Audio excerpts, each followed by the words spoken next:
Chapter 61. Never mind if you don't know, Huaning said, looking at her. But we really need to get that house back quickly. She had seen many cases like this. People would occupy the house for so long that they'd start treating it as their own. The authorities were often reluctant to deal with such matters, trying to avoid responsibility. Those people taking advantage of their numbers might even beat up the owner. Many never got their houses back. Of course, Ruan Mingfu understood this. I'll discuss it with them in a few days. A few days? Are your parents coming? Huaning was surprised, but after thinking about it, she found it normal. After all, Ruan Mingfu was their beloved daughter, raised since childhood, and they hadn't seen her for a long time. Of course they would be worried. They've been cleared of charges, so of course they want to come see me. Ruan Mingfu was clearly pleased as she spoke of this. Although Mrs. Ruan could be a bit scary, she was a caring mother in other aspects. She was really looking forward to their visit. That's great. Huaning felt a little envious. By the way, you should bring Suju over for dinner when they arrive, Ruan Mingfu suggested after thinking for a moment. I'll have my mom show off her cooking skills. The soup I made last time was her recipe. That's impressive. Ruan Mingfu smiled proudly. Of course my mom's soup-making skills are top-notch.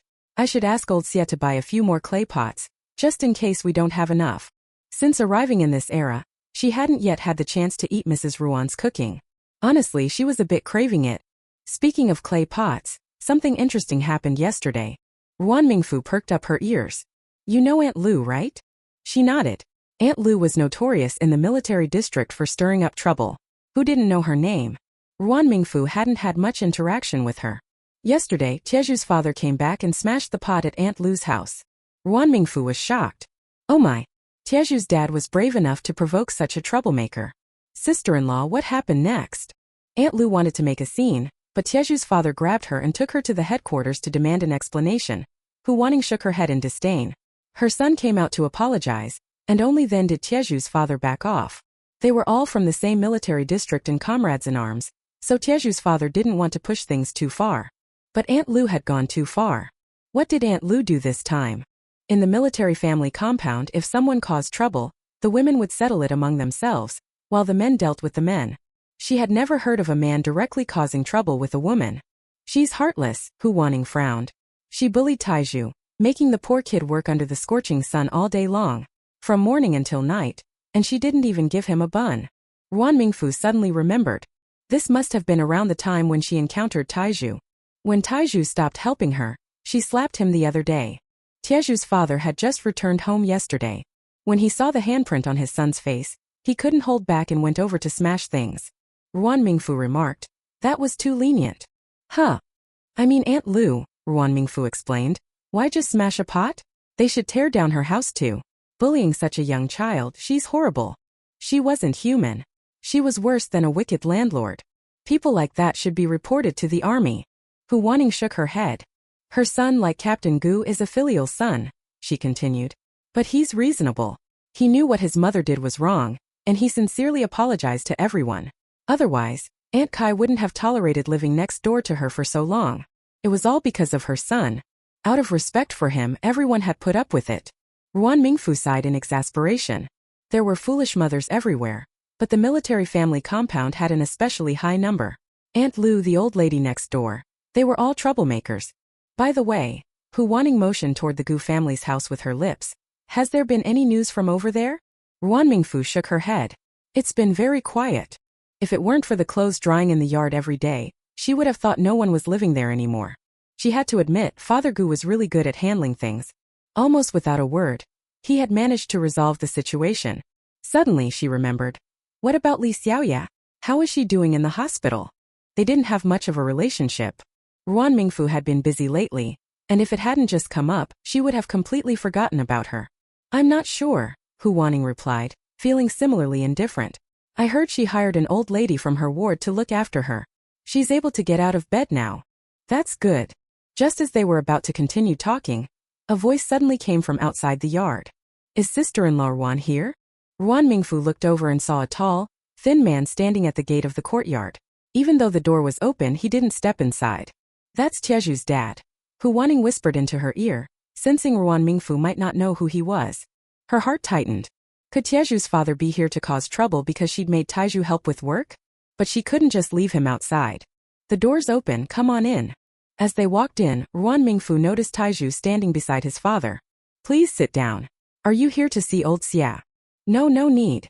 Tieju's father looked older, and his clothes were heavily patched, clearly showing how hard life was for him. I'm here to thank you, he said, patting Tieju's small head. I've been away these past few days. Thank you for looking after him. Here's some money for the clothes, please take it. He opened his thick, calloused hand, revealing a handful of crumpled notes.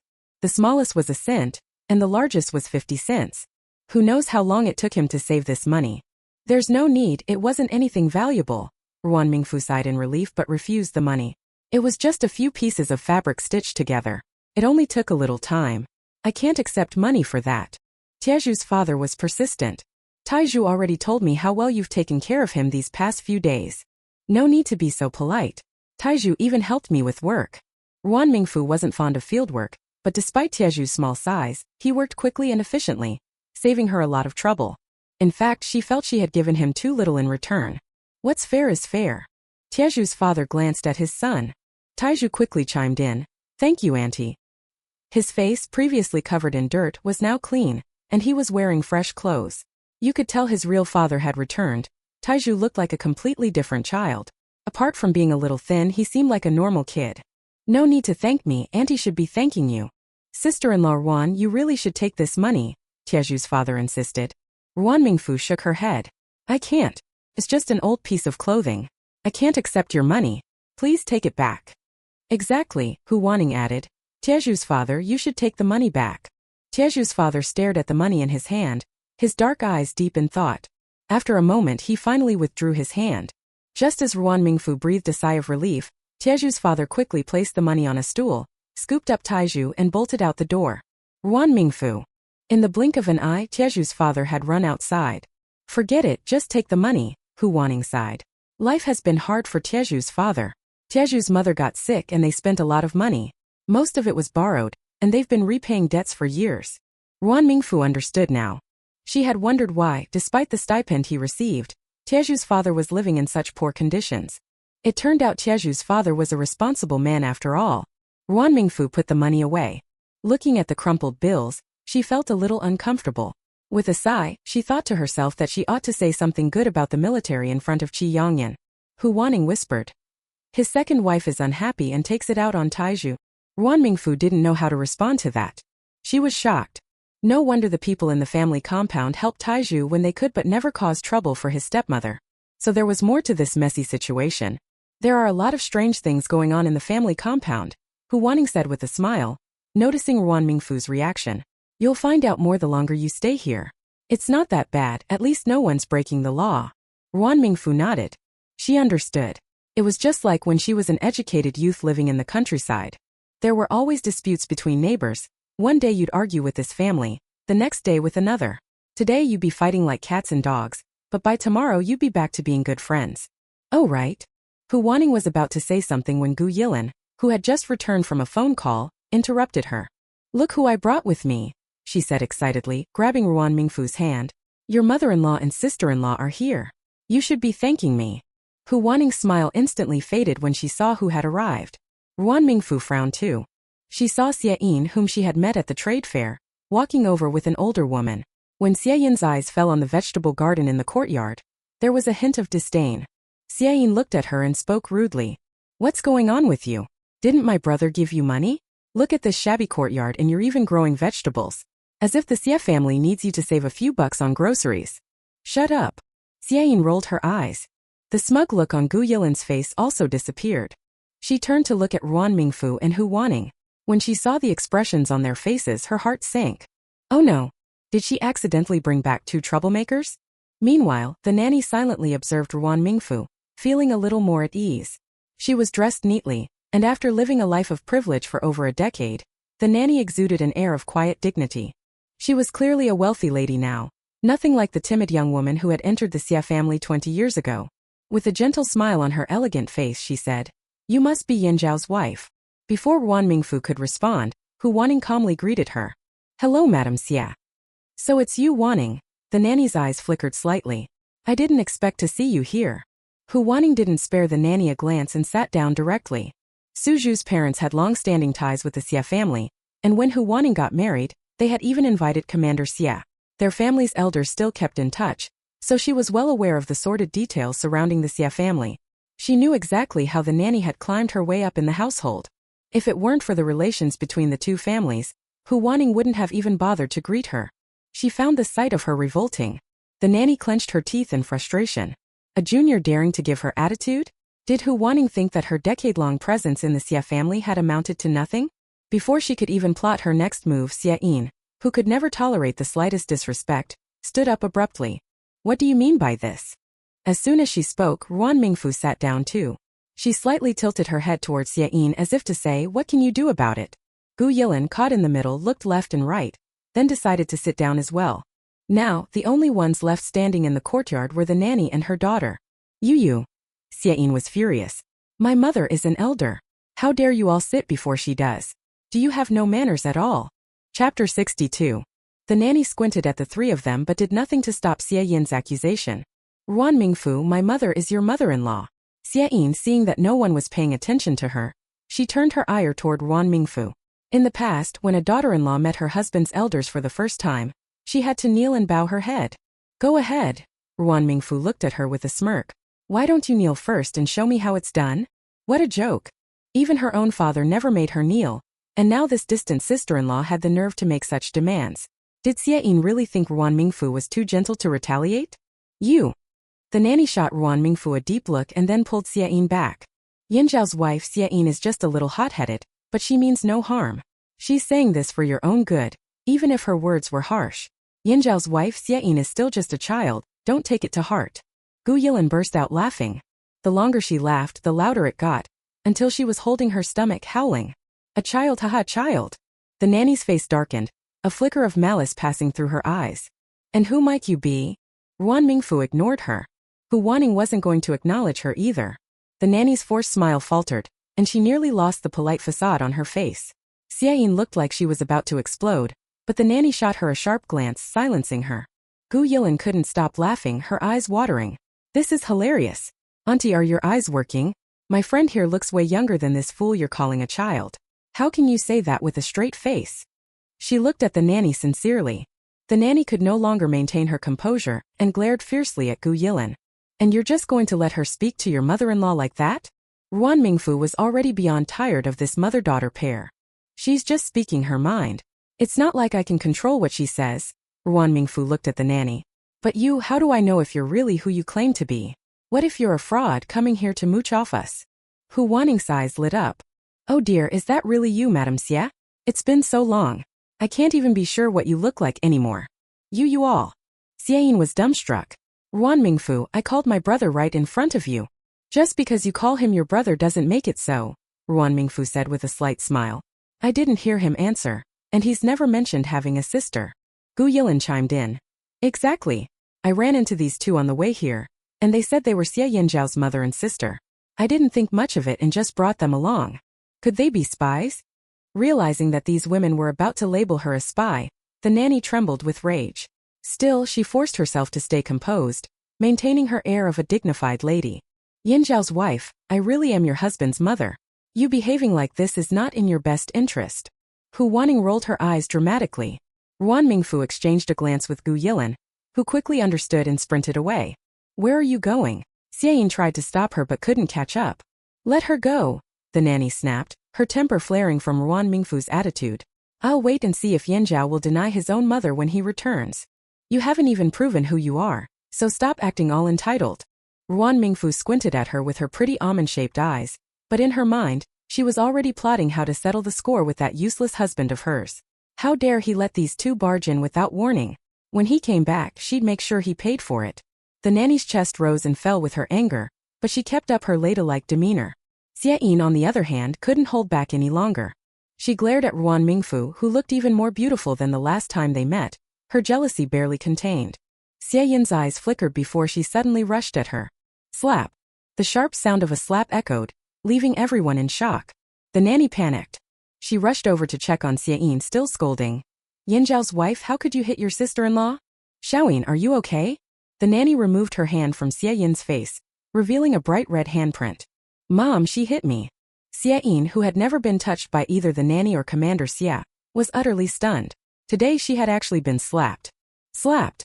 Her heart filled with rage and humiliation as she glared at Ruan Mingfu, wanting nothing more than to tear her to pieces. She wanted to hit her back, but the stinging pain on her face reminded her otherwise. The other party was not easy to mess with. Xiaoyin shrank back. Mom, look at what she did to me. It hurt so much. The nanny was both angry and anxious. Yanzhao's wife, how could you hit your sister? Ruan Mingfu was not afraid of her. My sister has such thick skin. She shook her hand, looking a bit wronged. You've made my hand hurt. You. At this moment, the nanny could no longer afford to test the waters. Having hit her beloved daughter, this little wench Ruan Mingfu must pay the price. Yanzhao's wife, at least you should call me mom in front of him. Aren't you afraid today's incident will get out? Afraid? That word didn't exist in Ruan Mingfu's dictionary. Although that man never mentioned his family, as his partner, how could Ruan Mingfu not know about his deep-seated grudges with Commander Xia? Besides, her mother-in-law had passed away long ago. And now someone appeared, shamelessly claiming to be her mother-in-law. Trying to act like a proper mother-in-law? She could forget it. With that kind of audacity to confront her, the most she could be was the little wife her old father-in-law married later. For such a remark, Ruan Mingfu didn't need to hold back. She raised her hand. Please go ahead. Ruan Mingfu had come from a future world. Netizens in that future world thrived on mental illness. Rather than exhaust herself, it was better to find fault in others. As for reputation, that was even more ridiculous. There were so many oddballs in the family compound. What was one more to worry about? However, Ruan Mingfu sized her up. That's fine, the sisters-in-law would probably be quite interested in your rise to power. One day, I'll just happen to share that story. The nanny looked like a chicken with its throat squeezed. At that moment, she could care less about dignity, her eyes wide with fury, her delicate face twisted with rage as if she wanted to swallow Ruan Mingfu whole. The nanny glared ominously at Ruan Mingfu. Did Xie Yanzhao tell you? Hu Wanning quickly stepped in front of Ruan Mingfu, watching her warily. Don't even think about using force, there are people all around. If I shout, you won't be able to run. Upon hearing this, the nanny calmed down a bit. She stopped pretending and coldly smiled at Ruan Mingfu. I underestimated you. She had thought Ruan Mingfu was just a pretty face but realized she had the same reckless temper as Xie Yanzhao. They truly were a couple. Words like these would be easier to handle. The nanny looked at her coldly. We have plenty of time. We'll see how this plays out. Wait. As Ruan Mingfu's words fell, Gu Yilin returned with a group. Comrades, this mother and daughter. Immediately someone grabbed the pair. The nanny and Xiaoyin were stunned. I am the commander's wife. I am the commander's daughter. How dare you arrest me? When I get back, I'll have my dad execute you. Let go. Quickly let go of me. It was better she hadn't said that. The grip tightened even more. A soldier approached. Sister-in-law, are you okay? Ruan Mingfu, you bitch. How dare you let them arrest me, you bitch. Compared to Xiaoyin's hysteria, the nanny seemed much calmer. Comrades, you've got the wrong people. We are Commander Xia's family. Behave. Seeing her attitude was okay, their tone softened a bit. All right, once we confirm your identity, we'll let you go.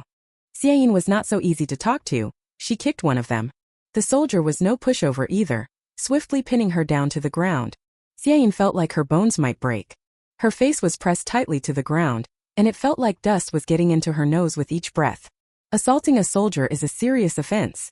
Xiaoyin was not easily intimidated. She relied on Commander Xia's power but feared nothing. She would even dare provoke the King of Hell, let alone a few soldiers.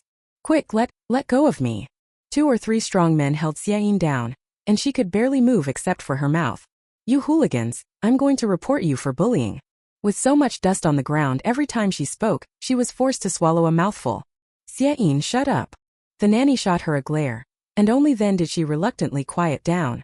This mother and daughter duo claim they are my relatives. Ruan Mingfu spoke to the soldiers. But I've never seen them. Old Xia also said that his mother passed away when he was young. Xiaoyin shouted angrily. My mom is the one my dad married after. She's her mother-in-law, not that dead old ghost. Ruan Mingfu's face soured. Shut your mouth. The nanny glared fiercely at Xiaoyin. She had no good intentions, but given Xiaoyin's status, she shouldn't have insulted someone as dead ghost in front of so many people. If word got out, what would she do? Comrades, I suspect this mother and daughter have some unspeakable secrets. Please make sure to investigate thoroughly. Gu Yilin chimed in. Exactly. These two have shifty eyes. They look like troublemakers. You better investigate them well. The soldier was serious. Don't worry, we will definitely investigate thoroughly. Several other soldiers took the mother and daughter away. The nanny gave Ruan Mingfu a deep look, filled with a chilling malice. She was not afraid. Ruan Mingfu had grown up in a wealthy family, and she had seen more than a few shady characters. This kind of person was just like those cunning women she had encountered who would stop at nothing to climb the social ladder. Bitch, Ruan Mingfu, you damn bitch. Having been pulled up from the ground, Xie Yin regained her strength.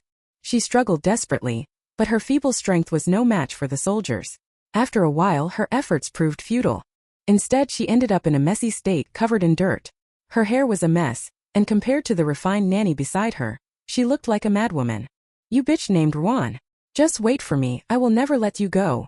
Looking at the slap mark on Xie Yin's left cheek, Ruan Mingfu's hand started to itch again. But with soldiers around, she couldn't just hit her. Damn it, so infuriating. She would find time to teach the Xie girl a lesson. Once the crowd dispersed, Gu Yilin nervously looked at Ruan Mingfu. I'm sorry, I didn't know that mother and daughter had bad intentions. In contrast to Gu Yilin's nervousness, Hu Wanning was curious. Sister-in-law, how do you know her dirty secrets? Chapter 63.1. Dirty secrets? There's a melon. Ruan Mingfu and Gu Yilin's eyes sparkled with curiosity as they looked at her.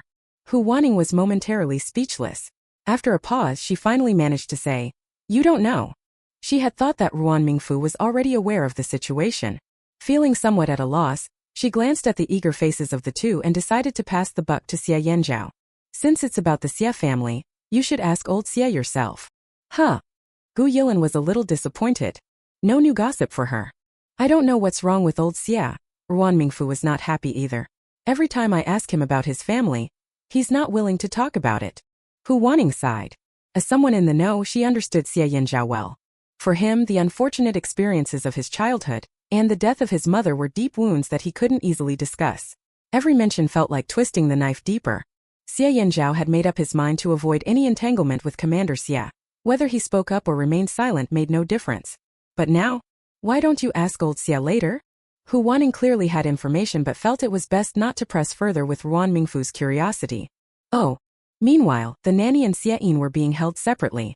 Seeing that these people were serious about their actions, the nanny started to panic. She had initially planned to establish her authority over the new daughter-in-law but hadn't even brought a guard along, fearing the revelation of her true nature after over a decade of pretending. If she had a guard, it would validate her identity, and these people wouldn't dare to detain her. The nanny resented this turn of events.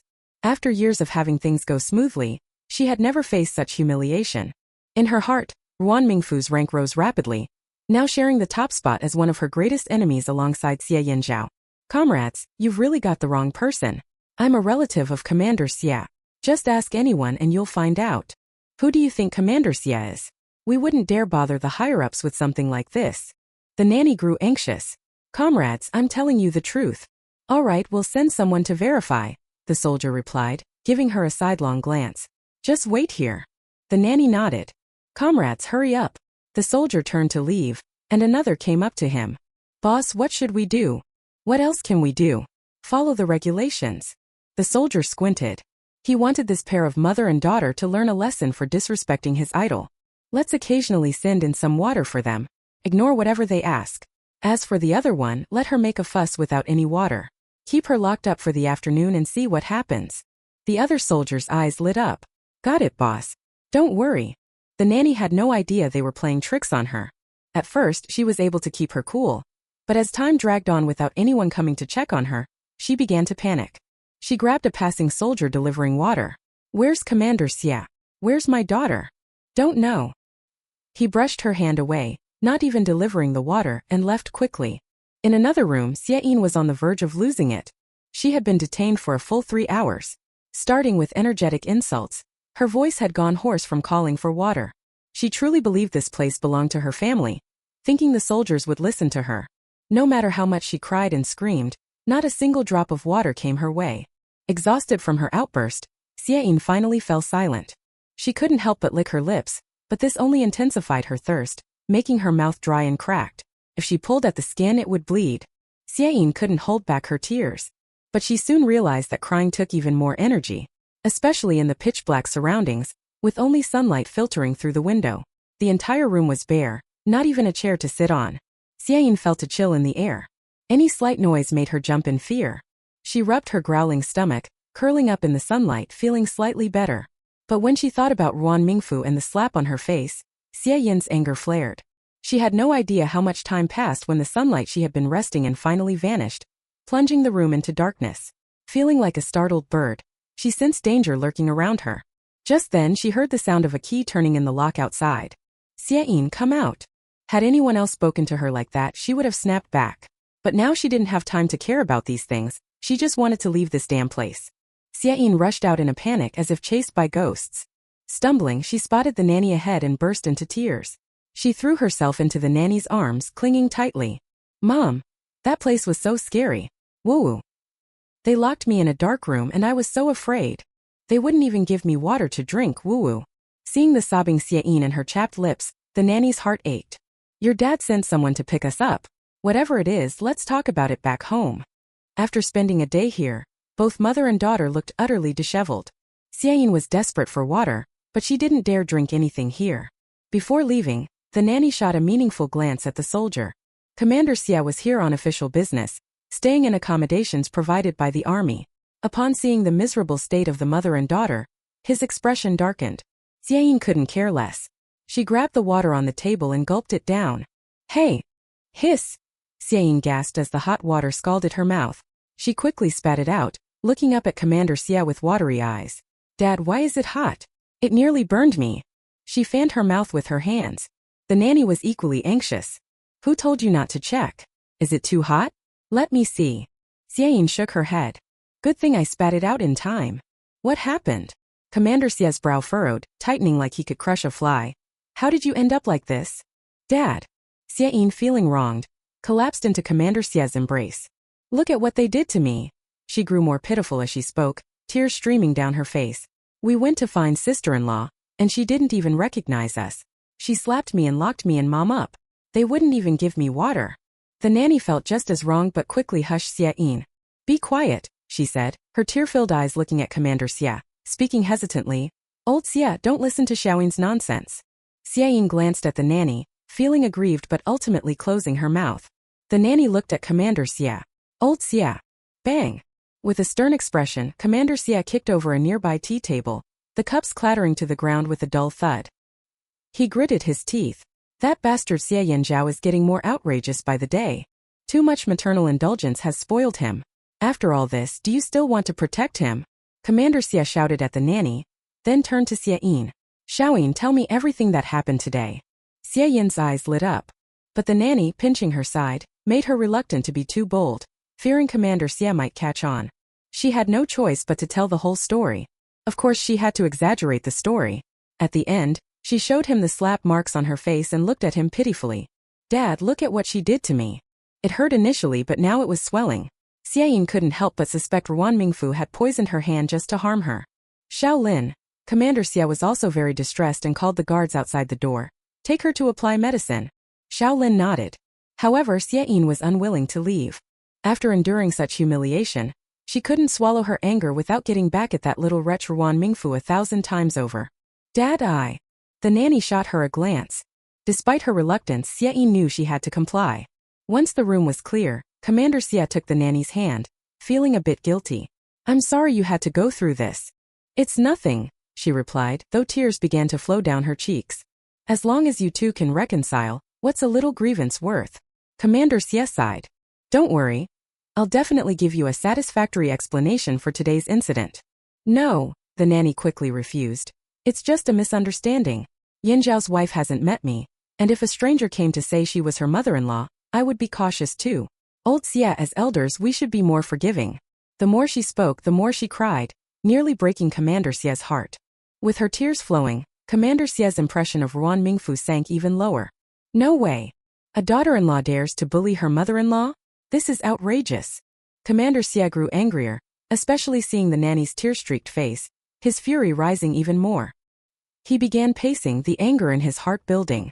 Back then I told you to introduce him to someone but that little brat refused. The one he ended up with is just as clueless. No, I disapprove of this marriage.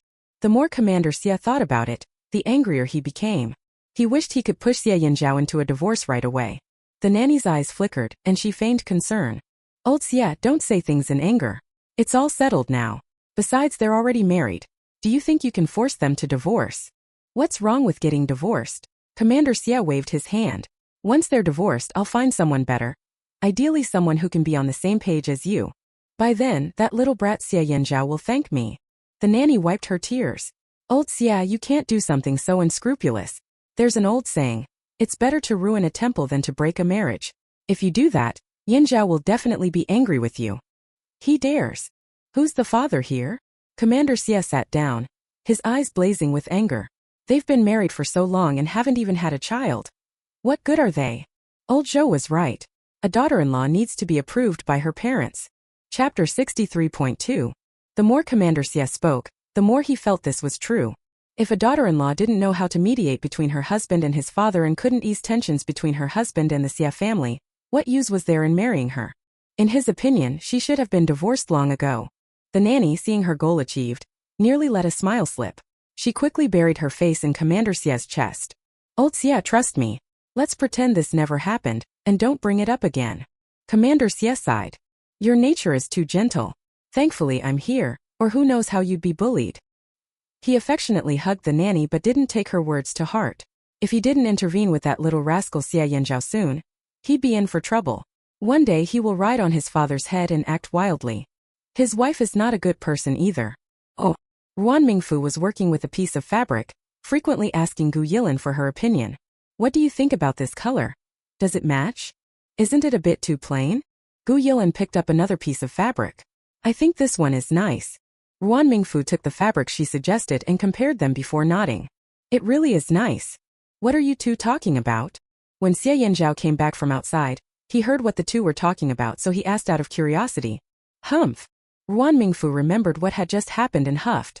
She didn't want to engage with him. Angry? Xie Yanzhao glanced at Gu Yilin, who looked at him with pity. She put down what she was holding. You two take your time, I'll head out. With that, Gu Yilin quickly left. Xie Yanzhao didn't care. He walked straight over and wrapped his arms around her. But Ruan Mingfu pushed him away. With her angry peach blossom eyes, she turned to face him. Don't try that with me. I'm not falling for it. Her exquisite and vibrant face, filled with anger, looked even more charming, making it hard to look away. Xie Yanzhao was momentarily stunned. What's wrong? He asked, his throat tightening. Humph. Ruan Mingfu shot him a glare and turned to leave. Even at dinner, she continued to give him the cold shoulder. Xie Yanzhao was confused. Thinking back on recent events, he couldn't recall having upset her. Completely puzzled, he glanced at Gu Yilin, but she was too focused on her meal to pay him any mind. Xie Yanzhao. Feeling bewildered. As night fell, Ruan Mingfu emerged from the bathroom to find Xie Yanzhao lying on the bed, already cleaned up. She shot him a glare, grabbed her pillow and tried to leave, but he caught her wrist. Are you angry? Seeing his bewildered expression only fueled her anger. Can't you use your eyes to see? Xie Yanzhao. What do you mean by that? Ruan Mingfu's face flushed slightly, her anger rising. You kept silent. You kept silent. Tell me, do you think I'm being unreasonable? Are you fed up with me? She glared at him as if daring him to nod, ready to make herself a widow. I didn't mean it like that. Then what do you mean? She asked, her eyes reddening with fury. Gu Yilin is right. Men are all no good. Let go. Xie Yanzhao. Not letting go. If he released her, she would immediately vanish, and it would be impossible to catch her. Get your filthy hands off me. As soon as she spoke, he not only didn't let go, but he also pulled her closer, causing her to fall onto him uncontrollably. Ruan Mingfu. How had she never noticed how cunning he could be? With a single pull, he trapped her in his embrace, his strong arms holding her down, her beautiful legs pinned. She could only move her head. Xie Yanzhao turned to face her, looking straight into her furious eyes. Tell me why you're angry today. Say what? No way. Ruan Mingfu struggled but found she couldn't budge him an inch. If you don't say, guess. If you can't figure it out, we'll get a divorce. She turned her head away, not wanting to look at him. The more Ruan Mingfu looked at Xie Yanzhao, the more infuriating he became. She ground her teeth. She had to teach this jerk a lesson today. She wouldn't let him hide anything from her. Xie Yanzhao was not pleased. He hated her rejection, especially now that she was turning away, refusing to communicate, which filled him with immense anxiety. He reached out and held her chin, forcing her to meet his gaze, seeing his reflection in her clear, beautiful eyes. It gave him an odd sense of satisfaction. Xie Yanzhao's voice was low and hoarse. Mingfu, don't provoke me. Meeting his pitch-black eyes, Ruan Mingfu's heart raced.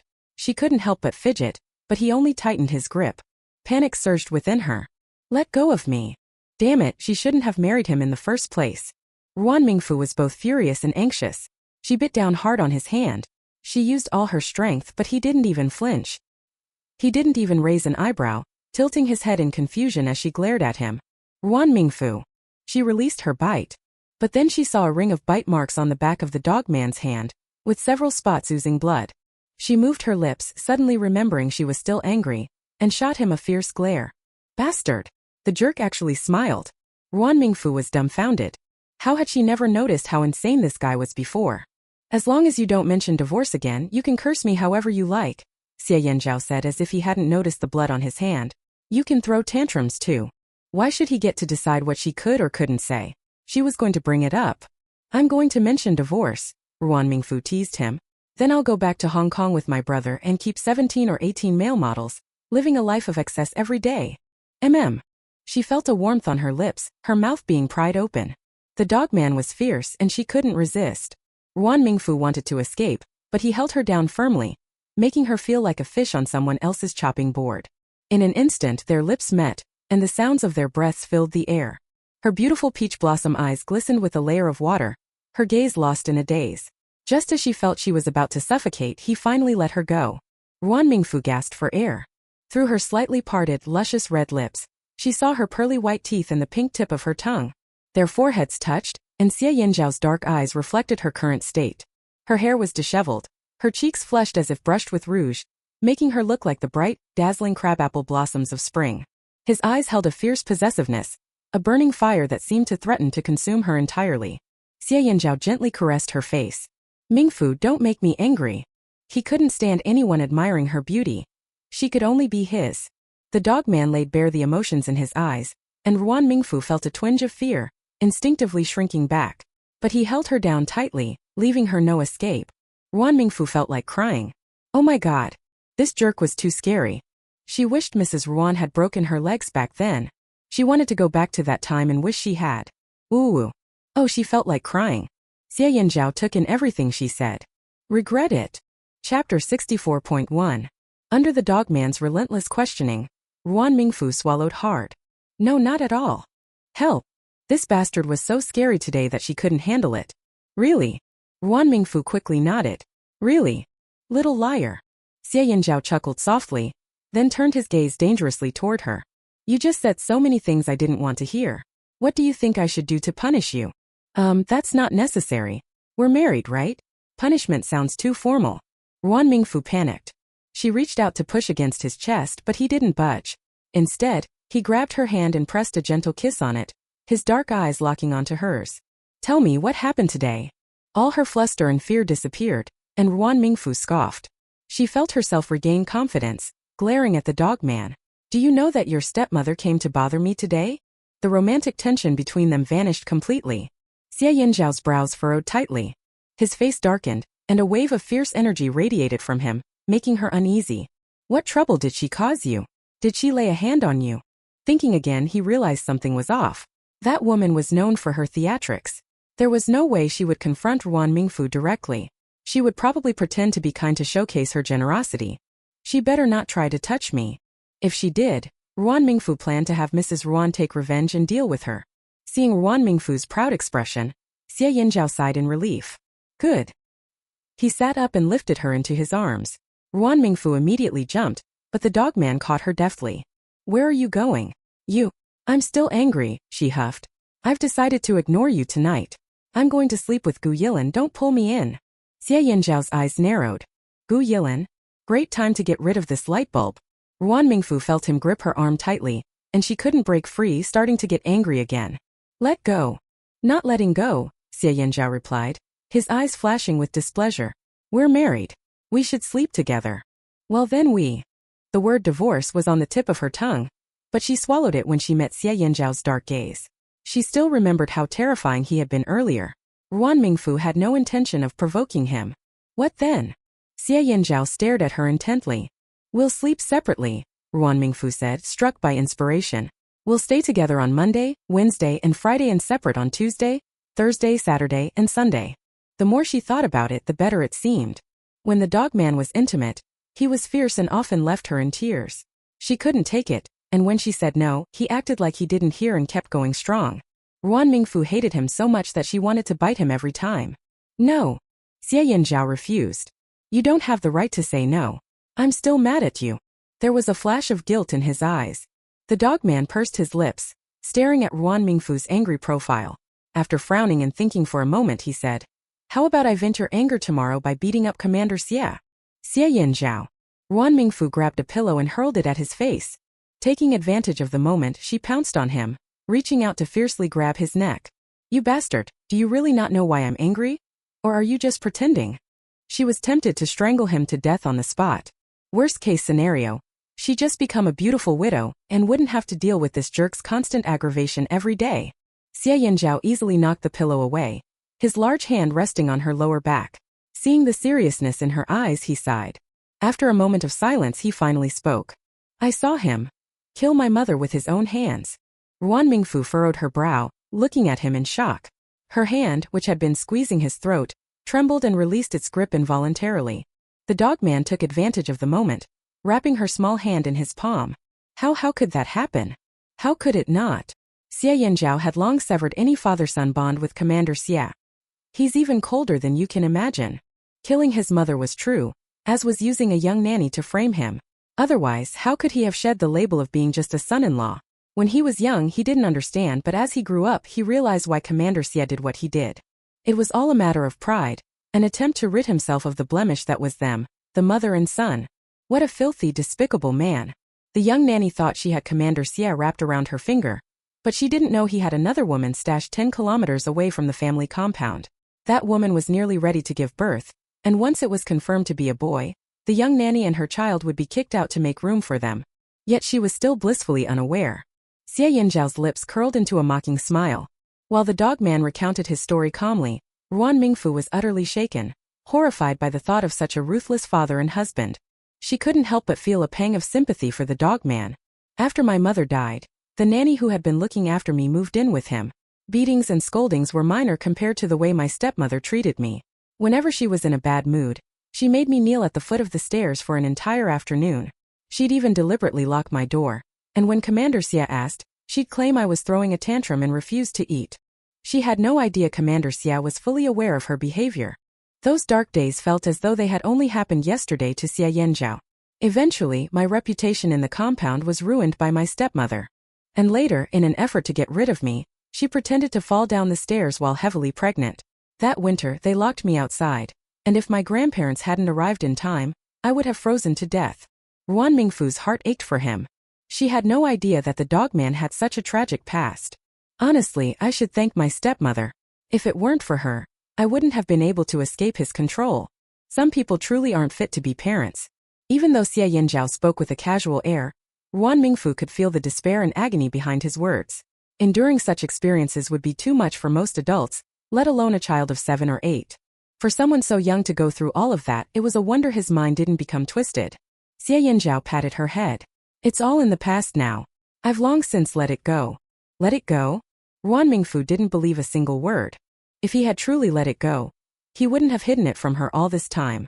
It took her threatening divorce before this stubborn man finally opened up. Suddenly, something clicked in her mind. Isn't it because you answered Commander Xie's call that you agreed to marry me? Did you hear everything? Speaking of old things, Xie Yanzhao felt a little guilty. Ruan Mingfu had wanted to escape from Zhou's family pressure to marry, and similarly, he had wanted to break free from Commander Xie's constant meddling. After Su Zhu found out about this, he also made this comment. If either of them had been a little less calculating, they never would have ended up together. Xie Yanzhao squeezed her hand gently. And after that? After that, I lived with my grandparents until I was 16 and was selected to join the military. I've been there ever since, he explained while stroking Ruan Mingfu's head. I didn't tell you because I didn't want you to worry about such things. Ruan Mingfu sighed inwardly. The dogman had terrible luck with parents, but fortunately, he later encountered good people. People like Lin Shu, Grandpa Bai, and Commander Li. Their influence was probably the reason he didn't become vengeful towards society. She gazed at Xie Yanzhao with newfound affection. His life had been so hard that she didn't even feel like arguing with him anymore. Maybe she should just let it go. Just as she was about to get off him, he grabbed her by the waist. She patted his hand. Let go. But the dogman narrowed his eyes dangerously. Now that I've talked about me, it's time to talk about you. Me. Chapter 64.2. Ruan Mingfu was still in a daze when suddenly the world spun, and their positions were reversed. Do you still want to divorce him? No, I don't. Ruan Mingfu swallowed nervously but then quickly regained her composure. If this jerk hadn't hidden the truth from her, she wouldn't have been so upset. Her anger had been building up, and she just wanted to act out a bit. However, Ruan Mingfu gritted her teeth. If this dogman didn't come clean, she might actually kick him to the curb. Living together shouldn't be like playing a guessing game. She was going to make him experience that frustration for himself. Let go. I'm still mad at you. This jerk better keep his distance. Ruan Mingfu shot him a half-angry, half-teasing glare. Only a fool would let go now. Not only did Xia Yanzhao not let go, but he held her even tighter, his whole body pressing against hers as he nuzzled her neck.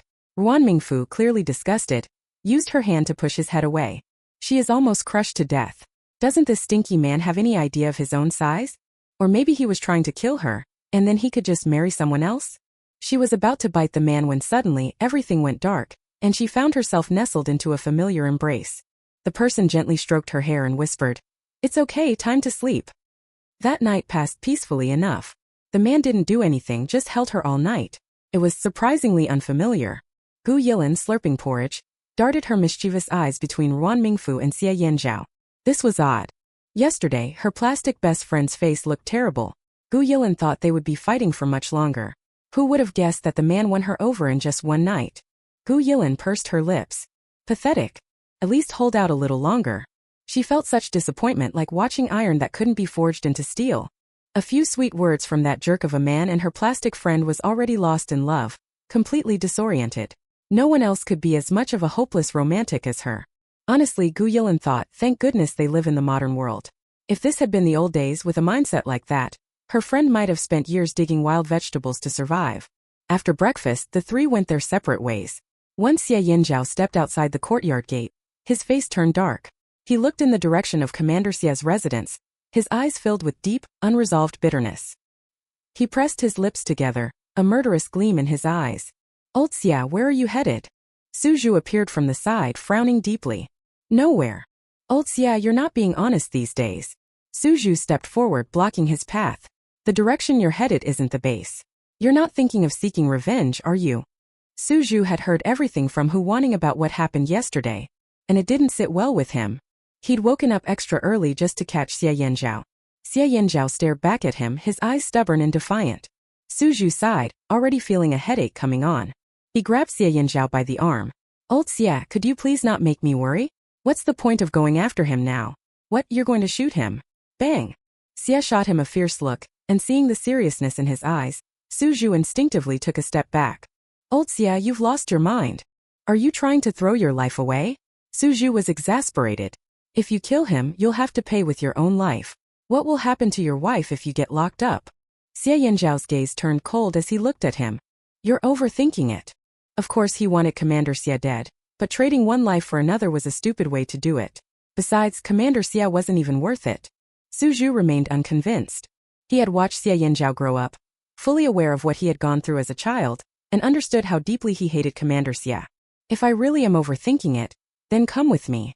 Xia Yanzhao gave him a look. What are you staring at? Let's go. Suzhu was determined to keep his friend from doing something foolish. What are you standing there for? Come on, let's go. Meanwhile, Ruan Mingfu finished her breakfast and also left.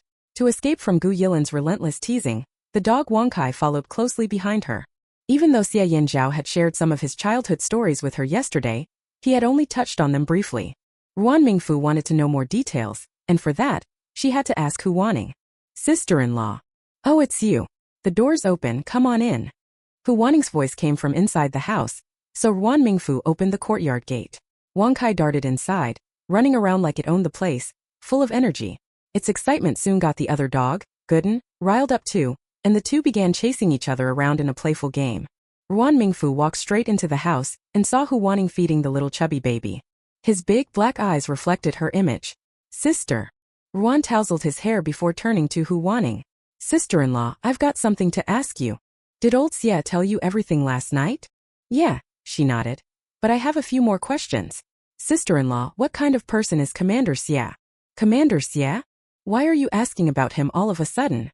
Hu Wanning had expected her to ask more about Xia Yanzhao or his stepmother.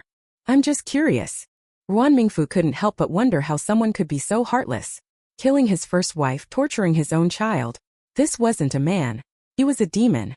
She had initially thought she might be clever enough to get some benefits from Commander Xia. Now it was best if they never met. Commander Xia, well, it's what people in the compound say. Hu Wanning quickly caught herself before saying too much and cleared her throat. Commander Xia is a capable man, but his taste in women is questionable.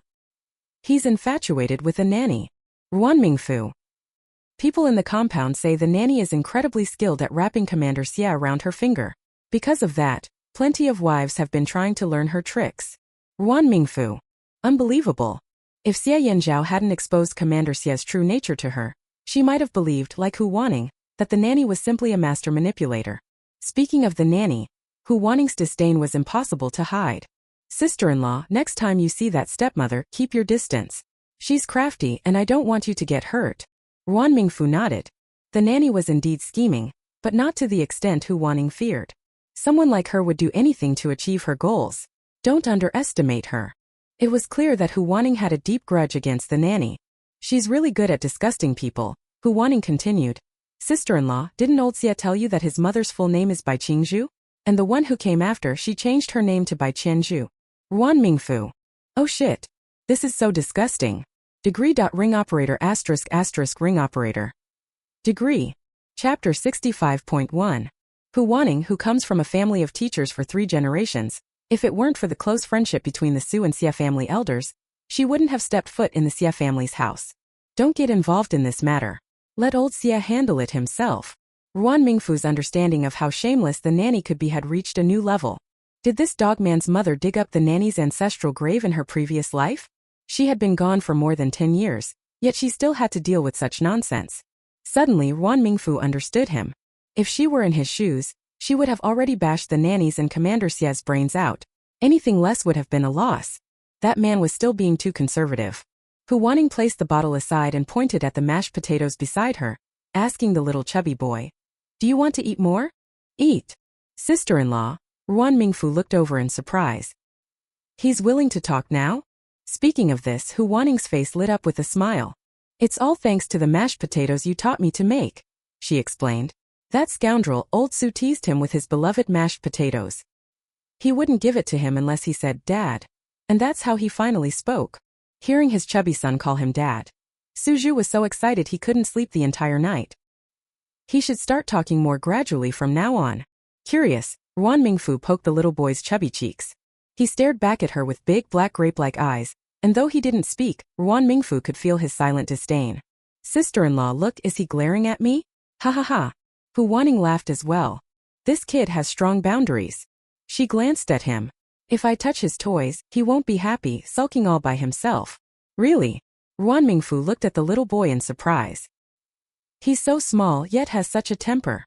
The little boy turned his head, ignoring both of them. Ruan Mingfu laughed even more. "Sister-in-law, you really know how to raise a child." In the military compound, most children she saw were malnourished. Nothing like this fair and plump little boy. This guy is a neat freak and doesn't like rolling around on the ground. Hu Wanning's smile deepened. Otherwise, he'd be a little mud monkey. Even if he was, he'd still be a cute one. Ruan Mingfu took the opportunity to rub the little boy's chubby cheeks. "Right?" The little boy immediately buried his face into Hu Wanning's chest, turning his back to her. Ruan Mingfu's vibrant face blossomed into an even brighter smile. "Sister-in-law, look, now he's really upset." Hu Wanning finished tidying up, then took out a piece of fabric from the room. "Look at this fabric. What do you think?" It was a fine fabric. Smooth to the touch with a pearly sheen, almost indistinguishable from silk. "It's nice." Ruan Mingfu liked it a lot. "This fabric is too good to use for pajamas. Let's make a skirt instead."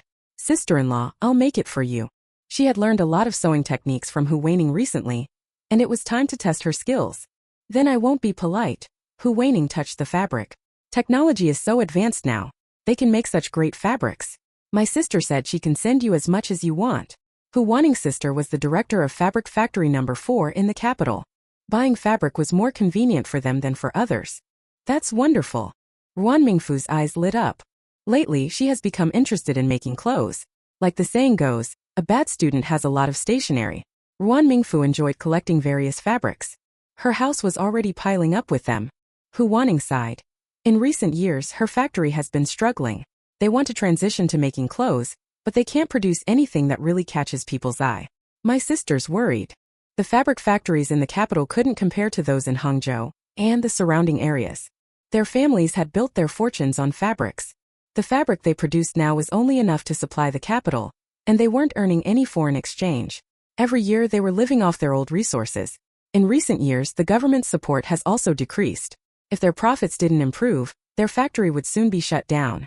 Hu Wabning's sister's factory was no match for the top 3 ahead of them. Times are tough everywhere. Ruan Mingfu thought about it. The massive layoffs that historically happened in 2 decades, was that wave already starting now? Exactly. Hu Wanning lowered her voice. Did you know? Li Xiaoye has been discharged. She's back. Ruan Mingfu was shocked. It hadn't been that long, had it? She counted on her fingers. It had only been about 20 days. After all that trouble, why not take a proper recovery period? She had suffered massive blood loss and a torn lower body. She had barely escaped death, and now she was back. What if she ended up with permanent health issues? Hu Wanning. It costs money to stay in the hospital. Not everyone could live without worrying about money. Ruan Mingfu scratched her head awkwardly. Honestly, she had completely forgotten about that. Sister-in-law, Captain Gu's father is really impressive. Ruan Mingfu genuinely admired the old man. He managed to keep things so tightly under wraps, not a single piece of information got out. That's right. Hu Wanning nodded in agreement. If Father Gu had arrived earlier, Li Xiaoye might not have hurt her body so much. Enough talk, let's head to your place. Hu Wanning picked up the little boy. You mentioned finding 2 necklaces with nice colors last time. I want to take a look too. Okay. Oh. That day, Ruan Mingfu took out the peppers that Xie Yinzhao had collected from his fellow villagers home to dry them in the sun. After 2 days of heavy rain, everything felt damp. Luckily, there was a cobblestone path in the yard, though a thick patch of grass had grown in the middle over the months. The grass was considerate enough to stay lower than the stones. From a distance it looked like a carpet of grass. Because of that, even after 2 days of pouring rain, the yard remained clean and tidy. The sun was shining brightly today, quickly dispersing the remaining moisture in the yard. Auntie, do you want me to pull the weeds today? Taiju was still skinny but looked much better than before. For some reason, even though Tieju's father was back, he still came to help her with chores. Ruan Mingfu gave him some steamed buns, and he accepted them without hesitation. She didn't mind. Ruan Mingfu looked at the vegetable patch, which was completely free of any weeds, and fell silent for a moment. Yes. Gu Yilin frowned at her. Taiju, do you see that row of bok choy over there? Taiju nodded. Help Auntie pick out the small seedlings. Okay.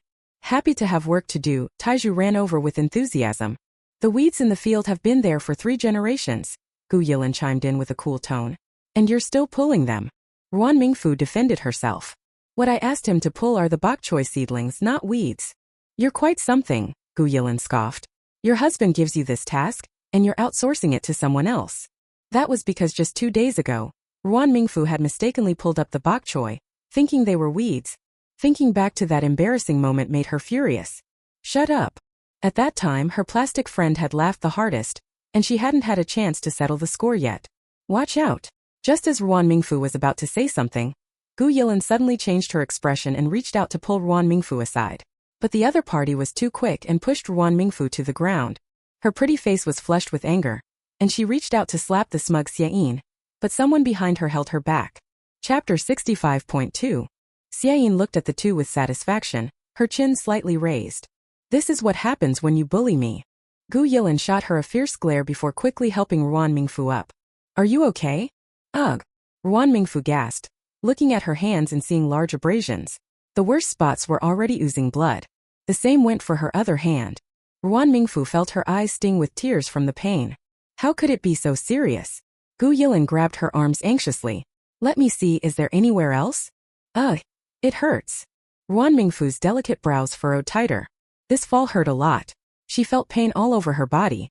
Her knees and elbows were all scraped. With her fair skin, these injuries looked even worse. Don't scare me like this. Seeing her in such a sorry state, Gu Yilin's eyes turned red too. What if she...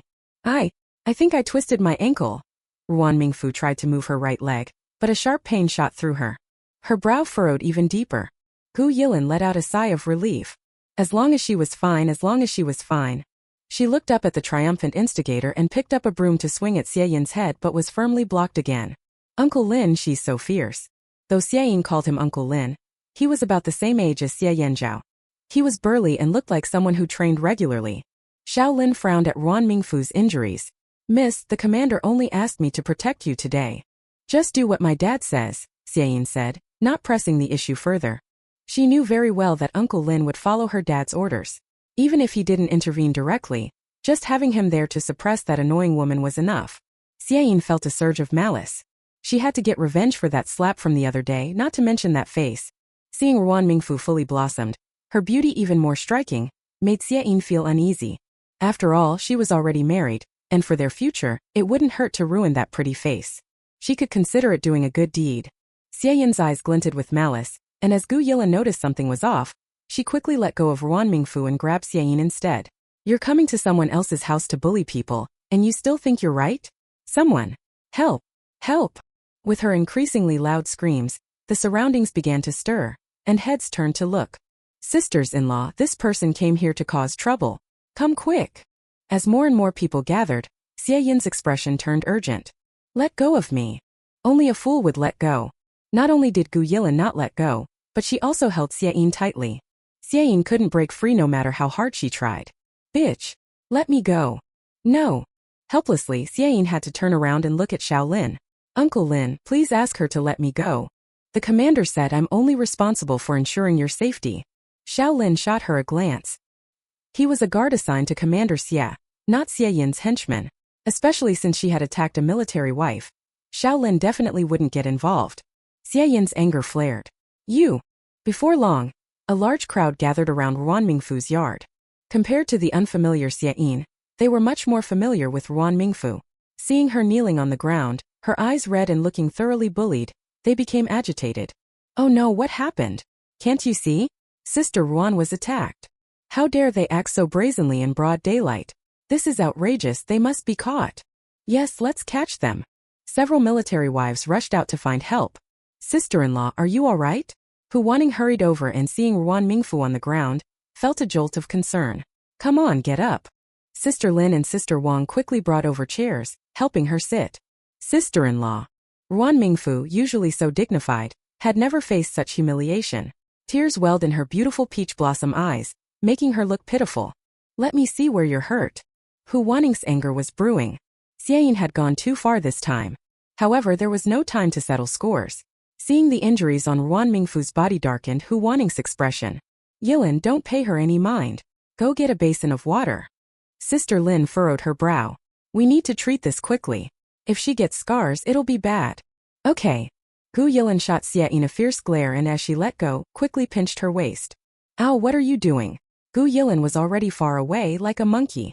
Xie Yin, watching the crowd grow, felt a sense of retreat creeping in. At least she had gotten her revenge today. She could come back in a few days. With a cold huff, Xie Yin said, Uncle Lin, let's go. She wanted to leave but just as she reached the gate, someone blocked her path. You think you can just walk away after hitting a resident of our compound? Who do you think you are? If she dared to hit Sister Ruan today, she'd dare to come back and hit us tomorrow. We can't let this kind of person go. Exactly. Does she think this place is her home? Come and go as she pleases, then just leave after hurting someone. Although military wives had their disagreements, at this moment they were united. Panic flickered in Xie Yin's eyes. But she hit me too. In this regard, the military wives showed their loyalty to one another. Then tell us, why would Sister Ruan, a good person, suddenly hit you for no reason? Yeah, why don't you explain? We'll listen. Why are you silent now? Is it because you have nothing to say, feeling guilty? Xie Yin found it impossible to answer against the chorus of accusations. Just as she was about to explode with rage, the nanny pushed through the crowd, looking down and gesturing to Xie Yin before speaking up. This is indeed a mistake on Xiao Yin's part. How could you hit your sister-in-law? Sister-in-law. The crowd of military wives fell silent, their expressions shifting to one of interest. They had rushed over upon hearing about the fight but hadn't realized the family connection. The nanny hesitated to speak. Xiao Yin was just standing up for me. Please, given her age, let's not hold it against her. Xiao Yin, go apologize to your sister-in-law. Mom! Xie Yin stomped her foot. She framed you as a spy and locked you up. You! At these words, the expressions of the military wives turned dark. Locking up a visiting mother-in-law and sister-in-law was something only the boldest would dare to do. Instantly, their gazes toward Ruan Mingfu shifted. "Shut up and go apologize, ah."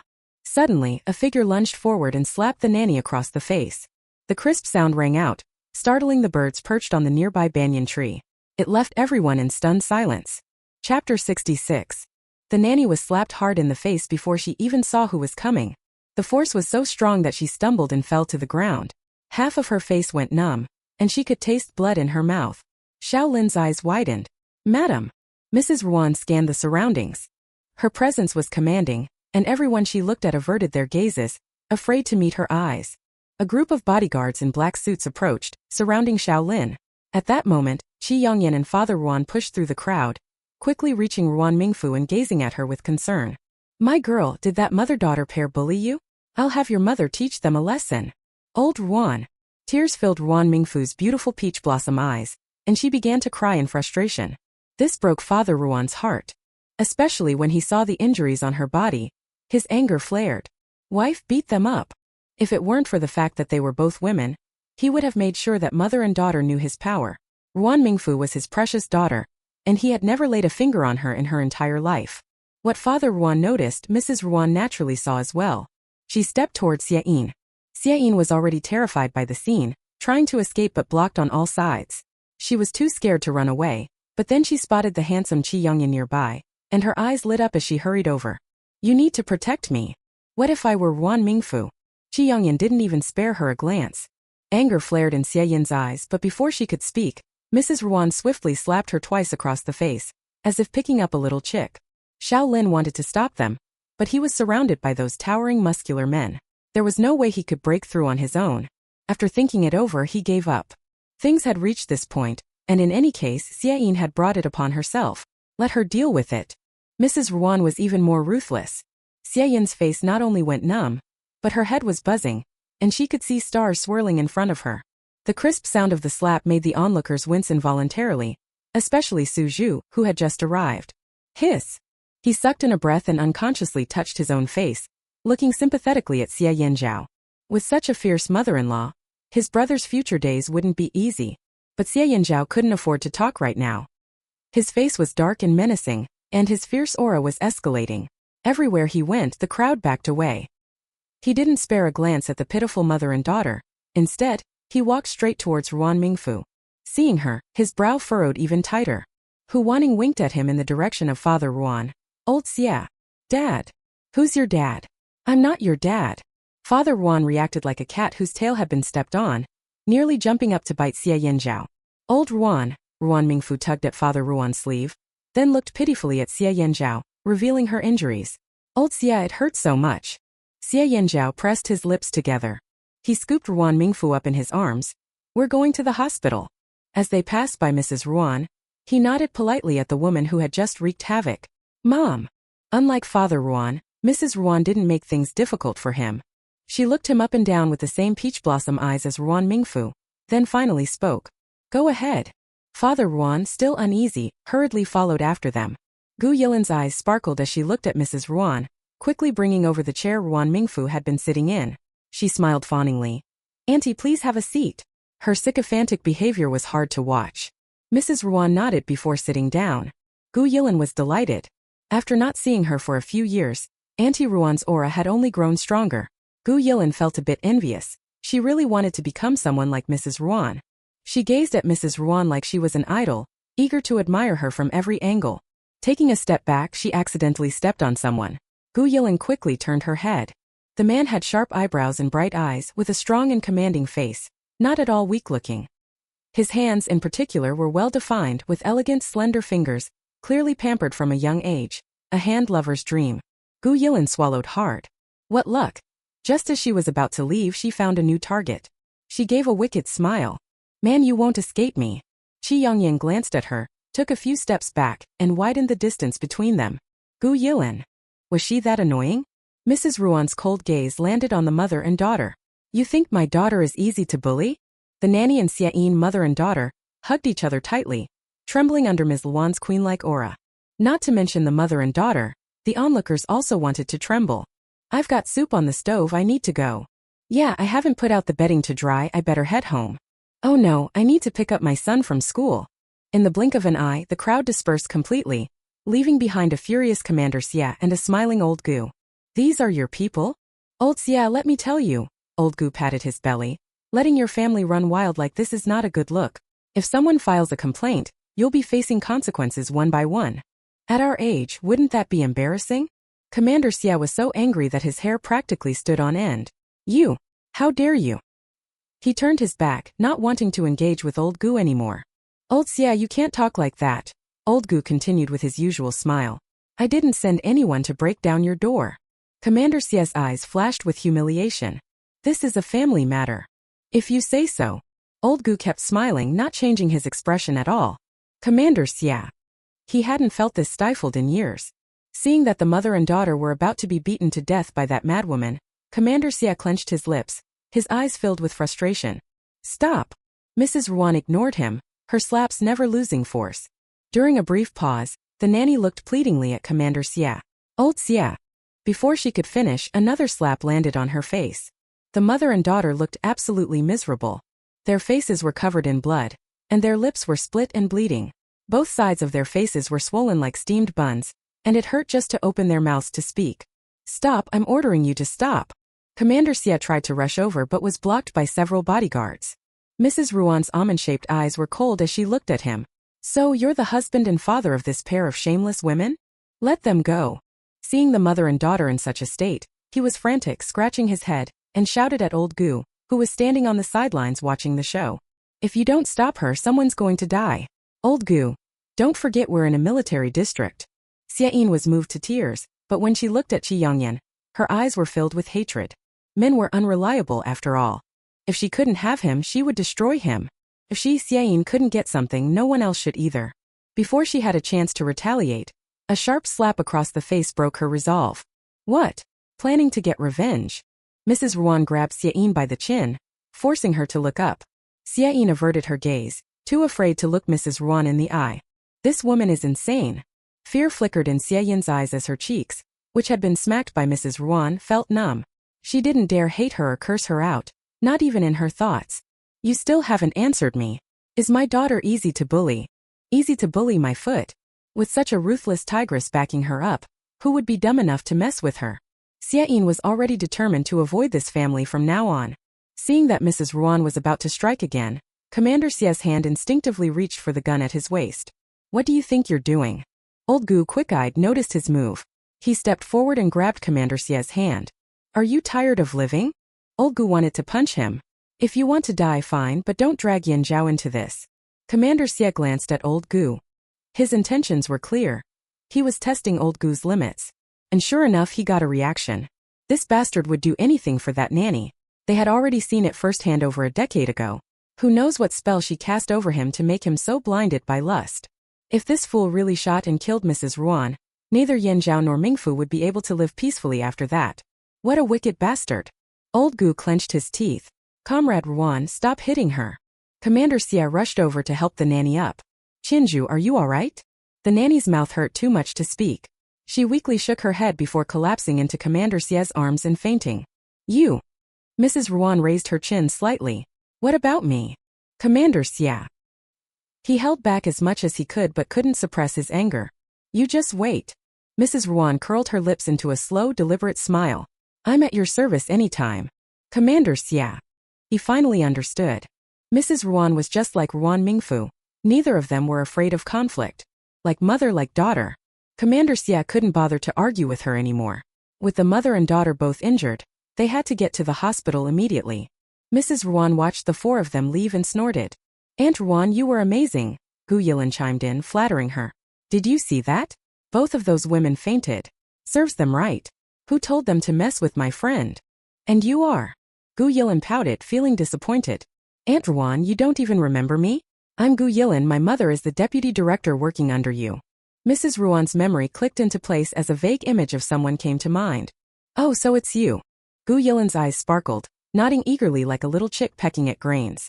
Aunt Ruan. At that moment, Hu Wanning and Sister Lin walked over to greet Mrs. Ruan.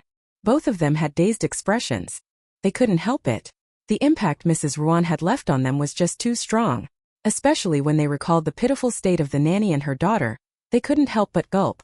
"Thank you so much just now," Mrs. Ruan said politely. "My house is a mess today, but I'll personally visit to thank you all in a few days." "There's no need to be so polite." Mrs. Ruan's overwhelming presence made Huwaning feel immense pressure just speaking to her. After everyone left, Mrs. Ruan elegantly sat down and surveyed the yard. "These dishes definitely weren't made by your sister," she said, taking a deep breath. "Let's go. We should head to the hospital and check on your foolish sister." As she said this, Mrs. Ruan gritted her teeth. The sheer anger on her face made Chi-youngin genuinely worried that his mother might actually break Ruan Mingfu's legs. Chapter 67.1. In the hospital, Xie Yanzhao carefully applied medicinal ointment to Ruan Mingfu's wounds. Every time the ointment made contact with her skin, her brows furrowed more deeply due to the sting. Hiss! When he touched a particularly painful spot, Ruan Mingfu winced, her whole body trembling slightly as cold sweat dotted her smooth forehead. Father Ruan, who was watching nearby, winced in sympathy. He couldn't stop himself from gasping repeatedly, and unsurprisingly, his attitude toward Xie Yanzhao was far from friendly. "Be more gentle, you're hurting her." Xie Yanzhao was already being as gentle as possible, but the ointment itself was irritating, and there wasn't much he could do except proceed with extreme care.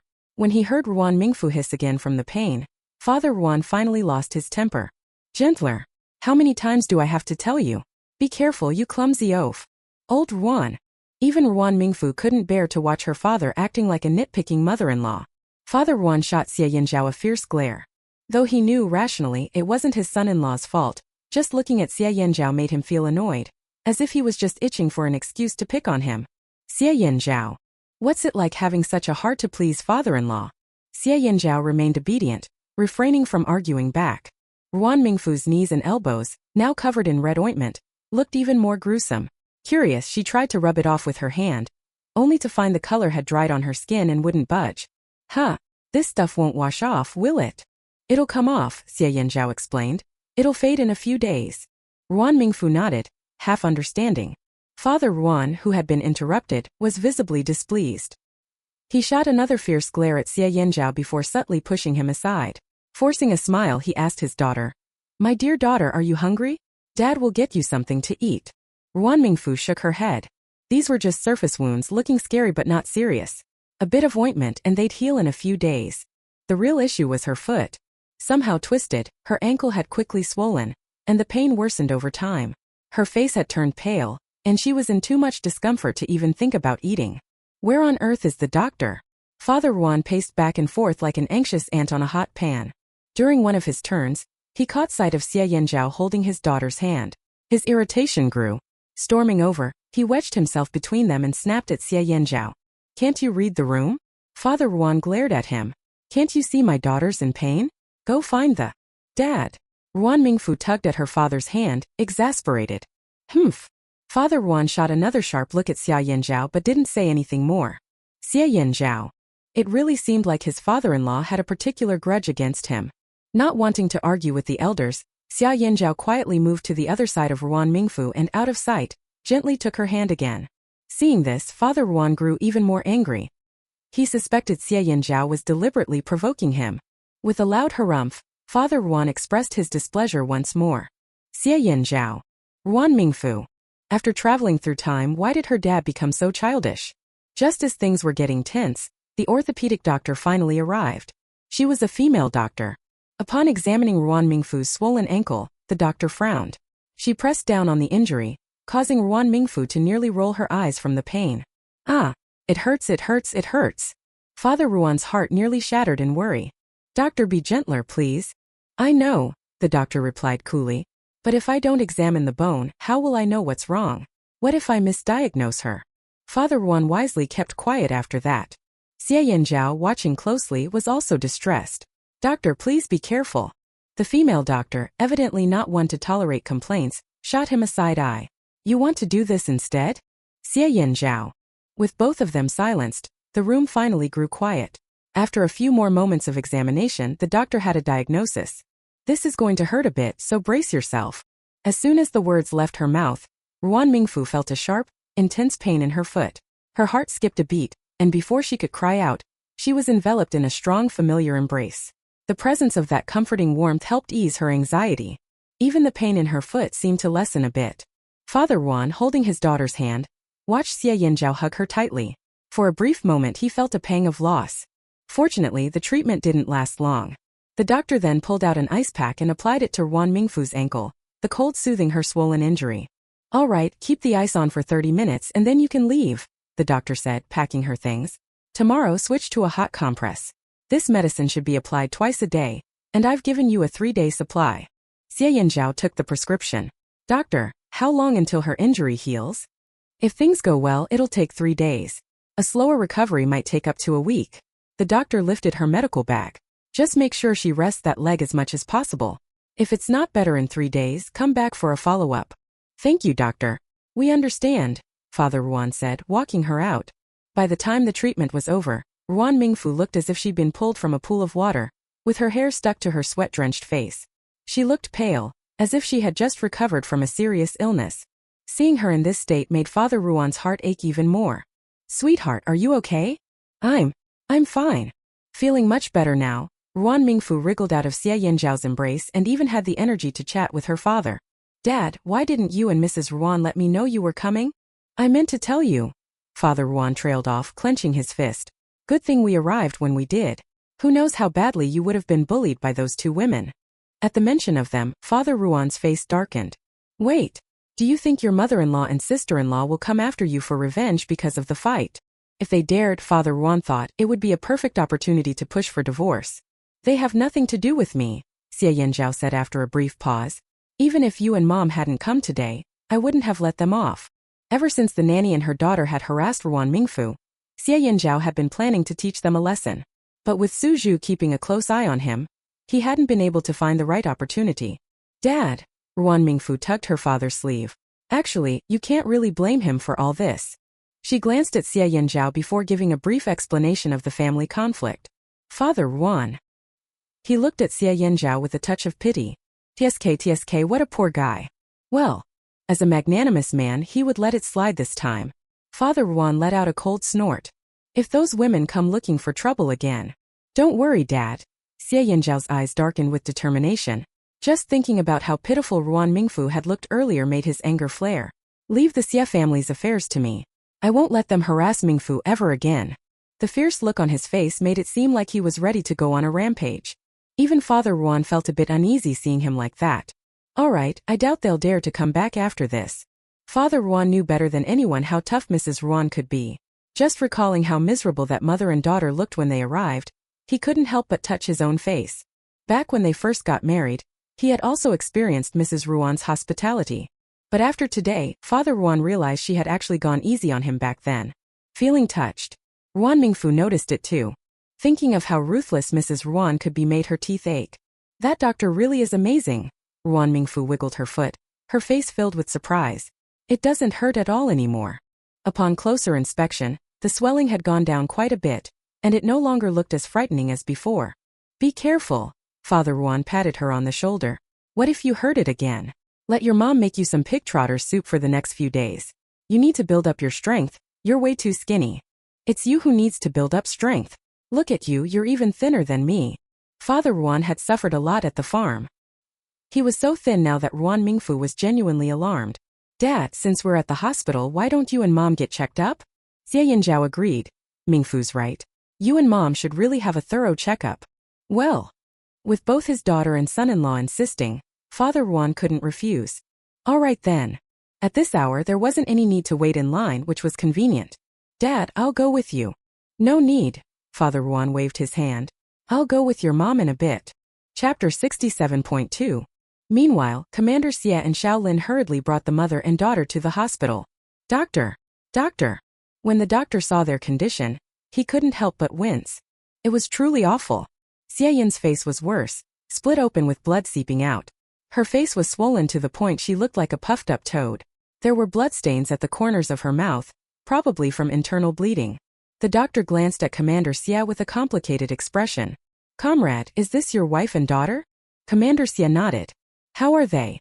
Commander Xie's face was filled with concern. To an outsider, it looked like he was genuinely worried about them. "Comrade, no offense, but no matter how angry you are, you shouldn't treat your wife and daughter like this. How deep of a grudge could there be? Such heavy blows. Looking at these injuries, they wouldn't recover in less than half a month. If the doctor wasn't aware of Commander Xia's military rank, he might have considered calling the police. Cough. Commander Xia shot a cold glance at Shaolin but didn't bother to explain. He simply frowned and asked the doctor, "Are their injuries serious?" "Keep them under observation for 3 days," the doctor said with a snort, clearly losing respect for him. "Serious? You shouldn't have hit them so hard in the first place." The doctor glared at him and walked away. "Commander Xia. How long has it been?" Nowadays, everyone would bend over backward to please him. Even if his former in-laws disapproved of him, they couldn't do anything about it. But today a mere doctor dared to show him disdain. Commander Xia couldn't even explain the situation. What was he supposed to say? That his family had gone looking for trouble, but ended up getting beaten up by someone's mom? Damn, that would be even more humiliating. Commander Xia swallowed his pride. After the doctor left, his face turned dark. He didn't even spare a glance at the mother and daughter lying on the hospital bed. "Shaolin, what happened today?" "Commander." Shaolin hesitated but ended up recounting the entire story, including how Xia Yin had been the first to push someone. "Commander Xia." He glanced at the mother and daughter on the hospital bed and took a deep breath. Useless. They weren't his blood after all, clearly not inheriting his superior genes. Comparing Xia Yanzhao to Xia Yin, she hadn't gained a single ounce of sense despite all these years of upbringing. Commander Xia turned his gaze away, refusing to bother with that eyesore of a mother and daughter. "You stay here and watch them. I'm going out for a bit." Shaolin was puzzled. But he knew Commander Xia didn't fully trust him like he trusted Xiao Zhou, so he simply nodded. "Yes, sir." Who would have guessed that the moment Commander Xia left, Xia Yin woke up. Staring at the blank white walls, she felt a sharp pain on her face. Memories of what had happened before she passed out came flooding back, and she frantically tried to get out of bed, only to be pushed back down by Shaolin. "The doctor said you need to stay in bed and rest." Xia Yin's struggles eased slightly. "Uncle Shaolin, is my face ruined?" She gripped Shaolin's hand tightly, her voice trembling with fear.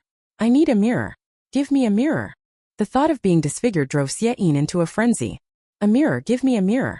Seeing her on the verge of a breakdown, Shaolin reluctantly agreed. "I'll get one for you, but calm down." Xia Yin panted heavily. Go quickly, Uncle Shaolin. Get me a mirror." Feeling sorry for her, Shaolin left to find a mirror. As soon as Xia Yin got the mirror, she desperately looked into it. Seeing her reflection, she broke down in tears. She threw the mirror aside and buried her face in her hands, sobbing uncontrollably. Shaolin quickly caught the mirror. This was something he had borrowed from others with great difficulty. If it was broken, how would he explain it to them? "I really owe this mother and daughter." The nanny in the next bed also slowly opened her eyes. Xia Yin made such a big noise and she wasn't dead, so how could she not react at all? Feeling the pain on her face, the nanny's eyes were full of sinister intent, without any of her usual gentleness. She had never faced such humiliation. Her hatred for Mrs. Ruan was intense. But recalling how fiercely Mrs. Ruan had struck her made her heart contract in fear. Mrs. Ruan was not someone to mess with. Her craziness could genuinely threaten her life. Ugh! The pain in her cheek made the nurse suck in a breath. Damn that vile woman. One day, she would make her pay back 1,000-fold. "Shaolin, give me the mirror." Just as Shaolin was about to return the mirror. Damn, what bad luck. Though he thought this, he still handed it over. After all, as a mother, she had more composure than Xia Yin. Even when looking at her reflection, she managed to keep a straight face. However, her tightly clenched fists betrayed her inner turmoil. Listening to the sobs from the adjacent bed, the nurse frowned in annoyance. "Enough crying already." "Mom." Xia Yin raised her swollen face. "Am I not allowed to cry like this?" The nanny was speechless. Today's chaos was all caused by Xia Yin's inability to hold back. She had told Xia Yin to behave for a few days while she plotted her revenge. Instead, Xia Yin had goaded Commander Xia into a frenzy, making a show of strength. If it had worked out, it wouldn't have mattered. But now both mother and daughter were caught in the mess. What good is crying now? The nanny was more irritated at Xia Yin's sobbing. "Tears will only make your injuries worse." Xia Yin opened her mouth. "Mom, is that true? What do you think?" "Then I won't cry anymore." Xia Yin quickly wiped away her tears but inadvertently touched her face, sending another jolt of pain through her, making her gasp. Seeing that Xia Yin had quieted down, the nanny finally sighed in relief. "Mom, are we just going to let this slide?" Thinking of Qi Yongyan, who had been indifferent while watching her get beaten, a flicker of dissatisfaction crossed Xia Yin's eyes. What kind of person was he? She swore she wouldn't deal with him again. Of course not. The thought of Mrs. Ruan made the nanny grit her teeth in anger. Mrs. Ruan had single-handedly taken down Xie Yanzhao and Ruan Mingfu, becoming the top enemy on the nanny's list. In this situation, Xie Yin was no longer feeling sad. Leaning toward the nanny, she asked, "Mom, do you have any good ideas?" "Shaolin, I'm hungry. Help us order some porridge." The nanny and Xie Yin could only have light foods like porridge until their injuries healed. "Okay, I'll go right now." Shaolin took the mirror back and left. "Mom, tell me what we can do?" Xie Yin's words jarred her wounds, making her wince. Ugh, that old hag hit too hard. Unexpectedly, the nanny lay back down and closed her eyes. Xie Yin grew anxious. "Mom, you haven't said anything yet." "Our priority now is to heal your facial injuries," the nurse replied coolly. "Today I'll teach you something. If you want to accomplish something big, remember one word: endure." She had climbed the ranks using this very principle, getting rid of Bai Qingzhu along the way. Xie Yin frowned. Her impulsive nature and eagerness for quick success had nothing to do with endurance. "Fool." The nanny opened her eyes. "Right now we don't even know what our opponent is doing. Acting rashly will only lead to utter defeat." Didn't she see all those black-clad figures surrounding them? They were likely more formidable than she imagined. Xie Yin's eyes lit up. "Mom, I understand now." "Good." The nanny replied lightly. After that, both of them fell silent, and the room quieted down. Ruan Mingfu was living quite comfortably. Two men were bustling around her like she was royalty. After some ice treatment, the swelling on her ankle had visibly decreased, and it no longer hurt as much. That doctor is truly impressive. At this rate, she'd likely be almost fully healed in less than 3 days. "This is a military hospital, specializing in trauma and bone injuries," Xie Yanzhao explained. "They have the best doctors in the province." Ruan Mingfu nodded in understanding. It made sense. The military hospital was built for the troops and naturally catered to their needs. "Daughter, have some dates." Father Ruan pulled out a handful of dates, each about the size of a small apple, and began stuffing them into Ruan Mingfu's hands. "Here." When he looked at Xie Yanzhao, his expression soured. "You eat too." Xie Yanzhao was a bit taken aback but quickly reached out to accept them. "Thank you, Dad." "Dad, are these the dates from your farm?" Ruan Mingfu bit into one. Its refreshing sweetness delightful. "By the way, how did you and Mrs. Ruan get here?" "What do you mean, how did we get here?" "Of course we took the train." "What are you thinking? That I could just run over with your mom?" Father Ruan glanced at Xie Yanzhao, and when he saw he wasn't paying attention, he breathed a sigh of relief. Then he shot Ruan Mingfu with a sharp glare. Unlucky child. If it weren't for his quick reaction, he would have been found out sooner or later. "Old Ruan, I'm just asking." Ruan Mingfu shrank back a little. "Do you think Mrs. Ruan would really break my legs?" She felt a bit anxious. "Well, about that." Just as Father Ruan was about to respond, Mrs. Ruan walked in and interrupted him. With her beautiful almond-shaped eyes, she coolly regarded Ruan Mingfu from a superior position and asked, "What do you think?" Chapter 68. Ruan Mingfu was so startled upon seeing Mrs. Ruan that she nearly jumped out of bed. However, due to her injured foot, she lost control and started to fall backward. Fortunately, Xie Yanzhao was quick to catch her. "Be careful." Ruan Mingfu didn't think twice. She grabbed onto Xie Yanzhao's waist and hid behind him. "Xie Yanzhao, you have to protect me." She didn't want to get hurt by her own mother. Mrs. Ruan frowned. "What are you mumbling about?" Nothing at all." Mrs. Ruan rolled her eyes and looked at her disapprovingly. "Seriously, who are you trying to impress? You're my own child. Do you think I would really hurt you?" Ruan Mingfu felt like crying. If it weren't for that last comment, she might not have been scared. But hearing it made her hair stand on end. Mrs. Ruan shot an irritated glance at her clueless daughter before finding a place to sit. "All right." Ruan Mingfu cautiously peered out from behind Xie Yanzhao. When she saw that Mrs. Ruan wasn't going to hit her, she finally relaxed. With a smile, she looked at her mother. "Mom, I'm not falling for your tricks." Ruan Mingfu. Her mother was still as difficult as ever. It was Xie Yanzhao who felt sympathy and tried to defuse the tension. "Mom." Only then did Mrs. Ruan lift her gaze to him. Being scrutinized by his mother-in-law made Xie Yanzhao more nervous than facing a battlefield. His hands unconsciously clenched, and he bit his lip, fearing she might say she disapproved. "Not bad," Mrs. Ruan nodded. "You look pretty good." Xie Yanzhao breathed a sigh of relief. He'd passed the first hurdle. But Father Ruan wasn't satisfied. He suddenly glared at Mrs. Ruan, incredulous. "Wife." "Shut up," Mrs. Ruan shot back, giving him a fierce look. "I'll deal with you later." Father Ruan fell silent.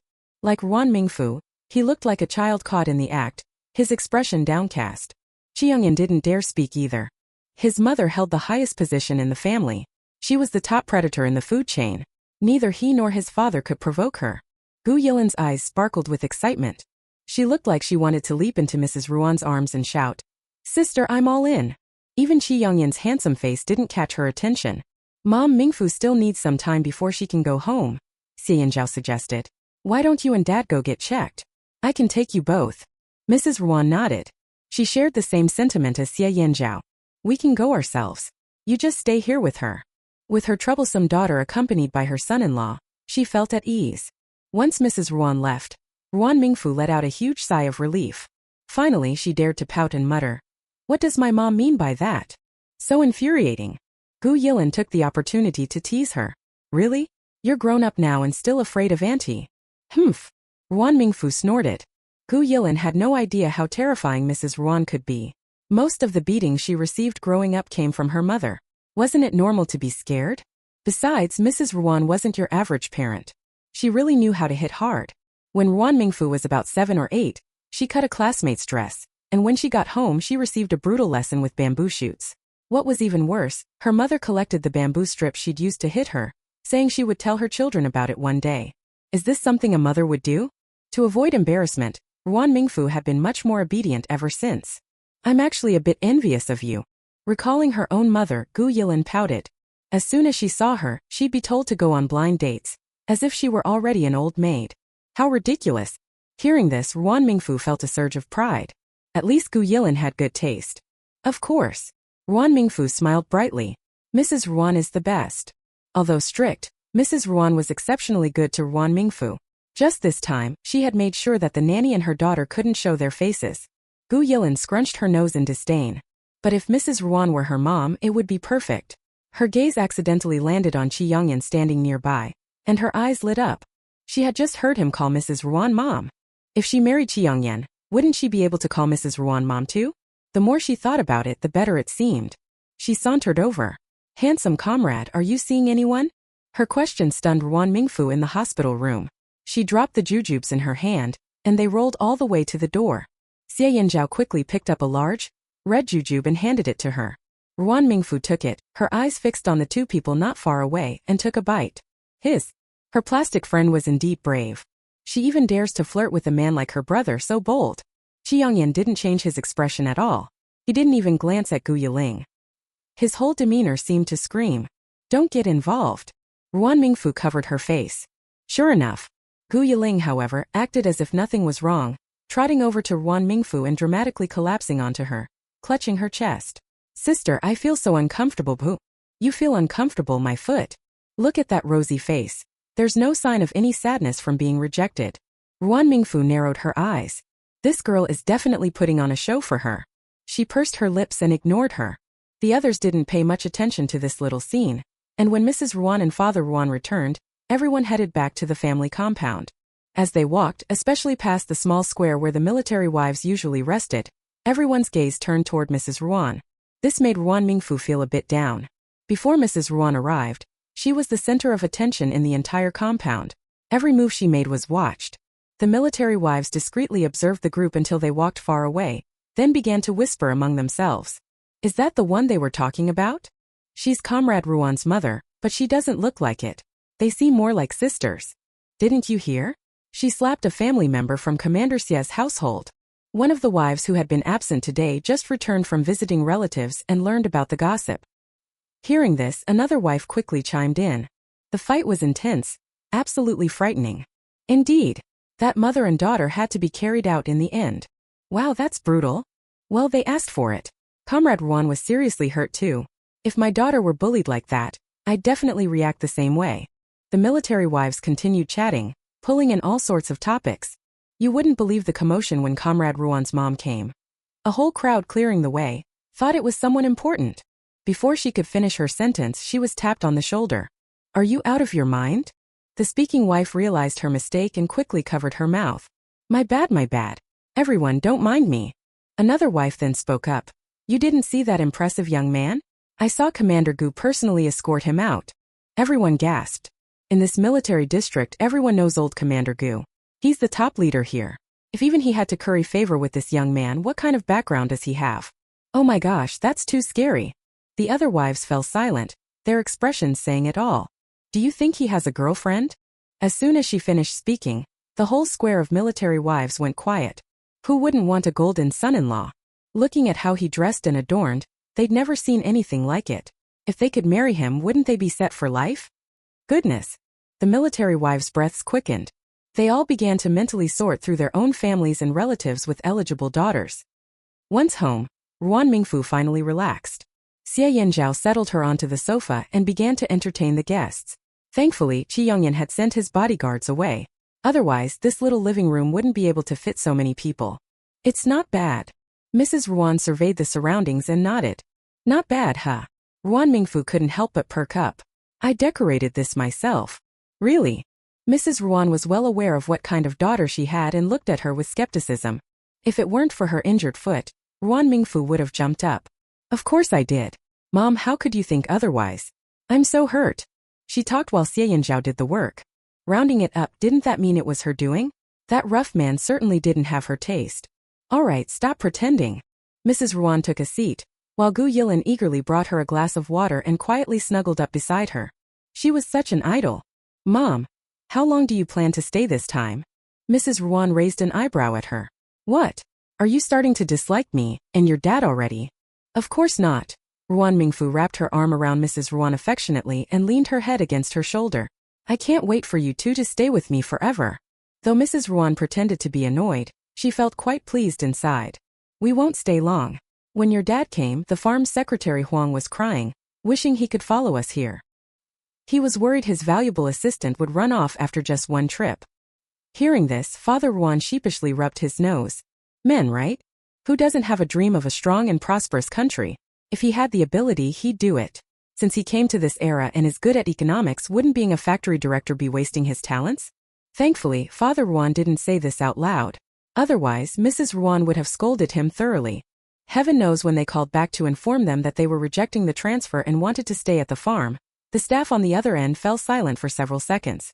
Later, they repeatedly confirmed their identities and asked questions, then reported to their superiors. The leaders were so moved, praising how insightful the two were, saying they would report to higher-ups to apply for awards for them. Mrs. Ruan. Those people were definitely flattering them on the surface, but inwardly thinking, hey, we've encountered a couple of fools. Ruan Mingfu tilted her head and asked, Mom, are you really not going to reconsider? Forget it. Mrs. Ruan waved her hand. Let your dad do what he wants. While at the farm and even on the train, Qi Yongyan had tried to persuade Father Ruan countless times. But Father Ruan was stubborn. He just wanted to stay at the farm. It was such a remote place that even visiting the kids wasn't easy.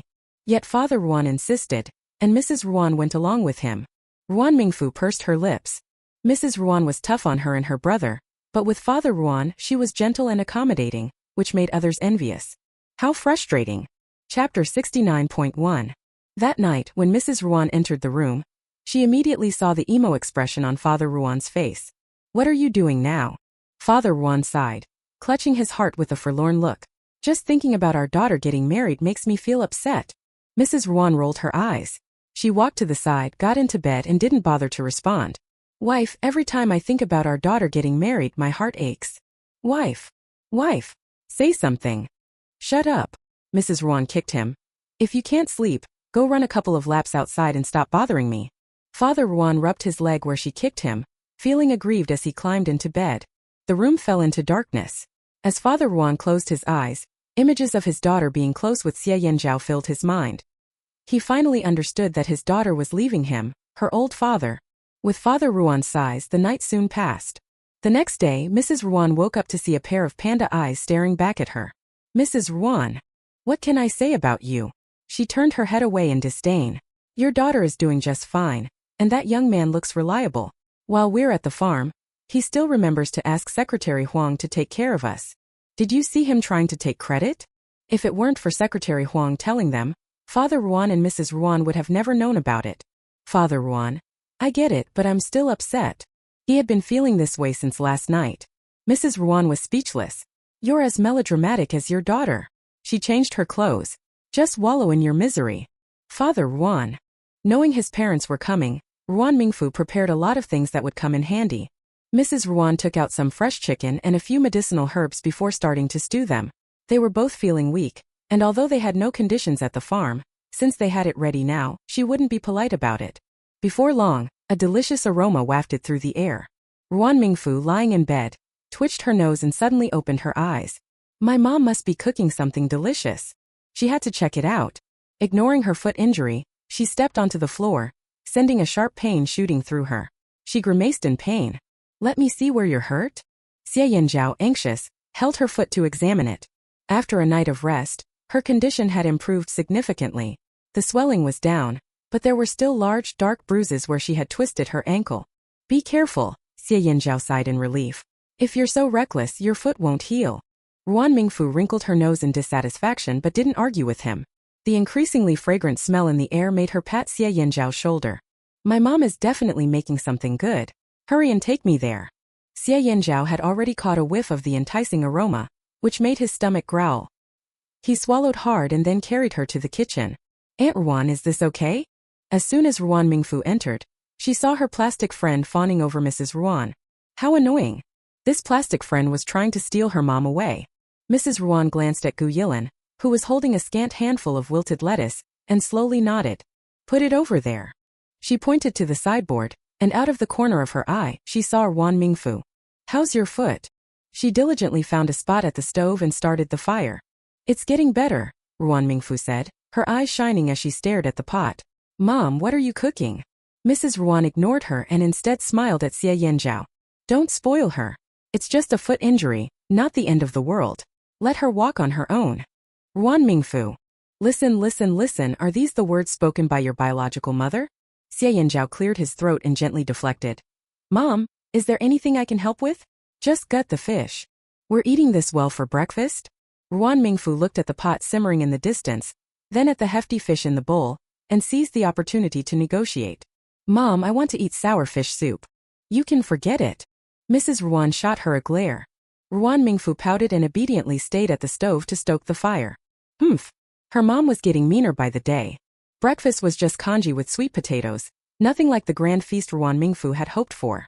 But with the increasingly rich aroma filling the air, her heart felt as if it had been clawed by a cat. But she didn't dare to ask.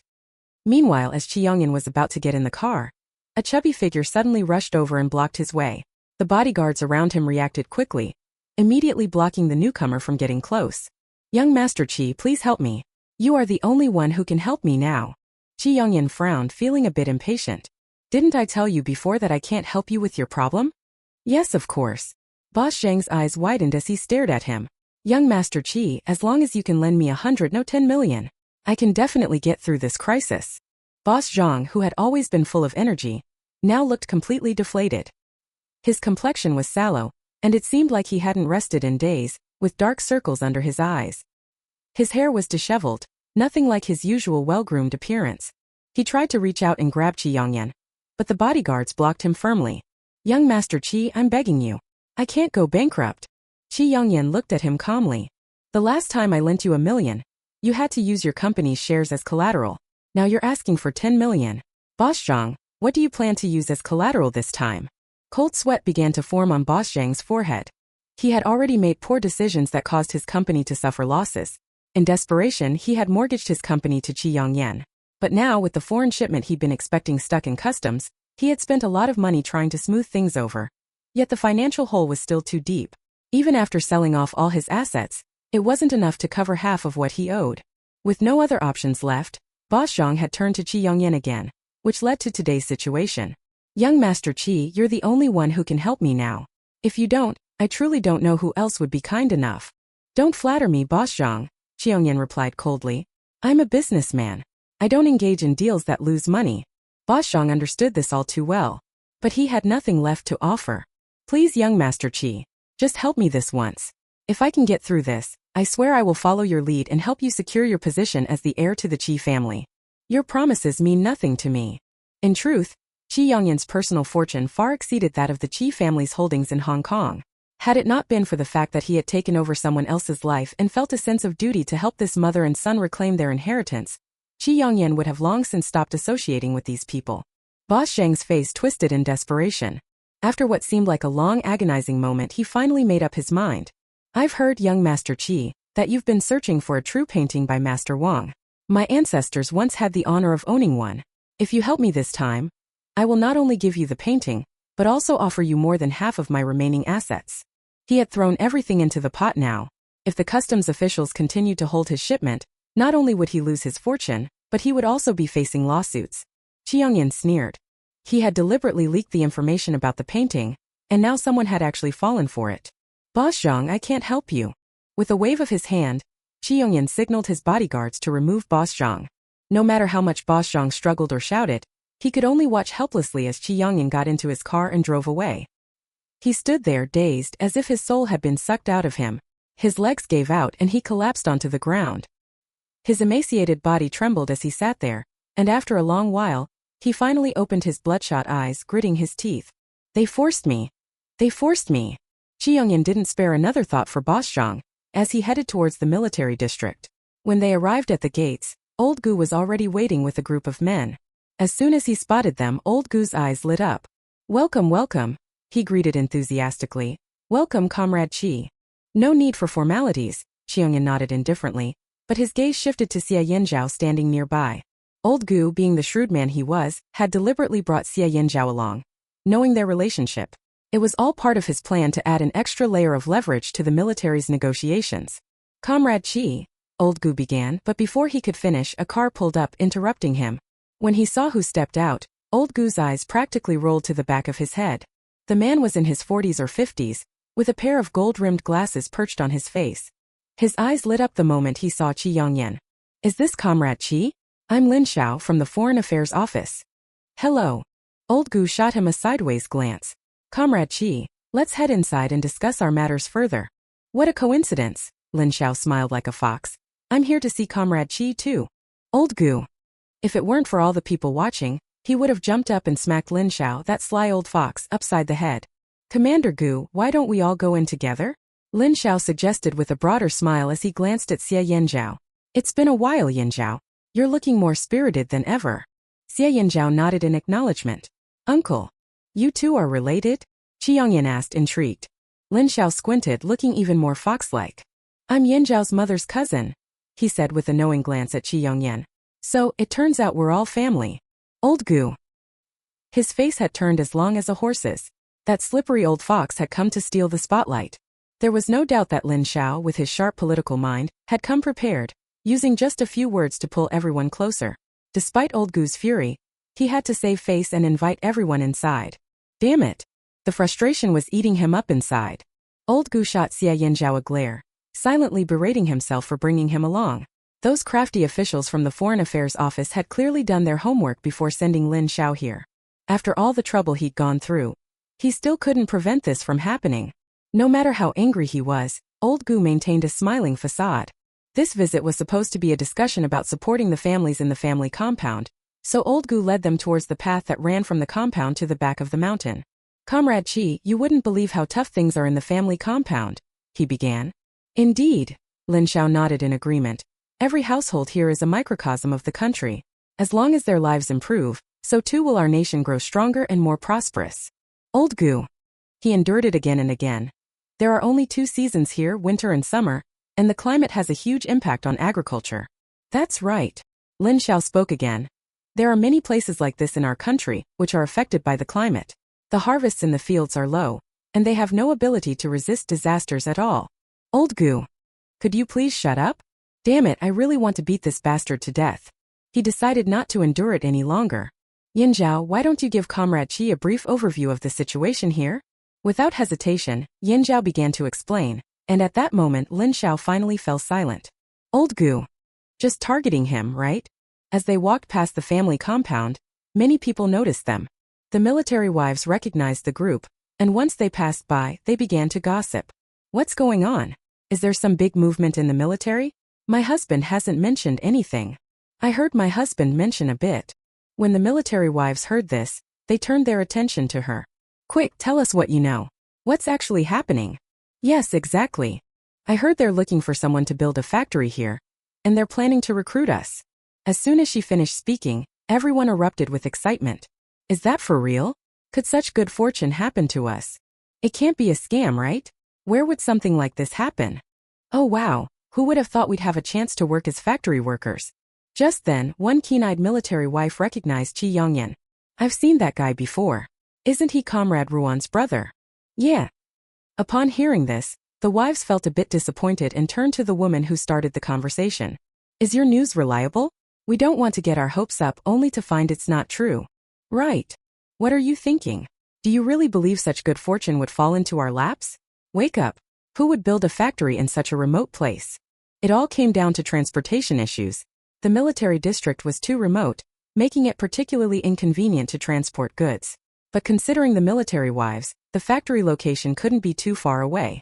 It was essentially a deadlock. Old Gu shared the same concerns. He felt uncertain. But with the situation at hand, he asked, Comrade Chi, what do you think? They reached the foot of the back mountain surrounded by lush trees. However, at this time of year, most leaves had already fallen, creating a thick, soft carpet on the ground. Chi Yongyan looked around and noticed some military wives coming down the hill with baskets. What's that? It's the transition from autumn to summer, the perfect time for mushrooms to grow, Old Chief Gu replied anxiously. They go up the mountain to pick mushrooms for extra meals. Chi Yongyan nodded. Meeting Old Gu's hopeful gaze, he fell silent for a moment. Let's head back and discuss this further. Old Gu felt a bit disappointed but nodded in agreement. All right. It seemed the prospects weren't great. Old Gu felt melancholy as he realized they had lost such a wealthy opportunity, and the future of the family compound was still uncertain. Sigh. He sighed again. Chapter 69.2. The conference room had been hastily arranged with just a few tables and chairs. Old Gu pursed his lips. Comrade Chi, what do you think of our situation here? Don't rush, Chi Yongyan replied, jotting down notes before looking up. I've got a general idea, Commander Gu. There are two potential solutions. Old Gu's eyes brightened. He had thought all hope was lost, but now there was a chance. If it weren't for needing to maintain his composure as a leader, he would have jumped for joy. Comrade Chi, please share. We will do everything we can to make it happen. Not so fast, Chi Yongyan replied, leisurely pulling out his notes. First, let me explain these two options. Everyone in the conference room turned their attention to him. First, mushroom cultivation. I know a type of mushroom that's very popular in Wancheng. I can bring someone in to teach the residents of the family quarters how to grow them. I will provide the mycelium initially, and when the mushrooms are ready, I'll buy them at wholesale prices. As he laid out the plan, Old Gu felt some dissatisfaction. Winter was approaching, and it wasn't the right season for growing mushrooms. While it could bring in some income, there were too many uncontrollable factors.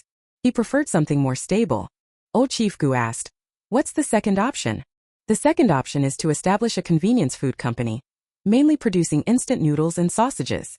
I'll select a nearby location and prioritize hiring military wives. However, the scale won't be large enough to accommodate everyone at once. Though Chi Yongyan had money, he wouldn't make foolish investments. He had long planned to start a company here. Since the military district had extended an olive branch, he could take the opportunity to create a solid foundation. Old Chief Gu nodded in understanding. He recognized the benefits but wanted both options. Those selected to work in the factory could do so, while others could grow mushrooms. It would solve the problems of the family compound in one fell swoop. But as the moment approached, Old Gu suddenly became hesitant. He felt embarrassed to bring it up. He shot a glance at Xie Yinzhao, signaling him to step in. But Xie Yinzhao seemed distracted, not looking in his direction. Old Gu, feeling anxious, kicked him under the table. Cough, cough. Across the table, Lin Zhao's face suddenly paled, showing signs of pain. He clenched his fists, enduring the pain in his leg. It was just a matter of sharing a piece of the pie. Did he really need to go this hard? Are you okay? Seeing the pained expression on his face, Old Gu could hardly contain his amusement. It was an unexpected twist of fate.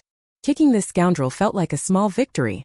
Lin Zhao was barely able to suppress the urge to hit him, wondering how he hadn't noticed how annoying this guy was before. I'm fine. Lin Zhao gritted his teeth, forcing the words out. Old Gu, filled with satisfaction, replied, That's not good. You look pale. You should really go to the hospital. No way. Lin Zhao retorted, wanting to leave so this scoundrel wouldn't monopolize the opportunity. Old Gu felt a bit disappointed, clearly frustrated with Lin Zhao's stubbornness.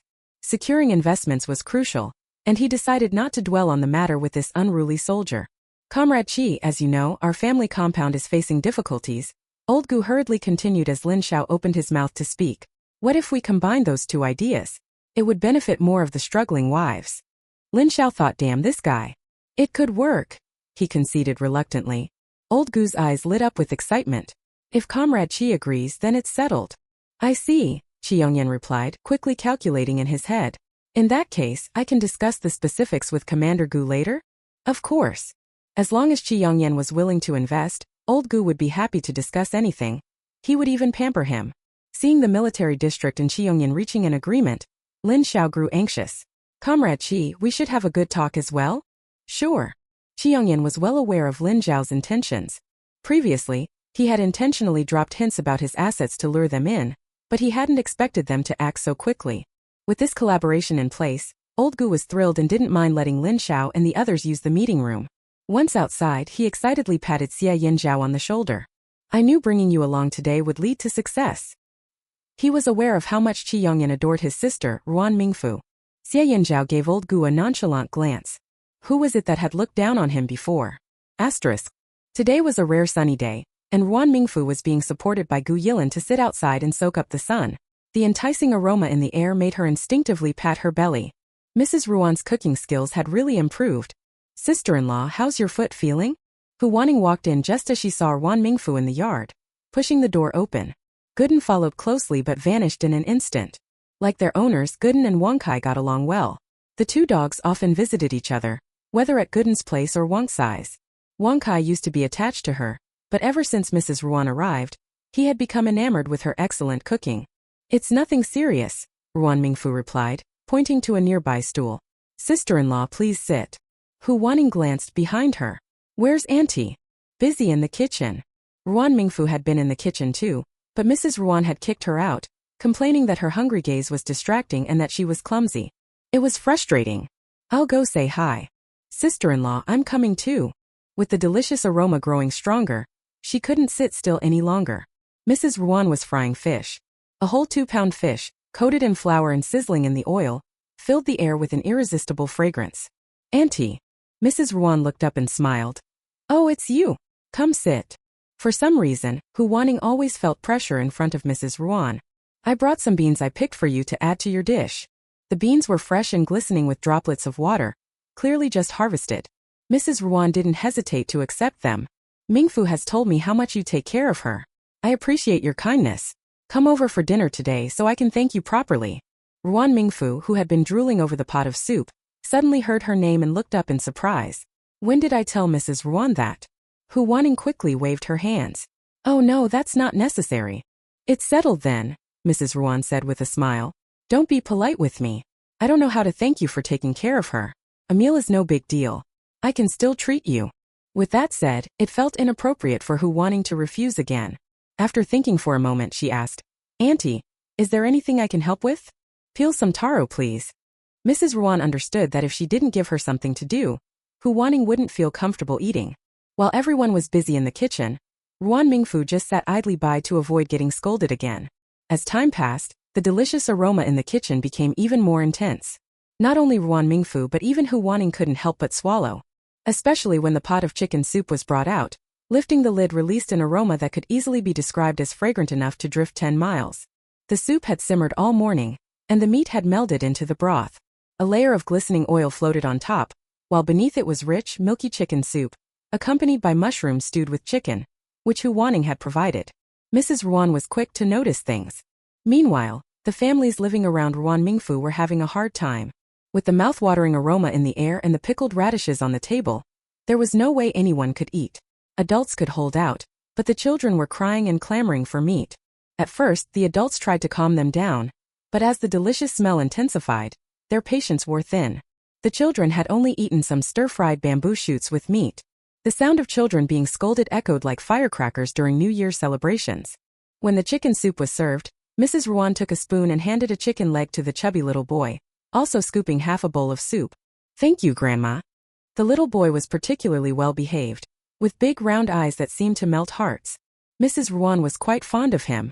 Such a good boy, she said, ruffling his hair. She then picked up another chicken leg and handed it to him. Make sure to eat more. Losing a chicken leg made Ruan Mingfu feel quite resentful.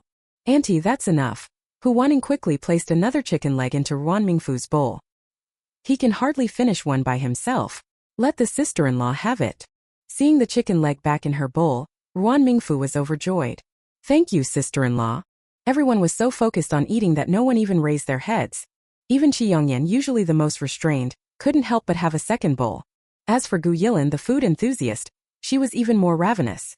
Especially the chicken soup, which was drained clean, leaving no scraps behind. Suju's sympathy turned into envy. With cooking skills like this, he could put up with even the strictest mother-in-law. The taste of this meal was something he would remember for a lifetime. After eating, the men dutifully went to wash the dishes. But Mrs. Ruan got busy again. She washed the red dates she had brought from the farm and started snipping the flesh off with scissors. "Mom, what delicious thing are you making now?" Ruan Mingfu curiously leaned over. "All you think about is eating. Didn't I teach you how to handle relationships?" Mrs. Ruan replied with a hint of disdain. "You should really thank those who came to help you yesterday. Since they took the time to come and help, sending something directly felt impersonal. Offering a homemade dish was both thoughtful and respectful." Ruan Mingfu thought, "I hadn't considered that." Mrs. Ruan shot her a glare. "If you're not going to help, then don't just stand around getting in the way." Feeling dejected, Ruan Mingfu sighed. Great, now she is being scolded again. Asterisk. After that, the men in the house all got busy. Even Ruan Mingfu's father was drafted into helping. News of Chi Yongyan's plan to set up a factory spread throughout the family compound. In the past few days, several sisters-in-law had come by to bond with her. It felt like a bustling marketplace, filled with chatter, and it seemed like there were people everywhere. Sisters-in-law who normally wouldn't even greet her on the street were now extremely enthusiastic. However, Mrs. Ruan, with her social prowess, quickly got along with everyone in the compound. Ruan Mingfu watched in amazement. She had been there for quite some time and still didn't know many people, yet Mrs. Ruan seemed to remember everyone's names immediately. What was even more surprising was that she was playing matchmaker for her brother. Each of the women had impressive backgrounds, whether they were the daughters of brigade leaders or relatives of officials, yet Mrs. Ruan had rejected all of them. One day, an unexpected visitor showed up. Upon seeing Ruan Mingfu, they smiled widely, looking like a blooming chrysanthemum. Chapter 70. "Comrade Ruan, I heard you were injured, so I came to check on you," Yiqiu said with a smile, holding some items in her hands. She looked particularly polite, completely different from the way she had acted at Commander Li's home. Caught off guard by her friendly demeanor, Ruan Mingfu hesitated. "It's nothing serious, I'm almost fully recovered," she replied. "I heard about it," Yiqiu said, indignant as she slapped her thigh. "That stepmother of yours is truly awful. I'll help you deal with her if you need it." Ruan Mingfu was left speechless. Yiqiu clearly looked down on the nanny. Although her own moral standards were low, she considered herself a person of some dignity and wouldn't stoop to such disgusting behavior. "Enough about her. It's a lovely day. It would be bad luck to dwell on it," Yiqiu said, glancing around the yard. "Your yard is so tidy. I can tell Comrade Ruan is a hard-working person." Ruan Mingfu thought to herself, "No one is lazier than me. Look at how well these bok choys are growing. They're so fresh. I've been growing vegetables for years and still can't match your skills, Comrade Ruan." Hee. Ruan Mingfu felt a bit embarrassed. "Oh, it's nothing special." The truth was, the vegetables were all tended to by the men. Taiju pulled the weeds and Gu Yilin watered them. She hadn't done a thing. Honestly, the compliments she had received recently were more than she had ever gotten in her entire life. "Comrade Ruan, I heard your parents are here too?" "Yes." Yiqiu's eyes brightened. "Can I meet them? I'd love to see what kind of parents could raise a daughter as beautiful as you." It had to be said, when Yiqiu wasn't being crazy, she could be quite pleasant to talk to. "My dad went to work, but my mom is here," Ruan Mingfu said, feeling buoyed by the compliments. She called out, "Mom!" Before long, Mrs. Ruan emerged from the house. Yiqiu immediately jumped to her feet and rushed over, showering Mrs. Ruan with compliments as if they were free. I knew that a mother who could raise a daughter like Comrade Ruan must be exceptional. Who are you?" Mrs. Ruan looked Yiqiu up and down and asked doubtfully. Ruan Mingfu was about to start the introduction when Yiqiu spoke first. "I'm the daughter-in-law of Commander Li. My last name is Yi, and my name is Yiqiu." Mrs. Ruan's expression changed to one of understanding. "Please have a seat." "Okay." Yiqiu complied, sitting down. "Since I'm a bit older, I'll just call you sister." Mrs. Ruan nodded. "Then I'll call you sister too."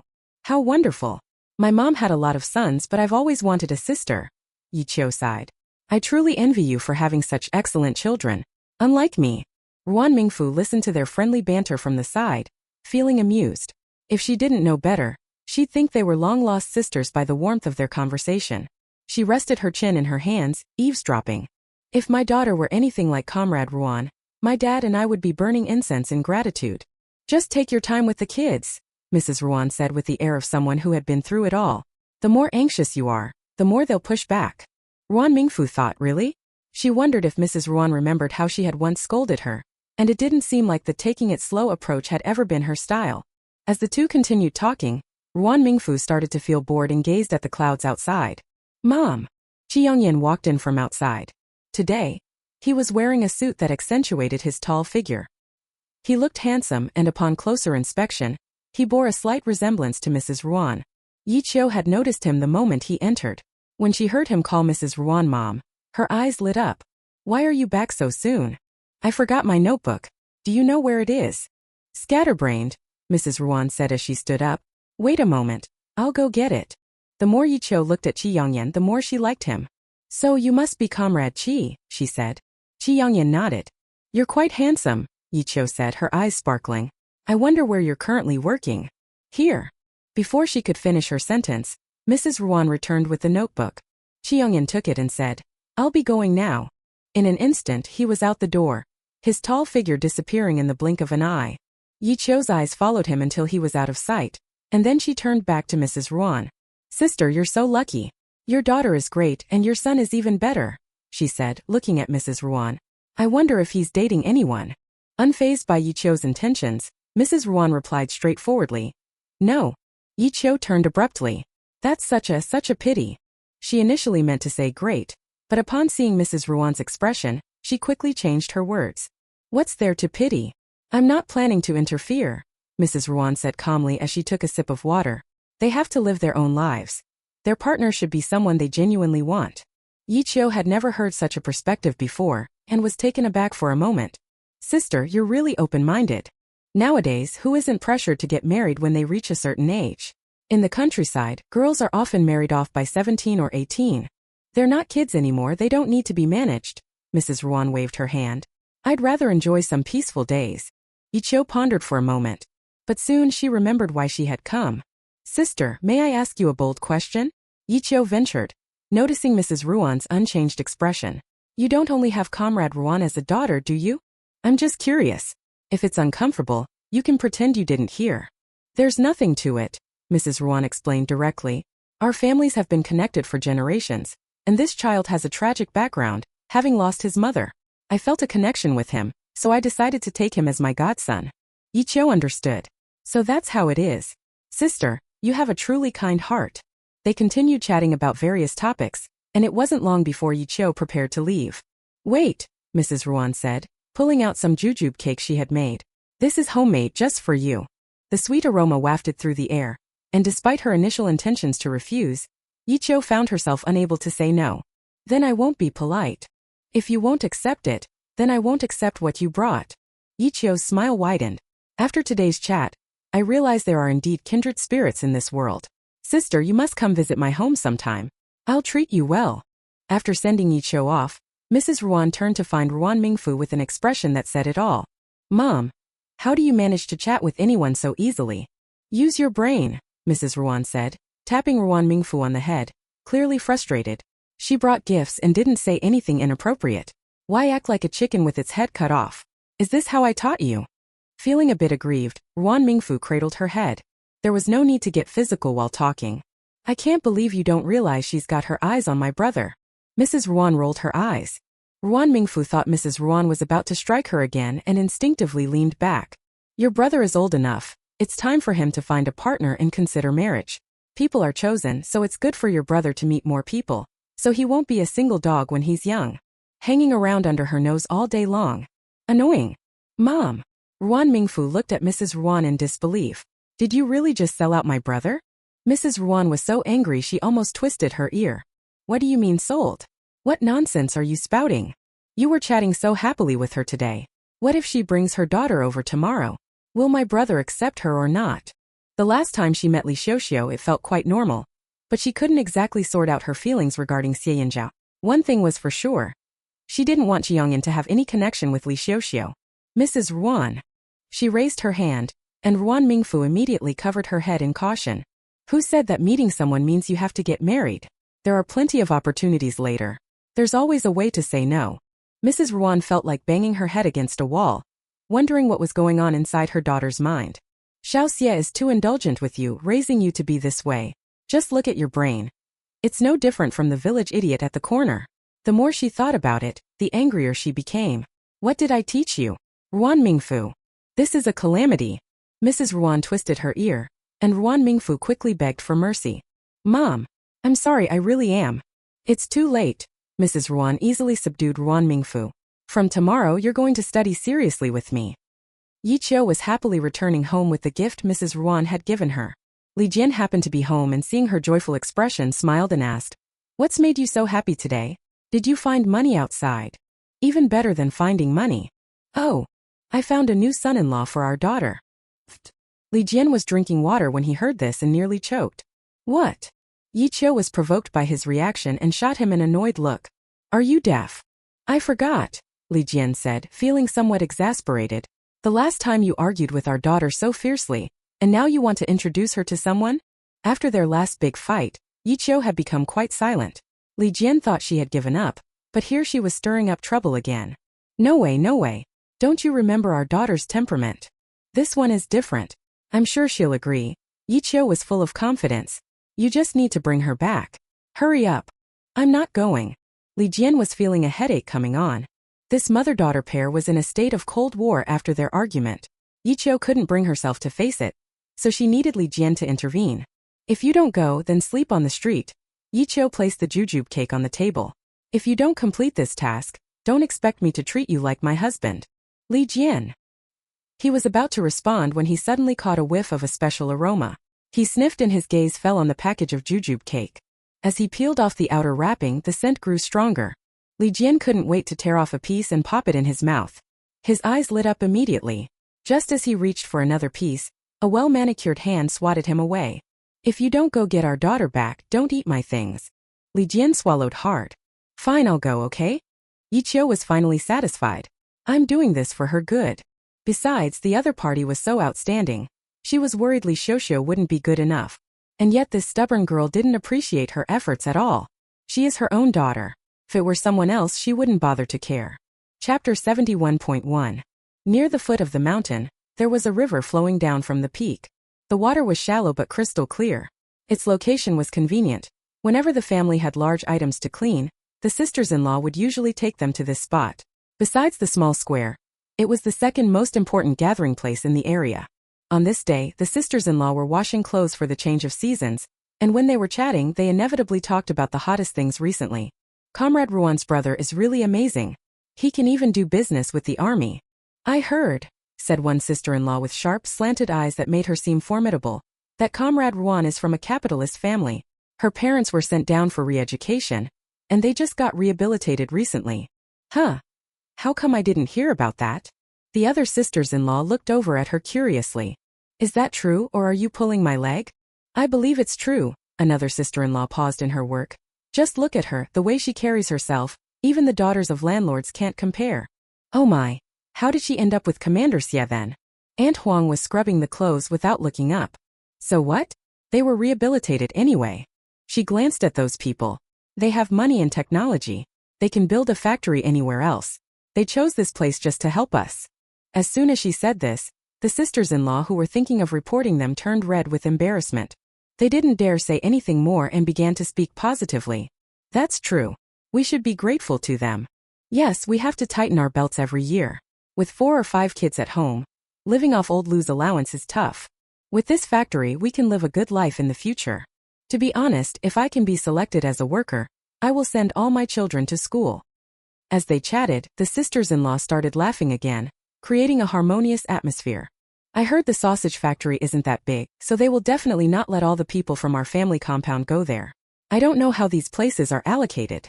The sisters-in-law fell silent. Who wouldn't want to be a factory worker? Not only would it bring in extra money, but it would also be a respectable position. The sister-in-law with slanted eyes gestured to the 2 women beside her, and then called out loudly to Li Xianglan, who was not far away. Xianglan, you're close to Comrade Ruan. Have you heard any news? Li Xianglan, who was called, looked up blankly. Huh? What? I'm asking you if you know the rules for recruiting workers. The other military wives quietly perked up their ears. I don't know. Faced with their questioning, Li Xianglan felt a bit flustered. You follow Comrade Ruan around every day, how could you not know? the sister-in-law with slanted eyes said, narrowing her gaze. You're not trying to hide something from us, are you? Hearing this, the other sisters-in-law furrowed their brows. How should I know? Li Xianglan was at a loss when faced with her questioning. You follow Comrade Ruan every day, how could you not know? The military wife looked at her with a slanted look. Could it be that you don't want to tell us? After hearing this, the sisters-in-law frowned. I really don't know. Li Xianglan's mother-in-law had been keeping her busy lately. She hadn't been out for a long time and had no idea about this matter. But the sister-in-law with slanted eyes didn't think so. She was sure Li Xianglan was withholding the truth, and her attitude was becoming increasingly aggressive. You guys have the best relationship with Comrade Ruan. I don't believe she didn't tip you off. Exactly. Will Comrade Ruan report all the people who are close to her? The sister-in-law with slanted eyes had a fiery temper and exploded at that remark. She dares. This is typical capitalist behavior. If she dares to do that, I'll report her. The factory was only hiring a few people. If more went to Ruan Mingfu's side, it would mean fewer for the other sisters-in-law. Who could accept that? Upon hearing this, the other silent sisters-in-law also looked displeased. Then a weak voice piped up. But that factory is built with money from her brother. Just hiring a few people is nothing. Chief Commander Gu will agree to it. What brother? He's not even a blood relative, the sister-in-law with slanted eyes said, though her confidence was wavering. This factory belongs to us working people. Who says that spending money makes it theirs? Seeing the situation turning sour, Li Xianglan stopped washing clothes and began to gather her things to leave. Stop right there. The sister-in-law with slanted eyes blocked her path. If you don't say anything today, you're not leaving. Li Xianglan was on the verge of tears. I really don't know. Who believes that? You follow her around like a lapdog. There's no way she hasn't told you anything. The sister-in-law reached for Li Xianglan, and in her panic Li Xianglan dropped the basin, causing the clean clothes to get muddy again. I really don't know. Let me go. You all let go. What are you doing? Hitsuexiang, who had come over with clothes to wash, quickly noticed Li Xianglan surrounded by several women and stepped in to push them aside. Li Xianglan nearly burst into tears, feeling as if she'd seen a savior upon seeing Hitsuexiang. Suexiang, are you bullying Xianglan? Hitsuexiang looked at the group of sisters-in-law with a wary expression. There are many people in the family compound, and the relationships are complicated, so it is inevitable that they will form cliques. Xie Yanzhao is the head of the regiment, and the wives of the battalion commanders and company commanders under him are naturally related to Ruan Mingfu. What do you mean by bullying? The sister-in-law with slanted eyes, feeling a bit uneasy with Hitsuexiang's presence, spoke defensively. We're just asking her a question. How is that bullying? Aunt Huang shot her a glance. How is it not bullying? Blocking someone from leaving is still bullying. What nonsense are you talking about? The sister-in-law with slanted eyes had long been put off by Aunt Huang. You didn't curry favor with her before, and now it's too late to suck up. Aunt Huang snorted coldly. That's still better than offending her to death. You. The other sisters-in-law began to feel that Aunt Huang had a point. They tugged at the sister-in-law with slanted eyes, urging her to back down. The sister-in-law with slanted eyes shrugged off their hands. You all can tolerate it, but I can't. With a factory built, we're all going to have to rely on her goodwill to get by. Once she said this, the faces of the other sisters-in-law darkened. What nonsense are you talking about? Hitsuexiang frowned at her. Sister-in-law already said that the factory was built by her brother. She won't be involved. That's a nice thing to say. The sister-in-law with slanted eyes didn't believe that Ruan Mingfu would not seek benefits for her own people. You follow her around every day making her happy, so of course you have benefited from it, so of course you stand by her and speak for her. You're right. She's indeed the child of a capitalist just scheming. Shut up. Hitsuexiang could no longer listen. She picked up a wooden box from the basin that held soap pods and hurled it at the sister-in-law who had mentioned capitalism. I'll let you talk nonsense and tear your mouth apart. She actually dared to hit someone. How dare you hit me, you little brat? Suddenly, several sisters-in-law began to fight, leaving Li Xianglan and Aunt Huang stunned. They rushed in to break it up, but in the chaos they ended up getting slapped several times. Many were now red-eyed and fighting fiercely. Stop fighting, stop fighting. How could these people listen? Their hair was disheveled, and some of them had their clothes torn. Seeing things getting out of hand, some sisters-in-law who weren't participating quickly went to call for help. Li Xianglan protected Hitsuexiang but took several punches herself, and suddenly everything went dark. She fell to the ground with a thud, as if someone had pressed the pause button, and the surroundings went silent. Hitsuexiang, who was wrestling with others, snapped back to reality and hurried over. Xianglan, Xianglan? Stop screaming. Aunt Huang pushed through the crowd, her own clothes bearing signs of being torn. We need to get her to the hospital quickly. The sister-in-law who was fighting was also confused by this scene. Damn it, could someone have died? She was unable to think about much at the moment, so she quickly stepped forward to lend a hand, and together with Hitsuexiang, they carried the person to the hospital. A few days later, Ruan Mingfu's foot injury had mostly healed, at least enough that it didn't stop her from moving around. Today, everyone at home had gone out, including Mrs. Ruan, so she sat outside in the sun with Wang Kai, just like a retired old man, with snacks and fruit made by Mrs. Ruan on the table. It was so comfortable. She swung her legs, about to lament her boring life, when Hu Wanning rushed in anxiously. Sister-in-law, something happened. Ruan Mingfu frowned and looked at her. At the hospital, the military wives involved in the fight hadn't left. They were still waiting outside. Hitsuexiang squatted at the entrance, looking lost and dazed. When she saw the two of them, her eyes lit up. Sister-in-law, you finally came. The other wives, seeing Ruan Mingfu, awkwardly averted their eyes. Ruan Mingfu looked at Hitsuexiang's reddened eyes. What happened? It's them. Hitsuexiang glared at the others. They said. Hitsuexiang quickly pieced together the events, and by the end, both Ruan Mingfu and Hu Wanning frowned. You fought over something like this? Comrade Ruan, you can't say that. This concerns all of us, the woman with slanted eyes said, feeling a bit guilty. I just wanted to clarify. Who knew it would escalate to a fight? Ruan Mingfu. She looked around at the other sisters-in-law, her frown deepening. Let me tell you this now, Ruan Mingfu said, fixing her gaze on the women with a look that seemed to challenge them. My brother won't interfere in the recruitment matter, and neither will I. The army decides who gets recruited, so if you have any thoughts, go find them. What? The woman with slanted eyes was shocked. Not just her.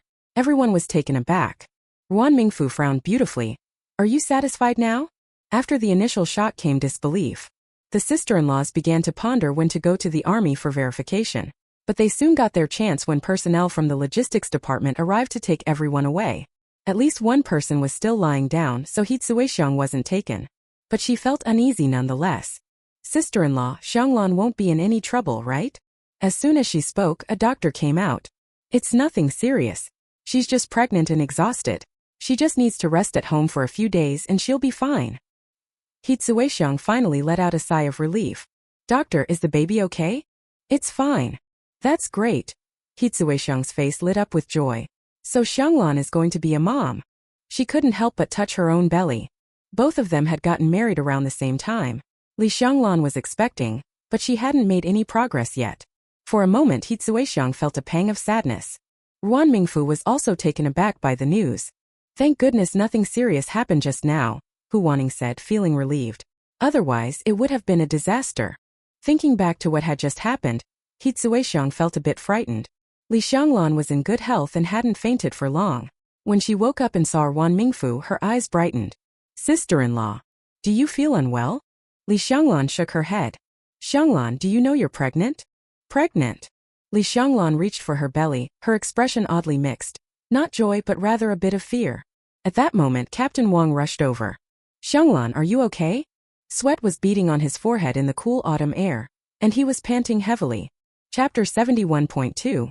Upon hearing that Li Xianglan was in trouble, he hurried over. To his surprise, he heard such good news upon arrival. You must take good care of her, Hu Wanning said, nudging him. The doctor said Xianglan is exhausted. Captain Wang, your family doesn't farm or anything, so how could she be overworked? Captain Wang's face darkened. But soon he responded. Now that Xianglan is pregnant, I definitely won't let her be overworked. Hu Wanning smiled but said nothing. Since Li Xianglan was fine, everyone felt relieved. On the way back, Hu Wanning asked Ruan Mingfu, is that really how you feel? Ruan Mingfu paused for a moment before realizing what she was referring to. Actually, it was an idea suggested by Mrs. Ruan. Of course, Ruan Mingfu said, with her hands behind her back. You know I love comfort. I don't want to be waking up before dawn to go to work every day. It was too painful. Miss Ruan couldn't bear this hardship. If you can avoid this matter, don't get involved, Hu Wanning continued. Otherwise, there will be plenty more incidents like this in the future. If Ruan Mingfu didn't live in the family compound, she wouldn't care if they made a fuss. But since she couldn't move out in the short term and had to deal with these people, why bother? It was better to let the army handle it. Sister-in-law, my mom said the same thing. The sisters-in-law in the family compound are warm-hearted, but also the easiest to be stirred up. Don't take today's events to heart. Ruan Mingfu nodded but didn't say anything. By the way, Ruan Mingfu almost forgot. Do you still need cotton? Father Ruan knew the weather was cold where Ruan Mingfu lived and specifically asked Secretary Huang for a lot of it when he came. It was enough for her to make several big cotton jackets with some leftover. Yes, of course. Hu Waning's eyes lit up. Here, cotton is also a scarce commodity and is in great demand. She counted in her head. Although the army would provide supplies, since this year she would be going home, she needed to make something new for him. She could simply repurpose the old item she had. Plus, the little chubby one had grown. He needed new clothes too. Just when Hu Waning was feeling troubled, Ruan Mingfu relieved her urgent need. Thank you so much, sister-in-law, she continued. I'm thinking of going to the supply and marketing cooperative to try my luck someday. Otherwise I'll have to ask my sister for help. Shall I take you to see it now? Sure. Hu Waning readily agreed, but as they reached the intersection, they noticed people coming in and out of the neighboring yard, with plenty of furniture blocking the already narrow path, making it even more crowded. Neither of them could pass through. Ruan Mingfu frowned. Who would have thought they would go out only to find themselves blocked at their doorstep? As they contemplated taking another route, a stylishly dressed woman in a skirt emerged. I'm really sorry, there's just a bit too much stuff here. And it's blocking your way. Though she spoke apologetically, her demeanor was condescending. Ruan Mingfu. She assessed Ruan Mingfu and Hu Waning with a few glances. If you're in a hurry, I can have someone move it so you can go first. All right. Ruan Mingfu stood at the intersection, waiting for her to clear the way. The woman became speechless this time. She awkwardly smiled, then turned to flip a big eye roll. Two country bumpkins. She was just being polite, and they really took her seriously? After a moment, someone came out to move the furniture into the yard, but the woman never re-emerged. Ruan Mingfu rolled her eyes. Do you know who she is? She's Wang Manman. Oh, so it's her? Sister-in-law, just ignore her from now on. She's... Hu Waning shook her head in disdain, struggling to find the right words. Hard to deal with. Even Hu Waning had heard of Wang Manman's infamous reputation. But today she had finally met the person in real life. Ruan Mingfu nodded. Don't worry, sister-in-law. As long as she doesn't bother me, I won't pay her any mind. Once they entered the yard, Hu Waning lowered her voice. Do you know why she moved over here? Her expression was hard to read. Apparently, she was reported by the army wives from her building for some issues. At first, she was reluctant to move, but after the regiment commander's wife spoke to her, she finally complied. Ruan Mingfu was puzzled. What could she have done that warranted complaints from an entire building of wives? Seeming to sense Ruan Mingfu's confusion, Hu Waning shook her head. I'm not sure of the details, but I think it has something to do with fighting. Ruan Mingfu nodded, choosing not to pry further. She led Hu Waning to a tidy storage room and opened a bag, pulling out the soft cotton inside. Take a look, sister-in-law. It's all processed and really soft. Hu Waning reached out to touch it. It was dry and had the fluffy feel unique to cotton. The quality is excellent. This is the best cotton I've ever seen. Ruan Mingfu patted the bag. Is this enough? If not, there's more nearby. Thanks to Qi Yongyan having bodyguards, they managed to transport it back. That's plenty. Hu Waning was startled by her generosity. I don't need that much. Half a bag is sufficient for 2 cotton jackets. You, on the other hand, should make more. Ruan Mingfu and Xie Yanzhao had just gotten married this year and had nothing. They didn't even have thick quilts and would need to make some new ones requiring a lot of cotton. She couldn't be so inconsiderate. Sister-in-law, don't be so polite. My dad brought me a lot. Considering what Hu Waning was thinking, Father Ruan and Mrs. Ruan would surely think even more deeply. No need, really no need. Seeing her firm attitude, Ruan Mingfu gave up. Bang bang. Early in the morning, Ruan Mingfu was woken up by the noise from the neighbors. She frowned and turned over in Xie Yanzhao's arms. Hearing the commotion, she sat up straight, ready to confront whoever was making the noise. However, Xie Yanzhao pulled her back. Where are you going? Going to find someone to settle this.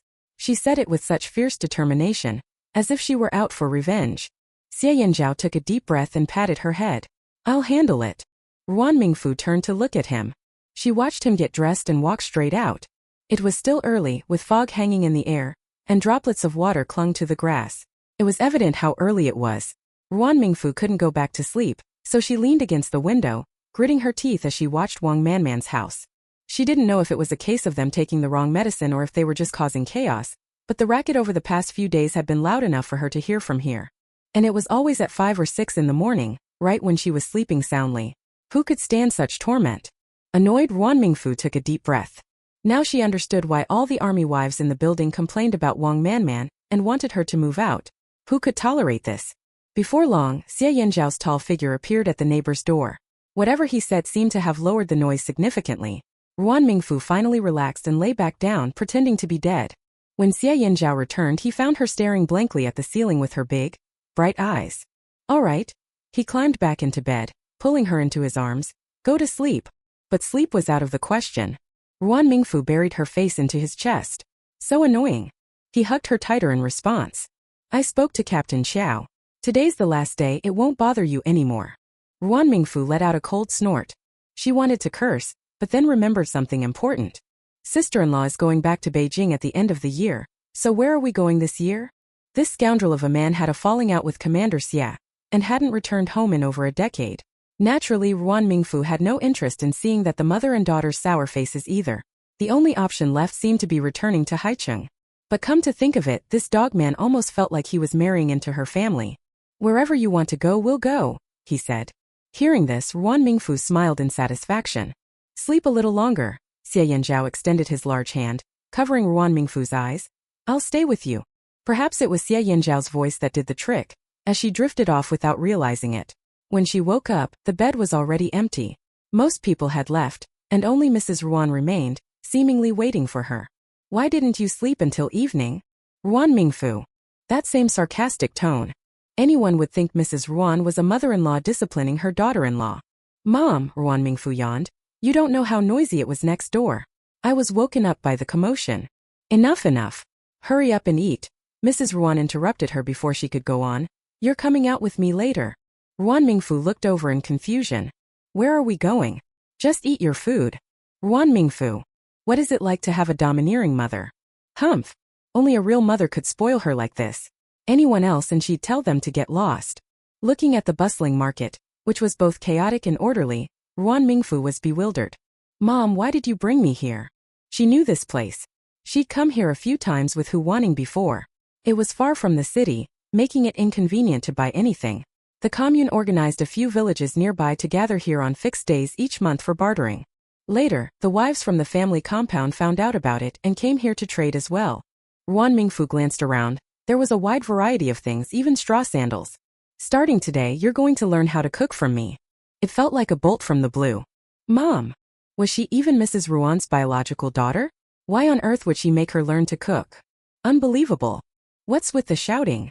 Mrs. Ruan glanced at her disdainfully before looking away. You're useless at everything, but you never leave anything on the plate. Xiao Xie is so busy every day, yet he still cooks for you. Don't you feel ashamed? Well, she did feel a bit embarrassed. Ruan Mingfu nervously twiddled her fingers. Mom, are you really willing to see me turn into a housewife? Aren't you already? Ruan Mingfu. There's no way this conversation could continue. Enough, Mrs. Ruan gave her no room to protest. You do nothing all day, waiting for Xiao Xie to practically spoon-feed you. Aren't you afraid he'll get tired of you one day? Ruan Mingfu pouted, muttering under her breath. If he gets tired, then he gets tired. I'll just find someone else. Ouch. Ow. Let go. Mrs. Ruan grabbed her daughter's ear, clearly frustrated. You're learning 3 dishes today, no excuses. Ow. Mom, I'm sorry, I'll learn. Please let go. Ruan Mingfu felt utterly wronged. Ever since her mom arrived, all her attention has been on Xie Yanzhao, the perfect son-in-law. Ruan Mingfu herself might as well have been adopted. No matter how upset she was under Mrs. Ruan's pressure, she had to obediently comply. After receiving her scolding, Ruan Mingfu behaved better. The market was full of small handmade items, crafted with a bit of childish charm. They caught Ruan Mingfu's eye, and she couldn't look away. An old man saw her interest and handed one to her. For me. She was a bit taken aback. Yes.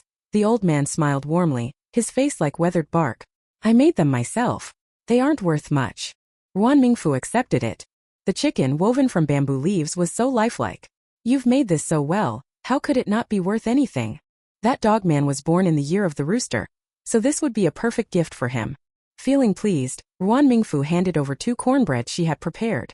Grandpa, I really like it. The old man initially wanted to refuse, but Ruan Mingfu tossed the cornbreads onto his stall and ran off. She couldn't stand drawn-out back and forths. After wandering through the market, Ruan Mingfu had accumulated a handful of trinkets. Mrs. Ruan. She had to blame Father Ruan for raising their daughter. She was over 20 but still acted like she was 17 or 18. Far away at the construction site, Father Ruan sneezed loudly, startling Qi Yongyan. "Dad, are you all right?" Father Ruan waved his hand, smiling. "I bet your mom's cursing me again." Qi Yongyan. How could he be this smug? "Take a look at this blueprint," Father Ruan said, unfolding the paper in his hand. "This place is too big just for a sausage factory. We could add a drying room over here." The land provided by the army was huge. Forget just building a food factory, they could easily add a Ruan family compound as well. "Dad, I plan to produce a series of food products here. It'll definitely expand in the future." "Sure, this plot of land will be in the city center in the future." Father Ruan squinted at him. "You bought this piece of land for 800,000 yuan, you've made a profit. It's more than just making money. It's simply making a lot of money. This land's value would multiply dozens of times over in the future." Father Ruan knew that no one could take advantage of his son. "For now, let's focus on getting the sausage factory up and running." Qingyan ignored his father's teasing. "Someone just traded us 2 sealing machines. We can put them to use." Father Ruan. Unbelievable. Everything is falling into place without costing him a penny. Is this basically a zero-cost operation? I'm also thinking of launching instant noodles. Before the era of food delivery, instant noodles were all the rage. Chapter 72. Instant noodles? Father Ruan immediately caught on. Does that mean you're considering self-heating meals too? Eating the same thing repeatedly gets boring eventually. We'll see. Qi Yongyan had his own opinions about this. If possible, I'd rather go straight to producing seasonings. He wasn't fond of self-heating meals. If given the choice, he'd prefer instant noodles. As long as you know what you're doing. Father Ruan nodded, completely trusting his son. How about staying here, Dad? You can manage the factory, Qi Yongyan persisted. My sister's here too, so you can keep an eye on her, and you'll have peace of mind. To be honest, Father Ruan was almost tempted. But his dream of building the nation took priority. Your sister has Xiao Xie to take care of her. I'm not worried. Qi Yongyan. Wasn't this the same guy who used to fight with Xie Yanzhao like cats and dogs? If it weren't for Mrs. Ruan keeping the peace, who knows how things would have turned out. I have to finish the work here quickly. Your uncle Huang has called me several times to urge me. Qi Yongyan. There's no persuading him. His father was a stubborn one, still chasing dreams even in his old age. As a son, what else could he do besides give him money? Near noon, the two of them returned to the family compound for lunch. Gu Yilin, who had been wandering around, brightened up when she saw them and rushed over with a basin. Brother, wash your hands. Everyone had noticed how unusually enthusiastic Gu Yilin had been toward Qi Yongyan these days. Father Ruan gave his son a teasing look before heading inside. Qi Yongyan was at a loss. We're not right for each other. That doesn't matter. Gu Yilin raised her chin confidently. After spending time together, it'll feel right. When Mingfu chased after old Xie before, he also said the same thing. Look at him now. Qi Yongyan. He was speechless and quickly ran into the house. Gu Yilin wasn't discouraged though. The water in the basin was still clean, perfect for her plastic friend to use. Meanwhile, Ruan Mingfu had been suffering under the strict guidance of Mrs. Ruan, learning how to cook.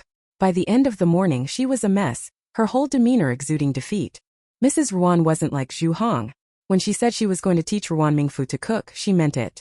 From chopping vegetables to stir-frying, Ruan Mingfu had to do it all herself. Mrs. Ruanovan specifically traded with the locals for a basket of potatoes, solely for her to practice on. Hurry up. At your speed, when will they get to eat? In Ruan Mingfu's eyes, Mrs. Ruan was now the stereotypical evil mother-in-law bullying the daughter-in-law. But she didn't dare complain. Ruan Mingfu wasn't completely dense. After a morning of practice, though her cooking wasn't good, at least her stir-frying technique started to take shape. The stir-fried shredded potatoes she made were at least edible. Alright, that's enough for today. Feeling like she had received a pardon, Ruan Mingfu heaved a heavy sigh of relief. She had already stir-fried 3 plates of shredded potatoes. If she didn't get it right soon, she was sure Mrs. Ruan would make her keep frying them for days. Ruan Mingfu felt like her life was as bitter as a gourd. Hurry up. You've still got 1 more plate of stir-fried cabbage to make. After Mrs. Ruan left, Gu Yilin finally dared to enter the kitchen, looking at her plastic friend with sympathy. Tisk tsk. You're so pitiful. I'm starting to doubt whether I'm really my mom's daughter. Ruan Mingfu was full of complaints. Gu Yilin, on the other hand, was thrilled.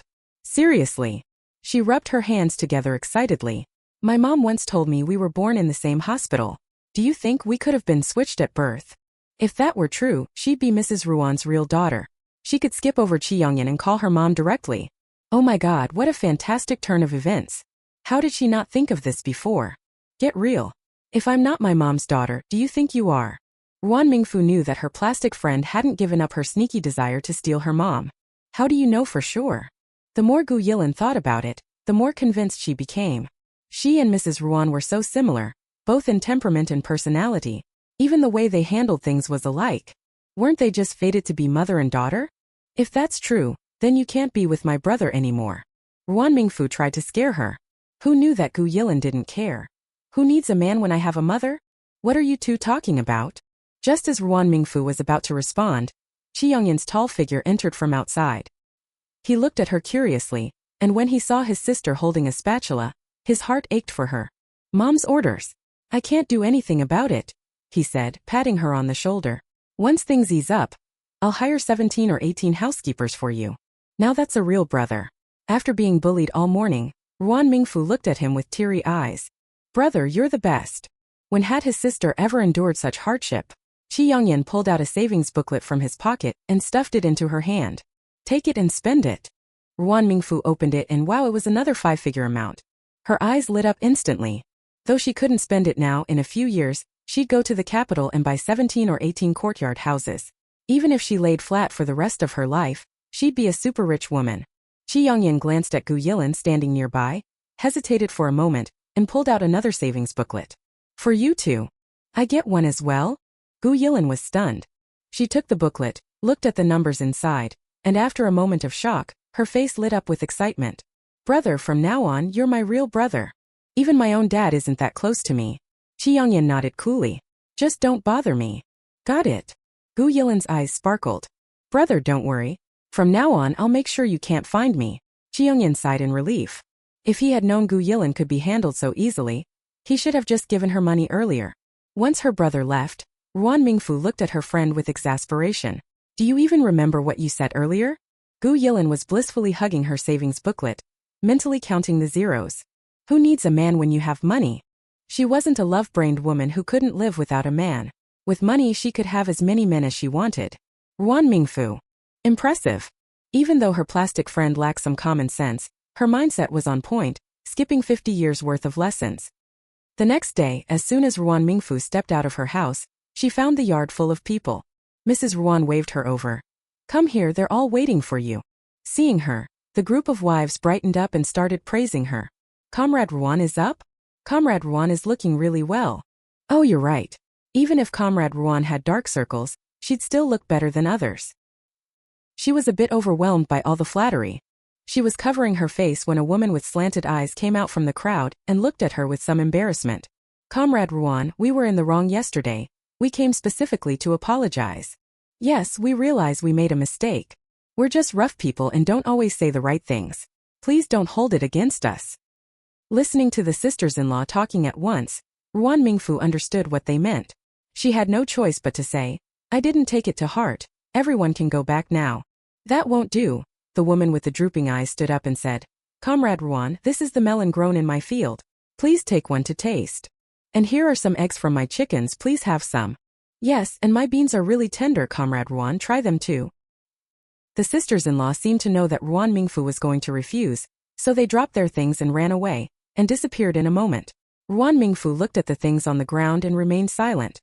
From next door, Wang Manman watched the scene unfold with a sneer. Such ugliness on display. As she left, she made sure to shoot Ruan Mingfu a glare. Chi Yongyan arrived just in time to overhear that comment. He gave Wang Manman's retreating back a long, thoughtful look before walking over. What happened here? As soon as he entered, he saw the ground covered with vegetables, and a few scattered white eggs among them. The sisters-in-law left all this stuff. I didn't even have a chance to say no. Mrs. Ruan cut in. All right, let's clean up the space first. There had been so many military wives coming and going, it was impossible to tell who was who. Luckily, it was all just vegetables from their gardens. Otherwise, she wouldn't know how to properly return the favor. Brother, what's in the boxes? Ruan Mingfu asked after clearing up the area, noticing the boxes he brought in. Crabs, Chiangyan explained. I just closed a deal and the other side sent these as a gift. As for what the deal was, he didn't say, and Ruan Mingfu didn't ask. Why so many? Mrs. Ruan peeked inside. We should share some with the others. Sister-in-law. Ruan Mingfu turned around and saw Li Xiuxiu timidly standing at the door, holding something in her hands. It's Xiuxiu, come in, she welcomed. Hello, Auntie. Li Xiuxiu greeted Mrs. Ruan. My mother asked me to bring these things for you. There was a strange man inside, presumably the comrade Qi, her mother had mentioned. Li Xiuxiu felt so nervous she was practically digging holes in her shoes with her toes, wishing she could flee immediately. If it weren't for Yiqiu forcing her, she wouldn't have come at all. Once she got home, she'd make sure Yiqiu gave up on her hopes. Come sit.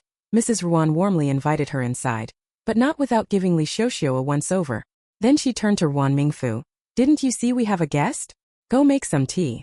Li Xiuxiu hurriedly waved her hands. No need. Don't be polite, come sit. Ruan Mingfu pouted but didn't forget to give Qingyan a look.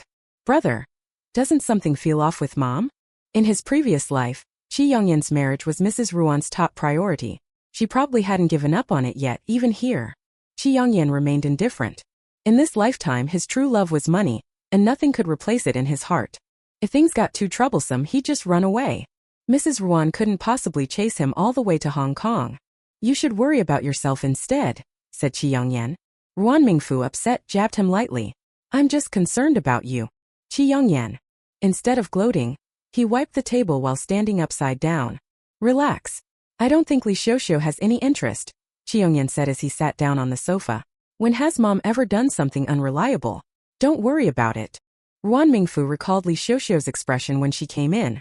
Her gaze was direct, looking at everything except Qi Yongyan. Unlike some of the women brought by those sisters-in-law, who practically glued their eyes to him.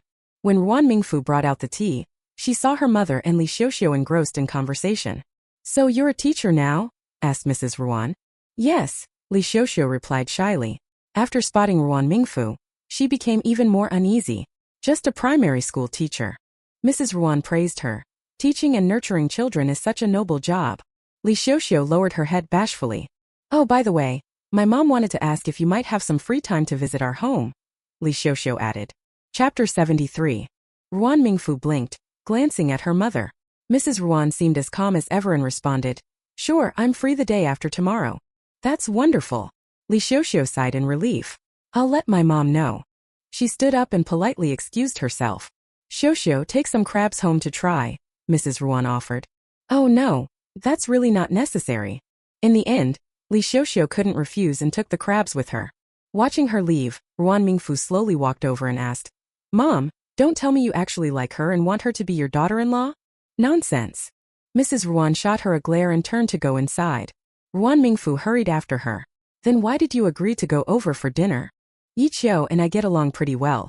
So what's wrong with having a meal together? Get along? Ruan Mingfu muttered. You can get along with everyone. Why are you worrying about this? Mrs. Ruan said casually. They're just inviting us for a meal, they didn't say anything more. Besides, Yiqiu might not even mean anything by it. Look at you, getting all worked up for no reason. Oh, what do you mean she doesn't have any intentions? She clearly does. Ruan Mingfu couldn't figure out what her mother was up to. While she didn't mind Li Xiuxiu, she had a terrible impression of Yiqiu. After recovering from their injuries, the mother and daughter finally left the hospital. They didn't dare stay any longer, too ashamed. Everyone in the surrounding rooms knew that something unforgivable had happened to the commander's family, resulting in them getting beaten up. Perhaps out of fear of embarrassment, Commander Xia rarely came to see them during their hospital stay. The nanny couldn't stand it anymore and left with Xia Yin as soon as possible, worried that Commander Xia might get snatched up by some other scheming woman. Bai Qianzhu, being as gentle and understanding as ever, coaxed Commander Xia back into his usual attitude toward the mother and daughter after several days of soothing him. Today, Bai Qianzhu took Xia Yin to the supply and marketing cooperative. After getting out of the car, Xia Yin noticed that no one was following them and immediately started complaining. Mom, when will this miserable situation end? Bai Qianzhu had been telling her to endure, but if Xia Yin could endure, she wouldn't be herself. Mom, if we can't deal with Mrs. Ruan, then what about Xia Yanzhao? Ever since that beating, Xia Yin had come to loathe everyone associated with Ruan Mingfu. He's in the army, and Dad's the commander. Dealing with him should be as easy as squashing a chick. Shut up. Bai Qianzhu glanced nervously at the nearby police officers before giving Xia Yin a harsh glare. Say whatever you want in front of me, but if your dad hears, he'll be the first to punish you. Mom. Xia Yin clung to her mother's arm, pouting and pleading. It's not like he's on Dad's side. Getting rid of him would be perfect revenge for Dad. Oh? And how do you plan to get rid of him? Xie Yin's eyes lit up, sensing an opportunity. After thinking for a moment, she suggested, "Isn't his wife the daughter of some capitalist? We could ouch. Mom, why'd you hit me?" "I'm not hitting you, your dad would." Bai Qianju was fuming, her chest heaving with anger. "You're so stupid. Haven't you learned anything from recent events? Even if they're not close, they're still father and son." She pinched a bit of skin on Xie Yin's waist, causing her daughter to nearly jump in pain. "If Xie Yinzhao is taken down, your dad will be implicated as well. Can't you use your brain for once?" The Bai family had held power for years, yet they had tolerated Commander Xie for so long. Bai Qianju shot her daughter an exasperated look before ordering, "Get inside." "Oh." Realizing she'd spoken out of turn, Xie Yin didn't dare say anything more. Inside the supply and marketing cooperative, Xie Yin wrinkled her nose in disdain. What a crappy place. It wasn't even half the size of the one in the capital. Small town, small place. Nothing here was up to par. Suddenly thinking of Ruan Mingfu, Xie Yin's blood boiled with hatred. "Let's get you some new clothes," Bai Qianju said after speaking with an employee. "My daughter has to dress beautifully. If I'd known, we should have just bought everything in the capital. What good clothes could this place possibly have?" Xie Yin glanced around and then brightened up when she spotted something. "Mom, that dress over there looks nice." Bai Qianju followed her gaze, and a shop assistant, noticing their elegant attire, hurriedly stepped forward. "You have great taste, comrade. This is a new arrival from Haicheng. Let me see that." The salesperson took down the green dress that Ruan Mingfu had brought and was about to hand it over, but was stopped. "Give her the brown one." Xie Yin wasn't too happy. She had her eye on the color. "I told you to go out less, but you didn't listen," Bai Qianju sighed, shaking her head. "Now do you see who's right? Green makes pale skin paler and dark skin darker. And Xie Yin was definitely the darker one." Even though she knew Bai Qianju was right, Xie Yin still felt a bit disgruntled. But she didn't have the courage to argue, so she dropped the matter. After buying the clothes, Xie Yin wore a long face. "All right, you." Bai Qianju was about to speak when she suddenly collided with someone, her entire body crashing into the man's chest, sticking closely to him. "Ah!" Xie Yin was stunned for a moment, then screamed and hurriedly helped Bai Qianju up while cursing. "Are you blind? Can't you see where you're going? You crashed right into my mom." The sudden commotion attracted a small crowd. Xie Yin struggled to pull up Bai Qianju, but she was too big to move an inch, no matter how hard she tried. Frustrated, she shouted at the onlookers, "What are you all staring at? Come help us." The bystanders, who had been about to lend a hand, froze. With her shouting like that, it didn't seem like she really needed their help. Thankfully, staff from the store came over to assist Xie Yin, and together they helped Bai Qianju up. "Mom, are you all right?" Bai Qianju's face showed pain. Don't move, don't move. I hurt my leg." "Hurt?" With no other option, they helped her to a nearby rest area. "You can't leave. Were you?" Xie Yin was about to continue scolding when she saw the man who had bumped into Bai Qianju standing up. He was tall, handsome, and wearing an expensive suit, similar to the kind she'd only seen Qi Yongyan wear. The man had a light stubble on his chin, and overall, he had an extremely refined and gentlemanly demeanor. Thinking about the recent Shanghai trade fair, Xie Yin bit back her insults. "Sorry, I didn't mean to." The man looked very apologetic, speaking with a somewhat broken mix of Mandarin and Cantonese.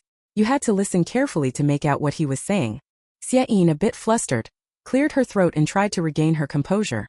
"You bumped into my mother. You should apologize to her." "Of course." Seeing them head into the rest area, the onlookers dispersed, realizing there wasn't much more to see. The man was genuinely apologetic.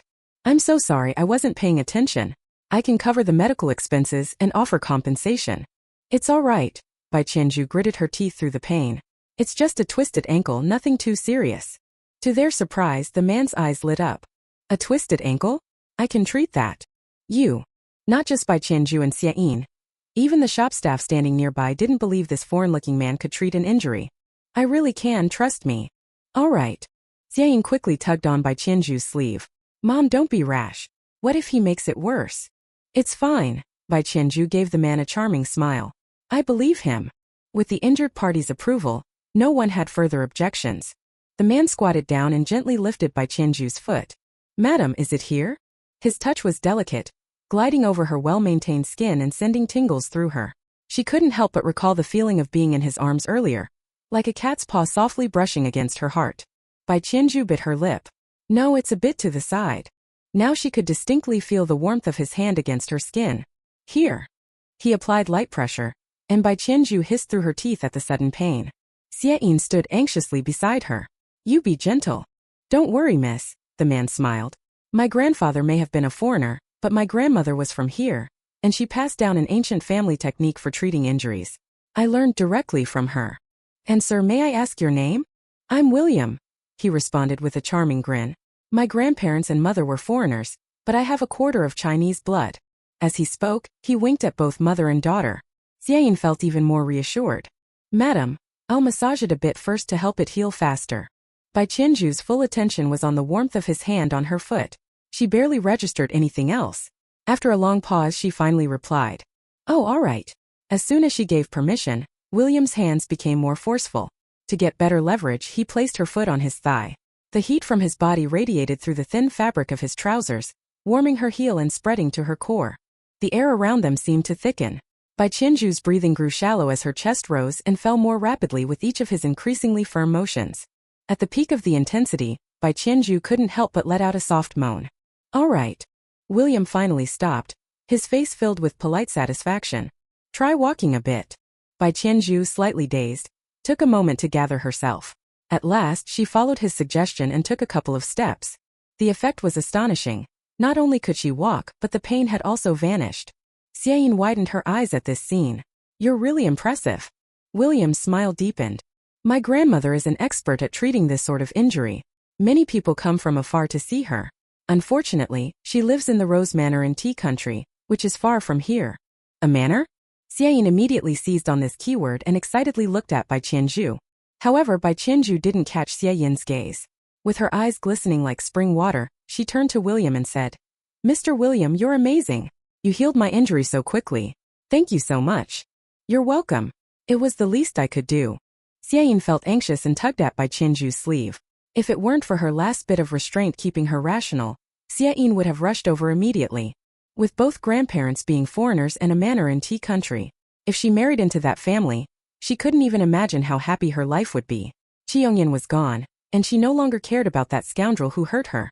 William was definitely a catch. Bai Qianzhu's face seemed to glow with delight. Mr. William, my name is Bai Qianzhu. Bai Qianzhu.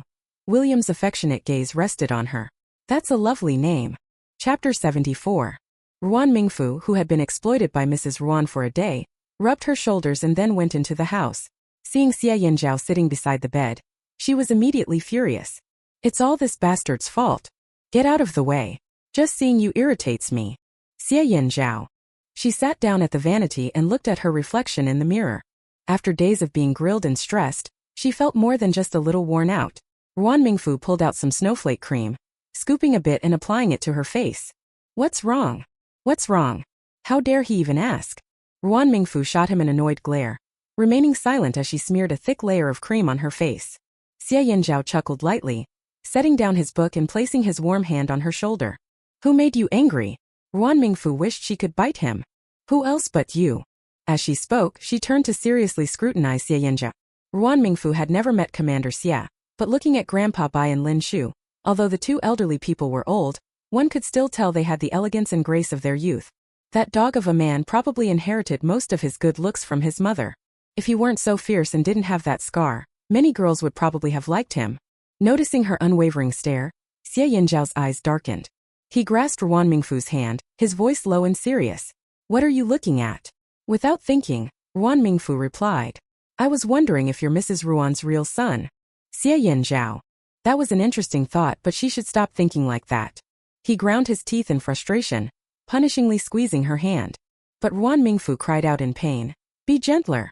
She tried to pull her hand back, but he wouldn't let go, holding it in front of her. Ruan Mingfu's hands were beautiful. They were as white as jade, slender and delicate, almost like they had no bones. But now small scars marred those jade-like hands. What happened? Xie Yinzhao frowned. He checked her other hand and it was the same. How can you still ask? Frustrated, Ruan Mingfu gave him a swat.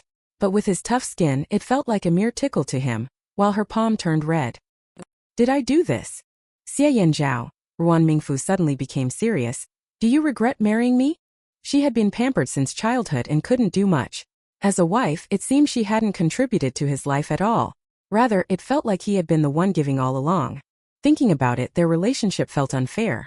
No wonder Mrs. Ruan couldn't stand it and forced Ruan Mingfu to learn how to cook. Xie Yanzhao's frown deepened. His gaze bore into her, his eyes dark like a stormy sea. But she was lost in her own thoughts, oblivious. What do you think? He probably did regret it, right? The longer she stayed in the family compound, the more Ruan Mingfu admired the military wives there. Not only did they take care of their families, but they also managed everything expertly. If that dogman had married one of them, he would have had an easier life. But Miss Ruan was just that kind of person. She would never become a virtuous wife. Ruan Mingfu bit her lip, hesitating as she looked at him. Well, if we're together, you really are at a disadvantage, she pondered. I can leave all my money to you as compensation. Of course, the money I earn will still be mine. After all, those were her treasures she planned to pass down. Xie Yanzhao found it laughable, pressing his tongue against the roof of his mouth. Yet his gaze remained locked on her, with a faint green glimmer in his eyes. Is that all? What else could she offer? That scoundrel didn't even feign interest, not even symbolically? Bastard! He must have guessed her thoughts. That dogman truly regretted marrying her. Ruan Mingfu wished she could bite off a piece of him in frustration. Well, it was better to step back while things weren't too deep. Suppressing her bitter emotions, Ruan Mingfu bit her lip and thought carefully. Wang Kai, just give me Wang Kai, and that'll be enough. Just Wang Kai. Exactly. Wang Kai had always been well-behaved and had grown up under her care. After all this time, he had become a true member of the family, though she wasn't sure if he would want to come with her. Is that all? Xie Yanzhao's dark eyes glinted as he slowly rose, closing the door tightly behind him. Ruan Mingfu didn't notice this change at all. Instead, she was lost in thought and realized that aside from Wang Kai, there didn't seem to be anything else connecting her to Xie Yanzhao. That's all. She leaned back in her chair, feeling a sense of relief as she removed the cream from her face. By the way, aren't you worried that our relationship will affect the progress of the project? Ruan Mingfu suddenly remembered. You. As she turned to speak, Xie Yanzhao suddenly pulled her into his arms, kicking aside the chair that separated them, and lifted her onto the table. What are you doing? Ruan Mingfu was startled and shot him a glare. Only then did she realize how close they were.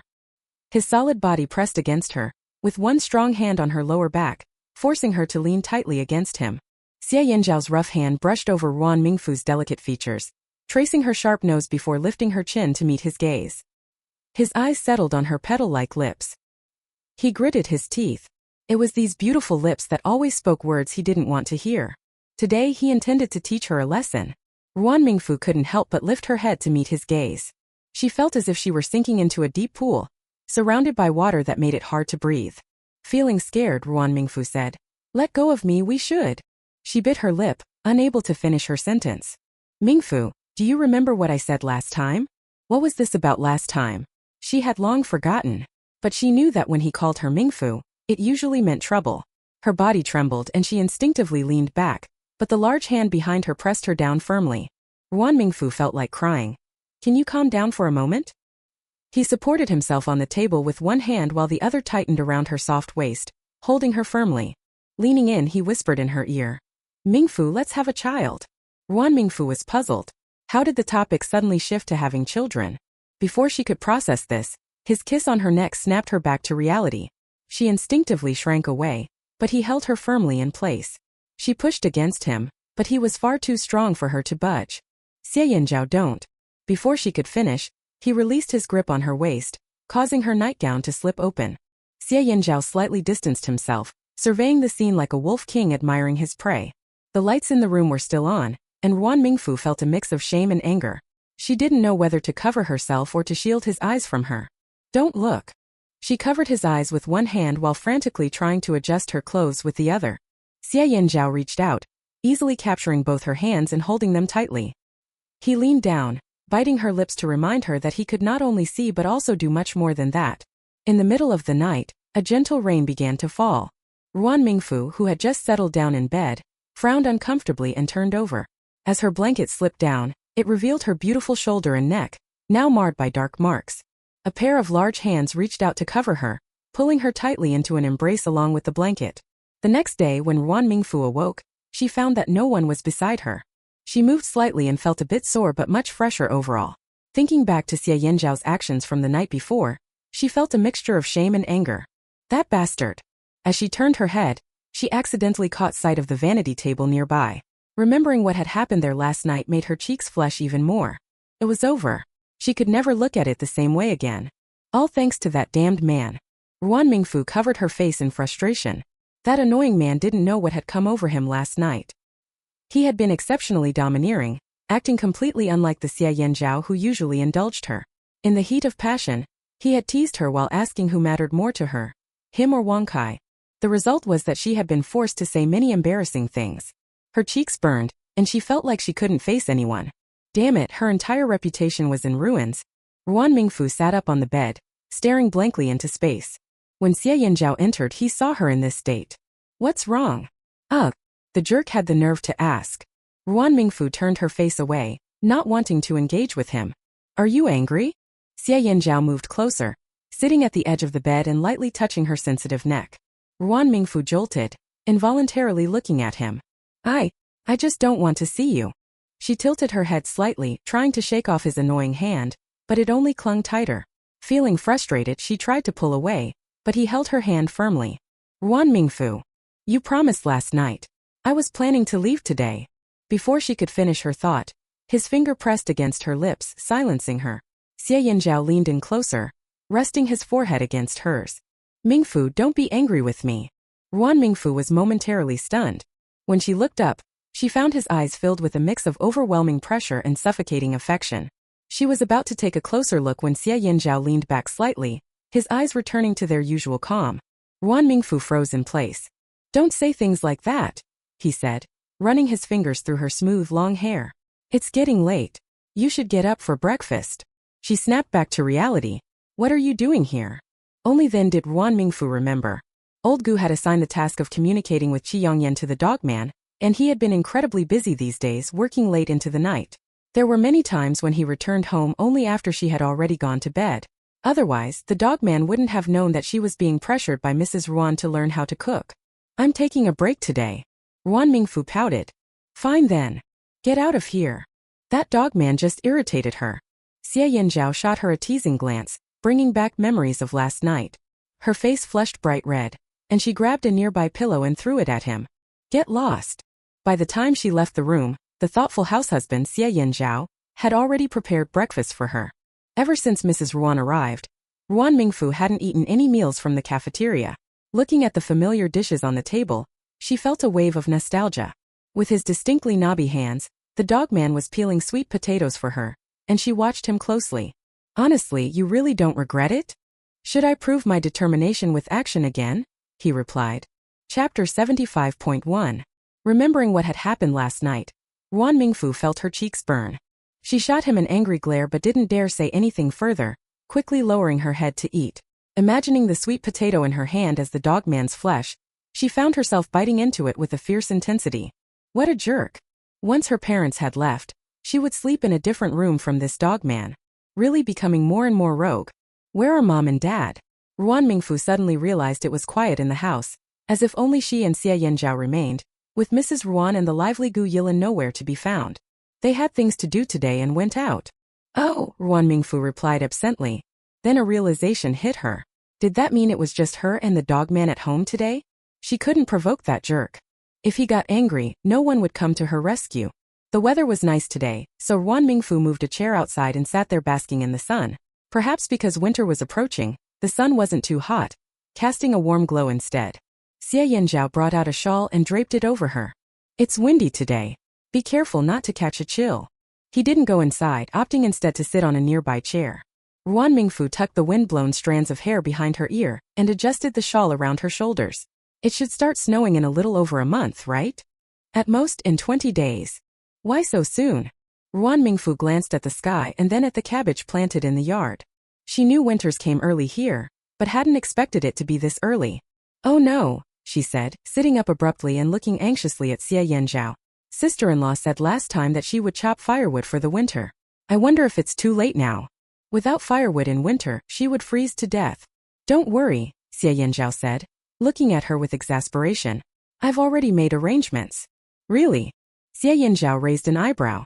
Then I can relax, Ruan Mingfu said, lying back down before suddenly bouncing back up again. I still have so much to do. Blankets, warm clothes, darn it. She had thought there was plenty of time to prepare, but it turned out to be so urgent. She could hardly sit still, but just as she stood up, Xie Yinzhao caught her arm. "It's all taken care of," he said when he saw the doubt in her eyes. "Just take it easy today and don't think about anything else." Ruan Mingfu let out a sigh of relief. "You scared me." She lifted her hand and noticed that the small injury she had was already gone. Last night, in her dazed state, the dogman seemed to have applied medicine to her hands. As she stared at her own hands, her thoughts drifted. So it hadn't been her imagination. Although Xie Yinzhao could be irritating at times, he was mostly quite thoughtful. Ruan Mingfu felt a surge of pride. At that moment, the round little Wangkai came running over, barking cutely at Ruan Mingfu. Her face lit up with joy as she reached out to scratch its chin. "Wangkai, show me your belly?" Wangkai obediently rolled over on the grass, exposing its soft belly. Seizing the opportunity, she reached out to pet it. It cooperated perfectly, sticking out its tongue. Even lying on its back, it didn't stop its little tail from wagging vigorously behind it. Wangkai has been around for 2 months now. This tiny pup was already knee-high to Ruan Mingfu. Its yellow fur-covered face hinted at the handsome dog it would become. Wangkai wagged its tongue and nudged Ruan Mingfu's hand with its nose. She laughed even more. "Xie Yinzhao, should we bring Wangkai inside when it gets cold? What if such a cute little dog froze to death?" She heard that it could get as cold as -20 or 30 degrees here. Seeing her joyful expression, Xie Yinzhao narrowed his eyes slightly. He hadn't forgotten what she had said last night. She doesn't want money or people, she just wants to take Wangkai away. He ground his teeth, and his gaze turned slightly menacing as he looked at Ruan Mingfu. Just then Lin Xiao walked in through the door. Wangkai suddenly became alert, barking threateningly at him. The newcomer was dressed impeccably, with a pen clipped to his chest, clearly someone of distinction. Ruan Mingfu looked at him in confusion. "Who are you?" "Uncle." Xie Yinzhao stood up and lowered his voice to explain to her. "He is my mother's cousin." Ruan Mingfu quickly understood. "Uncle," she hurriedly invited him to sit down. "Let me brew some tea." Lin Xiao nodded. "My aunt told me you got married, but I couldn't believe it," he said, sitting next to Xie Yinzhao and shooting him a disapproving glance. "Such a big event, and you didn't think to inform us?" Lin Xiao had a good relationship with Bai Qingzhu, and naturally he was fond of Xie Yinzhao too. During their youth, Lin Xiao had spent the most time with him. "I plan to bring her to see you during the new year."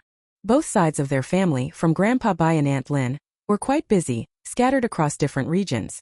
They only gathered during the New Year's reunion, making it nearly impossible to see each other otherwise.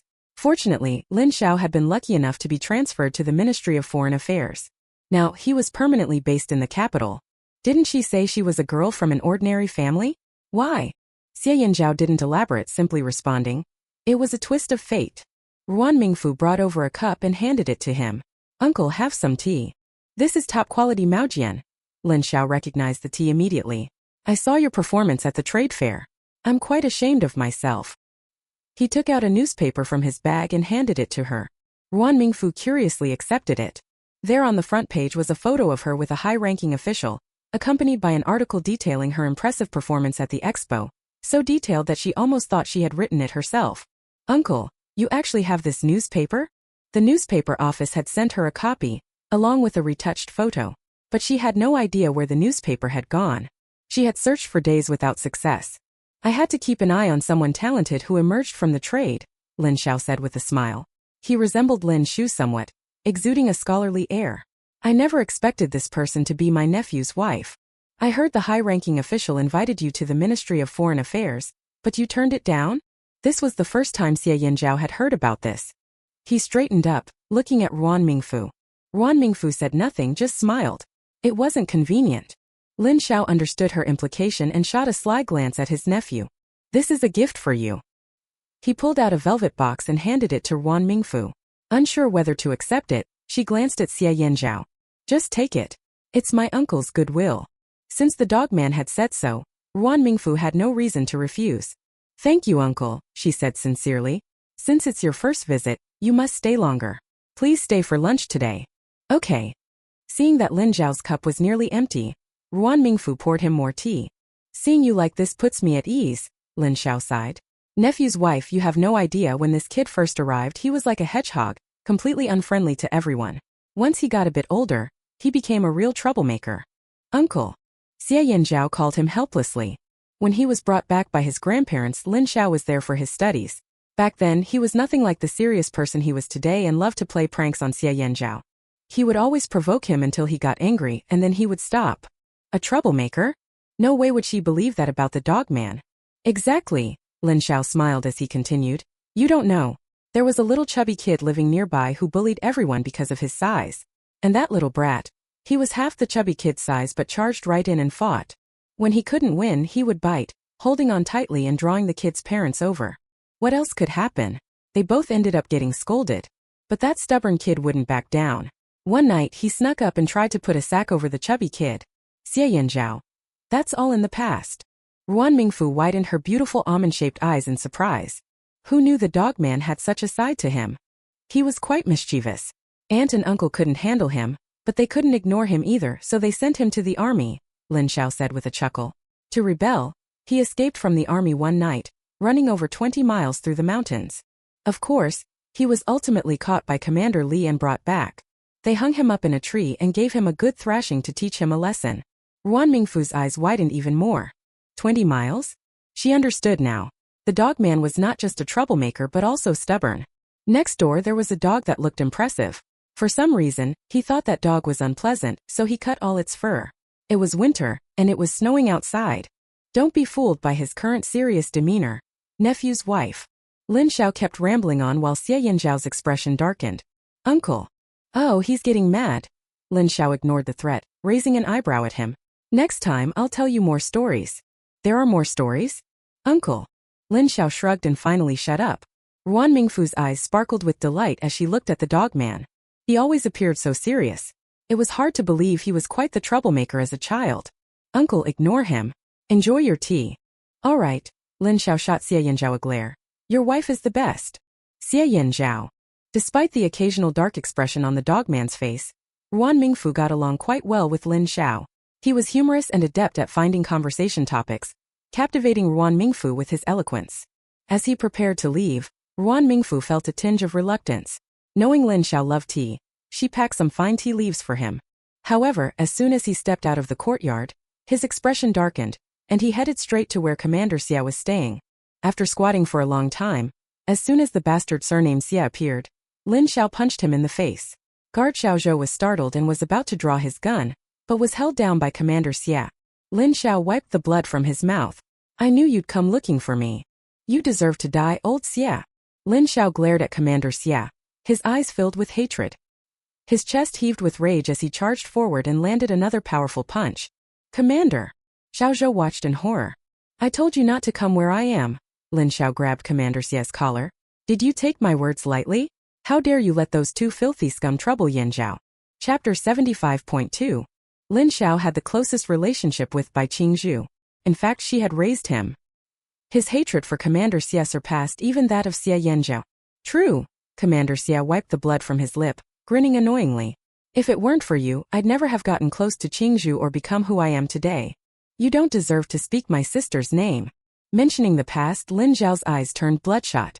Looking at Commander Xia's cold and ungrateful face, he punched him again. He felt a surge of anger, wishing he could kill Commander Xia. But the latter was no pushover, and he quickly caught Lin Xiao's fist. Lin Xiao, I'm being polite, but don't overstep. Someone like you deserves to die. With a swift kick, Lin Xiao sent Commander Xia flying. He crashed onto the coffee table, knocking everything off it. The items fell to the floor with a loud crash. Commander! Watching the two fight, Xiaozhou was anxious, but their movements were too intense for him to intervene. Lin Xiao had been training his body for many years, preparing for this day. Commander Xia, on the other hand, had been worn out by indulgence and was much older. He was no match for Lin Xiao. Though he wasn't being beaten down entirely, he was definitely taking more hits. Seeing the situation escalate, Xiaozhou ran outside to call for help. When they finally managed to pull the two apart, both were injured. Lin Xiao's fist was bruised, and he had a swollen mark by his eye. In comparison, Commander Xia looked significantly worse. His clothes were torn, and he had been hit hard enough that his face was swollen and blood streamed from his nose, making him look utterly miserable. Lin Xiao's chest rose and fell with anger. Old Xia, remember this. If I find out your mistress or your burden comes to trouble my nephew's wife again, I'll break you. He shouted, and those holding Commander Xia quickly released him. Like Qi Yongyan, Lin Xiao had recently become a familiar face in the army. Among the people present today, half of them recognized him. Knowing he was a high-ranking official from the foreign ministry, and that he was seeking revenge for Commander Xia, The soldiers had no intention of troubling him. Given how badly Commander Xie was beaten, they almost wanted to set off firecrackers in celebration. The gossip about the nanny causing a stir in the family compound had already spread, and military wives had dug up all the dirt on both of them. Afterward, it turned out to be such a disgusting piece of gossip. Now, the biggest talk in the family compound was about the nanny and Commander Xie's scandal, with rumors even reaching the military hospital. Otherwise, that mother and daughter wouldn't have been discharged while still injured. Lin Xiao adjusted his clothes, looking mockingly at the beaten Commander Xie, surrounded by people. You'd better remember my words. Commander Xie pointed a trembling finger at Lin Xiao's retreating figure. You've gone too far. As he was leaving, Lin Xiao coincidentally bumped into Xie Yin. He shot her a cold glance before turning away. Xie Yin frowned, muttering, "Crazy." Just as she turned her head, she saw Commander Xie being carried out, covered in blood. Xie Yin gasped and rushed over, panicking. "Dad! What happened to you, Dad?" Her eyes were red with worry as she grabbed the hem of Commander Xie's clothing. "Dad, who did this to you?" Commander Xie didn't respond. He had already fainted from anger at Lin Xiao. Seeing Xie Yin's distressed expression, Xiao Zhou felt a bit comforted. At least all the pain he endured wasn't in vain for this girl. "I'll take the commander to the hospital. You wait for your mother to come back," he instructed briefly. "Then you can come together." "Okay." Xiao Zhou hurriedly took Commander Xie away. Although Xie Yin was frantic, his instruction helped her keep her composure. When she returned, she was greeted by a complete mess. There were several drops of blood on the previously pristine floor.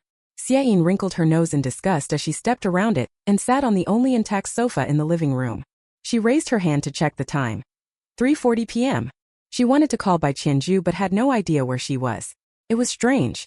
Her mother had been going out frequently lately, staying away for 2 or 3 hours each time. If only her mother occasionally brought back some pretty jewelry or clothes, she might know where Bai Qianju had gone.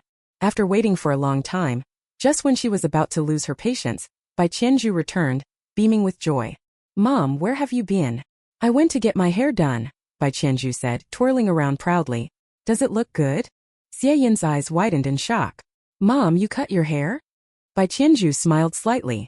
However, instead of answering, she walked past Xie Yin. Feeling exhausted, she didn't bother to get herself a glass of water. When Bai Qianju saw the messy living room, she exclaimed, "What happened here?" "I was just about to tell you," Xie Yin quickly responded, remembering the serious matter at hand. "Mom, something big happened. Dad was beaten and is in the hospital." Bai Qianju was genuinely shocked. "In the hospital?" She seemed not to fully grasp what she had heard. "Who beat him?" Xie Yin shook her head. "I don't know." She leaned in closer and whispered, "Mom, Dad is a commander and he was beaten up like this. What should we do?" Xie Yin gestured with her fingers as if indicating they should run. "Fool." Bai Qianju shot her a glare. "Your dad was just beaten up. There's no need to run." Xie Yin pressed her lips together. She didn't want to run either, but the person she had encountered that afternoon had such fierce eyes that it frightened her. Thinking back, she couldn't help but shiver. Bai Qianju quickly made a decision in her heart. "Let's hurry to the hospital." Given Commander Xie's status, even if he was hospitalized, he would be in a military ward. Even without anyone telling them, they knew where to find him. By the time Bai Qianju arrived, Commander Xie was already awake. "Old Xie, how are you? Are you okay?" With a loud smack. Not only did it startle Xie Yin and Xiao Zhou, but it shocked Bai Qianju herself. She had always known that Commander Xie wasn't a very patient person. Thanks to her gentleness, he had never laid a finger on her. She had thought she had entered this man's heart, but today's slap brought Bai Qianju back to reality. "Mom!" Bai Qianju covered her face, stepping sideways to shield Xie Yin from further harm. Tears welled in her eyes and she pitifully said, "Old Xie, are you okay?" Seeing that her first response was not to question but to care about his well-being, Commander Xie relaxed slightly, though he still looked ominously grim. "Why did you go looking for trouble with Yin Zhao's wife?" Bai Qianju's heart skipped a beat. "Old Xie, Dad," Xie Yin jumped in fearlessly, "you already know, don't you? Who locked us in that place? I couldn't stand it, so I..." She tugged at her clothes, muttering, "It's not like they were in the right." "Xie Yin." Bai Qianju glared at her. "Old Xie, she's just a child talking back. Please don't take it seriously," she sighed. "Ultimately, it's my fault." "Bullshit." Commander Xie's face turned dark as he swept everything off the bedside table. Hot water that Xiao Zhou had just brought spilled onto the floor, splattering some drops right onto Bai Qianju's foot. The intense burning sensation quickly surged through her, but she didn't dare cry out in pain. In fact, she didn't dare show even the slightest sign of it. Bai Qianzhu bit her lip, trying to endure the pain. That ungrateful child, Xie Yanzhao. The more Commander Xie thought about it, the angrier he became. Did he really think he couldn't handle his own son? Xiao Zhou, go fetch that bastard Xie Yanzhao for me. Commander. Xiao Zhou, who had been with Commander Xie the longest, understood their complicated relationship. He also knew that Xie Yanzhao would absolutely not come. Can't I give you orders? Go. Commander Xie was already in a rage. Bai Qianzhu had been slapped, so Xiao Zhou didn't dare provoke him further and had to comply. His chest heaved with anger, gasping for breath. At that moment, Bai Qianzhu didn't dare to approach, and the hospital room fell silent. She quietly took Xie Yin and stepped outside. Once they were out of the hospital room, Bai Qianzhu's face darkened. She touched her slapped cheek, her eyes reflecting a cold glint. Ever since she got involved with Commander Xie, it had been a long time since she had faced such humiliation. Mom. Xie Yin looked at her. Are you okay? Shut up. Bai Qianzhu shot her a fierce glare. The menacing look frightened Xie Yin. Do you want to die? Bai Qianzhu pulled her away from the ward, reminding her in a low voice.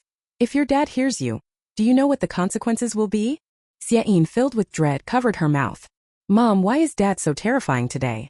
Bai Qianzhu took a deep breath, a mocking expression on her face. What else could it be? He had been beaten so badly, anyone would be angry. Bai Qianzhu shook her head. She hoped that Xie Yanzhao would come quickly so that Commander Xie could vent his anger. This way their lives would be better. However, it was destined to disappoint her. Xiao Zhou walked in dejectedly, followed by even louder shouts and curses from the hospital room.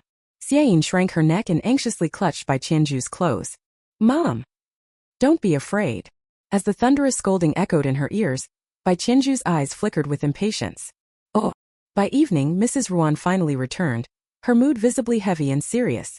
Mom, where have you been? Ruan Mingfu wrinkled her nose in dissatisfaction. Why did you come back so late without calling me? How infuriating. You sleep like a pig. Who told you to? Mom! Every time she belittled her. If it weren't for their previous life connection, Ruan Mingfu might really think she was adopted. By the way, come with me tomorrow to rescue someone. Rescue someone? Ruan Mingfu frowned tightly. Who? Your cousin. Chapter 76.1. Cousin? She couldn't believe she had a cousin. Ruan Mingfu wanted to ask more, but Mrs. Ruan, preoccupied with her own thoughts, didn't seem inclined to speak. Unable to press further, she fell silent. Xie Yin, now this is surprising. I actually have a cousin. To figure this out, Ruan Mingfu mentally searched for clues about this so-called cousin but found none. If it weren't for her fragmented memories, she would have doubted Mrs. Ruan's words. When we meet her, we'll see what the situation is. Ruan Mingfu lay on her bed and responded, then suddenly raised her head, grabbing Xie Yanzhao's shirt. You say my mother is not here for that cousin, right? You're already this old. Xie Yanzhao stroked Ruan Mingfu's long, satin-like hair and said with a smile, Why are you still jealous? Humph. Ruan Mingfu scoffed, swatting his hand away. You're still talking about me. Who is the one who shaved the dog's fur for no reason? She hadn't bitten him, yet he was so annoying. Xie Yanzhao. He cleared his throat and lay down to sleep. It's getting late, go to sleep. Who did this dog man learn this from? Whenever it came to serious matters, he would start to evade the topic. He wanted to sleep, but Ruan Mingfu wouldn't let him. Speak quickly, she said, practically lying on him, glaring fiercely. If you don't tell me, I won't let you sleep. Xie Yanzhao. Although her expression was fierce in Xie Yanzhao's eyes, she did not look intimidating at all. He reached out to protect her.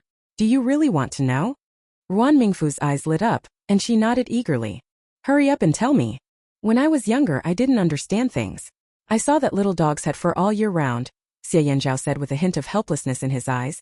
It happened to be winter and just snowed, and my grandma worried I would be cold, so she dressed me in several layers. So, you thought the dog was hot because you were hot and shaved its fur? Xie Yanzhao looked slightly embarrassed. Something like that. Ruan Mingfu's beautiful eyes sparkled with laughter. You were so mischievous as a child. She was just as cheeky. That was when I was 4 or 5. At that time, Bai Qianzhu was still alive, and Commander Xie pretended to be a good husband and father in front of everyone.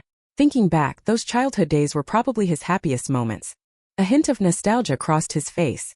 Ruan Mingfu patted his arm and said, Uncle said you are a troublemaker, why can't I feel it? She couldn't help but picture Xie Yanzhao's rebellious image in her mind. After a long moment, she still had no clues. Xie Yanzhao cleared his throat. Let's talk about this later. No. Ruan Mingfu propped herself up slightly. I want to hear, hurry up and tell me. Her expression was earnest. Xie Yanzhao. He was too shrewd to reveal his shortcomings to his lover. After thinking for a moment he said, take our meeting for example. Xie Yanzhao, before the age of 25, would throw you and your blanket out. Ruan Mingfu swallowed hard. That was pretty fierce? Seeing the wide-eyed Ruan Mingfu, a flicker of amusement passed through Xie Yanzhao's eyes.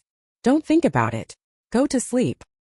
He pulled the blanket over her, wrapping her in his arms. It wasn't until her vision faded to black that Ruan Mingfu snapped back to reality. Actually, it makes sense if you think about it carefully. Everyone goes through impulsive phases during adolescence, but they settle down as they grow older. Now that the dogman was nearing 30, being more passionate seemed unrealistic. Having thought it through, Ruan Mingfu turned over and found a comfortable position in Xie Yanzhao's embrace, falling asleep. The next morning, Ruan Mingfu saw more than 10 bodyguards standing in her yard. She was startled. Mom, are we rescuing someone or kidnapping someone? With this kind of setup, anyone would believe they were going to fight. If we can't rescue them, we'll kidnap them. As for domineering, it turns out that you still have to look at her mother. Mom, what exactly is going on?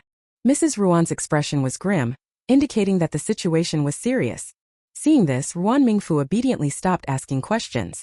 As they left, she sat in Xie Yanzhao's car, with Mrs. Ruan and Father Ruan in the back. Qi Yongyan drove his own car with the bodyguards, and 7 or 8 vehicles formed a long line toward their destination. Mom, what's really going on? Mrs. Ruan glanced at Xie Yanzhao, who was driving the car, weighing her words carefully. We are to blame for this child's misfortune, said Mrs. Ruan with a sigh.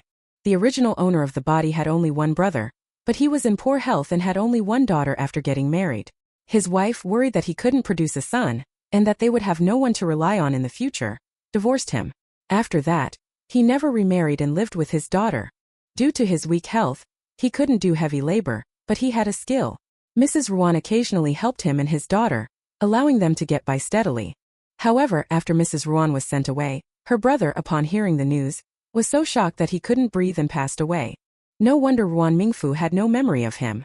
Because Uncle Luan was too weak to travel, he had remained in Jiangcheng. Mrs. Ruan was busier, and the last time the siblings met was 5 years ago. After Uncle Luan's death, Luan Rong, having lost her relatives in Jiangcheng, had no choice but to seek refuge with her mother's family in Wancheng. With this explanation, Ruan Mingfu finally recalled her cousin. So that's what happened, Ruan Mingfu sighed. Mom, did my cousin have a hard time at Wancheng? Mrs. Ruan's serious expression made Ruan Mingfu feel anxious. Her grandmother sold her, Mrs. Ruan replied. What? Ruan Mingfu was shocked, and even the driver Xie Yanzhao showed surprise. Mom, how did that happen? Ruan Mingfu asked. Mrs. Ruan didn't know how to explain. After being sent down, they lost contact. After being rehabilitated, she tried to reach out, but only learned about these events afterward. Apart from seeing Ruan Mingfu, she intended to look for Luan Rong in Wancheng. She had taken over someone else's body, and couldn't neglect the original owner's only remaining relative. The car gradually slowed down as someone was waving from the side of the road. Sister Luan. Mrs. Ruan looked over and waved to the person outside. Sister Yi, come on up. She nudged Father Ruan beside her, urging him, go sit with your son. Father Ruan. Okay. Yi Qiu eagerly approached, but Li Xiuxiu tugged at her sleeve, looking a bit troubled. Mom, how about we just not go? Why are you so timid? I'm not asking you to go on a blind date. Yi Qiu rolled her eyes at her. With your attitude, I'm afraid people won't like you. Mom. Li Xiuxiu frowned. I told you I don't want to get married right now. When would her mother stop her obsession with finding her a man? Li Xiuxiu was reaching her limit. Yi Qiu shot her another glance. What are you dreaming about? If Mrs. Ruan's son is a swan, then you're the toad, and I'd be embarrassed to mention you in front of her. Let go. We have important matters today. Li Xiuxiu. Although Yi Qiu didn't plan to set her up with a guy, Li Xiuxiu felt even more frustrated. She wasn't as bad as her mother claimed. Let go. If you don't want to go, go home. Yi Qiu slapped her hand that was grabbing her clothes, turned around and smiled again. Sister, I'm here. Li Xiuxiu. There was no way she could go home. Her dad had told her to keep an eye on her mom today. Li Xiuxiu suspected her parents were working together, but she had no proof. Come on, get in. Mrs. Ruan quietly shifted aside. Xiuxiu is here too, let's all sit together. There's plenty of space in the back for everyone. When getting into the car, Yi Qiu looked back. Seeing the vehicle behind them filled her with vanity. Sister, you really went all out here. Having a car was impressive enough in this era. Not many had such luxury. Even her father-in-law's commanding officer wouldn't have such a grand setup. Yi Qiu was full of envy, and she was even more determined to cling to Mrs. Ruan's thighs. This is nothing, Mrs. Ruan shook her head. I just hope that child can be safe. I don't want it to be in vain. She didn't finish her sentence, but Yi Qiu understood her meaning. The smile on her face also fell. Sister, you have to be mentally prepared. From what I heard, that child is having a very hard time. Yi Qiu could hardly bring herself to say it. Finding her is already a good thing, Mrs. Ruan said heavily, her mind racing with strategies. I need to thank you. It's all thanks to you that we were able to find her. Having lived in Wanqing for over 10 years, what news couldn't Yi Qiu uncover? Not only was she interested in Luan Rong's grandmother's side, but Mrs. Ruan also thought of her. It's nothing, just something I can easily do. Despite saying that, Yi Qiu's smile grew deeper at Mrs. Ruan's words. Perhaps because of this cousin, everyone's spirits were low, and the car fell into silence. As time passed, the road became more and more rugged. Ruan Mingfu felt like she was being tossed around in the passenger seat. The road gradually narrowed, and after a while the car came to a stop. Ruan Mingfu quickly opened the door to get some fresh air. Her face was pale, and her stomach felt unsettled. Are you okay? Xie Yanzhao patted her back worriedly, his brows furrowed tightly. He should have driven more slowly. Here, Li Xiuxiu's face was also a little pale. It should feel much better if you smell it. She holds an orange in her hand. Its greenish skin looked very sour, but surprisingly, the nausea in Ruan Mingfu's stomach subsided. The sharp scent of the orange was surprisingly fragrant. She felt much better, and some color returned to her face. Thank you. You're welcome. Li Xiuxiu felt a bit awkward in response to Ruan Mingfu's gratitude. For you. Chapter 76.2. Ruan Mingfu peeled the orange and didn't throw away the skin, intending to use it later. She divided the fruit in half and handed one half to Li Xiuxiu. Li Xiuxiu was momentarily taken aback as she bit into it. Is it sweet? Li Xiuxiu nodded. She actually had a good impression of Ruan Mingfu. No, to be precise, she had a good impression of pretty people in general. Ruan Mingfu relaxed and handed another half to Xie Yanzhao before tasting it herself. As soon as the fruit hit her tongue, Ruan Mingfu lost her composure. Oh no! What kind of orange is this? Why is it so sour? Help! Ruan Mingfu's expression twisted in distress. The fruit was bright orange, but it was far from sweet. Ugh, it felt like half her life was drained away by its sourness. Isn't it sour? Li Xiuxiu didn't pay much attention. Lost in admiration for Ruan Mingfu's beauty, she swallowed it whole without tasting it properly. Ah, I don't know. Ruan Mingfu turned to Xie Yanzhao. Is it sour? I'm not afraid of sourness. Clearly, asking that question to this dogman was a mistake. Ruan Mingfu closed her mouth. But there was no way she was going to eat those orange slices again, so she wrapped them up with the peel. Qi Yongyan arrived with bodyguards, exuding the imposing presence of a character straight out of a TV drama. There's no road ahead, we can't drive in. Let's walk, Mrs. Ruan said, looking at the distant village with increasing concern. We need to be careful. Yi Qiu felt more settled with the group of 20 or so people around them. She wasn't sure if they could bring the people out, but with the bodyguards around they could at least leave safely. Entering the village, the first impression was one of poverty. Both adults and children looked emaciated, dressed in patched clothes that had more holes than fabric. As the large group entered, some villagers noticed them from a distance. Not long after they arrived, a group of villagers carrying shovels blocked their way. They looked wary, but their apprehension faded slightly when they saw the well-dressed newcomers. What are you here for? Father Ruan smiled like a sly fox. Don't worry, we mean no harm. We're just here to find someone. Upon hearing this, the villagers' vigilance lessened. You came here to find someone? Which family has such distinguished relatives? If they've made it big, they should help out the whole village. Exactly. Who are you looking for? Yeah, you still haven't said who you're looking for. Father Ruan was about to speak when Mrs. Ruan tugged at his sleeve, lowering her voice. We can't mention Xiao Rong's name. We're looking for Zhen Ergu. Yi Qiu rolled her eyes and the name of Luan Rong's husband that she had heard about. The villagers were also excited when they heard this. So, it turns out you're relatives of Ergu's family. Zhen Ergu, a poor man, actually has such a prominent relative. He is going to be rich. No way. I need to have a good talk with Ergu. When he was almost starving, I was the one who gave him a few sweet potatoes to survive. That's right. What are you hiding for, you little rascal? The villagers pulled out a half-grown boy. He's Zhen Sigu. Let him take you. Zhen Sigu scratched his head. He had no idea that his family had such relatives. Follow me. After saying this, he led the way. The villagers, curious, followed along to see what was happening. Some of the men stared at Ruan Mingfu and Li Xiuxiu with greedy eyes. These two girls are really beautiful. It would be great if they stayed and became my wives. Why don't you take a good look at yourself in the mirror first? That girl has such fair skin. Xie Yanzhao turned slightly, positioning himself behind Ruan Mingfu to block the unwanted gazes. He turned his head slightly, locking eyes with the few men who were openly discussing Ruan Mingfu. When those people were swept by his fierce gaze, they were like chickens with their necks strangled. Confronted with his intimidating stare, they couldn't utter another word. Jin Sigu led the group to a shabby little house. The house was very simple. It had a thatched roof, and it was hard to tell if it leaked during the rain. At first glance, aside from a small kitchen, there were only 4 rooms. The yard was a dark, muddy patch with 2 scrawny chickens wandering about. The small yard was littered with unclean chicken droppings, giving off a very unpleasant smell. Beside the yard there was a tree, and tied to it was a person. The person was disheveled, with unkempt hair and clothes. It was impossible to tell who she was. She sat on the ground, showing no reaction to the group's arrival, like a piece of wood. When Mrs. Ruan saw her, her heart skipped a beat. Without waiting for the villagers to call for someone, she kicked the rickety gate open. Xiao Rong. Mrs. Ruan pulled aside her messy hair and saw a face that looked 70% like Uncle Luan. At that moment, she no longer resembled the shy and obedient girl in Mrs. Ruan's memory. Instead, she appeared somewhat numb, exuding an air of lifelessness. Xiao Rong was tied around the neck with a rope, the other end secured to that large tree. Xiao Rong, it's me, your aunt. Luan Rong's eyes began to focus. Aunt. Don't be afraid. Anger surged within Mrs. Ruan. She felt like she could crush this whole family. Aunt is here and I will definitely take you away. Only then did Jin Sigu realize what was happening. He rushed over. You can't take her. She's my second sister-in-law. Get lost. Mrs. Ruan kicked at him. She wasn't the type to tolerate nonsense, especially seeing Luan Rong tied to a tree like a dog, which infuriated her even more. Yi Qiu hurried over to help. This is just cruel. Ruan Mingfu felt even worse.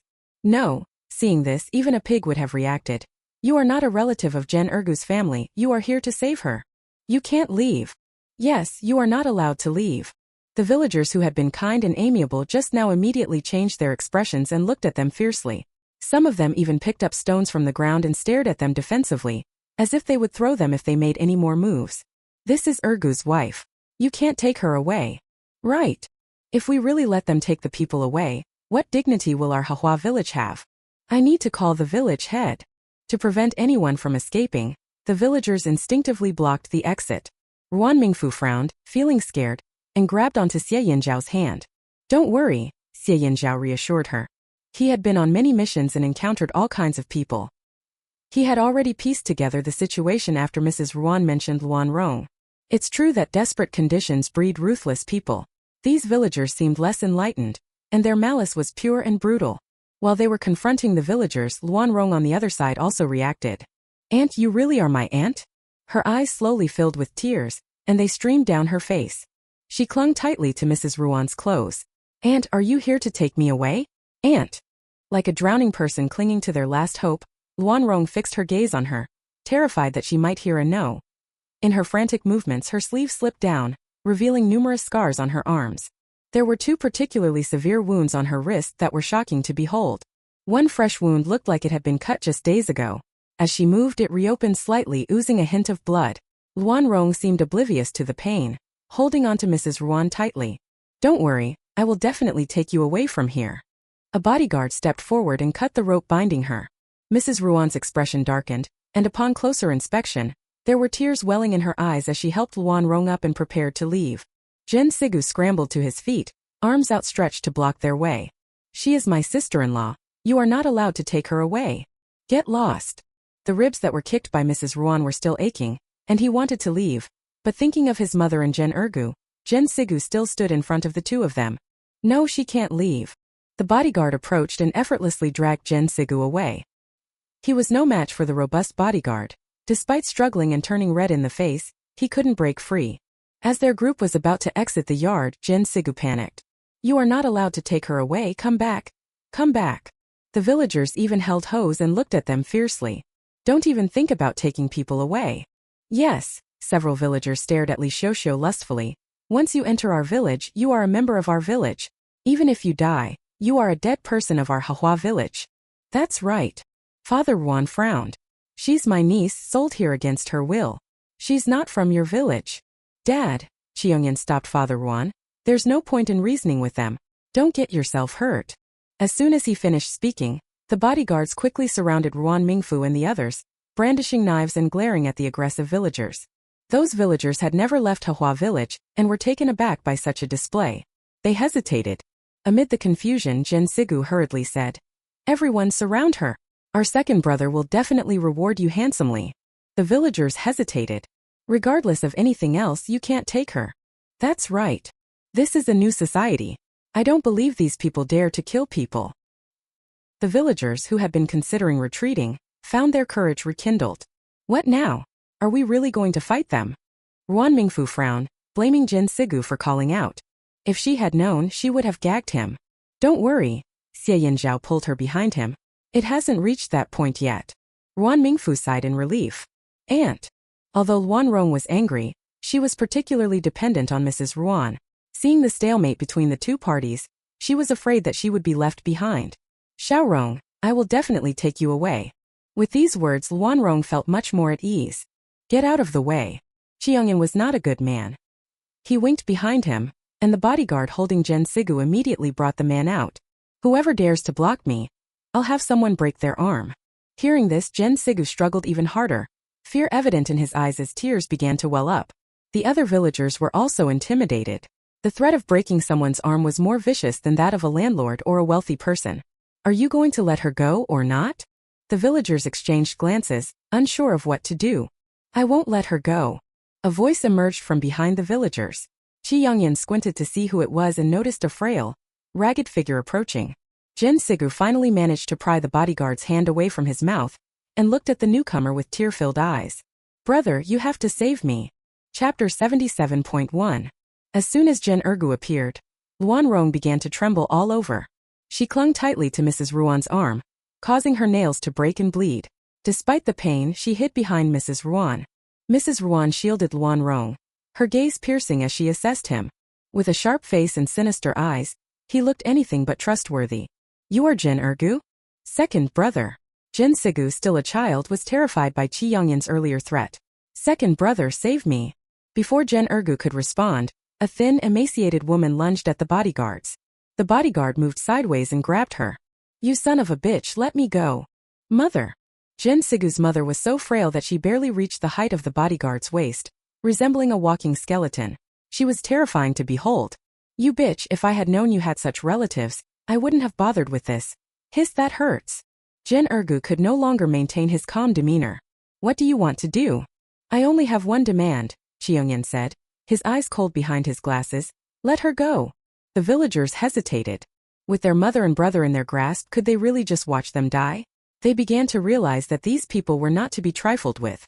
Jen Ergu glared menacingly at Luan Rong but was blocked by Mrs. Ruan. "If you dare to look at her like that again, I'll gouge out your eyes." The villagers gasped. "So fierce." Jen Ergu's expression worsened as he hesitated. "Don't even think about it." The old lady twisted and squirmed, trying to escape the bodyguard's grasp. Fueled by anger, she disregarded everything else. "Ergu, don't let her go. I bought her with great difficulty. How can I let her go so easily? At worst, I'll let them kill me. I want to see if these people dare to do it." The villagers were startled. Compared to her, they still had some sense of reason. "These people are even more cruel than the landlords. They will really kill you." After hearing this, the old lady also felt panicked. But she still tried to sound tough. "I heard from the cadres sent down from above that if they kill me, they will have to pay with their lives. And they will have to pay compensation. At my age, I have lived enough. When the time comes, I will make more money and buy a wife for my Sangu." The villagers exchanged looks. Some were tempted. "This is indeed a good plan. My son Erju is still looking for a wife. Looking at how these people are dressed, they don't seem poor. Do you think if I lie down in front of them during the fight, they'll still give us money?"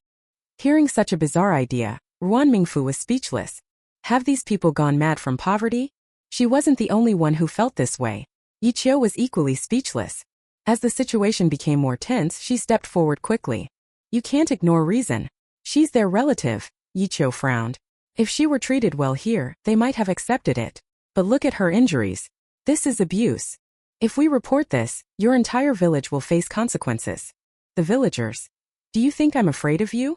Though they said this, their confidence faltered. Ergu, this is your family matter. You figure it out. That's right, after all, they are your wife's family, don't make things too awkward. If I had known her family was this powerful, I would have stopped them back then. Gen Ergu's eyes burned with rage, but as he turned to speak, he caught sight of Ruan Mingfu. You can take her away, he pointed at Ruan Mingfu, but you have to leave this woman here. Anyway, Luan Rong has been played to death, and staying here will just add another pair of mouths to feed. Ruan Mingfu is different. He had never seen such a beautiful woman. If he could. Thinking of this, Gen Ergu smiled obscenely. But before he could laugh out loud, a stone came flying at him and hit him right in the mouth. The thrower was Ruan Mingfu. What kind of bastard, you dare to come after me? Watching Gen Ergu clutch his mouth, blood seeping through his fingers, the villagers all shuddered. Those who had similar intentions as Gen Ergu quickly rethought their plans. She was beautiful, but who could stand such a temper? What if one day she silently pulls out a knife while lying beside them? You little bitch, how dare you hit my son? I'm going to kill you. Although she looked skinny, she seemed to have endless energy, and the bodyguards almost couldn't catch her. Not only will I beat your son, I'll beat you too. Ruan Mingfu slapped her across the face.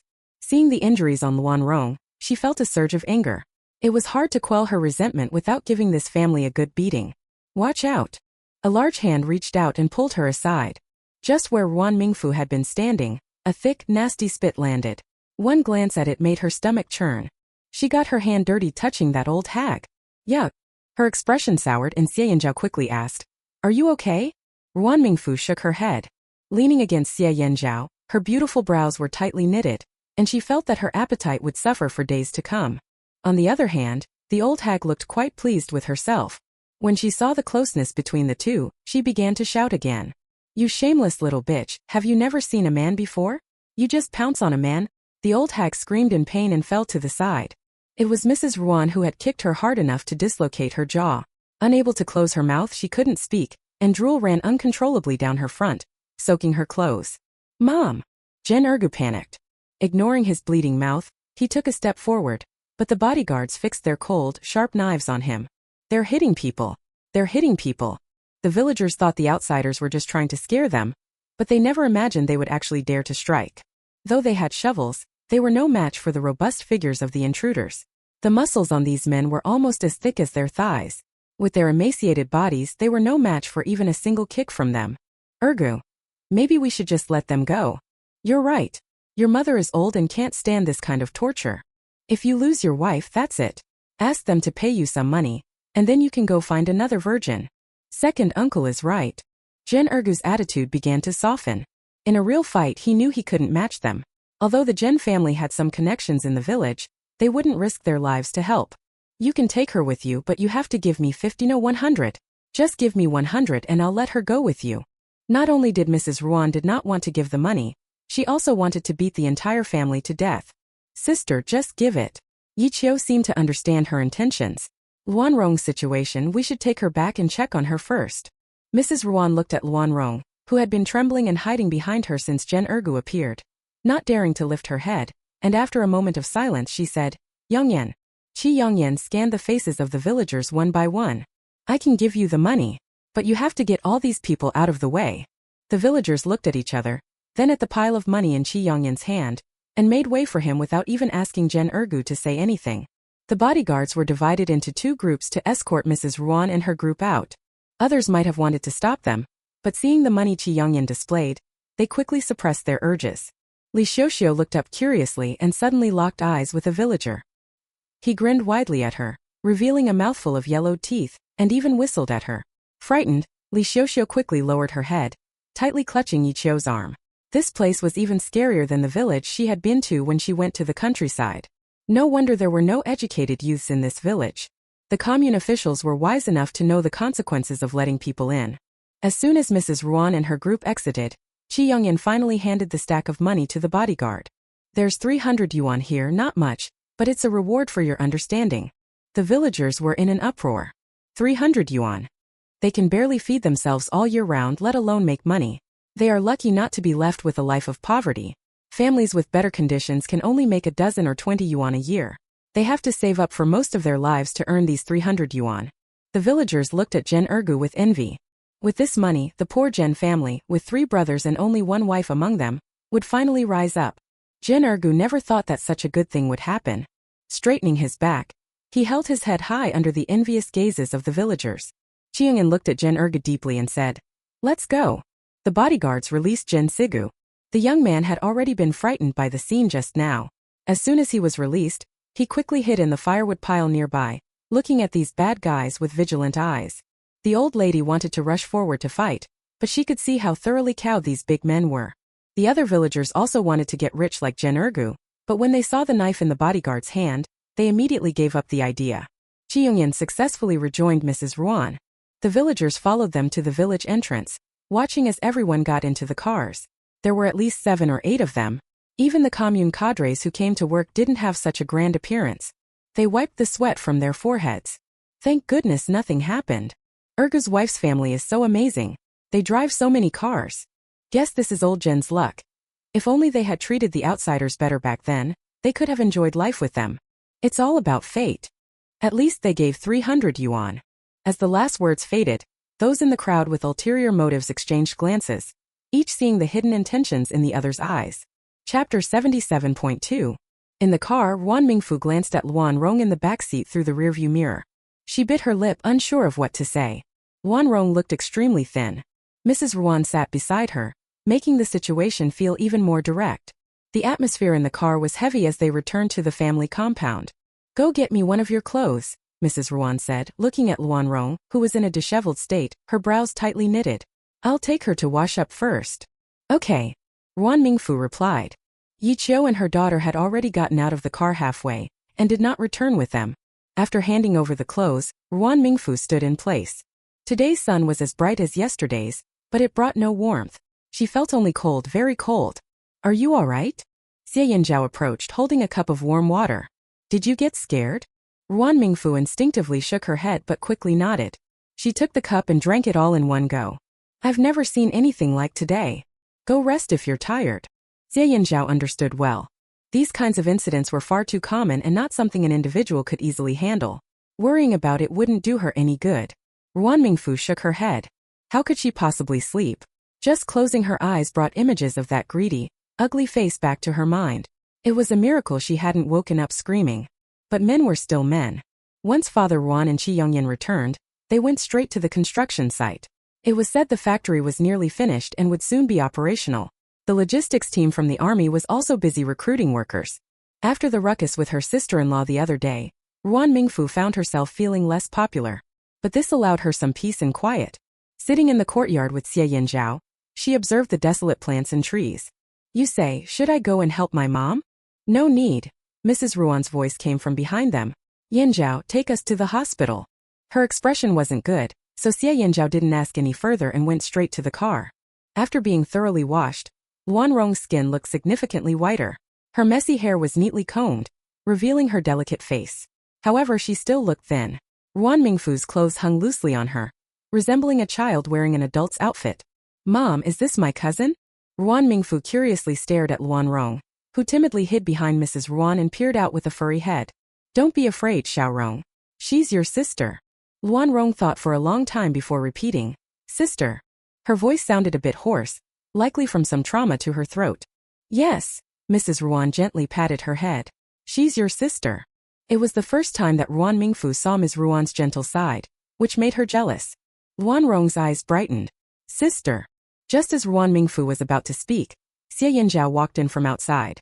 As he approached, Luan Rong grew fearful and hid further behind Mrs. Ruan, trembling all over. "Don't come closer, don't come closer." Mrs. Ruan hugged Luan Rong close. "It's okay, Auntie is here." "Auntie." Luan Rong's voice was tinged with tears as she clutched Mrs. Ruan's hand tightly, burying her face in her embrace. "Don't come near." Seeing Luan Rong's panic, Ruan Mingfu rushed over and pulled Xie Yanzhao away. "What's going on? Isn't it obvious? You look too fierce," Ruan Mingfu said, casting him an irritated glance. "You scared my cousin." Xie Yanzhao. In the end, Mrs. Ruan took Luan Rong, covering her eyes as they got into the car. Once they arrived at the hospital, they all realized that Luan Rong was not just afraid of Xie Yanzhao but of every man. In fact, she seemed frightened by any man who got close to her. To that end, Mrs. Ruan even chose a female doctor for her checkup. In this unfamiliar place, Luan Rong tightly grasped Mrs. Ruan's hand, eyeing the doctor with suspicion. Who are you to her? I'm her aunt. Aunt. The female doctor glanced at her. Do you know she has been abused? Just look at the injuries on her body, at least 6 months of trauma. And the doctor looked at the others and continued. She has also had at least 2 miscarriages, likely due to blunt force trauma to her abdomen. Mrs. Ruan took a deep breath. Doctor, is there anything else? We'll need to run more tests to uncover other injuries, the doctor replied. Ruan Mingfu was stunned, but Luan Rong remained calm, not even flinching when the doctor mentioned her miscarriages, as if it were someone else's story. She has too many injuries and is malnourished, the doctor said as she tended to Luan Rong's wounds. I recommend hospitalization. I'm worried there may be other issues. Okay. Mrs. Ruan stroked Luan Rong's head, wishing she could get her hands on Jen Ergu and give him a good beating. Xiao Rong, don't be afraid. Auntie will always be with you. Luan Rong's eyes lit up. Really? Yes, Mrs. Ruan said, her eyes filled with tenderness. From now on, wherever I go, I'll take you with me and never leave you alone again. Auntie.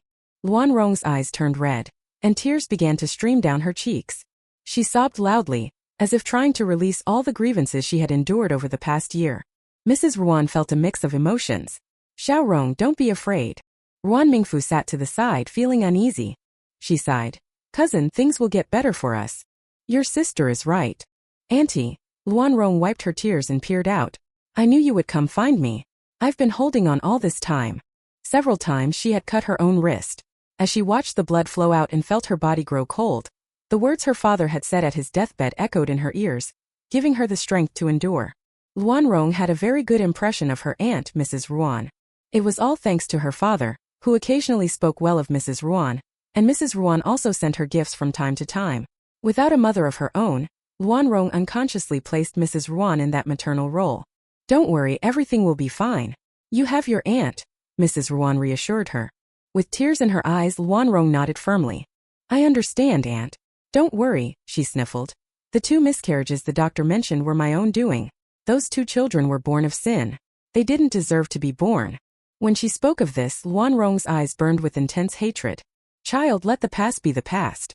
Your aunt won't ask and you mustn't dwell on it, Mrs. Ruan said, her eyes also slightly red. She took a deep breath and held Luan Rong's hand tightly. Come with your aunt. We'll go to a place where no one knows you, and we can start anew. Auntie. Hearing this, Luan Rong's eyes regained their clarity. Mrs. Ruan grasped her hand. From now on, your aunt will always be here for you. Tears flowed down Luan Rong's face again as she leaned into Mrs. Ruan's embrace, her shoulders shaking softly. The female doctor returned quickly with a stack of reports. Her body is severely malnourished and needs proper nourishment. Besides that, the doctor looked at Luan Rong with pity. Both miscarriages were due to severe trauma, and they weren't treated properly afterward. You won't be able to get pregnant again in the future. Ruan Mingfu let out a sigh of relief. Thank goodness, as long as she's okay. What does it matter whether you have children or not? You can have a few gigolos and your life will be happier. Mrs. Ruan affectionately stroked Luan Rong's hair. It's just a child, it's not a big deal. Luan Rong nodded. The female doctor. If that's not a big deal, then what is? After the doctor left, still in a daze, Mrs. Ruan continued. Let's rest here for a while before heading back. We'll take it slow, follow the doctor's advice, and your health will improve. Luan Rong clung to Mrs. Ruan's clothes, looking at her pitifully. Aunt.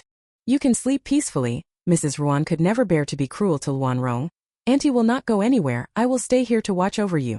Luan Rong nodded, her face brightening with a smile. With tears still in her eyes, her smile evoked a mix of emotions in those around her. Ruan Mingfu bit her lip and quietly stepped out. As she reached the door to the hospital room, she turned around. She caught Luan Rong peeking with one eye to see if Mrs. Ruan was still there, but was caught in the act. Embarrassed, Luan Rong quickly shut her eyes. Mrs. Ruan helped adjust the blanket that had slipped off Luan Rong, radiating warmth and gentleness. Ruan Mingfu couldn't help but feel a pang of jealousy. Her mother had never treated her kindly, always scolding or hitting her. How infuriating. Her delicate, pretty face puffed up as she walked over to Xia Yanzhao angrily exclaiming. Mrs. Ruan is so unfair. She was so harsh to her yet so gentle with others. Xia Yanzhao raised an eyebrow, a smirk playing on his lips as he looked at her. How old are you? Why are you still so jealous? I am not. Ruan Mingfu turned her face away. She wasn't jealous that Mrs. Ruan was gentle with Luan Rong, Absolutely not. Okay, not jealous. Xie Yanzhao patted her fluffy hair. But Ruan Mingfu swatted his hand away. Xie Yanzhao, do you think those people will face justice? Remembering how she had seen Luan Rong tied like a dog under a tree today, she felt her anger boil over, wishing she could kill those scoundrels. Very unlikely. Ruan Mingfu frowned, clearly displeased. Why not? She glared at Xie Yanzhao, her brows furrowing so tightly they could crush a fly. They treated my cousin like that. Can't we report them to the police and get that whole family arrested? Xie Yanzhao sighed softly. Given the situation today, even if the police were called, it wouldn't end well. Their village had its own way of doing things, and outside interference would only unify them against outsiders. But there was no need to burden Ruan Mingfu with such worries. She should be allowed to live carefree. He tapped her forehead gently. Stop frowning. If you keep it up, you'll become a little old lady. Ruan Mingfu. How dare he call her a little old lady? So annoying. Is that so? How long have we been married? And you're already starting to complain about me? She shot him a fierce glare, wishing she could take a bite out of this scoundrel. Gu Yilin was right, men are all worthless. Xianzhao felt a headache coming on. What on earth had she learned from Gu Yilin? Seeing Ruan Mingfu get riled up, Xianzhao hurriedly tried to smooth things over. I was wrong. Even your apology is so insincere. Humph. At that moment, a heavy cold snort came from behind them. Ruan Mingfu turned to see a middle-aged man glaring at her with a gloomy face. No, he was glaring at Xie Yanzhao beside her. Looking up, she saw that Xie Yanzhao's expression was equally dark. If I don't come to see you, you don't think to come see me, the man said, his face as dark as thunder. Xie Yanzhao, do you still recognize me as your father? Ruan Mingfu. The case was solved. It turned out to be the scoundrel father of that dog man. Xie Yanzhao ignored him and whispered to Ruan Mingfu. Let's go. Stop right there. Commander Xia was furious at Xie Yanzhao's attitude, practically seething with rage. But if Xie Yanzhao had been an obedient son, their relationship wouldn't have been so strained over the years. Chapter 78.1. Seeing Xie Yanzhao's indifference, Commander Xia felt like he was about to explode. Xiao Zhou, fearing Commander Xia's anger might escalate, quickly stepped forward to block them and looked at the two with determination. The commander needs to speak with you. Get out of the way. Xie Yanzhao's eyes radiated a menacing aura. His fierce glare nearly overwhelmed Xiao Zhou, who almost stepped aside at his command. Fortunately, reason prevailed and stopped him. At that moment, Commander Xia approached. Xie Yanzhao, do you even see me as your father anymore? No. Xie Yanzhao looked directly at him, his gaze calm, but the hand gripping Ruan Mingfu's tightened involuntarily. Commander Xia. This made him even angrier. He took a deep breath, trying to suppress his fury. What are you throwing a tantrum about? Commander Xia glared at him. When you were a child, you pushed your aunt Bai downstairs, causing her to have a miscarriage. She can no longer have children. Although I was angry, I didn't hit you to death. Over the years, your aunt Bai also understood that you were young and ignorant at that time, and she doesn't blame you. Xie Yanzhao, what are you still being stubborn about? Stop blaming others for your own problems. Ruan Mingfu listened in confusion. What's wrong with him? Is this really Xie Yanzhao's biological father? If she had a father like this, she wouldn't be able to stand it for a single day. Did that scoundrel in his previous life dig up Commander Xia's grave? And now he's here to settle the score? Feeling a pang of sympathy, Ruan Mingfu squeezed Xie Yanzhao's hand in return.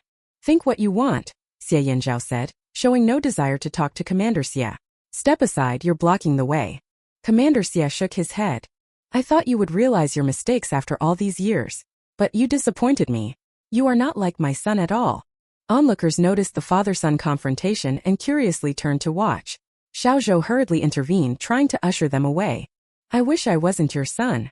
Commander Xia frowned deeply. He was old, his posture hunched, standing beside the tall Xie Yanzhao, almost a head shorter. I know you're upset, Commander Xia said, his hair turning gray. But it was your fault. Your Aunt Bai is pregnant. Shut up. Xie Yanzhao shot him a look that was as cold as a deep well.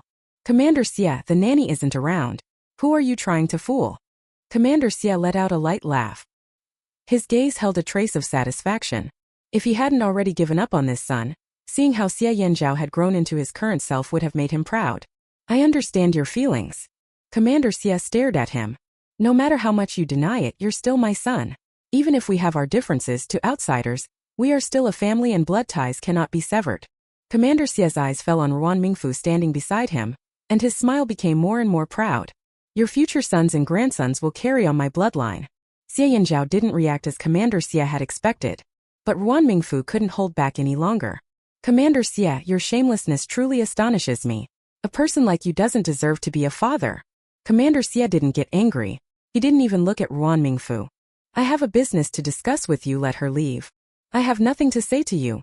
Xie Yanzhao tightened his embrace around Ruan Mingfu. If anyone should leave, it's you. Commander Xie scoffed. I need your help in the commander-in-chief election. Don't even think about it. Xie Yanzhao's gaze was laced with contempt as he looked at Commander Xie. Though he asked for Xie Yanzhao's help, his true intention was to undermine the Bai family's influence. It was unbelievable how thick-skinned Commander Xie was. Helping me is also helping you. As the commander-in-chief's son, your future will be brighter. Ruan Mingfu. She didn't understand, but she was deeply shocked. Commander Xie, you don't think that Xie Yanzhao got the position of regiment commander because of you, do you? Commander Xie tilted his chin slightly. While he didn't speak, his demeanor clearly conveyed his answer to Ruan Mingfu. Ruan Mingfu. Commander Xie, don't be too arrogant. If you understood even a little, you wouldn't say such things. That dogman was covered in injuries, several of them critical. If it weren't for luck, he would have died long ago. As for his promotion to regiment commander, it was because he had made a great contribution last year, and the higher-ups didn't want to suppress his merits, so they promoted him.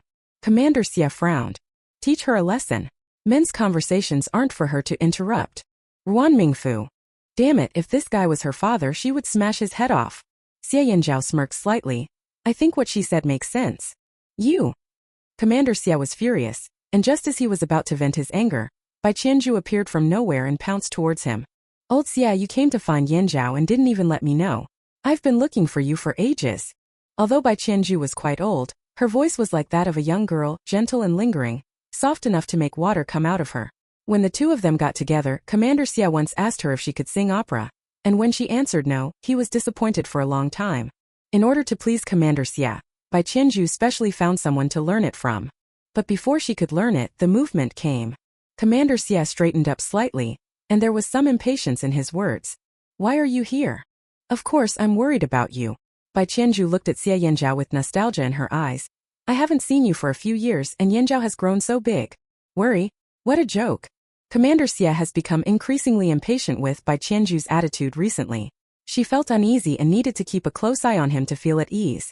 Xie Yanzhao didn't even look at her. He just pulled Ruan Mingfu and left. Stop. I don't have time to listen to your singing, get out of the way. Commander Xie finally managed to stop Xie Yanzhao, so how could he give in? For a moment, the atmosphere between the two was tense. Can't you two stop acting like roosters squawking at each other as soon as you meet? Bai Qianzhu pulled Commander Xie and tried to persuade him. Let's sit down and talk it out. We are all family. There is no problem that cannot be solved. Commander Xie was furious and his voice was very loud. Look at his bad behavior. Does he treat us as a family? Yanzhao is just angry with me. Ruan Mingfu's eyes were almost rolling up to the sky. She held Xie Yanzhao's hand and said distressingly, It's hard for you. Watching these two drama queens go on like this every day, occasionally putting on a show for everyone to see. If they're not tired of it, then the rest of us are. Xie Yanzhao didn't say anything, but just reached out and touched her head. It's okay. He had long understood what kind of person Commander Xie was, and his expectations of his father had diminished over the years. Yanzhao, you should apologize to your father. What's there that can't be discussed between father and son? Didn't those slaps teach you how to behave? Ruan Mingfu turned to see Mrs. Ruan standing a short distance away, accompanied by Luan Rong. Mom! Bai Qianzhu nearly jumped out of her skin when she saw the formidable woman walking toward them, wishing she could disappear on the spot. What did I teach you? Mrs. Ruan stared at Commander Xie. For those who can't understand human language, just hit them directly. Why waste your breath? Commander Xie. Don't think he didn't realize she was insulting him. You. Speaking in fragments is a sign of a stroke. Mrs. Ruan raised an eyebrow. Go get a physical checkup when you have time and stop annoying people. Her gaze landed on Bai Qianzhu. Before Mrs. Ruan did anything, she began to tremble. If it weren't for the need to maintain her status as the commander's wife, she would have wanted to hide behind Commander Xie and curl up so that this female devil wouldn't notice her. This woman was terrifying. While others might think of hitting as just a threat, Mrs. Ruan would actually go through with it. Bai Qianzhu tugged at Commander Xie's sleeve. Old Xie. Her intention to back away was evident. If she had known this disaster was here, she would never have come. Mrs. Ruan looked Commander Xie up and down with a haughty look and a mocking smile. Come with me. Hey! With her mother present, Ruan Mingfu moved quickly. She took Xie Yanzhao's hand and followed Mrs. Ruan. Xiao Zhou didn't dare intervene. If this fierce woman could hit by Qianzhu, what would she do if she lost her temper with him? Commander Xie's face darkened as he watched their retreating figures, but didn't speak up to stop them. Once they were out of sight, he snorted coldly. Let's go. Oh. After resolving matters at the hospital, Luan Rong appeared to be in much better spirits. However, she still clung to Mrs. Ruan, following her everywhere. In recent days, Mrs. Ruan has gone to great lengths to help her regain her health. While the results weren't immediately obvious, Luan Rong's complexion visibly improved. Ruan Mingfu benefited from it as well. She touched her chin and pinched the flesh at her waist, her pretty face showing a hint of concern. Do you think I've gained weight? Ah yes, you have indeed gained weight, looking as chubby as a pig.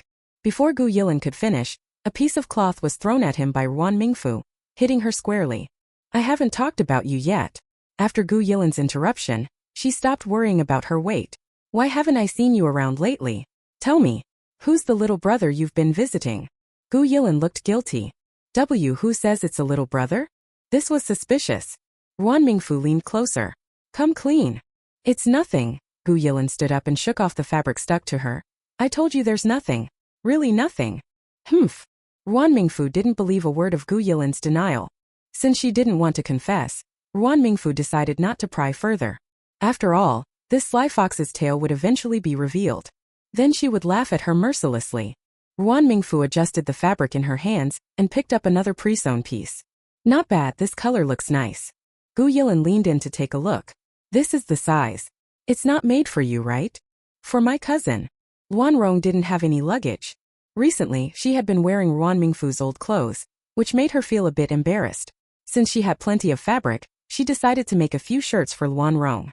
Sister, when are you going to make me a few? Ruan Mingfu replied. She shot a disapproving glance at the shameless Gu Yilin. Get lost. Humph. Gu Yilin pretended to be upset. If you won't do it, I'll just make them myself. My plastic friend is really becoming more and more stingy. When she goes back, I will make 17 or 18 pieces of clothing for her as my plastic friend, making her look so embarrassed. Gu Yilin was busy petting Wang Kai the dog when she noticed Li Xiaoya and Li Xianglan entering together. Sister-in-law. You're here. Come in, come in. Chapter 78.2. Chapter 78.2. Li Xianglan was just as cheerful as usual. It had only been 2 months, so her belly hadn't shown yet. Overall, she looked much better than the last time Ruan Mingfu saw her. She was a lot plumper. Sister-in-law, don't fuss over us. Li Xiaoya called out to Ruan Mingfu, who was pouring water. If you keep this up, we won't dare come again next time. That's not an option. You have to drink when you come here. It was just a glass of water. How much effort could that take? If Mrs. Ruan found out she neglected guests, she would definitely pull her ear and scold her. Ruan Mingfu moved quickly. What brings you both here today? We happened to run into each other at the door, Li Xianglan said while taking a sip of her water. Sister-in-law, you have no idea. Now I'm being monitored by old Wang for everything I do. I don't even get a moment to breathe. It's driving me crazy. Isn't that a good thing? Exactly, Li Xiaoya chimed in. Captain Wang knows you're struggling with your pregnancy. He cares for you, so don't be ungrateful.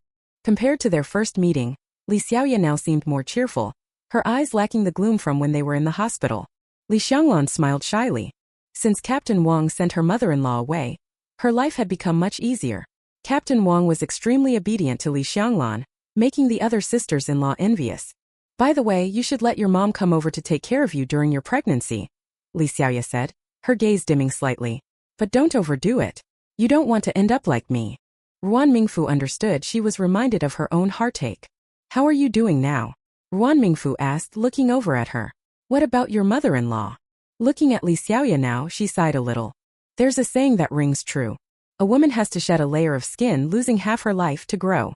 Li Xiaoya was one such example. She dropped the smile on her face. My father-in-law came from the countryside, scolded both of us and then went to the hospital to apologize. I'm doing pretty well now and my health is recovering. Old Gu.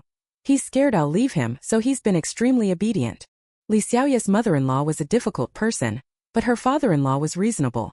Even after learning she was unable to have children due to her injuries, he didn't say anything negative. Instead, he comforted her and urged her not to dwell on those matters. Ruan Mingfu bit her lip. She saw the struggle in Li Xiaoya's eyes. Let's not dwell on these random issues. Li Xiaoya took a deep breath. I named my daughter Gushi, which my father-in-law picked. What a lovely name. Talking about her daughter brought a deeper smile to Li Xiaoya's face. My father-in-law loves her so much. No matter how busy he is, he insists on holding her every day. He even takes care of diaper changes and feeds her. Her dad gets frustrated but can't compete with her grandfather. Li Xianglan nodded. Your good days are just beginning. My husband and I have agreed to raise our daughter well, Li Xiaoya said. With her father-in-law's support, her mother-in-law wouldn't dare to act up. Even if she favored boys over girls, she wouldn't show it. Li Xiaoya had stopped caring about her mother-in-law. After that incident, her relationship with the old hag was irreparable. As long as Li Xiaoya didn't humiliate herself in front of her, she couldn't be bothered to engage with her. Sister-in-law, Li Xiaoya pulled out a wad of cash. I'm here to pay you back. She felt very grateful to Ruan Mingfu. And she could never forget the sisters-in-law who helped her during her toughest times. Ruan Mingfu pushed the money back. Who said this was for you? It's a gift for the baby. That's great. Li Xianglan laughed. The baby will be a little wealthy from birth. Seeing that Ruan Mingfu was adamant, Li Xiaoya reluctantly accepted the 50 yuan. In a few days when the baby turns a month old Gu and I plan to set up a couple of tables at home. You and Xianglan must come. Both Ruan Mingfu and Li Xianglan agreed. It's all in the past, we should look forward. Oh, by the way, my brother got a lot of fish from somewhere a while ago, and I can't finish them all. Each of you can take one back and replenish yourselves. That won't do. Li Xianglan and Li Xiaoya quickly refused. When the fish arrived, Ruan Mingfu had already sent one to each family, and they felt they had taken advantage enough. It would be embarrassing to take more now. Sister-in-law, if you keep offering like this, we won't dare to stay any longer. Li Xianglan and Li Xiaoya looked serious, clearly not joking. Ruan Mingfu. Fine, I won't give you any. Honestly, sister-in-law, if you can't finish the fish, you can dry it to make fish jerky, Li Xiaoya suggested, relieved. The weather's been nice lately. Drying it for a week should be enough. Li Xianglan nodded in agreement. You can also make fermented fish, which is a dish from my hometown. Once it's prepared, it can be kept for months. With winter coming, it'll still be good until spring. As Li Xianglan spoke, she could feel her mouth watering. Fermented fish is especially fragrant. You just need to pan-fry it with a bit of oil to eat. It can also be steamed or used to make soup, and it tastes great. Is that true? Ruan Mingfu's eyes lit up. Gu Yilin felt tempted after hearing Li Xianglan. A little while ago I made some. I'll bring some to you, sister-in-law, Li Xianglan said shyly. But it won't taste as good as my mom's, so don't judge me. How could that be? The name alone sounds delicious. Li Xiaoya laughed. I've tried it and it really is good. When Xianglan teaches you how to make it, call me over so I can learn too. I definitely won't forget you. That evening, Li Xianglan actually brought over a portion of the fermented fish. The fish was cut into chunks the size of mahjong tiles, and coated in a thick layer of red chili powder, and there was no strong fishy smell at all. Ruan Mingfu handed it over to Mrs. Ruan. She watched as Mrs. Ruan heated it in hot oil and added some garlic sprouts. When it came out of the pan, the aroma was incredible. Besides the unique fish flavor, there was also a special fermented scent. As soon as it was served, Ruan Mingfu and Gu Yilin dug in. The only alarming part was the excessive chili powder on the surface. Everything else was quite good. Since Mrs. Ruan deep-fried it, the fish bones were crispy, and the fish was firm, with a light hint of alcohol in the taste. The only downside was that it was a bit too salty. Overall, it was still delicious. Let's ask Sister Xianglan to teach us how to make this fermented fish tomorrow, Gu Yilin said, feeling very satisfied. She polished off a large plate of fish, and even the usually small-eating Mrs. Ruan managed to eat a few more pieces. Mrs. Ruan nodded. It's really good. Next time make more. I want to take some back to the frontier. Mom, are you leaving? The news hit Ruan Mingfu like a bolt from the blue. We're leaving the day after tomorrow, Mrs. Ruan said, sipping her tea. Your dad and I have been here for several days, we've had enough. Ruan Mingfu's face fell. Can't you stay a few more days? No way. Ruan Mingfu pouted. Mom, can I go with you? As a pampered daughter, even though she often got scolded by her mother, she felt completely safe with Mrs. Ruan around. That's enough. Mrs. Ruan rolled her eyes at her. You're already married, but you're still so shabby. We're going back. It's not like we won't see each other again. If you have anything, just call me and your dad. Who are you trying to show off your dead face to? Oh. How infuriating. She got scolded again. Since Auntie is leaving the day after tomorrow, I'll leave then too. Ruan Mingfu suddenly turned to Gu Yilin. You're leaving too? Well, I know you can't bear to leave me, she stroked her long hair. But I've been out for so long, I'm afraid old Gu will be worried if I don't go back. This is so frustrating. Everyone is leaving. Ruan Mingfu felt a wave of emotion rising. Humph. Don't flatter yourself. Who would miss you? Gu Yilin shot her a glance, feeling quite pleased. Let that fake friend be stubborn. Auntie, my parents said they would help you reclaim your house. When Gu Yilin learned that Father Ruan and Mrs. Ruan had been rehabilitated, her own parents panicked for a while since they had been assistants before. Now that the Ruan couple were reinstated, they had to clear the way. What could be more prestigious in Haicheng than being the director of a steel plant and the head of the supply and marketing cooperative? During those few days, Gu Yilin's parents were so anxious that they developed blisters in their mouths. When they found out that Father Ruan and Mrs. Ruan were planning to stay at the farm for some reason, they felt like they had hit the jackpot. It was bewildering. Once they regained their composure, they felt a wave of joy, especially since their daughter was still staying with Ruan Mingfu. They decided to return the favor by helping reclaim the Ruan family house. That's great. Please thank your parents for me. Mrs. Ruan nodded with a smile. When we go back for the new year, I'll thank them properly. Gu Yilin scratched her head. Auntie, no need to be so polite. Her parents had benefited greatly. What's wrong with helping to get back a house? Isn't that what they should do? Ruan Mingfu was a bit dissatisfied. Mom, what time are you leaving the day after tomorrow? Your brother bought the tickets for me and your dad. We're taking the 7 o'clock train the day after tomorrow. That means you only have 1 day left. Ruan Mingfu was unhappy. Mom, why are you and Dad going to the farm? The conditions there are so harsh. You'd be better off staying here, and I can take care of you. Go tell your dad that. Mrs. Ruan shot her a glance. If he wants to stay, I will. Ruan Mingfu. Actually, she couldn't say anything. Since her dad came, she had already subtly persuaded him many times, but Father Ruan was determined to stay at the farm. The more she talked, the more he seemed to rebel, disappearing without a trace. She was at a loss. Fine, Ruan Mingfu said reluctantly. I'll prepare more things for you tomorrow. I'm afraid it's too late. Curious, Ruan Mingfu looked at Mrs. Ruan. She put down her cup and said ominously, We have business tomorrow. Asterisk. The next day, after Ruan Mingfu got in the car, she found out what Mrs. Ruan was talking about. It was to seek revenge. It's still the same group of people as before. But today there is one more Gu Yilin and one less Xie Yanzhao. The dog man has something to do and can't come. The driver was Qi Yongyan, with Ruan Mingfu sitting in the passenger seat. In the back were Mrs. Ruan, Luan Rong, and a visibly excited Gu Yilin. Unfortunately, Father Ruan had been unceremoniously kicked into the bodyguard's car. Gu Yilin was bouncing with excitement, leaning against the car window and eagerly watching the scenery zoom by. Sister, did you see that big lake just now? She licked the corner of her mouth. There must be a lot of fish in it. Ever since she tasted that fermented fish, Gu Yilin had been completely captivated and couldn't get the flavor out of her mind. Every time they passed a body of water, she imagined the fish transformed into fermented fish dishes and how delicious they must be. Ruan Mingfu. Honestly, she didn't feel like engaging with her rather eccentric friend. The road today was smoother than before. Ruan Mingfu felt more comfortable in the car this time. Their group hurried along and by noon they finally arrived. Luan Rong's grandmother's family was well off. Otherwise, she wouldn't have been able to marry Uncle Luan. They lived in a small town, which was not prosperous but better than the rest. The arrival of 7 or 8 cars broke the tranquility of the entire town. Many curious children looked at the cars, with some brave ones even chasing after them, clapping their hands excitedly, making it feel like a festive occasion. Mrs. Ruan brushed the hair from Luan Rong's face and asked, Xiaorong, can you tell your aunt where your grandmother's house is? The small town was mostly surrounded by a river, and the family closest to the river was preparing for a meal.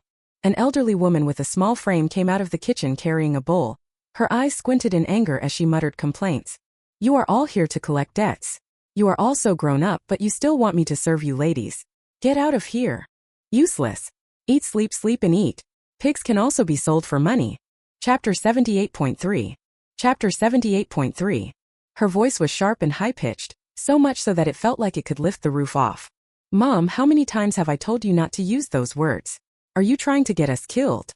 A middle-aged man stumbled out of a room, still half asleep, his clothes hanging askew and exposing his pale arms. A woman followed closely behind, awkwardly turning her head away. You debt collector, you still have the nerve to teach me a lesson? The old lady was small and capable. She stretched out her hand and pinched his ear. I'm only doing all this for you. If it were anyone else my age, I'd be enjoying life at home instead of raising kids. Why bother yourself with all this trouble, you useless thing? The old lady became angrier as she spoke, and the strength in her hands became stronger and stronger. Ouch, Mom, That hurts. The middle-aged man, despite being a head taller than her, didn't dare to resist, looking rather comical as he hung there. Get over there and eat. He rubbed his ear, no longer daring to retort. The old lady picked up a willow branch nearby and started hitting the middle-aged woman behind him. I told you to get off your lazy butt. Though the branch was light, it hurt a lot when it struck. Each hit left a bruise on the woman. She jumped around like a monkey trying to escape. No matter how she dodged, the willow branch always found its mark. Mom, I know I was wrong. Stop hitting me. Even though she begged for mercy, the old lady did not let her go and whipped her even harder with the willow branch in her hand. The middle-aged man looked at this scene and took a breath of cold air. How could he not know that the old lady had just shown mercy to him? He shrank back, fearing for his own safety, not even daring to plead for his wife. After beating her for a while, the old lady got tired and reluctantly let her go. Lazy bunch. Her sharp eyes scanned the room behind her. What are you hiding? Get out here. 3 children slowly came out. The eldest girl, about 10, nervously twisted her clothes. Grandma, I worked. I fed the chickens and cleaned the pigsty. I did everything. The old lady's expression looked much better, but she still looked stern. Why aren't you eating? Stop dawdling. If you don't listen to me, I'll sell you off tomorrow. Their faces turned pale, and they hurried to the table, sitting at the end. The old lady threw away the willow branches and began to share the rice. As soon as she picked up the spoon, she saw a child running in breathlessly. Third Grandma, your relatives are here. What relatives? We don't have those. The old lady's face looked a little unhappy. What kind of people come just when it's time to eat? Don't they know it means having to share their meal? She had no patience for such thoughtless relatives. As she prepared to usher them in to eat, she heard the child continue. Driving a lot of cars. Cars. The old lady's triangular eyes widened slightly. Hey sister, why didn't you mention that you had such prominent relatives? A large group of people suddenly poured in, all wearing welcoming smiles. If you've made it big, you should help everyone out. Exactly. Isn't it thanks to your third aunt that your home is so well kept? Sure is. Ever since the old lady secretly sold her granddaughter, everyone has been treating her with contempt. This kind of compliment is the first time in more than a year. The old lady's eyes glinted with pride. These people thought they could benefit from her, but she had no intention of helping those who looked down on her. The middle-aged man was restless and craned his neck to look outside. However, the crowd at the entrance was tightly packed, blocking his view. He tried to stand up but was nudged back down. Old Man Gao glared at him. What did I teach you? Don't panic when faced with difficulties. That's how you show your composure. The old man glared at him with disdain. You're useless. Always embarrassing yourself. The middle-aged man could only sigh in response. Soon the roar of car engines echoed from outside. The old lady's eyes sparkled with excitement. She wanted to stand up but recalled her husband's words and restrained herself, remaining seated. The people around her continued to shower compliments without restraint. That niece of yours really knows how to keep it together. I sure wouldn't be able to stay so composed. Who do you think you are? You can't even compare to her niece. The old lady heard this with approval in her eyes. Yes, not everyone has relatives who can afford a car. As the villagers sang praises, the old lady became even more smug, lifting her chin high, resembling a queen from the old days. At that moment the crowd parted.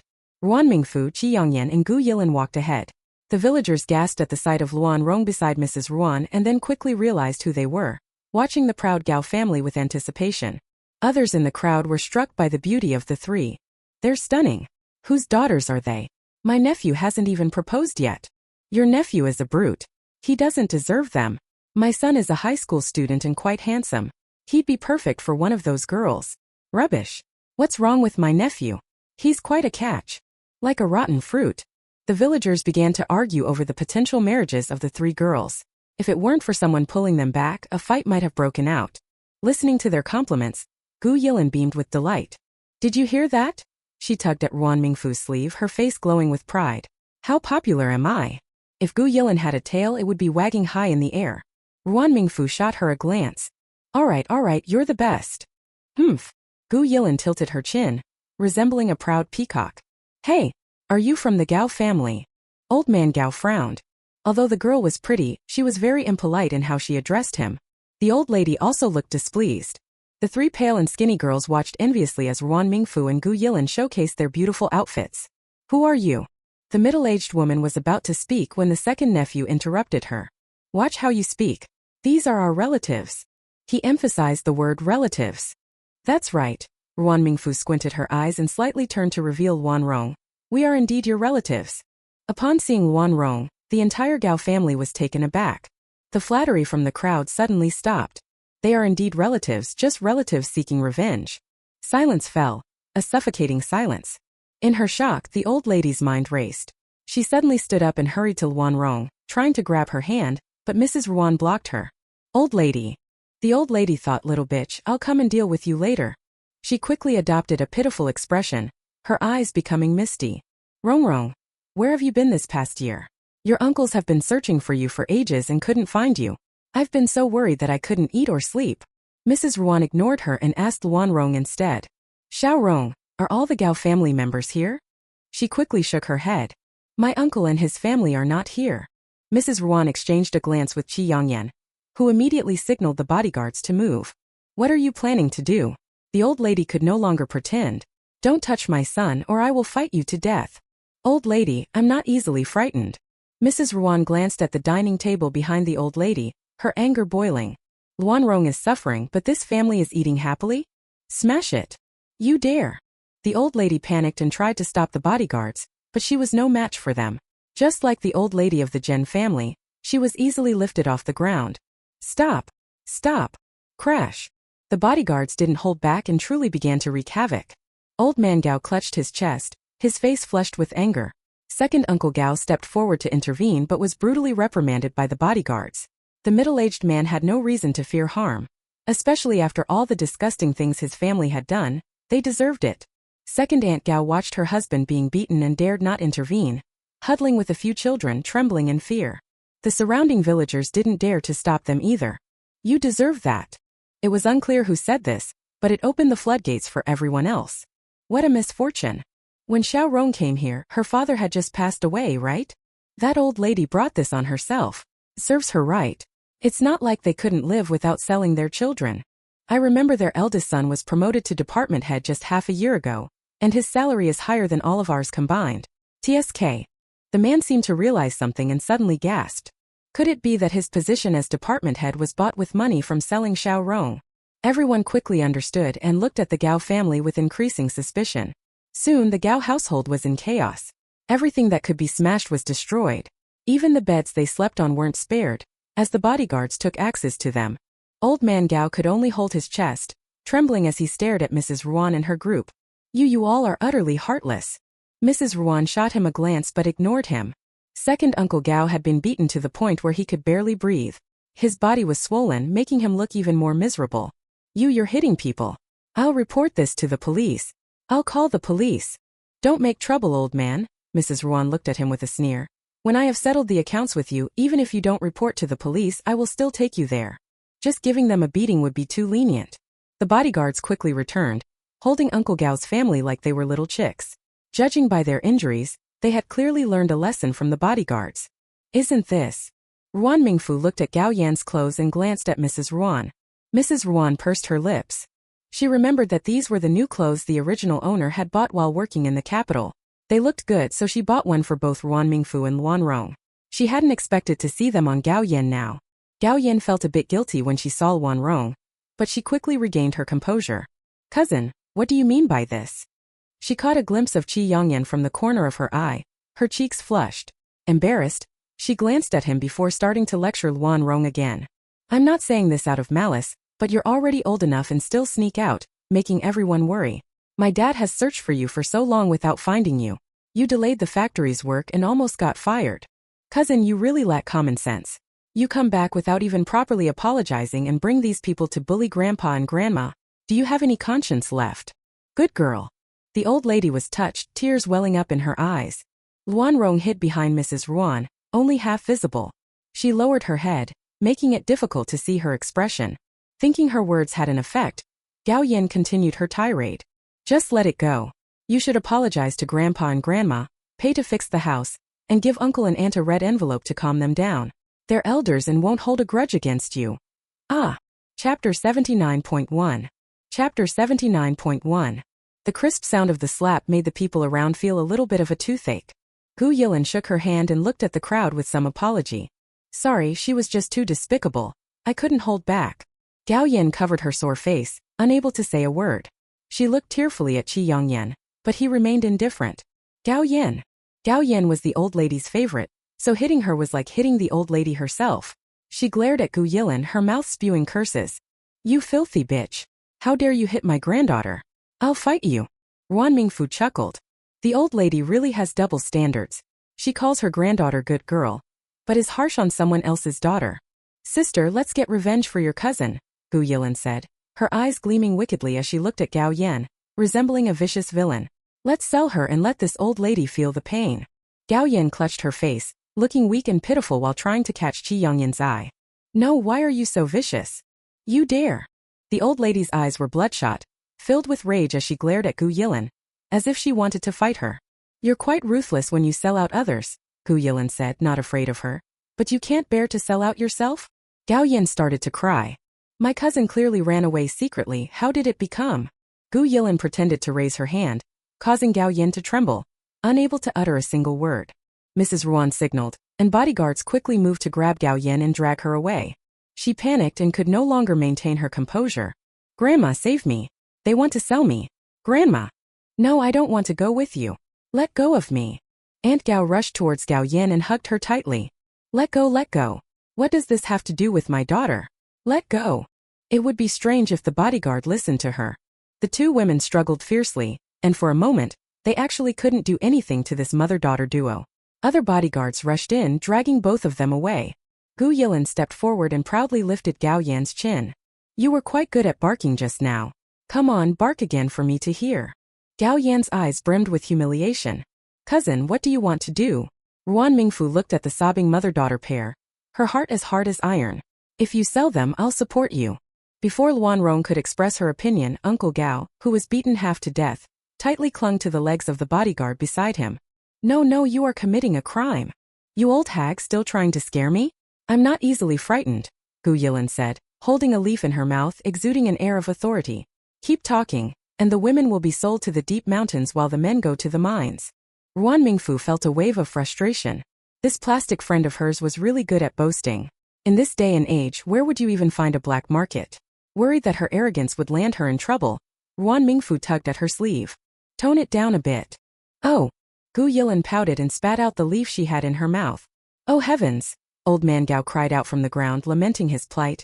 At my age, I still have to endure this kind of bullying. Is there no justice left in the world?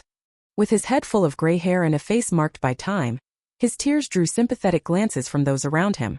Although the old lady has done many evil things, Uncle Gao is still a good person. It's sad to see someone his age being treated like this. Indeed, if it were my dad, he would fight these people tooth and nail. Among the villagers, some were foolish, while others were more level-headed. If Uncle Gao had kept a better handle on his mother, things wouldn't have escalated to this point. Who can you blame? It's the old lady's wrongdoing. That's her own granddaughter. Even if they're not related, she shouldn't be doing such immoral things. Such misdeeds. They say to marry wisely, and now I understand. The Gao family is bound to fall apart because of that old lady. Second Aunt Gao held her three daughters tightly, a look of determination flashing in her eyes. Xiao Rong was sold by the old lady, and all the money went to Uncle Gao to help him with connections. Shut up. The old lady struggled fiercely against Second Aunt Gao, her eyes filled with anger and urgency. If she weren't being held back, she would have rushed over to tear Second Aunt Gao's mouth apart. Second Aunt Gao felt a surge of nameless rage as she looked at the bruises on her body. Just because Uncle Gao was the eldest son, the whole family had to pave the way for him. The old lady was excessively biased. All the good things in the house belonged to Uncle Gao, and they had no chance of getting even a penny. Now that their home was destroyed, whether Uncle Gao's family could escape unscathed was uncertain. She was no longer afraid. I have nothing to do with your uncle. She wiped the dirt from her face. Xiao Rong, your second aunt still treats you well. Hearing this, Xiao Rong fell silent for a moment but eventually nodded. Seeing this, Mrs. Ruan ordered, let them go. Thank you. Second Aunt Gao quickly gathered her three children and helped Second Uncle Gao up. Let's go. She didn't even bother to collect their belongings, dragging her family away from this trouble-ridden place. Second Uncle Gao was particularly aware of the situation. Even if he had feelings for the old lady, the pain from his wounds reminded him. These people are not to be trifled with. He immediately suppressed any thoughts of pleading for mercy that had just risen in his heart. Don't leave. The old lady could not bear to see her second son escape unharmed, angrily shouting, "Come back! Come back here!" Seeing second Uncle Gao not looking back, the old lady couldn't tell whether she felt more sorrow or anger. "Why don't you take your niece away, you heartless bastard?" Ruan Mingfu glanced at Gao Yan, whose face was swollen and bruised. Goodness, she really was the old lady's precious treasure. Even in such a state, she still remembered her. "Old lady, your second son is allowed to leave because he has nothing to do with this matter," Gu Yilan sneered. "Your granddaughter is a master at moral coercion, and she's wearing my cousin's clothes. How could we possibly let her go?" Mrs. Ruan turned to the Gao family. "Get her." Immediately, the bodyguard moved into action. The focus of the attack was on Uncle Gao and his son, Gao Zhenbao. Seeing Uncle Gao being beaten until he spat blood and couldn't even speak, Aunt Gao struggled even harder, attempting to bite. Luckily, the bodyguards were experienced and quickly grabbed her by the hair, preventing her from succeeding. "You bastards, bastards!" Old man Gao's eyes turned red with anger, clutching his chest as if he were about to collapse. Qi Yongyan, however, gave a look to the person beside him. Immediately, someone scooped a bucket of water from the kitchen and poured it over. Old man Gao jumped up with a somersault, and his movements looked more agile than those of a young man. Ruan Mingfu. No wonder they say old people become more cunning. He almost got away with it. After Gao Zhenbao and Uncle Gao were beaten, it felt like a blow to the old lady's heart. She no longer looked at Gao Yan with affection. She is an old lady who favors boys over girls. If it weren't for Gao Yan being clever and providing her with ideas, the old lady wouldn't have held her in such high regard. It was Gao Yan's suggestion to sell Xiao Rong. The old lady quickly threw Gao Yan under the bus. "If it weren't for her, I wouldn't have sold Xiao Rong at all." Huh. Everyone was genuinely shocked this time. How can that girl Gao Yan be so cruel at such a young age? She's the one that Aunt Gao herself mentioned. It can't be a false accusation. Don't say that. I always felt Gao Yan had a strange vibe about her. Something unsettling. She bullied my granddaughter when she was 3, and when I caught her she lied through her teeth. Everyone thought a 3-year-old wouldn't lie and believed Gao Yan. She's been this malicious since childhood. Gao Yan pressed her lips together, her heart filled with hatred for the old lady. "Grandma, to save Dad and my brother, you can't push all the blame onto me."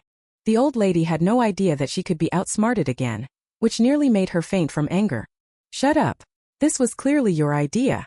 There was a vacancy for the position of director in the factory where Uncle Gao worked, so he thought about trying his best.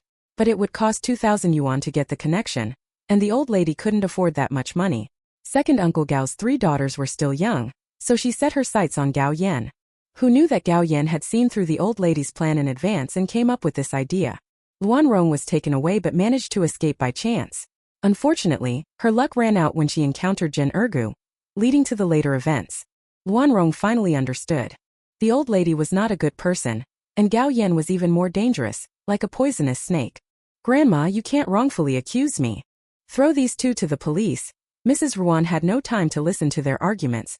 "Yongyan, this matter is in your hands now." "I understand." Gao Yan was startled and almost lost her composure. "Cousin, I'm innocent. It was all Grandma's idea." As she walked by Luan Rong, she seized the moment and grabbed Luan Rong's hand. "Don't you remember when you first arrived? I played with you every day, and I even took you." "Ah." Before she could finish, Mrs. Ruan kicked her away and shielded Luan Rong. "Are you okay?" Luan Rong shook her head. As long as she stayed close to Mrs. Ruan, she felt safe. With Mrs. Ruan by her side, she feared nothing. Luan Rong leaned her head gently against Mrs. Ruan's back, feeling a deep sense of attachment. Mrs. Ruan's strength was no joke. Gao Yan, who had fallen to the ground, felt as if her insides had shifted. The pain curled her body like a shrimp, and her eyes, hidden behind her hands, burned with resentment. "Yan Yan." The eldest aunt, seeing this scene, was terrified. She hurried over to help Gao Yan up, and seeing her pale face was filled with sorrow. "Luan Rong, I believe we've treated you well. After your father passed away, we didn't abandon you. Your eldest uncle's opportunity is rare, and who knows when the next one will come. You've lived with the Gao family for free, yet you can't even show a little gratitude." Ruan Mingfu. Gu Yilan. She leaned toward Ruan Mingfu. "Sister, I'm out of words to describe her. Gratitude? Does she think letting Grandma sell her off, so they can use the money to get ahead, is showing gratitude? What a ridiculous idea." This logic would make even Huang Shern, a notorious character from Chinese folklore, bow to the eldest aunt and call her his master. Even old man Gao thought it made sense. A big family should work together for success. "Luan Rong, your grandfather knows you've been wronged, but you must be more understanding. But the 1,500 yuan my father saved was given to grandma on my first day here. Luan Rong's voice was soft, yet everyone present heard her clearly. Silence enveloped the room, an unusual silence. Then it erupted. How much? Did I hear you right? 1,500 yuan. That woman is utterly heartless. After taking so much money, she still couldn't accept her granddaughter and even sold her off. How wicked. She's lost all sense of decency. The onlookers began to view the Gao family with disdain. What did you just say?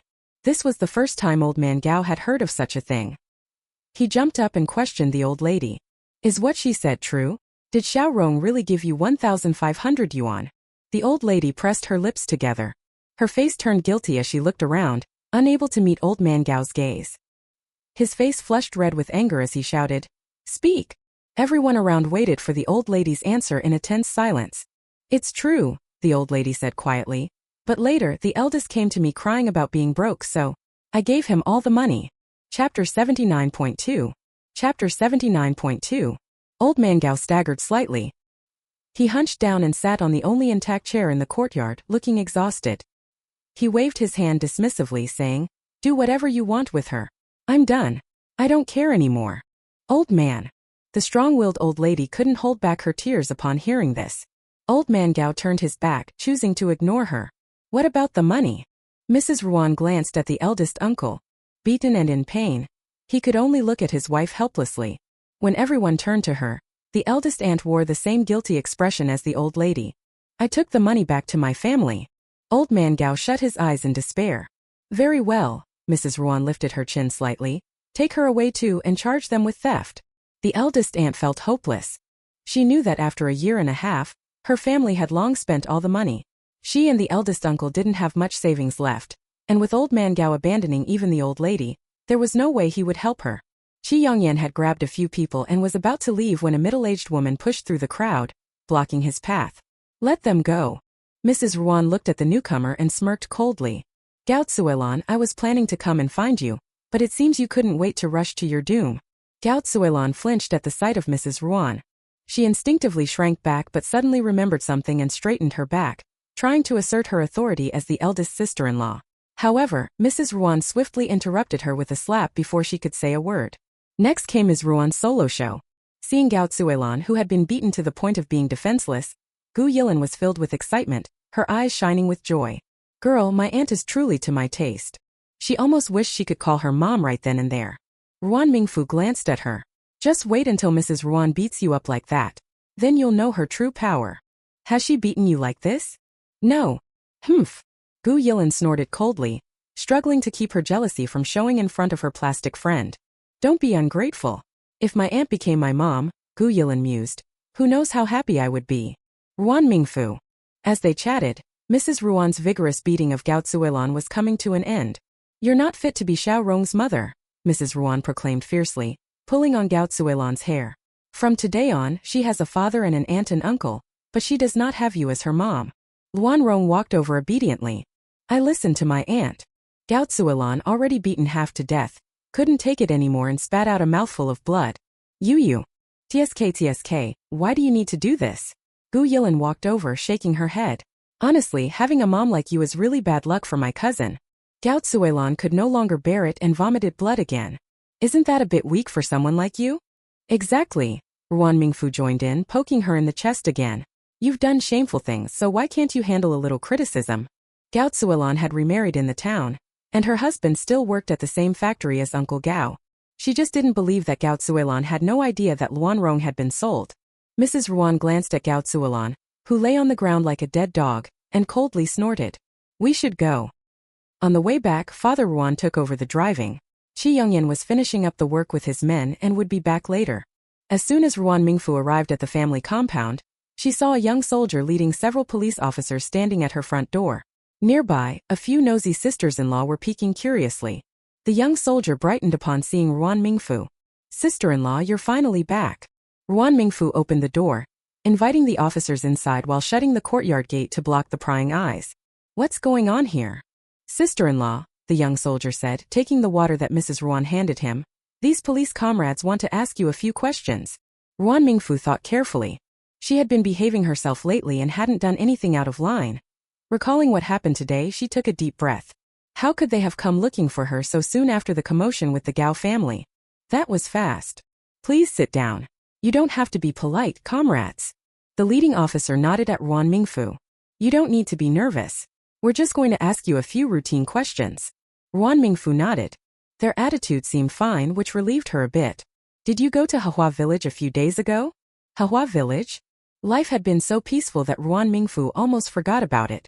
She instinctively wanted to deny it but quickly remembered and nodded. Yes. Let me answer this, Mrs. Ruan interrupted, pulling Ruan Mingfu aside. I'm her mother, and I took her to Manhwa village. The police officers exchanged glances. Forget it as long as you are happy. What were you doing there? It wasn't a secret, so Mrs. Ruan straightforwardly explained the situation about rescuing Luan Rong. After you left, where did you go? After leaving, we returned to the family compound, Mrs. Ruan replied calmly. Later, we went to the hospital. We have our medical records. The police officers asked several more questions, and Mrs. Ruan answered smoothly. When they mentioned Father Ruan Chi Yongyan and some bodyguards coming back from working on a construction site, the officers showed no signs of surprise. Ruan Mingfu quickly realized. These police officers had probably done their homework on them already. The lead officer took notes on a piece of paper. After a moment, the officers exchanged glances. The lead officer nodded at Mrs. Ruan. Thank you for your cooperation, Comrade Luan. Comrade? Ruan Mingfu asked curiously as they were about to leave. What exactly happened? Most of these officers were former soldiers and had a good impression of Ruan Mingfu as a military wife. Hearing about Luan Rong's situation, they felt a bit sympathetic. We received a report about a violent incident in Manhwa village. The situation is particularly serious. A younger officer spoke up. 13 people died and 28 were injured. Only one person from the old Zhen family remains, Zhen Sigu. Ruan Mingfu. Really? She almost couldn't suppress the smile creeping onto her face. This was truly great news. The officers. They understood her feelings, but they figured she should just let it out. Holding it back made her expression look distorted and rather frightening. Ruan Mingfu. Oh, what a pity. The officers. We found out during our investigation that the villagers fought because of the 300 yuan given by Comrade Chi. The lead officer gave her a deep look. And that's about it. We should be going now. Ruan Mingfu enthusiastically escorted them to the door and said, Goodbye, public security comrade. Once they left, she finally sighed in relief. Just as she was about to go inside, a nosy sister-in-law grabbed her arm. Sister Ruan, why did the police come to find you? The other sisters-in-law also perked up, eager to listen. If you want to know, Ruan Mingfu said with a smile, the police comrades haven't left yet. You can ask them yourself. Sister-in-law? Ruan Mingfu quickly closed the courtyard door. What a bunch of busybodies. They had nothing better to do than gossip about others. Chi Yongyan returned just as it was getting dark. As soon as he entered the house, he was met with two pairs of curious eyes. Brother, how did it go? Ruan Mingfu eagerly offered him a cup of tea. They've all been taken in, Chi Yongyan replied calmly after taking a sip. All the women from the Gao family are inside now. I found out that Aunt Gao will probably get at least 10 years. That's great. Gu Yilan's eyes sparkled with excitement. Brother, you are so awesome. Chi Yongyan smiled. And that's not all. He pulled some strings, ensuring that Gao Tsuelan's husband would lose his job, and Uncle Gao's position as director was also in jeopardy. It's best if such scum stayed behind bars. Cousin, brother avenged you. Luan Rong smiled sweetly. Thank you, big brother. You're welcome. Cousin, just focus on living well with mom from now on, Ruan Mingfu said cheerfully. If anyone bullies you, just let me know. If it gets really bad, call me. Luan Rong nodded. Okay. A genuine smile lit up her face. Thank you, cousin, Luan Rong said, squeezing Ruan Mingfu's hand. I will. Oh. The next day, Ruan Mingfu woke up early. Knowing that Ms. Luan was leaving, she was in a bad mood that night. She tossed and turned but couldn't fall asleep. It was midnight when Ruan Mingfu finally couldn't resist the sleepiness and fell asleep for a while. Arriving at the station, Ruan Mingfu's eyes turned red when she looked at Mrs. Ruan and Father Ruan. Why don't you stay a bit longer? Mrs. Ruan gently patted her head. That's enough. It's not like we won't see each other again, she said, lightly tapping Ruan Mingfu's head. Take care of yourself and don't rely on Xiaoxia for everything. Ruan Mingfu's eyes were still teary. She covered her head where Mrs. Ruan had tapped and looked at her with dissatisfaction. Mom, who exactly is your daughter? I wish I didn't have such a troublesome daughter, Mrs. Ruan shot back, giving her a glare. Remember what I just said. Someone is reporting your every move to me. Ruan Mingfu. Life was going to be hard to bear. My daughter, Dad really can't bear to leave you. Father Ruan wiped his tears. How about, come with me? Before he could finish, Mrs. Ruan elbowed him. What nonsense are you saying? Your daughter is married now. How could she still run after her father? Father Ruan felt wrong but said nothing. Then how about you stay? Ruan Mingfu suggested. Father Ruan. Humph. Seeing Father Ruan hesitate, Ruan Mingfu understood his feelings. Though he often called her daughter, when it came to his aspirations for the country, his dreams were far more important. Amen. The train arrived and Xie Yanzhao took the luggage from Father Ruan and Mrs. Ruan. Ruan Mingfu followed, watching as he carefully placed the bags. It dawned on her that her parents were really leaving. Tears welled up in her eyes but she forced them back. Mom, this is the money I prepared for you. Like Qi Yongyan, she pulled out a bankbook. Keep it safe, Mrs. Ruan said, refusing to take it. Your brother has given us plenty. You don't need to give me anything. Ruan Mingfu. What he gives is his, this is mine. Saying this, she stubbornly shoved the bankbook into Mrs. Ruan's hands. Curious glances came from those around them. Chapter 79.3. Chapter 79.3. Qi Yongyan had arranged for Father Ruan and Mrs. Ruan to travel in a soft sleeper compartment. In these times, sitting there meant they were mostly cadres. They had decent manners and wouldn't show their curiosity too openly. Dad, Mom, the food is in this bag. Xie Yanzhao pointed out the black bag to ensure they recognized it. I'll take good care of Aunt and Uncle, Luan Rong said, placing the bag by her feet before pulling Ruan Mingfu's hand. Cousin, I'm here. Ruan Mingfu nodded. Remember to call me when you get there. A ringing sound echoed from nearby. It was the signal for the passengers to get off. Ruan Mingfu was reluctant to look at them. Then I'll leave first? Go ahead. I'm really leaving. Mrs. Ruan. Get out. Fortunately, Ruan Mingfu was embraced by Xie Yanzhao and walked far away, or else she would have made a fuss again upon hearing that word. Before long, the train started moving. Ruan Mingfu watched the train slowly depart, feeling a bit downcast. Let's go. On the train, Father Ruan opened the bankbook Ruan Mingfu had given Mrs. Ruan. The amount couldn't compare to what Qi Yongyan had provided, but Father Ruan still felt a lump in his throat. Wife Wu, our daughter has grown up. Father Ruan couldn't control the abundant emotions in his body and threw himself into Mrs. Ruan's arms. She knows to spend money on her parents. Wu. How much suffering did she have to endure to understand this truth? Mrs. Ruan was exasperated. She struggled to break free from Father Ruan's tight embrace but found it impossible. Wah wah wah. My wife, our daughter is so pitiful. With teary eyes, Father Ruan gazed at the bankbook in his hand, crying even harder. I can't let her suffer. I want to give her a bright future, earn a lot of money, and let her spend it freely. Wah wah wah, my daughter. Mrs. Ruan was speechless. Not only was she flustered, but the other passengers couldn't help but glance at Father Ruan. Mrs. Ruan. I have lost all my faith in this life. Ruan Mingfu returned to the family compound and felt something was missing when she looked at the empty yard. Wang Kai still ran over enthusiastically and squatted at her feet, exposing his soft belly. Wang Kai rubbed its tail against her smooth ankles, stuck out its pink tongue, and blinked its round, black eyes at her without a care. Who could resist that? Ruan Mingfu couldn't help but pet Wang Kai from head to tail. You're still the best. She gently poked Wang Kai's wet nose with her delicate fingers. After seeing off Father Ruan, Mrs. Ruan, and Gu Yilin, Ruan Mingfu spent the day feeling down. Luckily, she didn't dwell on her sadness for long and quickly regained her spirits. That day, she made sure to wake up early. When she entered the kitchen, she found Xie Yanzhao already busy preparing breakfast. It'll be ready soon.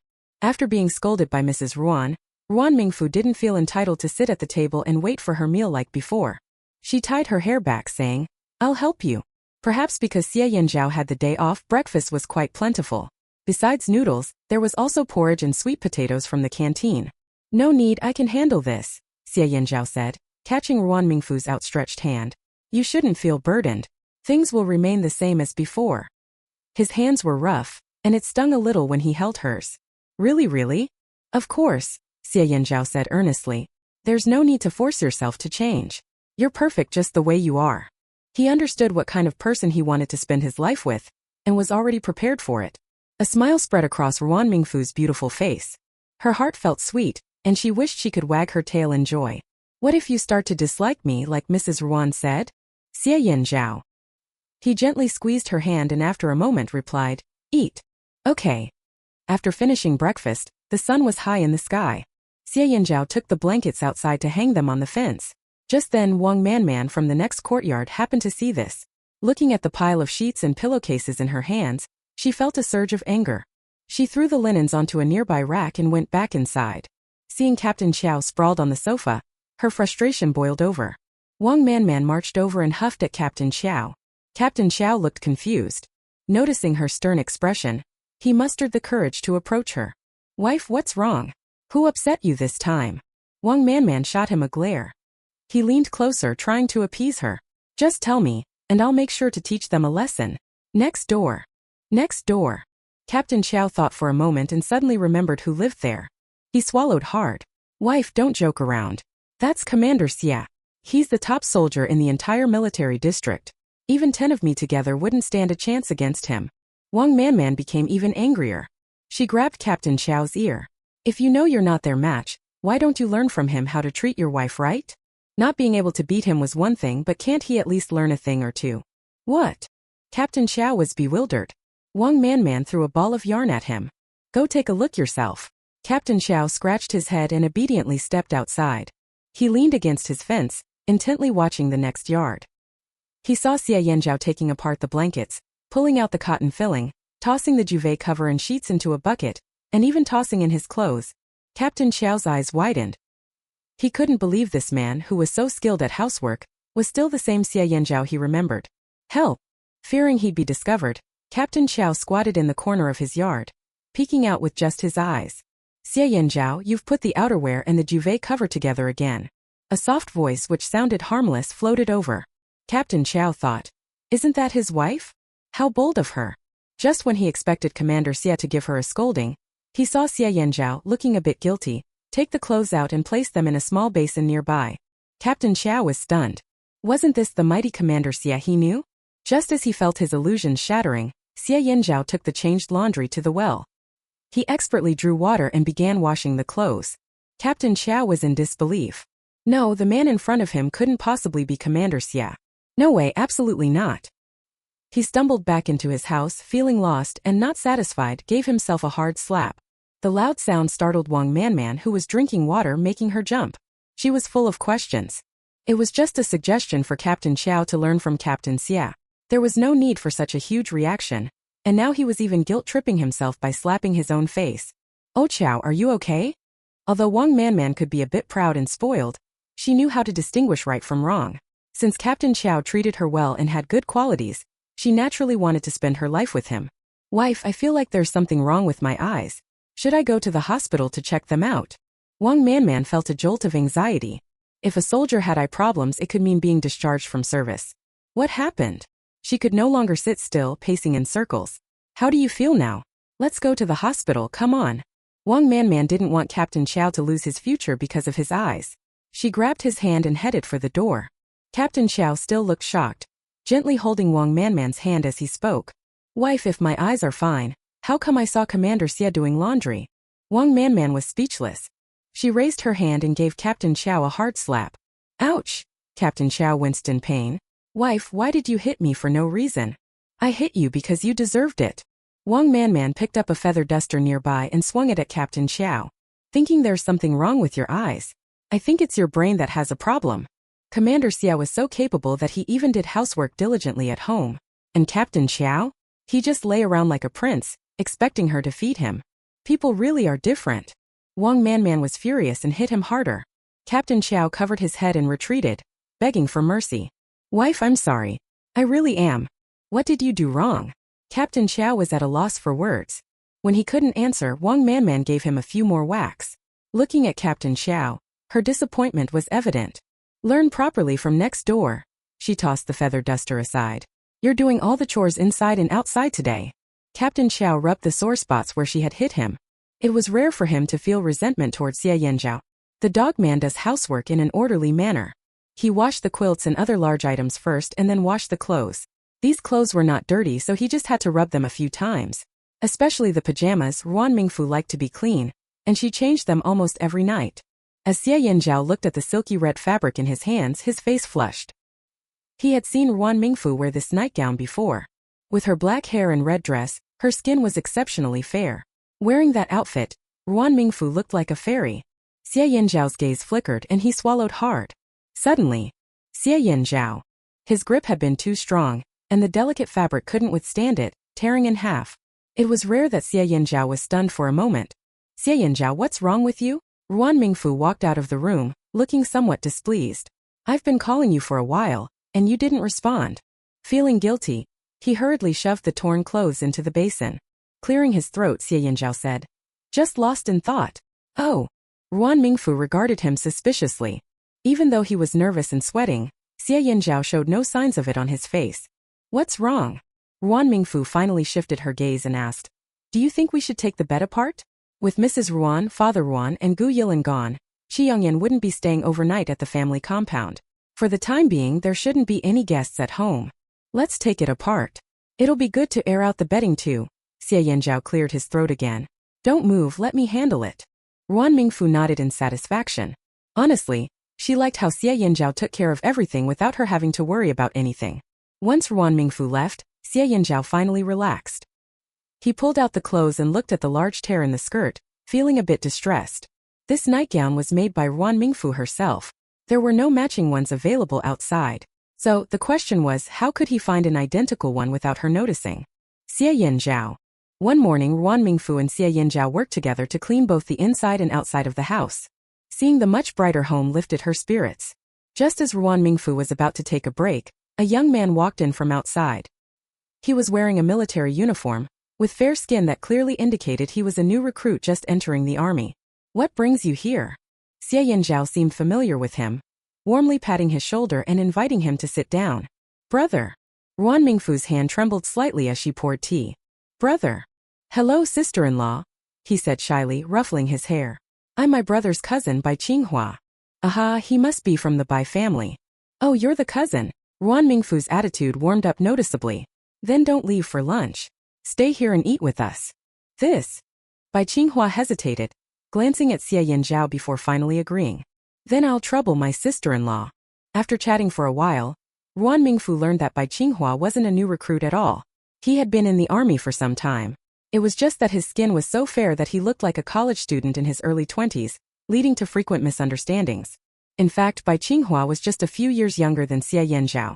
Ruan Mingfu hadn't seen him before because he had been out on a mission recently and had just returned. He rubbed his hands awkwardly, looking shy. Sister-in-law, I actually came here today to find someone. Chapter 80.1. Chapter 80.1. Looking for someone? It's really new that people have come to her to find someone. Ruan Mingfu looked at him. I'm looking for. Bai Qinghua lowered his head slightly before continuing. She said her surname is Gu and is temporarily staying here with you. Case solved. Ruan Mingfu glanced at Xie Yinzhao, unsure of what to say. He cleared his throat and asked, the person you're looking for is Gu Yilin? Yes. Bai Qinghua's eyes lit up as he nodded vigorously. Brother, do you know where she is? Seeing his innocent demeanor, reminiscent of college students from later generations, Ruan Mingfu bit her lip, struggling to find the right words. So you guys are. Oh, Bai Qinghua straightened up, flashing a big grin. She's my girlfriend. What? Ruan Mingfu nearly choked on her tea upon hearing such shocking news. Covering her mouth, she coughed for a while. Xie Yinzhao frowned slightly and gently patted her back, his expression a mix of concern and annoyance as he shot a fierce look at Bai Qinghua. Are you okay? Ruan Mingfu waved her hand repeatedly. Once she managed to calm her throat, she looked at Bai Qinghua in disbelief. She's your girlfriend? Yes, Bai Qinghua chuckled shyly. She even mentioned that we should get our marriage certificate and introduce me to her parents by the end of the year. Ga. Ruan Mingfu said that Gu Yilin was staying well here. So why did she suddenly run away in such a hurry, which was not her style at all? It turned out she had gotten herself involved in a romantic entanglement. She silently looked at Bai Qinghua, feeling a mix of pity and exasperation. Poor naive kid, falling for a woman who would likely ghost him. Ruan Mingfu found it hard to comprehend. Is she not here today? Bai Qinghua asked, glancing eagerly toward the room. Ruan Mingfu. She winked at Xie Yinzhao. He's your own cousin, so you can handle it yourself. Xie Yinzhao turned to meet Bai Qinghua's hopeful gaze, suddenly unsure how to respond. Well, marriage is a big deal, he said, looking at Bai Qinghua. Does Grandma know? I called her a long time ago to inform her. Bai Qinghua's eyes fell on Ruan Mingfu. When she heard that she was a good friend of my sister-in-law, my grandmother was very happy and asked me to bring her back to meet her during the new year. Ruan Mingfu. She hadn't expected to be involved in this too. Faced with Bai Qinghua's eager expression, Ruan Mingfu thought for a moment and decided to speak up. You came at an unfortunate time. She went home today. Ah. Bai Qinghua looked disappointed. His cute, messy hair drooped down, resembling a sad little puppy abandoned by its owner. It's okay, Bai Qinghua reassured himself. She probably left in a hurry and didn't have time to tell me. Ruan Mingfu. Do you know her address, sister-in-law? Bai Qinghua asked shyly, scratching his head. I'd like to write her a letter. To be honest, this cousin's love brain is inherited from his ancestors, right? Just a moment, I'll write it down for you. Ruan Mingfu decided to help Bai Qinghua out. This bastard Gu Yilin was probably just greedy for someone's body, but he took it seriously. Feeling the pressure, Gu Yilin had to run away before Bai Qinghua showed up. Great! Bai Qinghua looked at the address with gratitude. Thank you, sister-in-law. Ruan Mingfu waved her hand dismissively. Young man, you're on your own. With a flaky friend like that, who knows how this will turn out? She was amused to watch the drama unfold. On the other hand, after being rejected by Xie Yanzhao and publicly humiliated by Mrs. Ruan at the hospital, Commander Xie returned home in a furious mood, making the atmosphere tense and oppressive. Xie Yin skipped into the house, her heart racing as she stepped into the hall. She glanced around and, noticing Commander Xie wasn't there, let out a sigh of relief. He was like a raging lion, ready to snap at any little thing. Xie Yin dared not provoke him. Quietly, she tiptoed to the stairs and spotted Bai Qianju coming down from upstairs. She is dressed very beautifully today. In an apricot-colored long dress that highlighted her slim waist, and with her hair styled and adorned with a hairpin that Xie Yin had never seen before, she held a wallet in her hand, seemingly heading out. Mom, are you going out again? Xie Yin asked, a hint of confusion in her eyes. The custom-made clothes are ready, Bai Qianju replied, glancing at her. I'll go take a look. Oh. Just as Bai Qianju tried to walk past her, Xie Yin stepped forward. Mom, I haven't had fresh air in a while. Let me join you this time. Bai Qianju paused, holding her wallet tightly. There's so much dust over there, what are you doing there? She stood on the stairs a few steps higher than Xie Yin and touched her hair. Your dad has been in a bad mood recently, you should go and comfort him. I'll go over first and make you a few more new dresses when the time comes. Xie Yin seemed persuaded. She looked at Bai Qianju with some disappointment, but her eyes lit up again when she thought of the beautiful dress. Okay then. Bai Qianju smiled slightly. Be a good girl and stay home to keep your father company. Understood. Bai Qianju breathed a sigh of relief and left quickly. Xie Yin watched her mother's retreating figure, pouting in dissatisfaction, her eyes filled with confusion. Lately, her mother had been going out a lot, which was odd because she used to be a homebody, often complaining that Xie Yin was too lively. Should she go take a look? As soon as that thought crossed her mind, she couldn't shake it off. No time to waste. Xie Yin quietly followed Bai Qianju. Bai Qianju didn't call for a car, and there weren't any taxis around. However, as she walked, a car immediately pulled up. Bai Qianju glanced around cautiously, then happily got into the vehicle. Fearing her mother might notice, Xie Yin didn't dare to follow too closely. But seeing Bai Qianju get into a car that wasn't from the Xie family made her uneasy. Just as she hesitated about whether to follow, a bus stopped next to her. The driver thought Xie Yin wanted to board and called out. That female comrade over there, are you getting on? Xie Yin pursed her lips. Now that it had come to this, she had to find out what her mother was up to.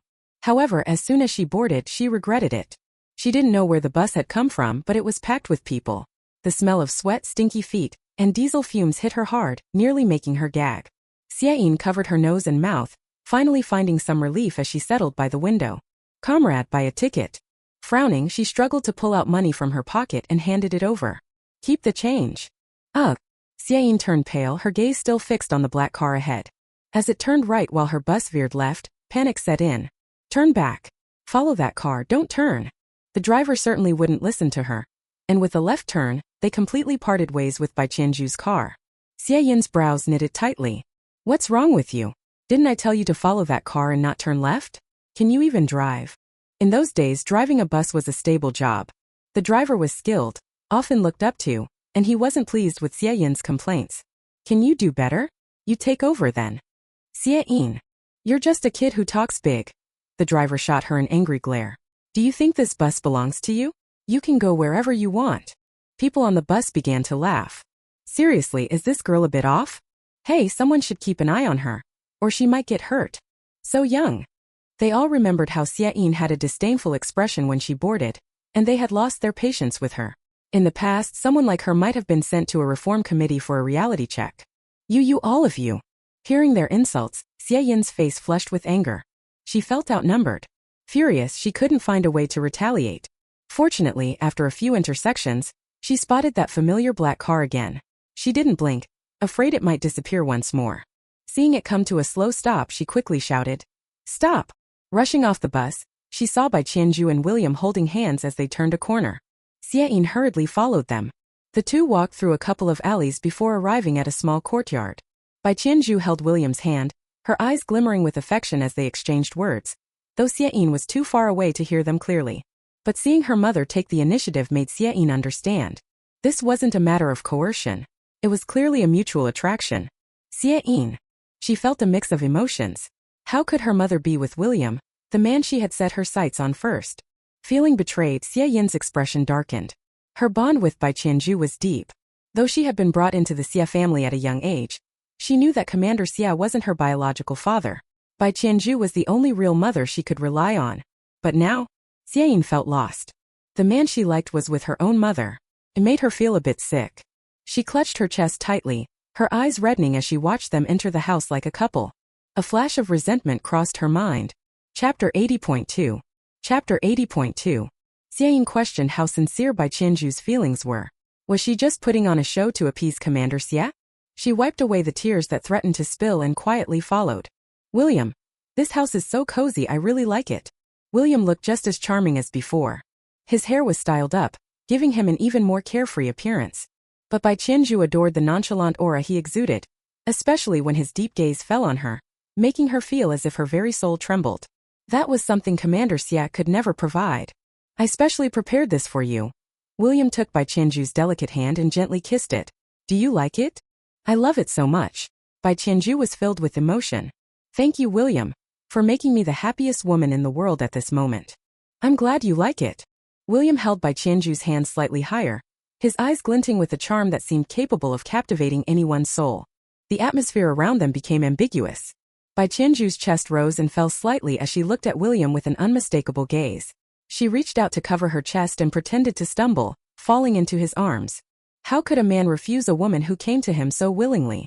William wrapped his arms around Bai Qianzhu's waist, burying his head in her shoulder. Baby, you smell amazing. Feeling as if she were in her first romance, Bai Qianzhu blushed deeply. Yet she found it delightful. Commander Xie was always high and mighty, and it was usually Bai Qianzhu who catered to him. William, on the other hand, was full of charm. Plus, with Commander Xie getting older and out of shape, he struggled in bed. William was far more vigorous. At that moment, Bai Qianzhu realized she was a woman who also needed love. They kissed, reluctant to part. The air around them felt thick and hot, filled with the sounds of their entangled bodies. Suddenly, the door to the room was flung open, startling both Bai Qianzhu and William. When she saw who stood in the doorway, Bai Qianzhu froze. Exiled. No amount of speculation could compare to the shock of witnessing it firsthand. Xie Yin was genuinely heartbroken. Mom, why are you doing this to me? All those assurances that she was looking out for her turned out to be lies. Xie Yin had been the one to take a liking to William first. Why did her mother have to come in and steal her love? Anger surged within Xie Yin. I hate you. She turned to leave, but Bai Qianzhu grabbed her arm. Xiao Yin, it's not what you think, she said, glancing at the curious onlookers outside. She quickly pulled Xie Yin into the room. You misunderstood. Xiao Yin, let me explain. Bai Qianzhu was visibly anxious. She glanced at the people outside before closing the door, locking it securely. She wanted to make sure no one could push their way in again. Xie Yin shook off her mother's grip and turned her back. If it's not like this, then what is it? She wiped her tears. What did you say to me before? At Xie Yin's words, Bai Qianzhu showed an unusual hint of guilt. Xiao Yin, please let me explain. Let me talk to her. William stepped forward, intimately holding Bai Qianzhu's shoulder. Leave it to me? Seeing this scene only fueled Xie Yin's anger. She covered her ears with her hands. I don't want to hear it. Xiao Yin, I truly love your mother. So, I hope you can bless us. This made Xie Yin even angrier. I've made plans with your Uncle William. Bai Qianzhu pulled Xie Yin's hands away from her ears. Once we sort things out here, I'll be moving to Tea Country with your Uncle William. I'm going too? Upon hearing the mention of Tea Country, Xie Yin turned to look at them. Of course, Bai Qianzhu affirmed confidently. You're my daughter, where else would you go? William nodded. We'll live together in a mansion there. It's filled with roses, and whether you want to entertain guests or host a banquet, it's perfect. I'll treat you like my own daughter. The young talents in tea country will be at your disposal. Bai Qianzhu looked at William with tearful eyes. I really don't know how to thank you. You've been so good to me. William, I don't deserve this. No, you deserve it. William took Bai Qianzhu's hand, gazing deeply into her eyes. You are my goddess, and I would give you anything. Tears streamed down Bai Qianzhu's face. Xiaoyin, come with me, she said, still thinking of Xiaoyin. William is a good father. He will treat you well. Xiaoyin. At that moment, she was no longer feeling the heartbreak of betrayal by her loved ones. Her mind was racing with thoughts of the rose estate William described. Just imagining what he had said made her adrenaline surge. In the courtyard, because Bai Qianzhu had risen to power through dubious means, many people openly and secretly looked down on both mother and daughter. The truly high-born daughters of the courtyard barely acknowledged her. Though Xiaoyin acted boastful at social gatherings, it was all just for show. If they left this place for tea country, who would remember their unseemly past? Xiaoyin no longer felt angry. She almost wanted to grab them both and leave this wretched place immediately. Xiaoyin. Bai Qianzhu genuinely cared for her daughter. After all, she had only this one child and had to protect her well. This situation is my fault. Bai Qianzhu held Xiaoyin's hand. But my feelings for William are genuine. You can understand that, right? Though Xiaoyin's anger had subsided, she was shrewd and always looked out for her own interests. Since you know it's your fault, you must make it up to me. Oh! Upon hearing this, Bai Qianzhu's face lit up with joy. William, hurry. William. After a moment's thought, he spoke. At my age, I don't even know if I can have more children. He chuckled bitterly. I plan to leave the Rose Manor to you when we're gone. And I'll give you shares worth 2 million as a way to make it up to you. Dad. Xiaoyin was thrilled. Dad, you're amazing. My goodness. 2 million. That's a fortune. All right, Bai Qianzhu said, pleased that William was offering so much. Once we're out of here, pretend you've never seen him, understand? Xiaoyin nodded, seemingly understanding. Come with me. Bai Qianzhu glanced at William before pulling Xiaoyin aside. Her expression grew serious. I haven't asked you yet. How did you get here? I just came over like this. Xiaoyin explained her journey to Bai Qianzhu, sensing her concern, and waved her hand dismissively. Mom, don't worry. Dad, Commander Xia is still sulking in the house about Xia Yanzhao, and Xiao Zhou is taking care of him. He won't notice where we went. With a new dad to compare to, Commander Xia seemed utterly worthless. Especially lately, Xiaoyin had received several scoldings from him, and had long been dissatisfied with his behavior. Bai Qianzhu sighed in relief. Well, that's good. That's good, she said, patting her chest and playfully pointing at Xiaoyin's head. You almost scared me to death. Mom, have you thought about how to explain this to Commander Xia? If her mother didn't confront Commander Xia, how could Xiaoyin live a lavish life in the future? She was still dreaming of returning home one day to teach Ruan Mingfu, and all those who looked down on her a lesson. What's there to say? Bai Qianzhu had been with Commander Xia for over a decade. She knew him well. He had a terrible temper. If he found out about her and William, he would definitely pull out his gun and shoot her. She had seen too many men like him. They could embrace others but would never tolerate their women being unfaithful. Bai Qianzhu had already made her plans. She would elope with William. Commander Xia couldn't leave the country. Once she escaped, he would have no way to touch her. Just thinking about not having to face Commander Xia's grim face again made Bai Qianzhu feel like the sky was bluer and the grass greener. Don't worry about this matter. Bai Qianzhu grasped Xiaoyin's hands and said earnestly, when we go back, act like this never happened. Understand? Xiaoyin quickly shook her head. Mother and daughter were like two peas in a pod. Mom, I know what to do. Bai Qianzhu nodded. All right, you should leave now. Aren't you coming with me? I have something to discuss with your dad, Bai Qianzhu replied. She turned to glance at William, who was standing in the middle of the room, gentlemanly turning his back, his cheeks slightly flushed. It seemed he had a kind of telepathic connection with her, as he turned to look at Bai Qianzhu. That tender expression made Xiaoyin's heart feel a little sour. But compared to what William promised her, this small twinge of jealousy felt utterly insignificant. Fine then. In situations like this, Xiaoyin seemed particularly carefree. She placed her hand on the door, worriedly reminding her mother. Mom, hurry up. If we get caught, neither of us nor Dad will be in a good spot. I understand. You should leave quickly to avoid raising any suspicion. Bai Qianzhu turned and walked toward William with affectionate eyes. Dad. Bai Qianzhu frowned slightly. Her daughter was completely lacking in composure. Calling out so loudly could draw others' suspicions. Besides, William was right there was no need to call out loudly. Bai Qianju shook her head. It seemed she needed to teach Xie Yin more in the future. She turned around ready to scold her, but two people appeared at the open door. Bai Qianju shivered. Old Xie. Commander Xie's face was ashen, looking even more terrifying than he had in the hospital. The atmosphere around him was tense, and Xiao Zhou beside him didn't even dare to breathe. Dad. Xie Yin's voice trembled. When she thought of the people inside, her face turned pale. Her right hand unconsciously gripped the doorknob, but she didn't have the courage to close the door. Remembering Commander Xie's temper these days, her legs began to shake. Being older, Bai Qianju quickly regained her composure. Old Xie, why are you here? She reached out and brushed the hair on her forehead, trying to look normal. I ordered 2 sets of clothes for you, and she left one of them at home. To save time, I just came here to wait. Oh. Xiao Zhou opened the half-closed door, and Commander Xie stepped inside. Who knew the clothes wouldn't fit? Bai Qianju's eyes twinkled. She sent it for alterations again. What a hassle. She made me wait so long. Commander Xie surveyed the room and sat down on the sofa. What about him? He looked at William in the room and asked calmly, is he also a customer who ordered custom clothes? As soon as Commander Xie appeared, William wished he could vanish into thin air. But it turned out, he was still noticed by Commander Xie. Of course.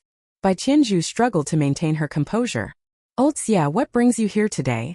She cautiously tested the waters while carefully observing Commander Xie's facial expression. Dad. Seeing things weren't right, Xie Yin instinctively hugged Commander Xie's arm as usual. The outfits Mom ordered are really beautiful, but... With a loud bang, a teacup shattered on the floor, making a piercing noise. How long do you two, mother and daughter, want to deceive me? Chapter 81.1. Chapter 81.1. The mother and daughter were shocked. Seeing the anger on Commander Xie's face, Bai Qianju's breathing stopped. Old Xie. A bitch is a bitch, Commander Xie looked at her viciously. From the moment you took the initiative to climb into my bed, I knew you were a woman who couldn't bear to be lonely. Bai Qianju pursed her lips.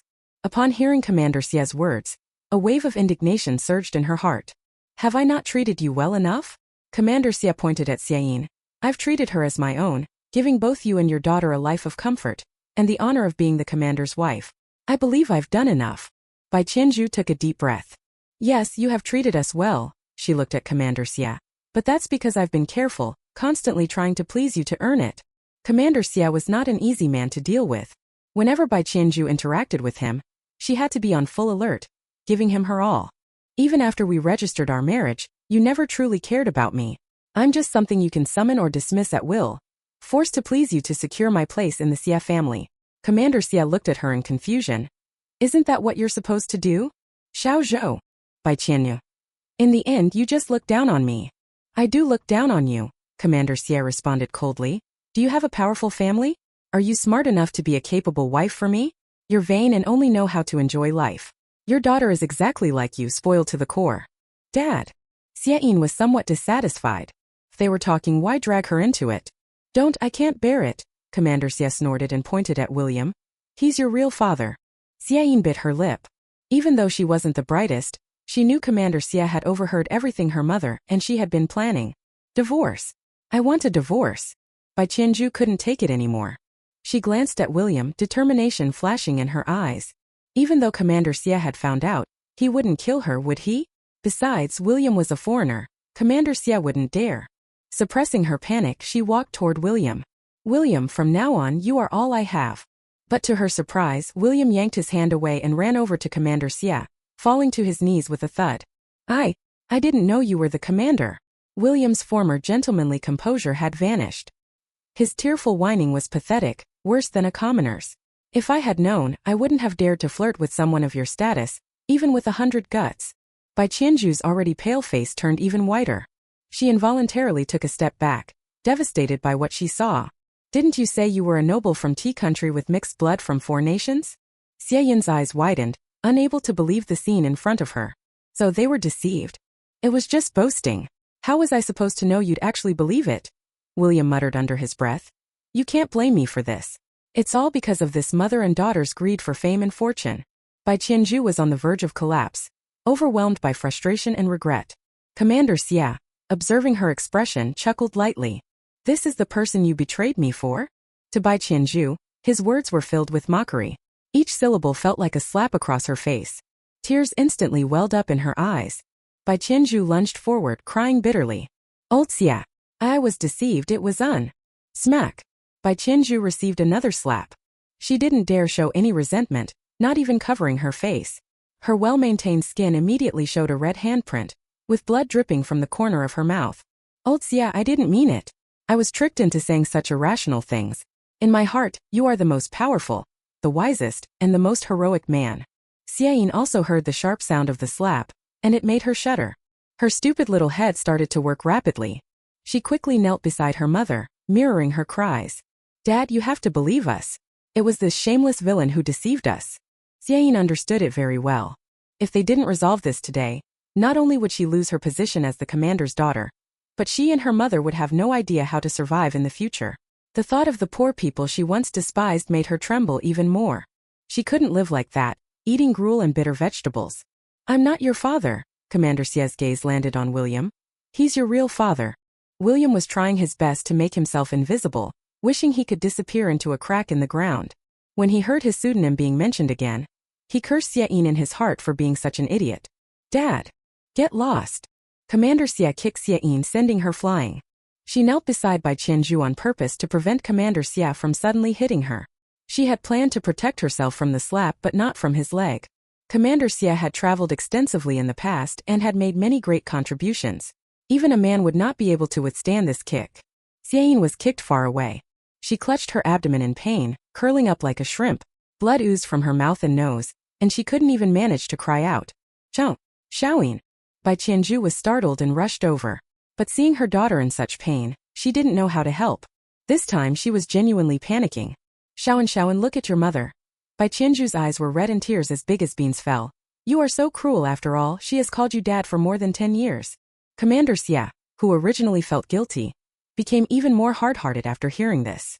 You two are two-faced. I should have seen through you long ago. Bai Qianzhu didn't care about much else and just looked at Xiayin with tearful eyes. Xiaoyin, answer your mother, she said anxiously. Old Xia, I know you hate me and blame me for betraying you. I will accept any beating or punishment. Can you send Xiaoyin to the hospital first? Her eyes were full of pleading. Xiao Zhou stood nearby, his lips twitching, wanting to say something, but seeing Commander Xia's stern demeanor, he didn't dare step forward to beg for mercy. Xiayin's nose and mouth were still bleeding heavily. Old Xia, I'm begging you. It was clear Bai Qianzhu had underestimated Commander Xia's ruthlessness. After all, if he wasn't cruel, Bai Qianzhu wouldn't have died. Commander Xia let out a cold snort. This is the price you and your daughter pay for betraying me. Enjoy it. He looked down upon Xiayin, who was struggling to death, and Bai Qianzhu, who was begging humbly, with a gleam of satisfaction in his eyes. Rising to his feet, he signaled to Xiao Zhou with a glance. Understanding immediately, Xiao Zhou grabbed William, who had tried to run. Just as he was about to hand him over, a loud crash startled him. He quickly turned around, only to see Commander Xia wide-eyed in shock, collapsing weakly to the floor. Behind him stood Bai Qianzhu, holding a bloodied weapon, her eyes filled with fury. Commander Xia lay on the ground, staring at her in disbelief. You. Bai Qianzhu glared at him with venom and struck him again. Her face twisted with satisfaction. Clenching her teeth, she spat out each word. You forced me to do this. Xiao Zhou was stunned by the sudden turn of events. He quickly pulled out his gun and aimed it at her. Stop. Seeing the situation was dire, William bolted. At this point, Xiao Zhou couldn't worry about him. Even with the gun pointed at her, Bai Qianzhu wasn't afraid. She threw down the blood-stained weapon with a small laugh, then collapsed onto the ground. Father Ruan and Mrs. Ruan's departure seemed to take the warmth of Wanqing with them. Since that day it had been raining, and the temperature was dropping by the day. Today, Ruan Mingfu noticed that the vegetable patch and the grass in her yard were covered in a thin layer of condensation. Curious, she reached out to touch it, feeling the cold against her fingers. So cold. She rubbed her fingers. It's getting cold so quickly. Just last month she was still wearing dresses, but now she had to wear a padded jacket. In half a month, the first snow of this year should fall. The sun was out today, but it gave no warmth at all. Old Xia, isn't the unit going up the mountain for training? Aren't you going? Xie Yanjiao paused, holding his teacup. No. The mountains are bare and it takes 4 or 5 days to get there. It's not as fun as staying with Ruan Mingfu. All right then. Ruan Mingfu clapped her hands. She had never seen a wild boar before. Hu Wanning had told her once that wild boars were mostly lean with little fat, and had a strong gamey taste. It's not very tasty anyway. Oh, by the way, have you seen one of my nightgowns while doing the laundry? Nightgown? A flash of realization crossed Xie Yinzhao's face. He pressed his lips together and responded seriously. What nightgown? The one shaped like a dress, she explained. Ruan Mingfu had made the nightgown herself, and even Hu Wanning, a master seamstress, had complimented it. She had been very proud of it, but recently it seemed to have gone missing. After thinking about it, she added, "It's red." Remembering the large tear in the nightgown, Xie Yinzhao's guilt grew. He coughed softly. "Maybe you left it somewhere. Why don't you check again?" "I've looked everywhere, turned the whole place upside down, but I can't find it." Xie Yinzhao's eyes darted nervously as he racked his brain for an excuse. Just then Wang Kai came bounding over, a piece of red fabric in its mouth. The dog happily trotted up to Ruan Mingfu, dropped the fabric at her feet, and sat down obediently. "Woof! Xie Yinzhao." Ruan Mingfu petted the dog's head, noticing the familiar-looking fabric. She unfolded it and sure enough it was her missing nightgown. It was filthy, covered in mud and grass, and had a gaping hole in the chest large enough for someone to stick their head through. Ruan Mingfu. Her precious masterpiece. Chapter 81.2. Chapter 81.2. She slammed her hand on the table in frustration, startling Xie Yinzhao, who was already feeling guilty. He looked at her, his rare expression of panic showing. "Tell me, what happened to this?" Just as Xie Yinzhao was about to confess, he realized that Ruan Mingfu was questioning Wang Kai, not him. For some reason he felt a wave of relief. "Wang Kai, did you sneak into the house?" Ruan Mingfu asked, holding up the ruined nightgown. "Good dog, but no more stealing things." Wang Kai, with its tiny dog brain, couldn't understand a word she was saying. Thinking she was playing with him, the dog barked excitedly, wagging its tail even faster. "That's right," Xie Yinzhao chimed in from the side, adding fuel to the fire. It was Wang Kai. If Wang Kai could understand human speech, it would definitely bite this traitor. Ruan Mingfu glanced at the soiled fabric on the ground, too disgusted to even look at it any longer. "Wang Kai, where did you find this? Take me to see." Xie Yinzhao. "Go see?" Ruan Mingfu patted Wang Kai's head. As a smart little puppy, Wang Kai thought she wanted to play, and it got even more excited. Its tail wagged like a propeller, barking excitedly at Ruan Mingfu. It sprinted wildly around, tearing through the vegetable patch and lawn, behaving like an overexcited puppy. Ruan Mingfu covered her forehead in frustration, while Xie Yinzhao effortlessly restrained Wang Kai. "Puppies at this age are always like this, mischievous and love to grab things." Xie Yinzhao casually shifted the blame to Wang Kai while giving its head a pat. "It'll grow out of it soon." Once Wang Kai was held by the scruff of its neck, it stopped moving in Xie Yinzhao's grip. However, when Ruan Mingfu glanced over, its fluffy ears twitched, and its tail wagged slightly. "Wang Kai, no treats for the next 3 days." Xie Yinzhao cleared his throat. "It's not that big of a deal. Just take away treats for 1 day." Ruan Mingfu looked at him skeptically.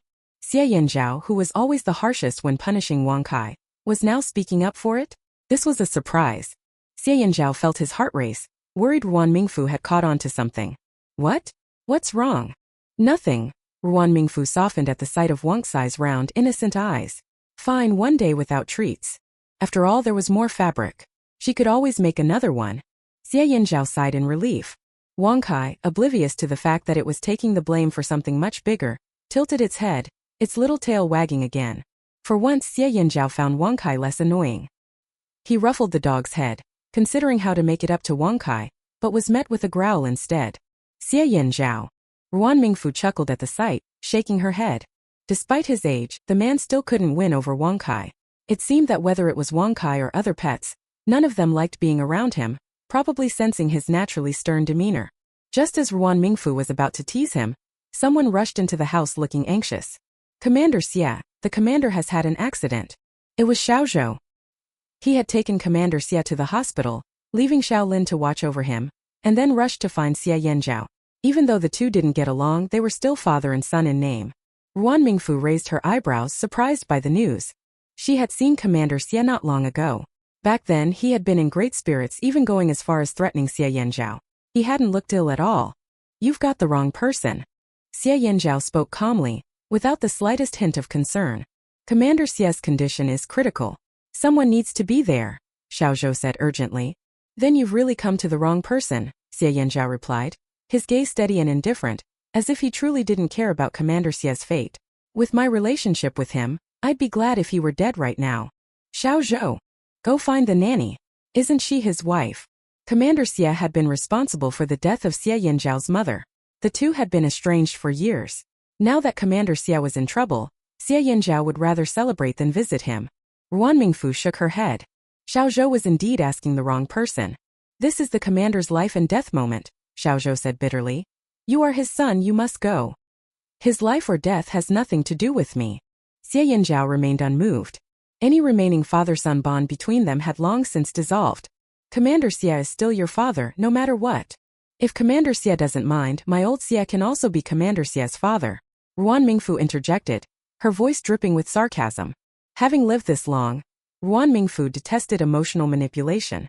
Considering all the terrible things Commander Xia had done, he would have been crucified on the internet if this were modern times. And now they expected Xia Yanzhao to be the bigger person? The nerve! Just because of some shared bloodline, did that mean Xia Yanzhao owed him anything? Ridiculous. Xiao Zhou. He was left speechless, feeling suffocated by the sheer frustration. Commander Xia, I still hope you'll reconsider. He's a commander with a title. The hospital will take good care of him. Evil people live long lives. If Commander Xia were really so fragile, he'd have died long ago. Xiao Zhou gave Xia Yanzhao one last disappointed glance before leaving. What was with that last look? Ruan Mingfu stood up, clearly irritated. It's not like Commander Xia even deserves it. When things were going well, Commander Xia had tried to kill his own son. And now when things had gone south, he suddenly remembered him. How convenient. Was Commander Xia just expecting to have the best of both worlds? Don't get angry. Xia Yanzhao took Ruan Mingfu's hand, the warmth of his palm seeping into her cold fingers. I stopped caring about him a long time ago. Of course, whether Commander Xia lived or died was none of his concern. Ruan Mingfu took a deep breath and sat back down. I am curious, though. She didn't have to be curious for long. Commander Xia was a public figure, and the news of his injury caused quite a stir in the military. Soon, the details of what had happened were uncovered. When Ruan Mingfu heard, she was shocked. Is that really true? The entire compound has been buzzing about it for days, Hu Wanning said while working with some cotton. I didn't believe it at first either. Li Xianglan's eyes were wide. I thought I must have misheard. That's right, Hitsue Xiang said as she put down her needlework. 9 out of 10 people in the compound are talking about it. I've heard it so much my ears are about to grow calluses. Ruan Mingfu remained silent. If you ask me, it's deserved. Hu Wanning, whose in-laws were close to Commander Xia, knew more than Ruan Mingfu. I knew that woman wasn't any good. Hitsue Xiang, who had seen Bai Qianju during the commotion, chimed in. She looked sharp and mean. You could tell just by looking at her that she didn't have a fortunate face. After saying that, Hitsue Xiang suddenly realized she'd said something wrong. Frightened, she covered her mouth. We're all family here, no harm done. Hu Wanning patted her on the shoulder. But be careful what you say outside. Li Xianglan took a deep breath. This is too messy. There are worse stories out there, Hu Wanning sighed. Seeing Li Xianglan and Hitsue Xiang looking at her curiously, she gave a few examples. During the war, men abandoned their wives and children, claiming arranged marriages were invalid and marrying new younger women, all in the name of shared ideals. Li Xianglan frowned deeply. Hearing Hu Wanning's stories made her budding romantic ideals wither. We had a case like that in our village, Hitsue Xiang added. A man went to join the army right after getting married. His wife got pregnant and waited for over 20 years. When she finally found him, he had already remarried in the military, and his new child was over 10 years old. He gave them some money to send them away. The mother and child were left pitifully poor in the village. Li Xianglan was speechless. Suddenly, she started finding her own husband, Old Wang, less appealing. Ruan Mingfu looked disgusted. Scum like that, no matter what kind of respectable front they put on, couldn't hide their true nature. If you ask me, Commander Xia's suffering is just karma. Hu Wanning shook her head in disdain. You all don't know how miserable old Xia was growing up. The nanny tormented him relentlessly. Once, she made him kneel at the staircase for 4 hours straight. Hiss! Li Xianglan and Hitsue Xiang gasped in shock. That cruel? And this was his biological father, not a stepfather? Sister-in-law, don't take what those people say seriously. They're full of hot air. These people were just bored and looking for something to talk about. Li Xianglan and Hitsue Xiang nodded in agreement. Although they'd felt some sympathy for Commander Xia when they heard he was in the hospital and still in critical condition, learning about his actions now made them wish he would die as quickly and thoroughly as possible. Those people are just jealous of you. Don't pay attention to them. Exactly. Li Xianglan's face still showed lingering fear as she thought of Xia Yanzhao's childhood. The thought of my child being bullied like that makes me want to fight. Ruan Mingfu nodded. Don't worry. I won't let those people's words affect me. Ruan Mingfu had heard the recent rumors around the family compound. Aside from gossiping about Commander Xia's situation, some people with an overly sympathetic nature were criticizing her and Xia Yanzhao for their lack of humanity. Their father was hovering between life and death, yet they hadn't even gone to see him. That was just the public version. Who knew what kinds of nastier things were being said in private? Ruan Mingfu could only shake her head at this. Unless you've experienced someone else's suffering, don't lecture them about kindness. Sometimes it's best to reflect on your own actions first. Let's change the subject. It's bad luck. I have some good news. Sui Xiang's pregnant. Li Xianglan, rubbing her own barely showing baby bump, smiled happily at Sui Xiang. Really? Ruan Mingfu looked at her, pleasantly surprised. Yeah, I've had no appetite lately and felt nauseous. Sister Lin was the one who noticed something was off right away. A few days ago, old Wu and I went to the hospital for a checkup, and it turns out I'm just under 2 months pregnant. Talking about her pregnancy, Sui Xiang's face blushed, radiating maternal pride. She had been anxious before she got pregnant, mainly because her mother-in-law was so kind, and she didn't want to disappoint her. Now, whether the baby was a boy or a girl, she could finally breathe a sigh of relief. You three all got your marriage licenses around the same time. Now both Xianglan and Sui Xiang are pregnant. Hu Wanning teased, her gaze falling on Ruan Mingfu. Sister-in-law, you and old Xia need to step up your game. Ruan Mingfu was speechless. What? Are they really urging me to have a baby now? We're in no rush. We'll let nature take its course, Ruan Mingfu replied. Hu Wanning had only mentioned it in passing and didn't press further. Thankfully, Sister Lin wasn't here today. Otherwise, Ruan Mingfu would have to sit through a long lecture. She was genuinely tired of that. The weather's cooling down now, sister-in-law. Hu Wanning was about to offer some advice when a young soldier rushed in through the door, panting. Sister-in-law, something's wrong. Commander Xia has been taken away. Ruan Mingfu's hand trembled. The sharp needle she was holding pricked her fingertip, and a drop of blood surfaced. But she couldn't care about that right now. She stepped forward urgently. What did you say? Chapter 82.1. Chapter 82.1. Sister-in-law, Commander Xia has been taken away. Ruan Mingfu couldn't help but take a step back, and Hu Wanning quickly stepped forward to support her. Sister-in-law, don't worry, she looked at the young soldier. What's the situation? Has there been any notice from above? The young soldier shook his head. I only saw several people from above come in and take Commander Xia away. How could this happen? Ruan Mingfu's brows furrowed tightly. It's probably just cooperating with the higher-ups. It's nothing serious, Hu Wanning comforted her. Once old Su comes back, we'll know what's going on. The young soldier stood by, watching the worried expression on Ruan Mingfu's face. He swallowed the words he had almost said. What he didn't mention was that the people who came were armed with knives and guns, clearly not there for a friendly visit. Don't worry, sister-in-law. I'll go find out more, he said. Thank you for coming to tell me. Ruan Mingfu replied gratefully. I'll make sure old Xia thanks you properly when he returns. The young soldier scratched his head. No need to be polite. After sending the soldier away, Hu Wanning helped Ruan Mingfu sit down in a chair. Don't panic, sister-in-law. It might just be that some urgent task came down from above, and they needed old Xia to gather people to complete it. Ruan Mingfu's beautiful brows were tightly knit together.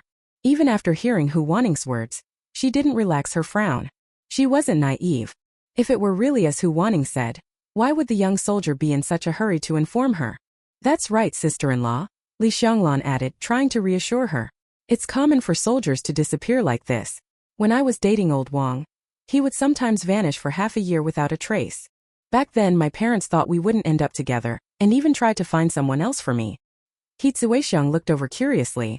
What happened next? Do I even need to say? Old Wang came back just when it mattered most. Li Xianglan nodded shyly. Sister-in-law is right. If it weren't for Captain Wang's timely return, they wouldn't have ended up together. Hearing this, Ruan Mingfu couldn't help but smile. Hu Wanning patted her hand. Don't worry. Sometimes old Su goes out on missions and doesn't have time to pack. It makes me anxious too. But he always sends me a message through the superiors to reassure me.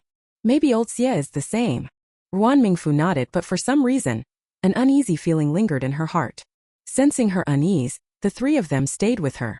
As night fell, Ruan Mingfu finally convinced Sui Xiang and Li Xianglan to go home. As darkness enveloped the area and Xia Yanzhao still hadn't returned, Ruan Mingfu's unease grew stronger. Sister-in-law, you should head home too. Hu Wanning has a younger child to look after, and couldn't stay with Ruan Mingfu forever. No, I won't go, Hu Wanning firmly refused. I'll wait with you. If something happens, Old Su will definitely come to inform you first. As time passed, her expression grew more serious. Is the little fat boy still at home? She asked. It's fine, I'll go bring him here, Hu Wanning said as she left without waiting for Ruan Mingfu's agreement.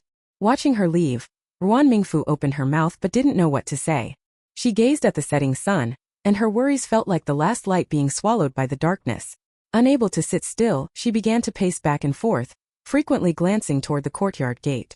In the meantime, Wang Kai ran over. Woof! Ruan Mingfu pushed aside her anxiety and gently patted the dog's head. I don't have time to play with you right now, be good.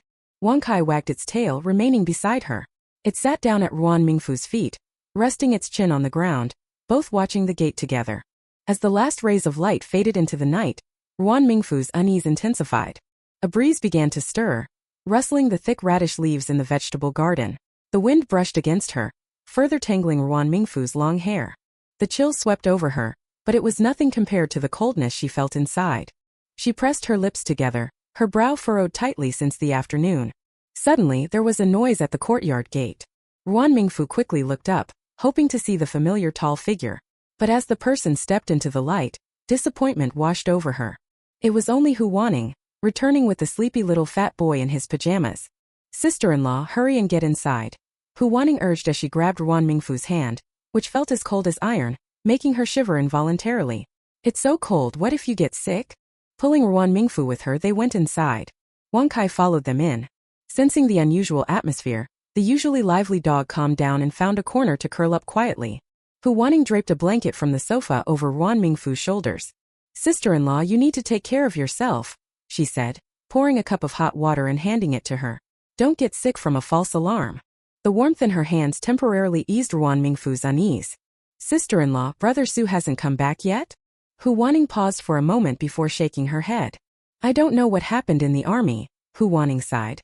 Not just old Su, but also Xianglan, Suixiang, and even Sister Wang and Sister Lin's husbands, all of them haven't returned.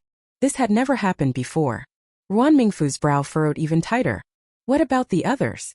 Hu Wanning shook her head again. That's a good thing, she said, holding Ruan Mingfu's hand. If everyone gets caught, it's not a major issue. What was truly worrying was if only one person had been taken. Ruan Mingfu obviously understood this and couldn't help but breathe a sigh of relief. Sister-in-law, what you said makes sense. Are you still worried now? Hu Wanning teased, glancing at her. You haven't eaten, right? It's too late to cook, so let's just have some noodles. Ruan Mingfu nodded. There's still some meat in the refrigerator. I'll get it for you. The two of them had a simple meal, but Xie Yanzhao still hadn't returned. The little boy had already fallen asleep, unable to stay awake any longer. As time passed, the atmosphere grew increasingly tense. This time, even Hu Wanning couldn't keep her composure. Like Ruan Mingfu, she frequently glanced outside. With every sound of the wind, she felt compelled to walk to the door and look. She had lost count of how many times she had been disappointed, especially as the clock's hands reached midnight. Suddenly, a sound came from the courtyard gate. Ruan Mingfu and Hu Wanning, half awake on the sofa, quickly got up to open the door. When they saw the figure against the backdrop of the dark night, hope flickered in Ruan Mingfu's eyes. In that moment, she realized just how important Xie Yanzhao was to her. However, she was soon let down again. The person who arrived was Su Zhu. Seeing him, Hu Wanning let out a heavy sigh of relief and, forgetting Ruan Mingfu was right beside her, rushed forward to hug his waist. You scared me to death, she said, her voice trembling slightly. I'm fine, Su Zhu replied, patting her shoulder. The house was dark, so I figured you were here with sister-in-law. Ruan Mingfu couldn't help but glance behind him. It was empty there, and there was no sign of Xie Yanzhao at all. Feeling a bit embarrassed, Hu Wanning released Su Zhu. They had been a couple for years now, yet she still hugged him in front of others. A blush crept onto her cheeks, but she didn't forget the matter at hand. Old Su, where's old Xia? Why didn't he come back with you? Not wanting to interrupt the couple's moment, Ruan Mingfu would have spoken up sooner if it weren't for the situation. But to her surprise, Su Zhu's expression darkened. He looked up at Ruan Mingfu. Let's go inside and talk. The way Su Zhu looked at her made Ruan Mingfu feel increasingly uneasy. Once they settled on the sofa, she couldn't help but ask, Tell me, did something happen to old Xia? Hu Wanning's gaze also fixed on Su Zhu. His face was grim as he slowly nodded in response to Ruan Mingfu's question. Upon hearing this, Ruan Mingfu's face paled. Sister-in-law, Hu Wanning quickly moved to Ruan Mingfu's side, supporting her and shooting Su Zhu a glare. Sister-in-law, let's hear what old Su has to say. It can't be that bad. Ruan Mingfu looked at Suju. Tell me, will old Xia die? That won't happen. Ruan Mingfu breathed a sigh of relief. Then that's good. Suju hesitated before saying, old Xia has been implicated. If things are serious, he might lose his position in the army and be sent back home. It's okay, I can support him. Without the danger of losing his life, Ruan Mingfu felt less anxious. The dogman couldn't stay in the army anymore, so at worst, he can just follow her brother. It was just a pity. The dogman had joined the army at a young age and had fought for at least a decade. The various scars on his body indicated he must have liked it there. If it came to that, it would be a serious blow to him. Suju was taken aback by the sudden twinge of envy he felt. Sister-in-law, don't worry, he said, looking at Ruan Mingfu's suddenly calm face, unsure of what to say next. Things might not reach that point. Knowing the dogman was not in mortal danger gradually eased Ruan Mingfu's anxious heart. What on earth happened today? It's about Commander Xia. Suju's face darkened as he spoke. Bai Qianju has reported him. Ruan Mingfu was taken aback. What? What's going on? She was completely confused. The recent happenings were downright surreal. What exactly is going on? Hu Wanning frowned as well. Bai Qianju values the position of the commander's wife. How could she have reported Commander Xia? It seemed that this incident was quite serious, as it had also implicated Xia Yanzhao. A few days ago, Commander Xia took people to catch someone in the act. In a fit of anger, he injured Xia Yin. Suju took a deep breath. I heard there was internal bleeding, and they almost couldn't save her. Even if she did survive, she might be weak from now on. Most importantly, if he injured her organs, she might not live past 40. Chapter 82.2. Chapter 82.2. Bai Qianju was capable of striking back at Commander Xia for Xia Yin, so it was no surprise she could report him. The higher-ups just sent someone to investigate. Old Xia will have to stay in jail for a few more days. Suju gave Ruan Mingfu a shot of caution. Sister-in-law, don't panic. I know what old Xia is like. He will be fine. I know. Ruan Mingfu nodded, and then thought of Commander Xia, the troublemaker. Is Commander Xia awake now? Suju shook his head. The dim light in the living room cast shadows across his face, making it hard to see his expression. Having such a father is truly... Although Hu Wanning didn't finish her thought, her meaning was clear. Sister-in-law, since old Su has said it, old Xia will definitely be fine. She patted Ruan Mingfu's hand. You don't need to worry. Just stay home and wait for news. Ruan Mingfu nodded. Sister-in-law, it's getting late. You should head home and rest. Let old Su leave. Hu Wanning glanced at him. I'll stay with you tonight. Suju was left speechless. With his wife having made such a decision, what could he say? Finally, Suju stood outside in the cold wind, watching the lights dim in the house, feeling a sense of helplessness. Although Ruan Mingfu was worried, knowing that Xia Yanzhao was only undergoing routine questioning calmed her anxiety. Her days had passed similarly to usual, except that Hu Wanning frequently came by to chat and check on her. That day, Sister Lin, Sister Wang, Li Xianglan, He Zuixiang, and Li Xiaoya from next door also came over with their children. Curious about Li Xiaoya's child, Ruan Mingfu leaned in for a closer look. She's grown quite a bit and doesn't look at all like what I saw in the hospital, Ruan Mingfu remarked. Children change every day, Sister Lin, the eldest among them and the most experienced, replied. You'll understand once you have your own. Ruan Mingfu thought, well, that's one way to nudge me toward having kids. This child is truly adorable, Sister Wang chimed in, leaning forward to take a peek. When she grows up, she'll definitely be a beauty. By then, your doorstep will be worn out from people coming to see her. Li Xiaoya's smile grew even wider at that. I haven't thought that far ahead. I just want her to be safe and sound, she said. Exactly, Sister Lin added with a heartfelt tone. I have 2 older kids who've accomplished a lot, but they're hardly ever around. I'm always worried about them, afraid they might go hungry or thirsty. Sister Wang nodded in agreement. That's not too bad. It's worse if they're soldiers on the battlefield. You never know if they're alive or dead, and that really tears at your heart. Let's stop talking about the kids. Sister Lin waved her hand dismissively. I'm afraid I'll start to overthink things and old Lu will scold me for making a fuss when I get back. At her words, everyone laughed. Ruan Mingfu leaned back in her chair, noticing for the first time in ages that the sun had come out. She raised her hand to shield her eyes, but the sunlight was still blinding. By the way, my spinach has grown quite a bit, Sister Wang said, glancing at Ruan Mingfu. I'll pick some for you to try later. I won't be polite then, Ruan Mingfu replied. Sister Wang laughed. I appreciate your lack of formality. My father-in-law has been lying in the hospital for so many days, and she still has the nerve to laugh there. An unpleasant voice cut through the air, and everyone turned to see who was speaking. It was a woman from next door, Wang Manman's yard. She was older, her hair turning white. Deep lines marked her face, giving her a harsh, unapproachable appearance. Her malicious eyes scanned Ruan Mingfu without restraint. Hu Wanning frowned at her. The courtyard was filled with older people, most of them well into their years. Commander Xie has been in for 2 days already, and she is still dressed up beautifully, not looking anxious at all. Look at her face, she doesn't seem like a decent person, another remarked. If Commander Xie had married Comrade Xiao Mingzhu from the arts troupe, she would have been better than her.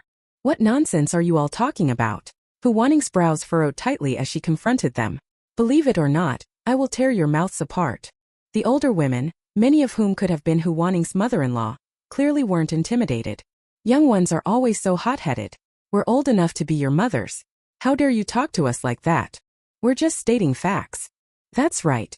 What have we said that's wrong? If she did a good job, how could we possibly find fault with her? Not having any elders around isn't good. Young people just can't handle the hardships. Ruan Mingfu.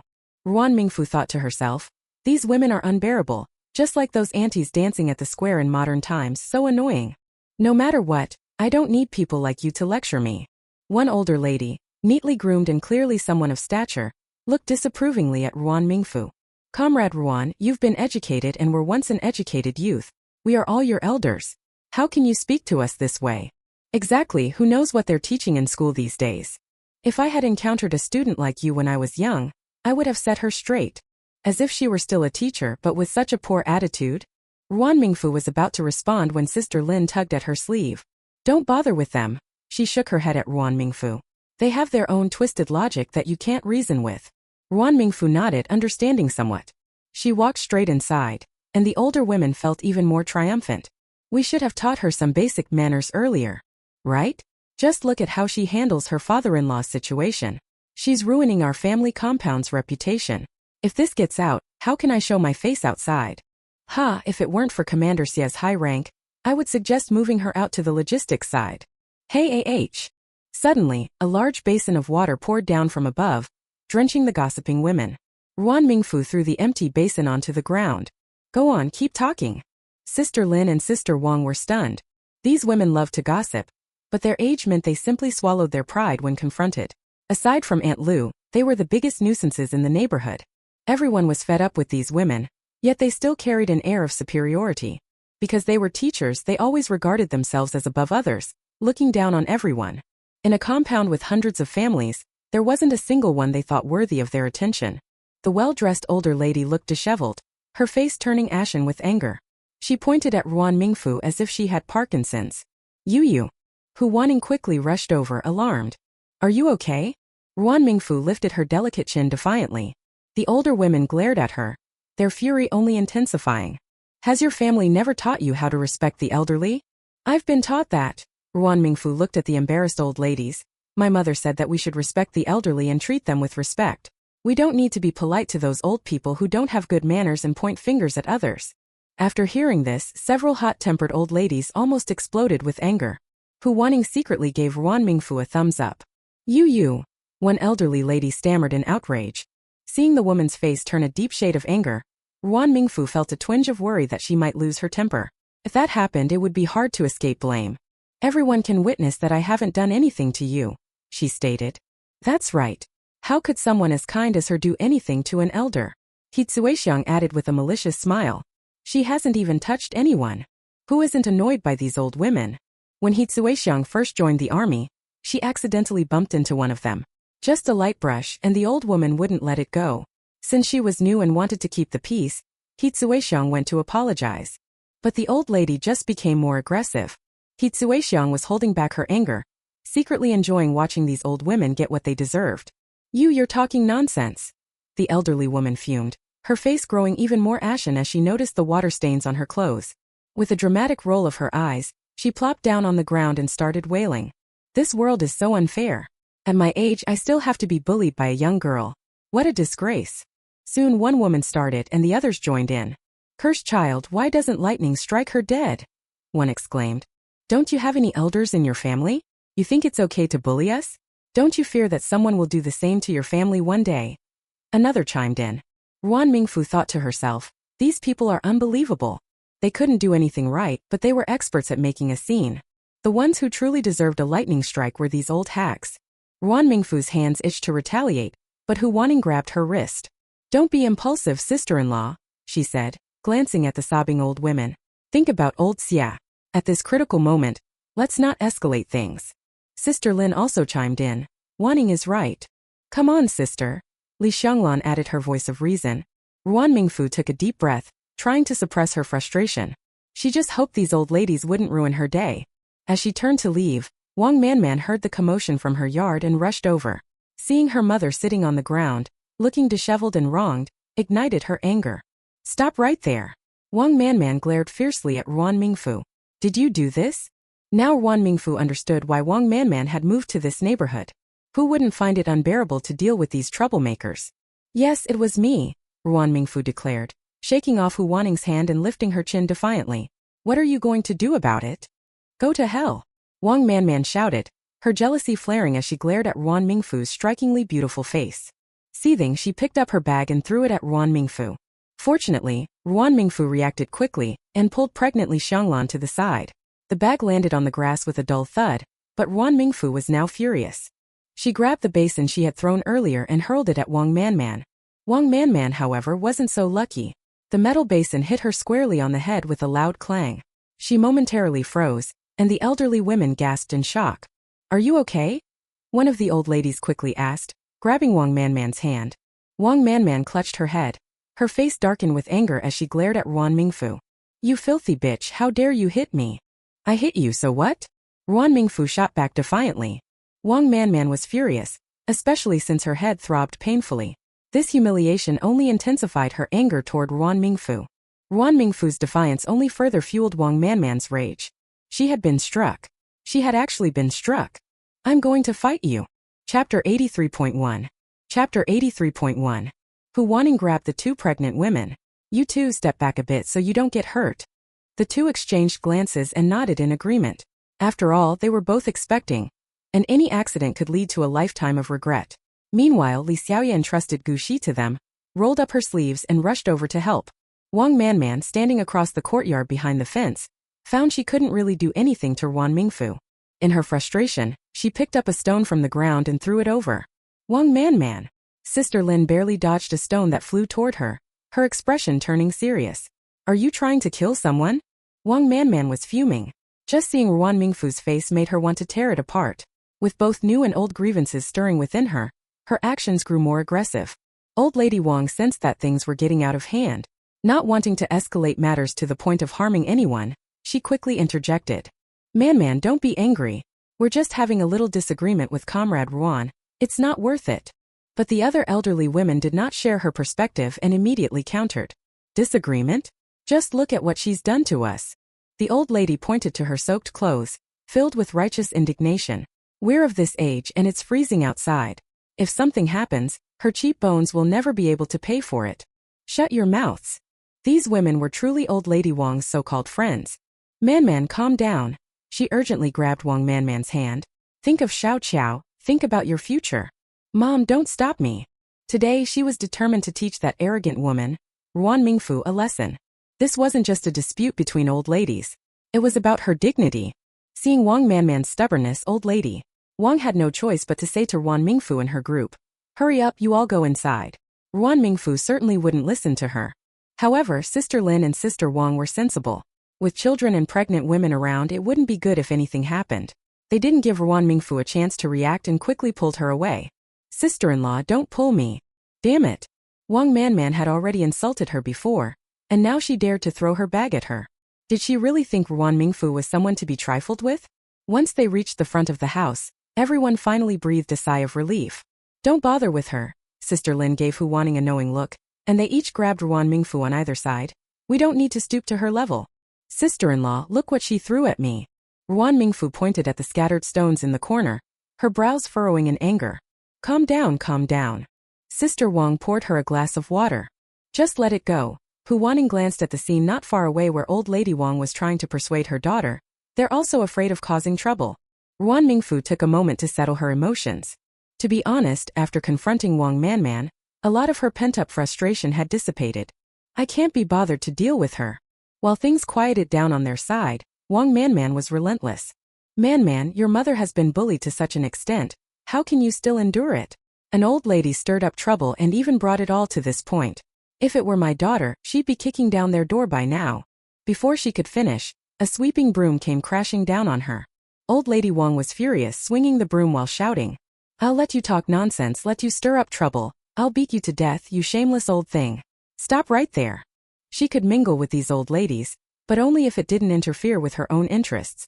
Old Lady Wang was fuming, hands on her hips, glaring at her. Being kicked out made that old lady lose face. To save her dignity, she huffed coldly. Being bullied to this extent, and you just sit there like cowards, you bunch of weaklings. Man, where are you going? Old Lady Wang wanted to pull her daughter back, but Wang Man glared fiercely and yanked her hand away, speeding out of the yard. She was clearly going to find trouble with Ruan Mingfu. Old Lady Wang slapped her thigh in frustration. What a sin! How could she, such a smart and shrewd person, give birth to such a stubborn daughter? Seeing that the provocative old lady was still grinning there, Old Lady Wang was so angry that she fell backwards. You get out of here. You all get out. The old lady refused to leave. Who would miss out on the excitement? Only a fool would. Ruan Mingfu, get out here. Then came the loud sound of a kick on the yard door. Ruan Mingfu. She was just about to let things slide, and now they were calling for her? Did they really think she was a pushover? This time no one could persuade her. Ruan Mingfu rolled up her sleeves ready to fight back, while several sisters couldn't hold her back. Man, looking at the crowd peeking in, Old Lady Wang began to worry. Stop making trouble and come home with me. Mom, don't stop me. Wang Man's rage felt like it would consume her whole. At this moment, she couldn't hear anyone's words. She was not so easy to persuade. Wang Man shook off Old Lady Wang's hand and kicked the yard door again. Mom, just leave me alone. Today, she was determined to teach that despicable woman, Ruan Mingfu, a lesson. But Wang Man was unlucky. The gate just opened when she kicked. She couldn't control her strength and was thrown forward. Old Lady Wang was startled and tried to catch her. But unexpectedly, Ruan Mingfu didn't play fair. She grabbed Wang Man's hair and slapped her several times across the face. At that moment, Ruan Mingfu's figure seemed to overlap miraculously with that of Mrs. Ruan. The onlookers around started to wince. Wang Man was still in shock from the slap. By the time she realized what was happening and wanted to fight back, she had already lost the chance. She could only lie on her back, reaching up to clutch Ruan Mingfu's hand that was pulling her hair. Her once fair and delicate face quickly filled with red handprints. Man. Old Lady Wang couldn't bear to see her daughter being hit like that. She tried to help, but Ruan Mingfu pushed her away. Get lost. Ruan Mingfu, using her strength, flushed with anger. If you dare come closer, I'll hit you too. The sisters-in-law who had just come out were stunned at the scene. Wang Man's nose was bleeding, her eyes becoming dazed. Seeing Ruan Mingfu's fierce look, no one dared to point fingers or try to mediate. Even the old ladies who had previously been gossiping about her shivered in fear. It was still Huwaning who couldn't stand it any longer and pulled Ruan Mingfu away. Sister-in-law, enough. If this continues, someone will get hurt. Ruan Mingfu felt a bit wronged. Sister-in-law, she dared to kick my door. It had been years since she had faced such provocation. How could she hold back? Yes, it's her fault, Huwaning soothed her. Don't be angry, let's not stoop to their level. Yeah. Sister Wang couldn't help but gasp at the sight of Wang Man's miserable state. My goodness, that's too harsh. Maybe Ruan Mingfu was still inexperienced and lacked the skill of Mrs. Ruan. Although Wang Man looked terrible, she was still in better shape than the mother and daughter duo. The sisters-in-law around her couldn't bear to watch. Honestly, why would she go and provoke her? Wang Man looked utterly disheveled, her hair a mess and her earlier elegance completely gone. With one eye swollen, she shakily pointed at Ruan Mingfu. Bitch, I will never let you go. Ruan Mingfu frowned and took a step forward. Wang Man instinctively recoiled, making Ruan Mingfu appear even more like a bully. What do you want to do? Old Lady Wang had somehow found a stick and, with red eyes, was ready to swing it at Ruan Mingfu. The stick was about the thickness of a baby's arm and nearly 2 meters long. It was dirty, and the end even had some rusty nails. Getting hit with that would be far worse than a slap. She might need to go to the hospital for a tetanus shot. Who knew if vaccines existed in this era? Ruan Mingfu was still lost in thought when Huwaning nearly broke into a cold sweat from anxiety. Sister-in-law. Wang Man's eyes were filled with excitement. Mom, kill her. There was no time to run now, so Ruan Mingfu braced herself to take the hit. Unexpectedly, a large hand reached out from the side and firmly gripped the stick. Old Lady Wang turned pale when she saw who had come. Commander Xia. Hearing that name, Ruan Mingfu opened her eyes and saw the familiar figure she hadn't seen in 3 days standing right in front of her. He looked a bit worn with stubble on his chin, but otherwise was well. Ruan Mingfu felt her eyes welling up. Without thinking, she dashed into his arms. Old Xia, you scared me to death. Xia Yanzhao's gaze softened, and he gently ran his hand through her silky hair. Don't be afraid, I'm back. Old Gu sat behind his desk with a sullen expression. His mood didn't seem great, and he looked like he might explode at any moment as he glared at the couple standing in front of him. Bang! The loud bang of his palm hitting the desk startled Ruan Mingfu. She instinctively glanced at Xia Yanzhao, who comfortingly squeezed her soft hand. The old man who saw the whole scene. Damn it! What are you looking at? I'm scolding you. Old Gu was originally 80% angry and 20% depressed. As a regiment leader, you can't even manage your family. In front of so many people, you're still fighting. Isn't that embarrassing? His voice grew louder with every word. Commander, please don't scare her. Xia Yanzhao held Ruan Mingfu with one hand and looked at him with dissatisfaction. Old Gu. I'm trying to scold people here. Do you understand what scolding means? Shut your mouth. Old Gu looked at Ruan Mingfu. She had brightened up, curiously playing with Xia Yanzhao's fingers, showing no sign of fear at all. Old Gu. Chapter 83.2. Chapter 83.2. Damn it, every time he faces this jerk he gets pissed off to death. Look at this, look at this. Old Gu suddenly stood up, stepping in front of Xia Yanzhao to unleash his fury. 2 military wives openly fighting. What happened to the rules of the army? What about the ideological education we conducted before? Did you all throw it away? Commander. Commander? Wang Manman whimpered, covering her face. It's all because of the little. It's all because of Sister Ruan who bullied my mother. She's so old. Shut up. Old Gu turned his gaze to Wang Manman. Under his imposing presence, Wang Manman gradually lowered her head, covering her face. You think I don't know? Old Gu fired back. Your mom hangs out with a bunch of old women all day, either complaining about this or that. If it weren't for you marrying a soldier, she wouldn't have set foot in this compound in her lifetime. Hearing this, Wang Manman's already pale face turned even whiter. Commander, You shut up too. Captain Xiao wasn't as brave as Xia Yanzhao. Moreover, if it weren't for the huge fuss over Wang Manman and Ruan Mingfu's fight, setting a bad example for the families, Old Gu probably wouldn't have cared about this matter at all, and Captain Xiao wouldn't have been in such close contact with the military district commander. Do you think that just because I scolded that good-for-nothing Xia you're off the hook? Xia Yanzhao. What followed was an hour-long lecture from Old Gu. Ruan Mingfu felt dizzy from listening. Ruan Mingfu. For the first time she realized Old Gu could talk so much. You all remember this. If anything like this happens again, you'll all be severely punished. Old Gu took a sip of tea from the table, squinting at the 4 of them. Captain Xiao, take good care of your family. Captain Xiao's heart tightened. Yes. All right, later each of you will submit a 3,000-character reflection, and you 4 will clean the family compound for a month. Ruan Mingfu. What? We have to clean up. Was she supposed to be the one doing the cleaning? Ruan Mingfu opened her mouth to speak, but Wang Manman spoke first. Commander, I refuse to accept this. Not only did Comrade Ruan beat me up, but she also attacked my mother. Don't you think she should be severely punished? Captain Xiao tugged at Wang Manman's sleeve but was shrugged off. She was seething with anger. She had been beaten up in front of everyone, and if Ruan Mingfu wasn't punished severely, how could she continue to exist in the family compound? Commander, she's confused. I'll talk to her later. Shut up. I'm fully aware of what's happening, Wang Manman insisted, glaring at the old commander as if demanding an explanation. Well then, the old commander pondered for a moment. Comrade Ruan will write a 6,000-word reflection and it must be in her own handwriting. I'll be reviewing it. Ruan Mingfu. That's not, Commander. Wang Manman was unhappy with this outcome. After being beaten up so badly, her punishment was just to write a 6,000-word reflection? The old commander was also growing frustrated with Wang Manman's persistence. So what do you want? I don't need to tell you how this happened, right? If your mother is not comfortable staying in the family compound, send her back to her hometown. Aye. Captain Xiao quickly pulled on Wang Manman's sleeve, trying to convey a warning with his eyes. He was well aware of the character of Old Lady Wang and her group. If they were doing fine in the building, they wouldn't have moved here. Captain Xiao, you must manage the unit well. The old commander glanced at Wang Manman. And you certainly can't ignore family matters. Yes, sir. Wang Manman's face turned pale. If the earlier remark was a reprimand, this was now an obvious warning. She bit her lip, swallowing her resentment. The old commander sat back down and took a sip of tea. All right, everyone can leave.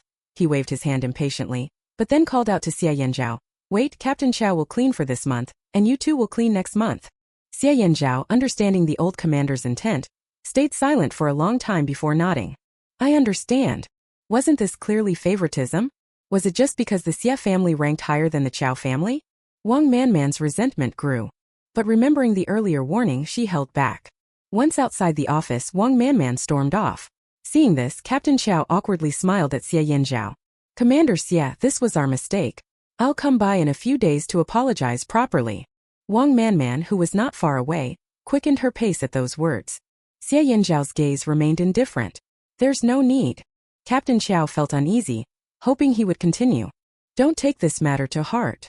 Ah, Captain Xiao nodded seriously. Commander Xie, don't worry. I'll keep an eye on them and won't let them cause any more trouble for your wife. Xie Yanzhao gave a slight nod.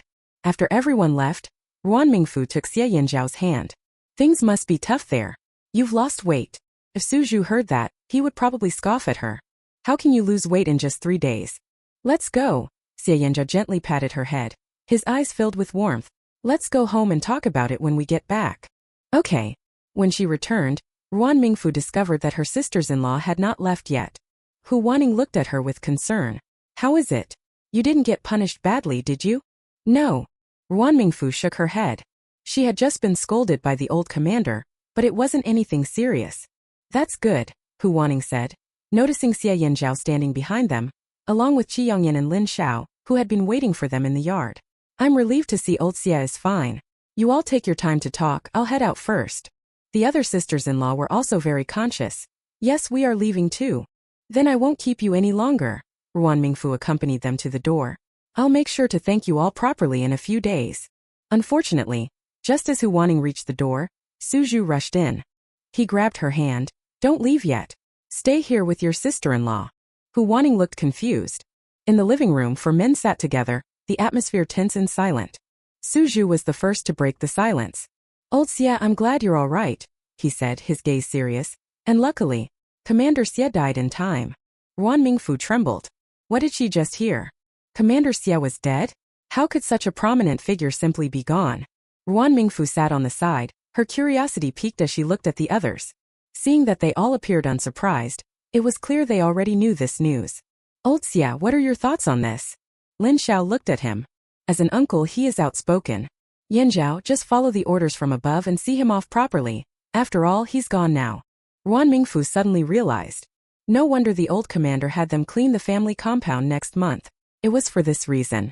Bai Qianzhu injured Commander Xie and falsely accused him. She'll probably die in prison, Suzhu continued. And Xieyin is incapacitated. What else is there to worry about? Lin Xiao nodded, expressing his approval. Exactly. I understand, Xie Yanzhao said after a moment of silence. You can rest assured I know what to do. Perfect. You can come back to the capital with me this time, Lin Xiao smiled warmly. It'll be a good opportunity for your aunt to meet her niece-in-law. He and Qi Yongyan had nearly completed their negotiations. The higher-ups were taking this very seriously. They called every day to check on the progress, and Lin Xiao was worried that if he stayed any longer, the leaders would come to reprimand him. Comrade Qi, I believe you haven't been to the capital yet. Why not come with me? It would be a good opportunity for me to extend my hospitality, he suggested. No, thank you, Qi Yongyan replied, glancing at Ruan Mingfu. My father is seriously ill, so I need to go back. Lin Xiao felt a bit disappointed. What a pity. Brother, are you leaving too? It was frustrating for Ruan Mingfu. They had finally gathered, but everyone was leaving. All right, Qi Yongyan said, patting her on the head. We'll see each other again. Besides, when I go back this time, I plan to relocate part of my business here. Lin Zhao's eyes lit up. He had always been shrewd, but now he seemed even more cunning. If Comrade Qi wants to set up a factory here, we would definitely welcome him. If you need any assistance, please feel free to contact me anytime. This man was a wealthy investor bringing in 200 million. Lin Xiao knew he had to hold on to this golden opportunity. When he first arrived, he thought that even 50 million would help his current predicament. He never expected it to be 200 million, like a poor person suddenly receiving a fortune. Qi Yongyan nodded. I will. After Lin Xiao finished his business, he left without lingering. Once he was gone, the atmosphere among the remaining people relaxed. What were you guys talking about earlier? Hearing about the news of Commander Xia's death left Hu Wanning feeling a bit dazed. A commander shouldn't fall so easily. He passed away yesterday, Suju said, looking at Xia Yanzhao. Otherwise, old Xia wouldn't have been released so quickly. Fortunately, Commander Xia died before things could escalate. If there is no evidence, if time passes, the mother and son in the back street will inevitably be uncovered. By then, Xia Yanzhao will also be implicated. Uncle Lin's coming here also proves that Grandpa Bai has taken action. Xia Yanzhao nodded. I understand. If it weren't for him, the Bai family wouldn't have allowed that shameless old bastard, Commander Xia, to blackmail them for so long. Now that he was gone, everyone could finally breathe easy.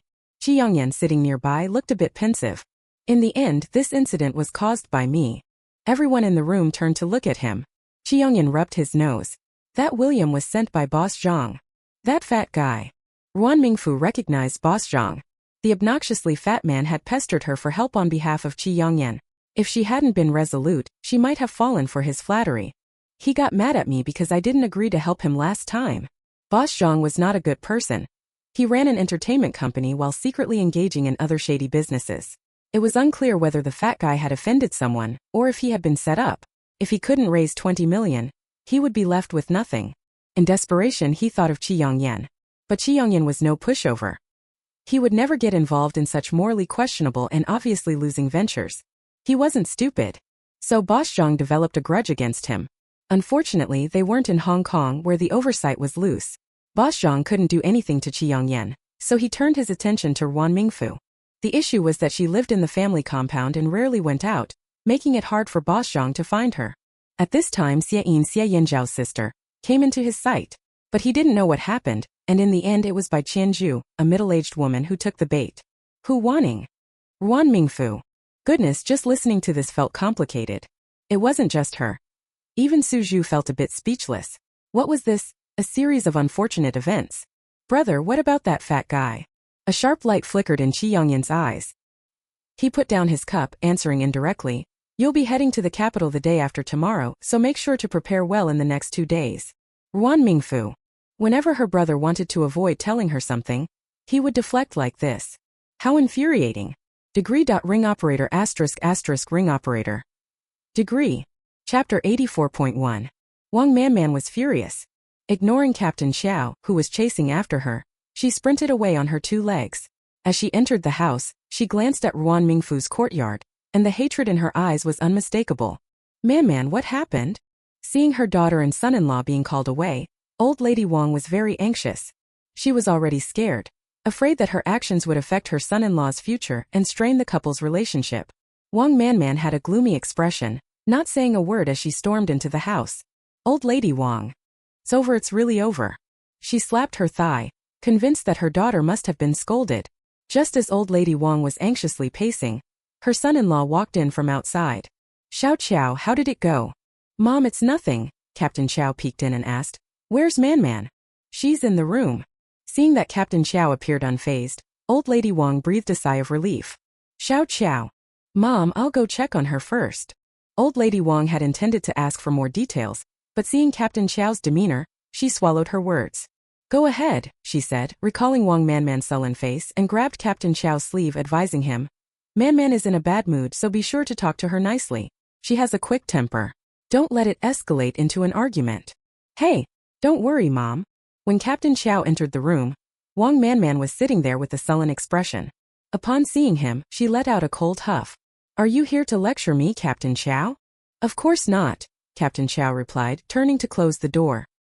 He waved his hand toward old lady Wang's worried eyes. Mom, I'm here. She understood her daughter's temper well. Old lady Wang still wasn't reassured and called out loudly. Man, if there's something to discuss, talk to Xiao Qiao properly, don't get angry. Inside the room, Captain Qiao walked over. Man, don't be mad. He reached out to grab Wang Manman's hand, but she shot him a sideways glance and pulled her hand back in annoyance. Go and apologize. Why are you staying here with me?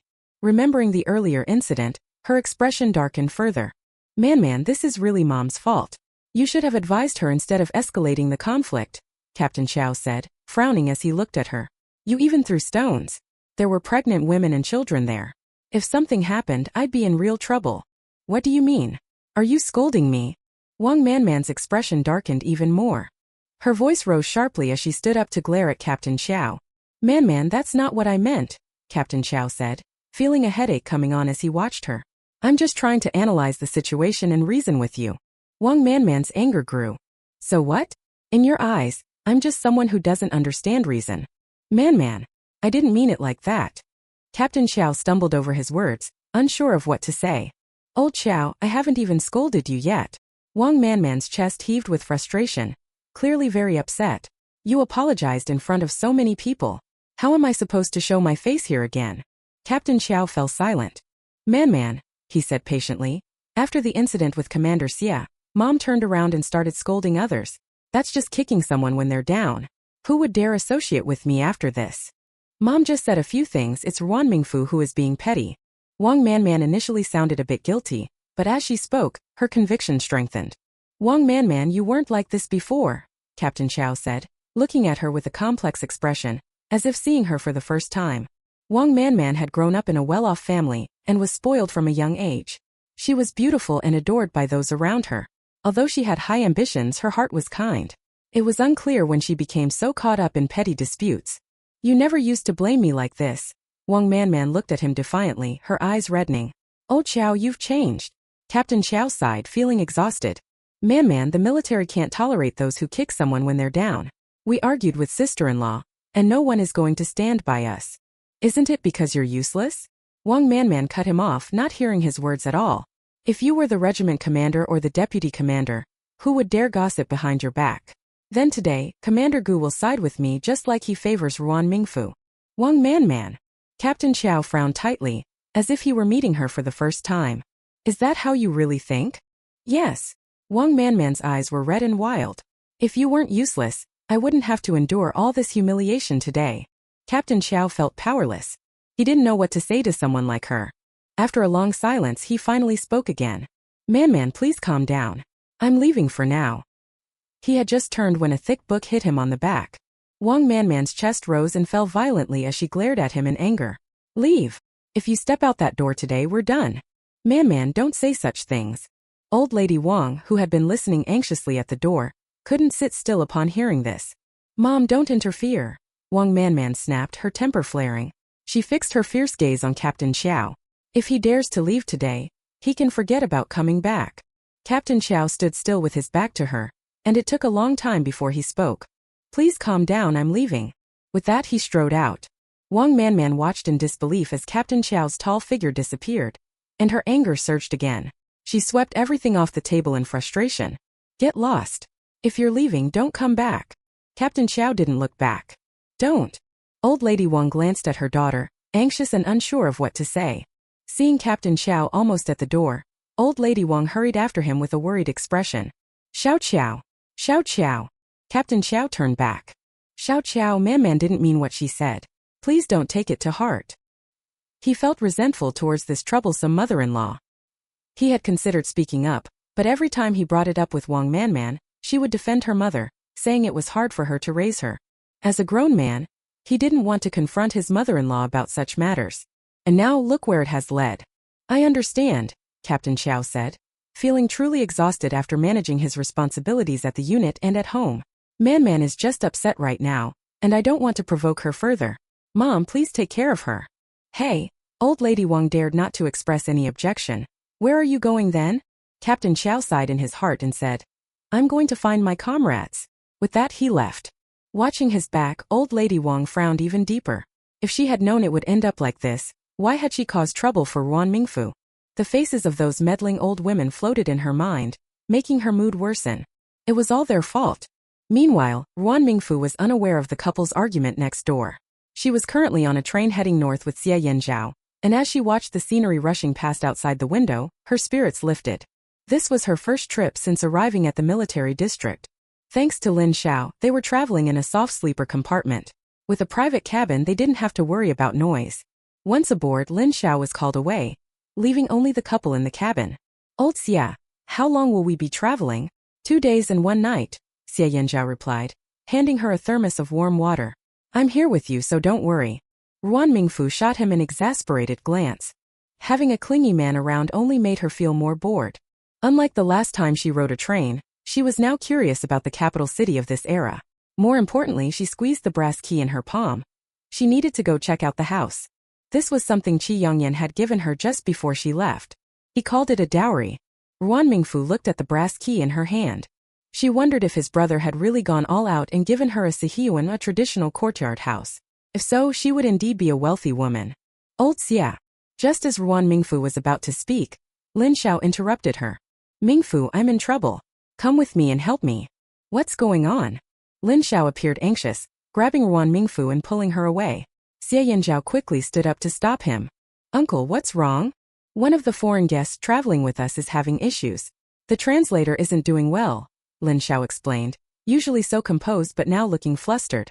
Can you go check it out? I'll be with you so it won't matter if it doesn't work out. Xie Yanzhao glanced at Ruan Mingfu, who nodded in agreement. I'll go too. Lin Xiao looked at the couple and quickly agreed. Once they arrived, Ruan Mingfu recognized a familiar face. Upon seeing her, Gu Qingsong visibly relaxed, relief washing over his expression. If I had known Comrade Ruan was coming, I would have sought you out sooner. Gu Qingsong. Ruan Mingfu looked at him curiously. As if knowing what she was about to ask, Gu Qingsong sheepishly scratched his head. After the trade fair, I was supposed to leave with my teacher. But my teacher thought I hadn't been home for a long time, so he gave me a vacation. That's why he had been sent to handle this matter. We'll catch up later. Let's hurry inside. Lin Xiao interrupted their conversation. Seeing his savior arrive, Gu Qingsong felt his anxiety fade. Let's go. Ruan Mingfu barely had time to ask what was happening before being pushed into the room. If it weren't for Xie Yanzhao and Lin Xiao accompanying her, she would have wanted to bolt. Oh, look who I found. As soon as Ruan Mingfu entered, Andre noticed her. He struggled to stand, his eyes shining. Despite still being sick, he bravely walked over to her. Just as he reached for Ruan Mingfu's hand, Xie Yanzhao stopped him. What a bummer, it's this old man again. This sentence was spoken in F language, and no one present could understand it except Ruan Mingfu. Ruan Mingfu. It's nice to see you again, my beautiful lady, Andre began, wanting to repeat his previous flirtation, but noticed Xie Yanzhao watching him like a hawk. He shrugged. Beautiful lady, how do you tolerate this boring, gloomy guy? Ruan Mingfu. Mr. Andre, you are quite humorous. You two know each other? Seeing their reactions, Lin Xiao couldn't help but interject. We met briefly at the trade fair. That clarified things for Lin Xiao. Andre, is this the beautiful lady you were talking about? Chapter 84.2. A female voice called out from behind Andre, followed by the entrance of a striking woman dressed in fiery red. She embodied classic European features. Large eyes, a high nose, very fair skin, and a head full of golden curls. However, her haughty demeanor and scrutinizing gaze made others uncomfortable. Upon spotting Xie Yanzhao, her eyes lit up. This gentleman is unlike any man I've met, she exclaimed excitedly to Andre. Brother, I want him. Ruan Mingfu. Right in front of her, stealing her man? This lady. Call me princess, she replied, covering her mouth in surprise after realizing Ruan Mingfu could understand her language. That's great. You must help me ask him if he's willing to be my man. Ruan Mingfu. He wouldn't agree. You didn't even ask. How do you know he wouldn't? The princess pouted, glaring at her in displeasure. Because he is my husband. Unable to hold back, Ruan Mingfu glanced at Xie Yanzhao. The scar on his face remained, and the fierce look in his eyes hadn't diminished. Yet, he still had a certain charm that clearly caught this princess's interest. This bastard is really good at attracting bees and butterflies. I don't believe it. After a moment of silence, she shook her head and retorted. I don't believe you, you must be lying to me. The little princess looked pale, appearing especially pitiful. Don't believe me? Ask your brother. She turned her big eyes towards Andre, who shrugged. Although I really don't want to admit it, this gloomy guy is indeed her husband, Andre said as he pulled the little princess aside. Finny, stop making trouble. Finny pouted, looking disappointed as if she hadn't received her favorite doll, standing dejectedly to the side.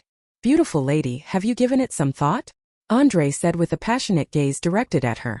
Forget about this boring guy and run into my arms.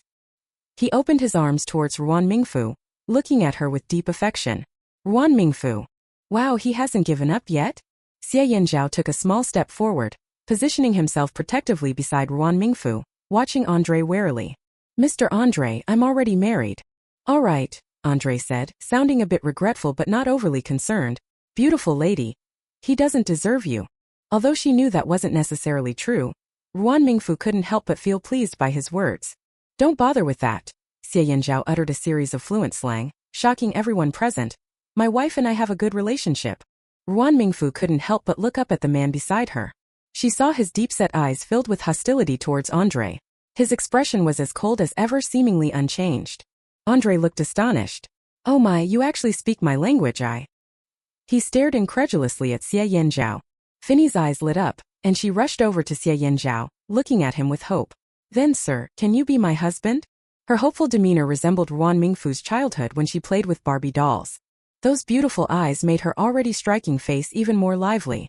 Finny gazed at him, but Xie Yanzhao remained unmoved. She had a sad face. Even with her pale complexion, she stood stubbornly in front of him, unwilling to leave. Hey, what do you mean by this? Seeing that the little princess was about to cry, Ruan Mingfu couldn't help but look at him too. Xie Yanzhao didn't even look at her and said lightly, I'm sorry, I don't understand the F language. Ruan Mingfu. It turns out that whether that dogman understands F language depends on the person. The little princess's heart shattered. She cast a resentful glance at Xie Yanzhao before turning away in despair. Andre couldn't take it anymore either. His stomach still hurt, and if it weren't for Ruan Mingfu being there, he might have already bolted out of embarrassment.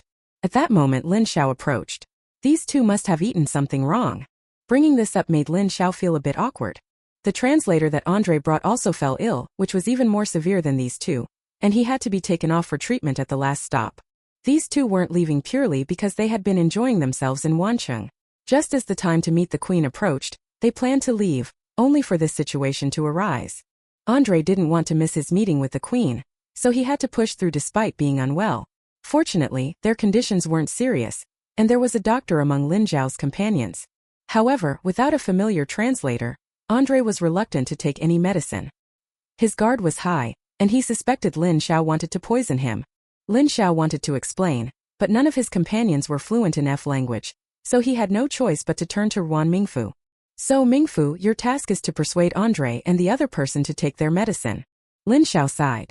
If these two didn't have such important identities, especially with the queen still in the capital, he wouldn't care if Andre took his medicine or not. But if something happened, it could spark diplomatic issues between their two countries. Ruan Mingfu listened to the background and felt speechless. So what is this? Convincing an adult child to take medicine? Mr. Andre. Oh, my beautiful lady, no need to say more. Andre interrupted, snatching the pills from Lin Xiao's hand and swallowing them all. He gazed at Ruan Mingfu passionately. As long as it's you, I would unhesitatingly take poison if you offered it. Ruan Mingfu. Hearing this, Xie Yanzhao's eyes erupted with a strong murderous intent. Lin Xiao. Damn. Those were supposed to be for two people. Eating them could kill you. What do we do now? Choke Andre until he throws them up? Lin Xiao began to panic. After nearly 20 years of work, he was experiencing his first professional defeat. Having swallowed 2 doses of medicine, Andre didn't feel anything unusual. He gazed longingly at Ruan Mingfu, wanting to take her hand for a kiss, but was blocked by Xie Yanzhao. His face darkened. Comrade Lin, since he's willing to take the medicine, we should take our leave. Without waiting for Lin Xiao's response, he took his leave with Ruan Mingfu. Lin Xiao. Oh no, I still need my niece-in-law to translate.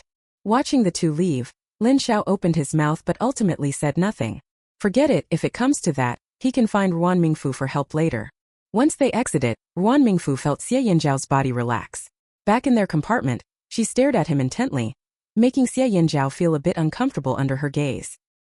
He took a deep breath and said, just ask me anything. How do you know the F language? This was the part that intrigued Ruan Mingfu the most. Given the current national situation, even if Xie Yanzhao learned a foreign language, it would only be the E language. F language is relatively rare. Almost no one in the country knows it, perhaps just a handful. My mother taught me, Xie Yanzhao explained. She studied in F country back in the day. Ruan Mingfu counted on her fingers. Students studying abroad in the 50s and 60s. Wow, her mother-in-law was quite remarkable.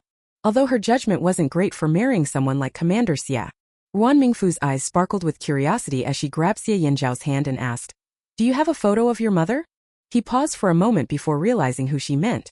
Xie Yanzhao picked up a book he always carried with him and handed her a photo that was tucked inside. Ruan Mingfu watched his movements closely. She had often seen him flipping through this book, and out of curiosity she had taken a look before, but had no idea there was a photo inside. She felt a twinge of sadness. Xie Yanzhao might have never gotten over Bai Qingzhu's death. Even now it seemed to remain deeply etched in his heart. Ruan Mingfu bit her lip, wanting to say something but unsure how to begin. After a long moment of thought, she finally gave up. Forget it, let him come to terms with it himself. The photo was old, with some parts yellowing. Yet it had been well preserved, and the image was still clear. Ruan Mingfu's gaze fell on the woman in the photo, and she was utterly taken aback. Bai Qingzhu had an oval face and a gentle, charming demeanor. If Ruan Mingfu was striking, then Bai Qingzhu was ethereal, standing in front of a building with a bright smile as if she could see beyond the camera. "Your mom is really beautiful," Ruan Mingfu remarked. Too bad Xie Yanzhao didn't fully inherit her mother's looks. He had a fierce aura about him. Otherwise, the line of women chasing after him would stretch for miles. "In my eyes, you're also very beautiful," Xie Yanzhao said. Ruan Mingfu beamed. At least the dogman had good taste. Ever since he was released, she didn't know what had gotten into him. He complimented her from time to time, making her feel a bit shy. She handed the photo back to him. "Your mom must have had many suitors, right? Why did she choose someone as ordinary-looking as Commander Xie?" "My mom had a fiancé," Xie Yanzhao replied calmly. "But his family moved overseas, and their engagement was called off." Ruan Mingfu felt speechless. Mentioning her fiancé reminded her of the useless Lu family. As expected, arranged marriages are unreliable. Both she and her mother-in-law proved that point. "Because of this, my grandfather was almost implicated during the movement," Xie Yanzhao sighed. "Luckily, my mother had foresight and chose to marry the poor kid, Commander Xie, to protect herself." Oh. Ruan Mingfu hadn't expected such a twist. "My mother's relationship with Commander Xie wasn't good." Ruan Mingfu nodded in agreement. A well-educated lady who studied abroad would naturally have some pride, while a rural man like Commander Xie wouldn't easily find common ground with her. Actually, Ruan Mingfu could understand Commander Xie's feelings to some extent. He probably had a love-hate relationship with Bai Qingzhu, and his pride was likely influencing how he treated her. Before Xie Yanzhao turned 12, his childhood had been beautiful with Bai Qingzhu around. Although in his memories Bai Qingzhu seldom shared a room with Commander Xie, they lived separate lives. Yet those were still his happiest days. Noticing that Xie Yanzhao's expression had turned somber, Ruan Mingfu gently touched his face to change the subject. "I've noticed you have quite a charm. Even the little princess of F country seems enchanted by you." Xie Yanzhao raised an eyebrow at her words. "Ruan Mingfu." She immediately understood what he meant. She snorted. "Don't you have anything to say?" Xie Yanzhao was keen on self-preservation. "I'm not interested in any little princess from F country. I didn't even get a good look at her." Ruan Mingfu.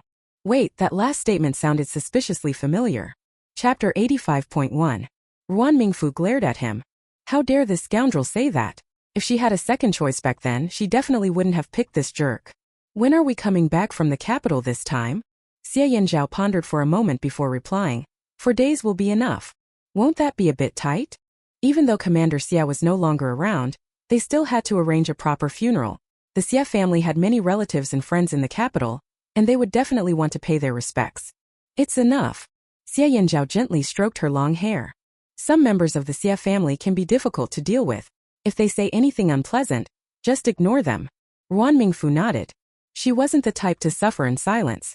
The day passed quickly, and the next morning, as soon as Ruan Mingfu opened her eyes, she saw Xie Yanzhao's tall figure. He had just entered the compartment holding a warm, damp towel. "Wipe your face."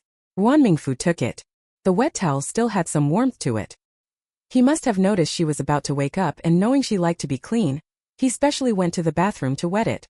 This dogman was quite considerate. After they finished tidying up, they had just finished breakfast when Lin Xiao arrived. "Mingfu, I need to trouble you again today." Thinking of the peacock-like Andre, Xie Yanzhao's face suddenly fell. Lin Xiao fidgeted nervously. "Mingfu, we don't have a dedicated translator over there. Gu Qingsong is too young and can't keep up with those two. What do you think?" "Uncle, I'll head over now," Ru Mingfu replied. Xie Yanzhao interjected. "I'm going too. If that flamboyant peacock dares to make a move, he'll make sure to take care of him." Lin Xiao smiled warmly. "Mingfu, don't worry. I won't treat you unfairly." Afterward, he would go ask the higher-ups for a bonus. "Helping uncle is my honor," Ru Mingfu said with a smile. Lin Xiao's grin widened. "By the way, Yin Zhao speaks the F language too. If you get tired, let him take over." As they chatted, they reached the door of the private room. Compared to yesterday, Andre and Finny appeared much better. It seemed the medicine they took yesterday had kicked in. When Andre saw her walk in, his affectionate eyes lit up. Oh, beautiful lady, it's a pleasure to see you again. Xie Yanzhao's face darkened. Andre pretended not to notice and continued to lavish praise on Ruan Mingfu. To see such a beautiful you so early in the day has brightened my mood immensely. He gazed deeply at Ruan Mingfu. If only you could. Xie Yanzhao gritted his teeth. Baron Andre, it's time for you to have breakfast. He towered over Andre, casting a significant shadow, which created a strong sense of pressure. But Andre wasn't intimidated. He looked at Ruan Mingfu with a pained expression. My beautiful lady, your presence is enough. Why did you bring this bothersome guy along? Ruan Mingfu. If he weren't a foreign guest, Xie Yanzhao would have already pinned him down and taught him a lesson. Mr. Andre, you truly have a sense of humor. Andre sighed dramatically, like a child who didn't get his candy. Fine. Xie Yanzhao had a stinky face, scaring away Gu Qingsong, who was approaching quietly. Feeling the fierce momentum of this man who was about to kill, he was about to burst into tears. The breakfast for the foreign guests was far more lavish than what Ruan Mingfu had today. In addition to a glass of milk, there was a sandwich placed on a large plate, making it seem small. Gu Qingsong looked on with pity. These foreign royals sure had simple tastes. Brother, show some restraint. Finny disdainfully glanced at Andre. Do you know how you looked just now? As Andre turned his head, Finny continued. Like a fly seeing poop. Oh, Finny, you are so vulgar. Andre looked at her sadly. Oh my God, how could I have a sister as vulgar as you? Finny. Finny, who was cutting the meat, exerted force, and the knife made a sharp sound as it scraped across the plate. Finny, you are really terrible. This is not something a lady can do, Andre continued. I will tell the queen to hire a few more etiquette teachers for you. Brother. Finny's face flushed with anger. Her fair cheeks quickly turned bright red. Comrade Ruan, Gu Qingsong quietly leaned closer. Are these siblings arguing? Ruan Mingfu.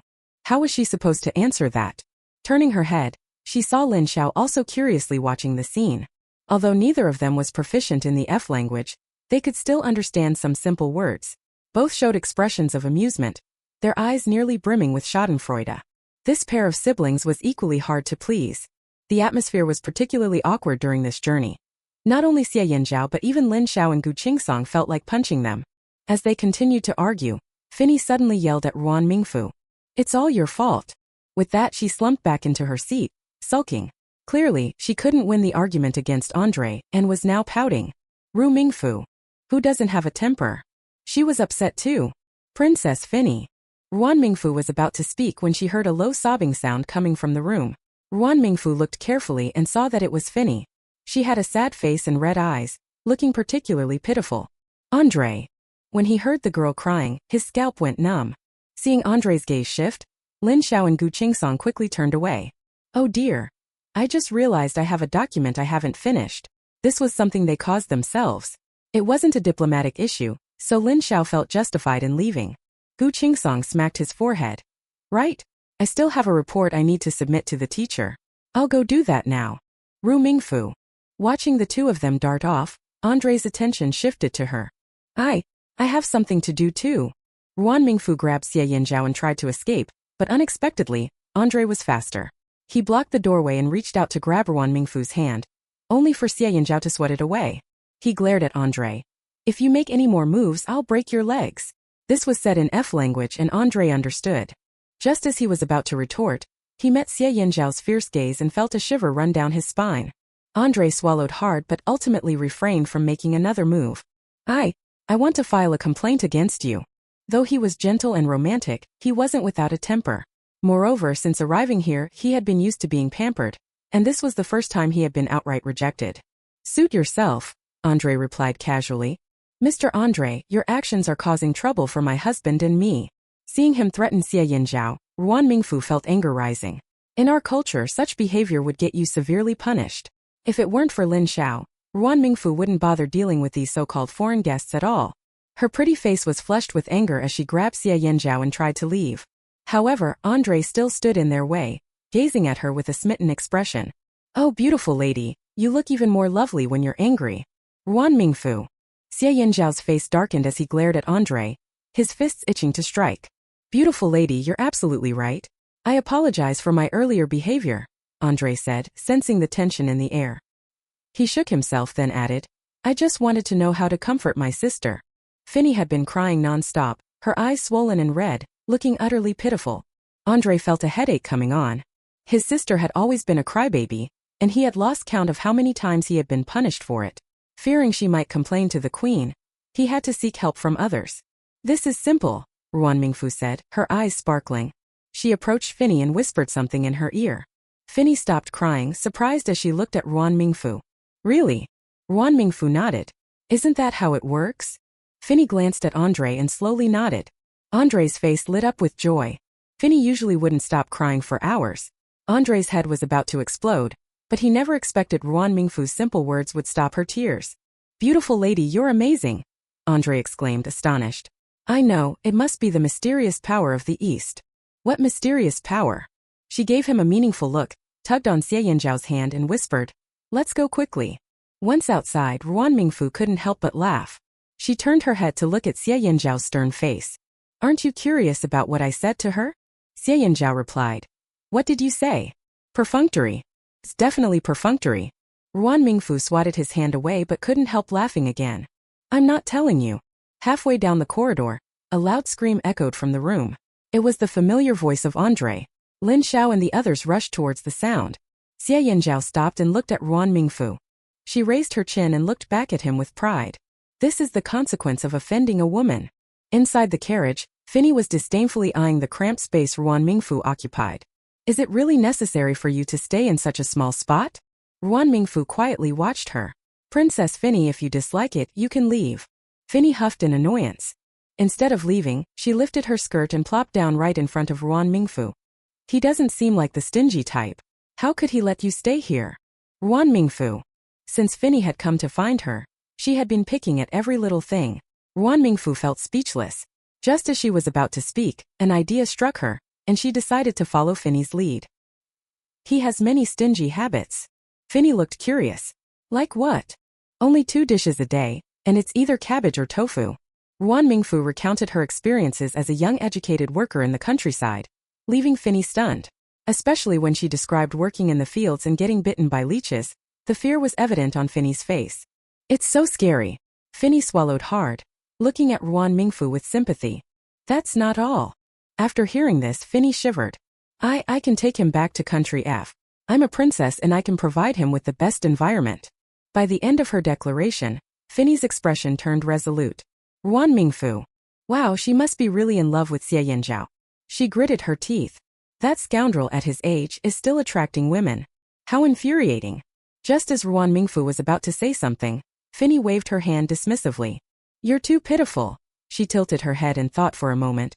"How about this? My brother will invest 50 million. I might not have much, but I can also invest 10 million. "Really?" Lin Xiao popped up from nowhere, his eyes sparkling as he thrust a prepared contract toward her.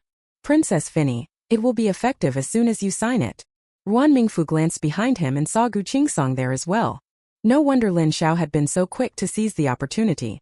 Seeing Ruan Mingfu hesitate, Lin Xiao gave her an eager look. Ruan Mingfu. Chapter 85.2. Chapter 85.2. Though she was somewhat speechless, she dutifully translated Lin Xiao's words. "Finny." Holding the pen, she stared at the paper as if willing it to disappear. Could she say she had been impulsive after seeing Ruan Mingfu's miserable state? Wah, her pocket money, her beautiful little dresses, wah, for at least the next 6 months she wouldn't be able to buy all the pretty jewelry she wanted. But, Finny glanced at Ruan Mingfu's delicate and beautiful face. Damn it. I can't lose face in front of my rival. Finny grabbed a pen and quickly signed her name on the contract, as if she were determined to eliminate her enemy. She was afraid that if she hesitated even for a second she would regret it. After signing, Finny looked as if she had been completely drained. She sat there with a blank stare, fixated on the ceiling of the private room. In contrast, Lin Xiao was grinning like a cat that had stolen cream. After signing the contract, he lifted it up with a look of cherishment, as if he were holding a family heirloom. Lin Xiao smiled brightly at Finny. "Your Highness, I heard that Baron Andre is also going to invest?" Ruan Mingfu. It was a shame that this uncle of a dogman didn't hang out with her brother, but she still conveyed Lin Xiao's meaning.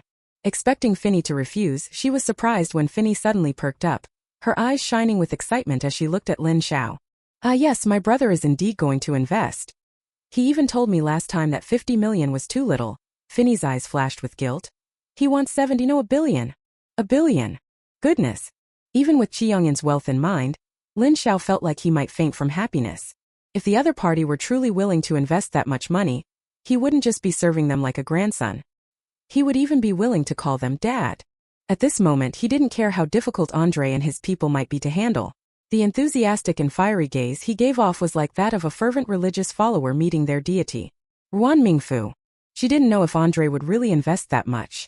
But Finny was truly dragging her brother into a pit. However, the astonishing thing was that the contract was signed without a hitch. Lin Xiao and Xie Yanzhao stood before Andre, and soon emerged with a 1 billion contract in hand. Ruan Mingfu. Wait, did Andre really have such a conscience? She couldn't make sense of it. In the capital, at an impressive little Western-style building, Xie Donglu sat at the dining table, reading a newspaper in his hand. The noble lady beside him drank milk with a look of disdain on her face. This is not fresh at all. I won't buy from that store again. She had her hair styled and was dressed very appropriately. Donglu, your nephew is coming back. What are your thoughts? What do you want me to think? Xie Donglu put down the newspaper. All right, let's just eat.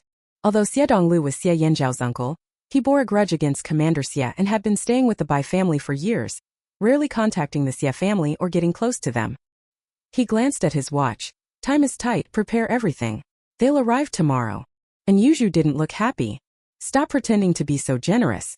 If you bring him back, you and I will have unfinished business. Xie Donglu frowned at her. Do you hear yourself? Yanzhao is my nephew. He doesn't have a place to stay in the capital. Can't I take him home to stay for a few days? No way. And Yuzhu was very assertive. I said no, and that's final. Xie Donglu sighed. He understood the conflict between Xie Yanzhao and Commander Xie. He knew that he wouldn't stay in the courtyard with that temper. But Xie Donglu looked at Yuzhu. Yanzhao is still my nephew. And Yuzhu sneered. You think he considers you his uncle? When she married into the family, Bai Qianzhu was already gone, and Xie Yanzhao had been brought back to the Bai family. During their wedding, she thought he would at least come to pay his respects. To her surprise, he didn't show up at all. That time she almost lost face. And Yuzhu cared a lot about her pride and had been holding on to that grudge for over 10 years. You know the situation back then, right? And Yuzhu shot him a glare. Anyway, don't think about bringing him home. Besides, why not marry a nice lady instead of choosing some village girl? You have no idea how much they laugh at me for this. What does it matter to you as an aunt if your nephew marries someone? Xie Donglu was genuinely speechless. These old women had nothing better to do at home than to gossip about other people's affairs. About that nephew of yours, and Yuzhu pointed to her head. I suspect something's wrong with him. If you really care, take him to the hospital early. Xie Donglu. You're talking nonsense. If Yanzhao had a problem, he wouldn't be able to sit in the position of a regiment leader. He looked at Yuzhu. You need to think clearly. This is the best opportunity to get closer to my nephew. Your son plans to join the army in a few years too. And Yuzhu. She reluctantly agreed. Fine, I'll prepare a room. After all, Xie Yanzhao wouldn't stay here long. She could endure it for a while. How's the situation with the third brother? Have you notified him? I tell you, and Yuzhu said with impatience, your elder brother died at an unfortunate time. Shut up. Xie Donglu was agitated and shouted loudly. He had no feelings for Xie Yanzhao, but that didn't mean he wasn't close to Commander Xie, his older brother. In fact, Commander Xie treated his two younger brothers much better than his own son. He provided money and arranged jobs. Xie Donglu shouldn't call Commander Xie older brother, he should call him father. He was closest to the generous Commander Xie and secretly cried under the covers when he received the news. Hearing Yuzhu say this now, it was like stabbing him in the lungs. But Yuzhu wasn't afraid at all. Xie Donglu's voice was loud, but she was even louder. Xie Donglu, have you gained some courage? My dad isn't dead yet, so you dare to shout at me. Xie Donglu felt a sense of humiliation but had no choice but to soften his tone. Yuzhu, I was just a bit anxious, he said gently to appease her. After all, that's my older brother. And Yuzhu's biological father was Xie Donglu's direct superior. Over the years, he had been under pressure from her. If it weren't for the connections that Commander Xie had in the military, Xie Donglu would have long lost his patience with Yuzhu's fiery temper, and would have flipped the table by now. I knew Bai Qianzhu wasn't any good from the start, and Yuzhu scoffed. Your brother insisted on treating that shameless woman like a treasure. Xie Donglu nodded. My brother really doesn't know how to pick people. And what about Xie Yin? And Yuzhu was not polite to her own nephew Xie Yanzhao, let alone care about the life or death of a burden. Let her go back to where she came from. Bai Qianzhu had caused Commander Xie's demise, and Xie Donglu was furious about it. Besides, if it weren't for Commander Xie's death, and Yuzhu wouldn't dare to act so recklessly and shout at him whenever she felt like it. The past few days had been longer than the last 10 years combined. Good. I don't want to see such a lowly person in my house. Anyuju lifted her chin, exuding arrogance. By the way, I've agreed with the third brother to pick up Yanzhao at the station early tomorrow. I'm not going. Anyuju pouted. What kind of person was Xie Yanzhao that she, as a relative, should go to pick him up? As if. Xie Donglu felt a lump in his throat, then remembered to clear out a room for him tomorrow. Fine, fine. Anyuju waved her hand impatiently. If Xie Donglu wanted to let a country bumpkin stay, she wasn't worried about them messing up her house. The attic on the third floor was just right, though a bit small. But for a country person, having a place to stay was already good enough. There was no need for so many demands. Anyuju made up her mind and sighed in relief. Time passed slowly, and early the next morning the train arrived at the station. Little Princess Finny looked at her reluctantly. Ruan, I'm going to miss you. Ruan Mingfu. She wondered what kind of medication this little princess had taken. Ever since helping her deal with Andre, Finny had been sticking to her like glue, completely ignoring Xie Yanzhao, the man she had her eye on. Finny, don't scare Miss Ruan, Andre said from behind her, his gaze soft like water. Miss Ruan will be staying in the capital for a few days, and you can go visit her then. Xie Yanzhao frowned. Miss Ruan is someone you can just call? Throughout the journey, he had been utterly annoyed by this peacock. Finny's eyes lit up. Ruan, is that true? Her big round eyes looked at Ruan Mingfu with such anticipation, resembling a puppy. How could Ruan Mingfu refuse? Ruan Mingfu thought for a moment. You're always welcome to visit. That's great. Finny cheered as she threw herself into Ruan Mingfu's arms. You're so nice. Xie Yanzhao. It seemed like he needed to be cautious of men but women even more so. After saying goodbye to the reluctant little princess, Lin Xiao finally spoke. Once we arrive in the capital, you can stay at my place. I'll inform your aunt to prepare a room for you. Uncle, we have a place to stay. Lin Xiao looked at her suspiciously. Where? It wouldn't be a guest house, would it? He disapproved completely. If your aunt finds out that you're staying at a guest house after coming to the capital, she'll definitely scold me to death. No, it's not, Ruan Mingfu replied as she took out a key she had been carrying. This is from my brother. Lin Xiao. Remembering Qi Yongyan's wealth, he felt a sudden pang. Ruan Mingfu continued. Uncle, once we settle in, we'll definitely come visit. Just don't mind us. All right, I won't say more. Seeing the train come to a stop, Lin Xiao couldn't linger any longer. He patted Xie Yanzhao on the shoulder and reminded him, if you need anything, come find me. The two parties didn't disembark together. Xie Yanzhao carried the luggage while Ruan Mingfu walked beside him, her lively eyes darting around, full of curiosity. This was her first time seeing the capital in this era. The train station was bustling with people, much more lively than Wancheng. The crowd was dressed elegantly, and she even spotted several foreigners walking by. It was a sea of heads as far as the eye could see. Xie Yanzhao pulled her gently. Be careful. Oh. Ruan Mingfu noticed someone almost bump into her, and the person offered an apologetic smile.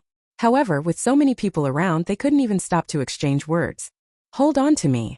Xie Yanzhao stood taller than everyone else, making Ruan Mingfu feel especially secure standing by his side in the crowded area. Thus, with one hand carrying the luggage and the other protecting Ruan Mingfu, Xie Yanzhao smoothly exited the train station, where they met his uncles, Xie Shilo and Xie Donglu. Xie Shilo's eyes glistened with tears as he looked at Xie Yanzhao. You've grown up, it's so good to see. As he spoke, he turned away to wipe his tears. Second uncle, third uncle. Xie Yanzhao's voice remained calm and even. So this is your wife, huh? Xie Donglu squinted, sizing up Ruan Mingfu standing beside Xie Yanzhao. A country bumpkin? Damn, you call her a country bumpkin here? Xie Donglu couldn't believe his eyes as Ruan Mingfu quietly stood next to Xie Yanzhao. Their intimate demeanor looked more like that of a married couple than anything else. Second uncle, third uncle. Xie Shilo wiped away his tears and repeated good 3 times. He then pulled out a small box from his pocket and handed it over. This is just a small token of my appreciation, Xie Shilo said, his eyes still red with emotion. I don't have anything valuable, so please don't dislike it, niece-in-law. His hand that held the box was cracked and rough, and his half-new clothes suggested that life hadn't been easy for him. Ruan Mingfu wasn't sure whether to accept it, so she looked up at Xie Yanzhao. Thank you, third uncle. Thank you, third uncle. With that dogman expressing his approval, Ruan Mingfu decided to accept the gift. From now on, you and your wife should live well together, Xie Shilo said happily, his eyes reddening again as he spoke. Don't be like your father. Otherwise, I'll break your legs. Chapter 85.3. Chapter 85.3. As a man, He held disdain for the actions of Commander Xia. More than 10 years ago, he had a falling out with Commander Xia. Otherwise, he wouldn't have ended up in this situation. Ruan Mingfu looked up sharply. Xia Yanzhao had a long-lost smile in his eyes. Don't worry, third uncle. Beside them, Xia Donglu was silent, feeling disgruntled. Damn it, why didn't the third brother inform him about giving gifts? Xia Donglu rummaged through his pockets but found nothing suitable to contribute. He remembered the salary he received last night, which he hadn't yet handed over to Anyuju. He pulled out a stack of cash, hesitated, and then took a few bills away. Turning his back, he counted it quietly and then walked over to Ruan Mingfu with a bright smile. I'm sorry I couldn't prepare more in time, but this little money is a red envelope for the new bride. Thank you, uncle. Xia Donglu thought no one had noticed his earlier actions, but Ruan Mingfu had seen it all. It was clear who was being insincere. Ruan Mingfu felt no guilt accepting his money. Xia Donglu watched as she held the cash with her fair hands, reluctant to look away. If there weren't so many people around, he would have kicked the third brother. Damn it. Fortunately, he reacted quickly.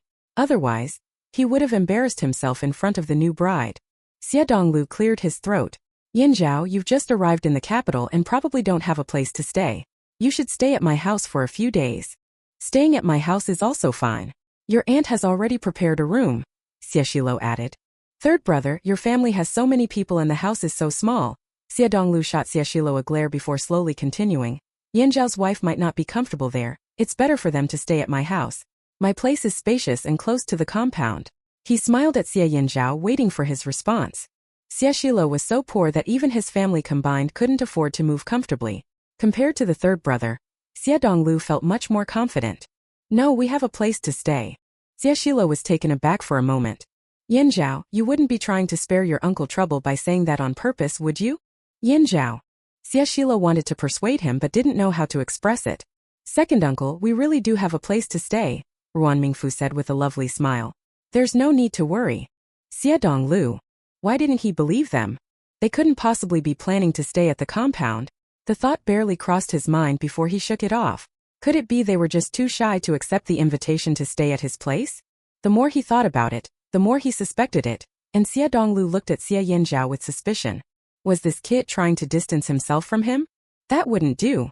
With Commander Xia gone, his family's future was uncertain. The most successful among them was Xia Yanzhao, who had just become a regiment commander.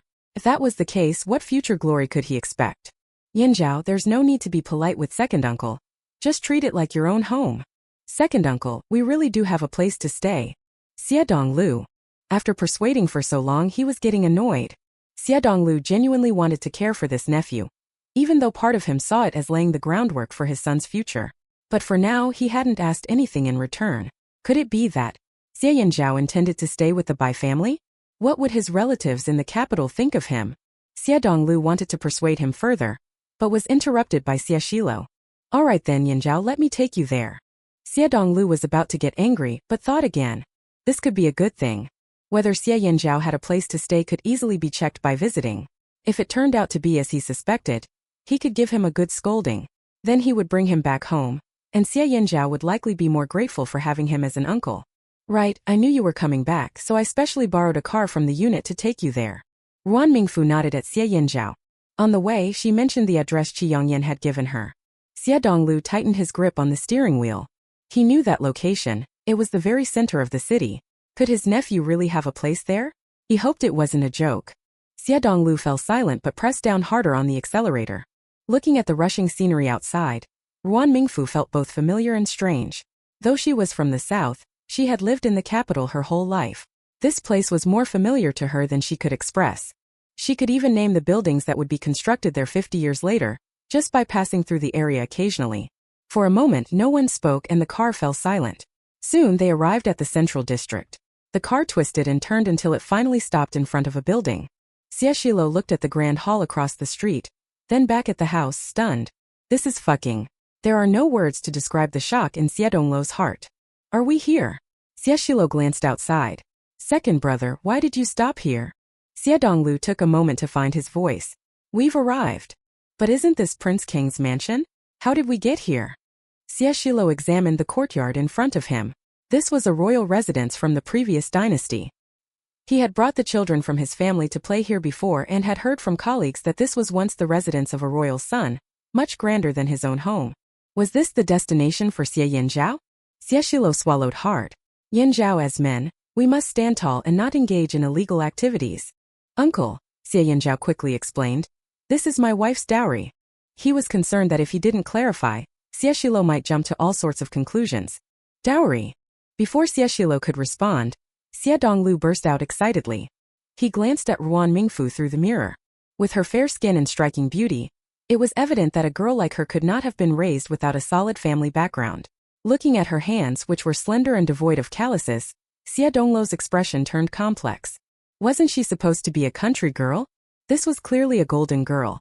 As Ruan Mingfu approached the door to unlock it, she found it was already open. She hesitated, stepping back and double-checking the plaque and address. Is it really here? It's definitely here. Xie Donglu nervously eyed the red-painted door. Damn it. Seeing his nephew marry such a wealthy wife felt worse than losing money himself. Ruan Mingfu stepped inside, and her eyes were immediately drawn to the intricately carved shadow wall. The front yard was as big as 3 basketball courts, with trees planted at each corner. The neatly trimmed shrubs lined the path, flowers grew on one side, and there were stone tables and chairs on the other. Ruan Mingfu looked around in delight. Wow, is this what it feels like to be rich? Her brother really understood her. Her eyes brightened as she took in her surroundings. This enormous house would be too much for just her and Xie Yanzhao, not to mention how exhausting it would be to clean. How many people would they need to hire? She couldn't help but start counting on her fingers in her mind. Xie Donglu was at a loss for words. He looked at the neat and beautiful courtyard. Isn't it more magnificent than his small Western-style building? Goodness, this nephew was something else. As Ruan Mingfu crossed the threshold, she was met by a group of burly men approaching them. Each one looked fierce and intimidating. They formed a line in front of the shadow wall, staring at the newcomers. Xie Donglu couldn't help but feel schadenfreude. Niece-in-law, are we barging into someone else's home? Maybe we should check the address again. He said, how could Xie Yanzhao have such good luck? Marrying such a beautiful wife and getting such a big house. All the luck in the world seemed to be going to this brat. It can't be. Ruan Mingfu glanced at the address in her hand again. Her brother was such a meticulous person. There was no way he could be wrong. Don't be afraid. Xie Yanzhao's expression was cautious as he observed the group. Just then, a plump man squeezed through the crowd and hurried over. His eyes lit up upon seeing Ruan Mingfu. Are you Miss Ruan? That awkward accent felt just right. Ruan Mingfu finally relaxed. Did my brother send you? Yes, my surname is Guan, you can just call me Guanzhou, he said, showing keen insight as he took the luggage from Xie Yanzhao and Xieshilo. Please, Mississippi. As Ruan Mingfu was about to walk in, she turned back to him. Did my brother leave you here for me? Guanzhou smiled broadly. Young Master Qi asked me to stay here to manage this place for you. Ruan Mingfu nodded. With such a large area, she wouldn't dare live here alone. Plus, maintaining this courtyard would require constant upkeep, and she wouldn't be able to come with the troops anyway. Maybe once the college entrance exams resume, she might stay here. Her brother really thought of everything. What about them? She asked, pointing to the men. These are the ones I hired when I came, Guanzhou said sheepishly, scratching his head. There are several broken spots in the back courtyard that we're currently repairing. You've worked hard. It was clear that Guanzhou was capable. She felt she could trust him to manage things. Guanzhou waved his hands repeatedly. Not at all. If it weren't for young Master Qi, I might not be here anymore. Let's not talk about that. Please come inside, Mississippi. When in Rome, do as the Romans do. Ruan Mingfu glanced at him. From now on, just call me Comrade Ruan. Okay. As a former royal mansion from the last dynasty, it was grand and beautifully landscaped. But when they reached the back courtyard, everyone was astonished. They couldn't believe that the previous owner of this royal mansion had actually built a small Zhongnan-style garden in the back. The winding corridors and the dry lotus after summer. Even the Taihu stones standing in the lake, all amazed Ruan Mingfu. The lake water had obviously been cleared, and it was so clear she could see fish swimming below. Ruan Mingfu couldn't imagine how sunny and cheerful her life would be if she lived here. Meanwhile, Xie Donglu was so shocked he couldn't find his voice. His face shifted from pale to flushed, a sight to behold. Perhaps he was so immersed in his shock that he couldn't manage his expression. Luckily, he was at the back. Otherwise, he would have been exposed. Comrade Ruan, this is the main courtyard where the master lives. Several people followed Guanzhou for several minutes before they arrived at the so-called main courtyard he mentioned. Xie Donglu felt overwhelmed by the sights before him. The doors and windows were exquisitely carved, with glass panes embedded, allowing light to come through while maintaining an aesthetic appeal. In the front yard, There was an artificial lake surrounded by various plants to repel mosquitoes and insects. In the small garden, the roses were blooming vibrantly. Xie Donglu struggled to suppress his jealousy. Even Xie Shilo didn't know where to put his hands and feet. Not bad, I really like it, Ruan Mingfu said, glancing at the items inside the house and liking them even more. I'm glad Comrade Ruan likes it, Guanzhou said as he set down the luggage and looked at the others. It's getting late. Should I arrange a meal to host the guests? No, that's not necessary, Xie Shilo quickly waved his hands. He was there to send off Xie Yanzhao, not to mooch a meal. Xie Donglu thought to himself, damn it, you might not want to eat but I sure do. At that moment, he felt as if he were marinating in vinegar, emanating a sourness that even affected how he looked at Xie Yanzhao. What commander? What promising future? He was clearly just a pretty boy relying on a rich woman. He touched his own face and thought that if Ruan Mingfu had been born 20 years earlier, Xie Yanzhao with his fierce expression wouldn't have stood a chance against him. Chapter 86.1. Chapter 86.1. The sour mood hanging around Xie Donglu was almost tangible. Feeling utterly frustrated, he went to return the car and then hurried home.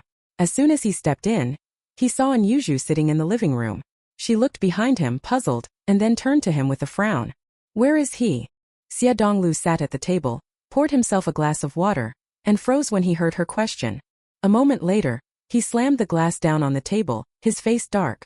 An Yuzhu glanced back and gave him a cold look. What's gotten into you? How could someone go to the train station to pick someone up and return in such a foul mood? She raised an eyebrow and looked at him. Did your good nephew give you attitude? Xie Donglu. If only Xie Yanzhao had given him some attitude, then he could have justifiably taught him a thing or two about respect as his uncle. But the problem was the frustration. Looking at An Yuzhu's smug expression made Xie Donglu's chest tighten. No. His face was still gloomy as he plopped down opposite her. An Yuzhu shot him a sideways glance. It's longer than a donkey's face, and he still says it's okay, but no one will believe it. But she didn't ask. Did they really think that the Xie family members were all so awesome that she had to flatter them? She had to let Xie Donglu taste the bitterness she had tasted. Feeling justified, she continued skimming through a pile of newspapers. Xie Donglu took a deep breath, watching her movements. What are you doing? It's your good daughter. An Yuzhu glanced at him. She said the newspaper was going to hold an event and was collecting reports of major events over the years. Your daughter was too busy and asked me for help. She sighed. Children were nothing but trouble. Oh, by the way, where's your nephew? Is he coming or not? I've already prepared a room. Humph. Xie Donglu's face, which had just lightened up, darkened again. Tell me, what exactly happened? Seeing his gloomy expression, An Yuzhu's curiosity was piqued. We live in a shabby house. He would look down on us. An Yuzhu froze mid-action and looked up at him. Heavens. An Yuzhu's greatest pride wasn't marrying Xie Donglu, nor was it boasting about having a commander for a brother-in-law. It was the fact that she lived in such a beautiful Western-style house, compared to her sister, who had married a workshop director and lived in a 30 to 40 square meter apartment. Their whole family squeezed in there, and whatever they did everyone could hear. How could it compare to the spaciousness of her lovely house? Because of this, she always had the upper hand when she met her eldest sister. Her sister was even jealous of her house and once suggested that her son move in with them. An Yuzhu had refused. But hearing Xie Donglu's comment now felt like a stab in the chest. She raised an eyebrow and sneered. He doesn't like it? That nephew of yours is so impressive.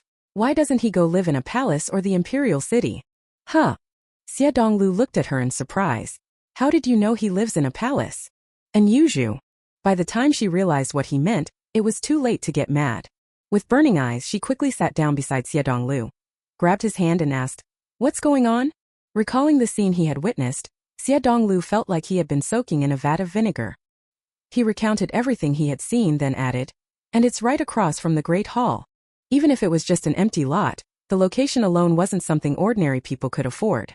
And Yuzhu was dumbfounded. Good heavens, what kind of person was that nephew's wife? She was quite impressive. Thinking about the little attic she had prepared, and Yuzhu couldn't help but blush.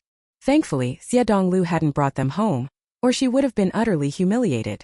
Snapping back to reality, her eyes sparkled as she held onto Xie Donglu's arm. Donglu, do you think we should pay them a visit tomorrow? Your nephew's wife is new to the capital and doesn't know anyone. I can keep her company. Xie Donglu knew exactly what An Yuzhu was up to.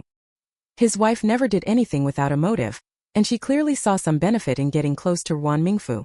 Otherwise, well, the attic she had prepared spoke volumes. All right, go with the third brother's wife. An Yuzhu rolled her eyes. What could two old folks like us possibly chat about with my niece-in-law? Better let your daughter go with me. All right, just make sure to tell her, Xie Donglu replied. Although Xie Donglu felt jealous, he understood the situation. Knowing that there was a big opportunity here, why not seize it? He patted his pocket, recalling what had happened at the train station, and felt a surge of frustration towards Xie Shilo. That idiot. He didn't even bother to give him a heads-up about a welcome gift for the new bride. Pick out a gold bracelet and bring it to our niece-in-law tomorrow, Xie Donglu instructed. And Yuju's expression shifted. She was about to complain, but then something crossed her mind, and she smiled brightly, nodding enthusiastically. Of course, it's the right thing to do. The next morning, after dressing up meticulously, she was brought by Xie Donglu to Prince Kang's mansion. Seeing the grand entrance, and Yuju felt awkward and unsure of where to place her hands and feet. Behind them, Xie Yin yawned, her eyes still teary from lack of sleep. Mom, Dad, are you sure my sister-in-law lives here? Who could possibly live in such a place? Shut up. And Yuju scolded her. You'd better behave today. If you dare say anything inappropriate, I'll break your legs. Got it. Xie Yin covered her head, rolling her eyes in frustration. She had stayed up until midnight organizing documents, only to be dragged out of bed early this morning. Xie Yin felt like she could fall asleep standing. Looking at the massive red and brass door, she thought her parents had lost their minds. Sure, her uncle was a commander, and her cousin held a high position in the military, but that didn't mean they could live in a former royal mansion. She knew these buildings were state property. Even during turbulent times, no one dared touch them. After Xie Donglu knocked on the door, they stood quietly and waited. However, after a long while, no one came to open the door. And Yuju, dressed in her finest, shot Xie Donglu a puzzled glance. What's going on? Knock again. Following her suggestion, Xie Donglu knocked once more. But this time, even after a long wait, no one came to open the door. Xie Donglu, are you sure this is the right place? And Yuju asked, sounding doubtful. Seeing how angry Xie Donglu was yesterday, did he misremember the place in his frustration? I'm sure. Second brother, you're here too? Just as Xie Donglu was about to explain, Xie Shilo's booming voice came from behind. Relieved, Xie Donglu quickly pulled him aside. Tell your sister-in-law, didn't we come here together yesterday? Of course. And Yuju still wasn't convinced. This place used to be a royal residence in the previous dynasty. Even today, no war hero had moved in, yet here they were, claiming two young people lived here? She wasn't the only one who wouldn't believe it, no one would. Suspicion clouded her eyes as she looked at the two brothers. Were they conspiring to boost the reputation of their nephew? As she pondered, the large vermilion doors finally opened. It was the same chubby Guanzhou from yesterday. Recognizing the Xie brothers, he hurriedly clasped his hands in greeting. Apologies, I was busy in the back courtyard and didn't hear anything up front. Xie Shilo scratched the back of his head, chuckling awkwardly. No worries, no worries. You're here to see Comrade Ruan, correct? Guanzhou, with his usual smiling face, gestured for them to follow him inside. Before entering, Xie Donglu pulled him aside. Wait, isn't my nephew staying here? This place hasn't been fully renovated yet, Guanzhou explained. Comrade Ruan found it too noisy, so she moved to another location. Another location? Xie Donglu was truly stunned. Damn it. He thought living in a prince's mansion was the pinnacle. But to think there was another place. What was next? The Forbidden City. He felt a wave of bitterness and quickly shut his mouth, fearing that any words he spoke would betray his jealousy. The group quietly followed Guanzhou without saying a word. Xie Yin snuck over to her mother's side, lowering her voice. Mom, who exactly is my cousin? How could someone be this powerful? Living in a place like this? Could this be Commander Xie's doing? But she hadn't heard her father mention anything about it. And Yuju, after a long pause, finally found her voice. I don't know either. Luckily, she had kept her suspicions to herself. If she had said anything earlier, it would have been incredibly embarrassing. She pulled Xie Yin over and said, Behave yourself and stop talking nonsense. I know, Xie Yin pouted. With someone this influential, how could she dare cause trouble? The two locations weren't far apart, and soon they arrived at their destination. And Yuju stared at the neatly arranged courtyard. Though it was more low-key than the mansion, the glazed tiles on the roof left her speechless. This way, please, Guanzhou said, leading them forward. Mom, is my cousin from Hong Kong? Xie Yin asked, genuinely confused. She had never heard of any Hong Kong connections. That would be your sister-in-law. Mom! Xie Yin gasped, unable to suppress her surprise, her voice rising louder than intended, catching the attention of everyone around. Quickly covering her mouth, her wide, sparkling eyes darted nervously from person to person. Once everyone had turned back around, Xie Yin lowered her voice again. Weren't they saying my sister-in-law was from the countryside? She didn't have any prejudice against people from the countryside, but the grandeur of this setup wasn't something a rural person could pull off. Who knows? Anyuju kept her thoughts to herself, though deep down, she was starting to piece things together. It was probably that spiteful woman who couldn't stand to see Xie Yanzhao doing well who spread the rumors. If Bai Qianju were around, Anyuju would have slapped her to death. A vile person is always vile. No matter how hard they try, they'll never make it to the top. She almost dragged Anyuju down with her. Anyuju glanced around at the neatly trimmed plants. Perhaps due to the winter season, the leaves were frosted over. Lightly touching one sent a bone-chilling cold through her fingers. Guanzhou led the group through the garden, where they spotted Ruan Mingfu, who had just gotten up and was having breakfast with Xie Yanzhao. But the two of them weren't alone in the dining hall. Andre and Finny, the clingy siblings, were there as well. Xie Yanzhao scowled, wishing he could throw the pair out. Unfortunately, the siblings had just invested money, and the higher-ups were quite grateful. Whatever demands the siblings made were met. This was why Lin Xiao had dropped them off early in the morning and then vanished. Miss Ruan, what is this? It looks delicious. Andre, with his smooth, well-groomed golden hair, gazed at Ruan Mingfu with gentle affection. His eyes occasionally sparkled with flirtation, making Xie Yanzhao want to gouge them out. These are soup dumplings. What a romantic name, Andre said, not taking his eyes off Ruan Mingfu. Miss Ruan, I realized after just one day apart that you, Xie Yanzhao. He couldn't take it anymore. He picked up a dumpling with his chopsticks and shoved it into Andre's chatty mouth. Baron Andre, it's breakfast time. Andre blinked his pretty eyes, then chewed the dumpling. He didn't forget to complain to Ruan Mingfu. Miss Ruan, this guy is so annoying. How do you put up with him? Brother, eat more. Finny, oblivious to the tension between the two men, kept adding food to Andre's plate whenever she found something tasty. Andre accepted it all, but still didn't let her off. Oh Finny, don't think that just because you're giving me food, I'll forget that you tricked me. Yesterday, after signing the contract, Andre realized he'd been duped. But what could he do? The contract was already signed. As a gentleman of high status, Andre couldn't stoop to tearing up the agreement.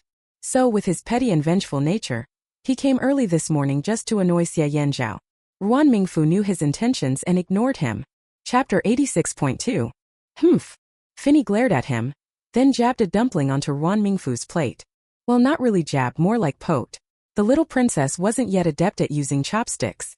This dumpling is so delicious, Finny exclaimed, waving her small hand. I'm taking the chef back to F country with me so I can eat this every day. Ruan Mingfu remained silent. That was none of her concern. Such things were for the foreign ministry to handle. Resting her chin on her hand, Finny looked wistfully at Xie Yanzhao, who still had a dark expression. You really won't come back to F country with me? Ruan Mingfu. Goodness. Here she was treating the girl to breakfast, and Finny was still trying to steal her man. How could anyone tolerate that? Just as Ruan Mingfu was about to speak, Finny grabbed her hand excitedly. In that case, I'll just take Ruan with me. Andre's eyes lit up. Sister, I fully support you. Ruan Mingfu. Wow, so you're planning to take both of us, huh? Xie Yanzhao's face turned completely black. Soon enough, the meddling siblings were escorted out. Only then did Guanzhou bring the group over to Ruan Mingfu. Comrade Ruan, they've arrived. Ruan Mingfu turned around, and Xie Yan felt as though her eyes had just been dazzled by a beauty. After a good night's rest, Ruan Mingfu looked much better than she had the day before. Her skin was porcelain white, her ink-black eyebrows were as soft as willow leaves, her large eyes were bright and lively, and her lips were a striking shade of red. Second uncle, third uncle, she greeted. Xieshilo, facing Ruan Mingfu, felt a bit nervous. And niece-in-law. Niece-in-law, Xie Donglu, unlike Xieshilo, wasn't as flustered. With confidence he looked at her. We've come to visit you. Ruan Mingfu smiled shyly. We should be the ones visiting you. As everyone sat down, Guanzhou quickly brought over some tea. Anyuju, from the moment she arrived, couldn't help but be astounded. The soft carpet beneath her feet and the spacious living room. She couldn't help but think of the small attic room she had prepared, feeling a bit guilty. Like the head of the family, Xie Donglu began introducing everyone to Ruan Mingfu. Ah, I've seen you before.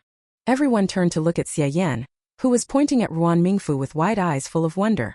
Xiao Yan, don't point at your sister-in-law like that. Anyuju scolded, smacking Xie Yan's hand. That's rude. But Xie Yan was too excited to care. Her eyes sparkled as she looked at Ruan Mingfu.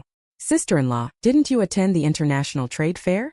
Xie Yan had inherited the best features from both Xie Donglu and Anyuju, and her round, bright eyes made her look a bit like, well, a squirrel Ruan Mingfu had once seen in her previous life on her phone. Yes, Ruan Mingfu nodded. You know about the fair? Seeing Ruan Mingfu confirm it, Xie Yan became even more excited. The newspaper was supposed to send me to cover it, but I got sick. Sister-in-law, I read the article about you. You're amazing. Xie Yan hadn't remembered it so clearly before, but while sorting through materials yesterday, she had stared at the article about Ruan Mingfu for a long time and committed the face in the photo to memory. That's how Xie Yan recognized her at first sight. Noticing the curiosity of her parents and everyone else, Xie Yan excitedly began recounting Ruan Mingfu's performance at the trade fair. She was so animated in her storytelling that anyone who didn't know better would have thought she had attended in person. Everyone's attitude toward Ruan Mingfu had changed. Niece-in-law, you're really amazing. Yin Zhao is truly blessed to have married you. It must be good karma from 3 lifetimes. What are you saying? Xie Donglu gave Yin Yuzhu a sidelong glance. Having our Yin Zhao and his wife together, now that is a match made in heaven. And Yuzhu glanced at him. This scoundrel. Now that he saw how capable his nephew and niece-in-law were, he was showing off in front of her again. Xie Shilo, afraid of saying the wrong thing and upsetting his niece-in-law, could only nod along. Yes, exactly. Ruan Mingfu kept a polite smile, but inside, she was dying of embarrassment. Please stop praising me. She wanted nothing more than to escape this awkward situation. Xie Yan's gaze on Ruan Mingfu was practically dripping with admiration.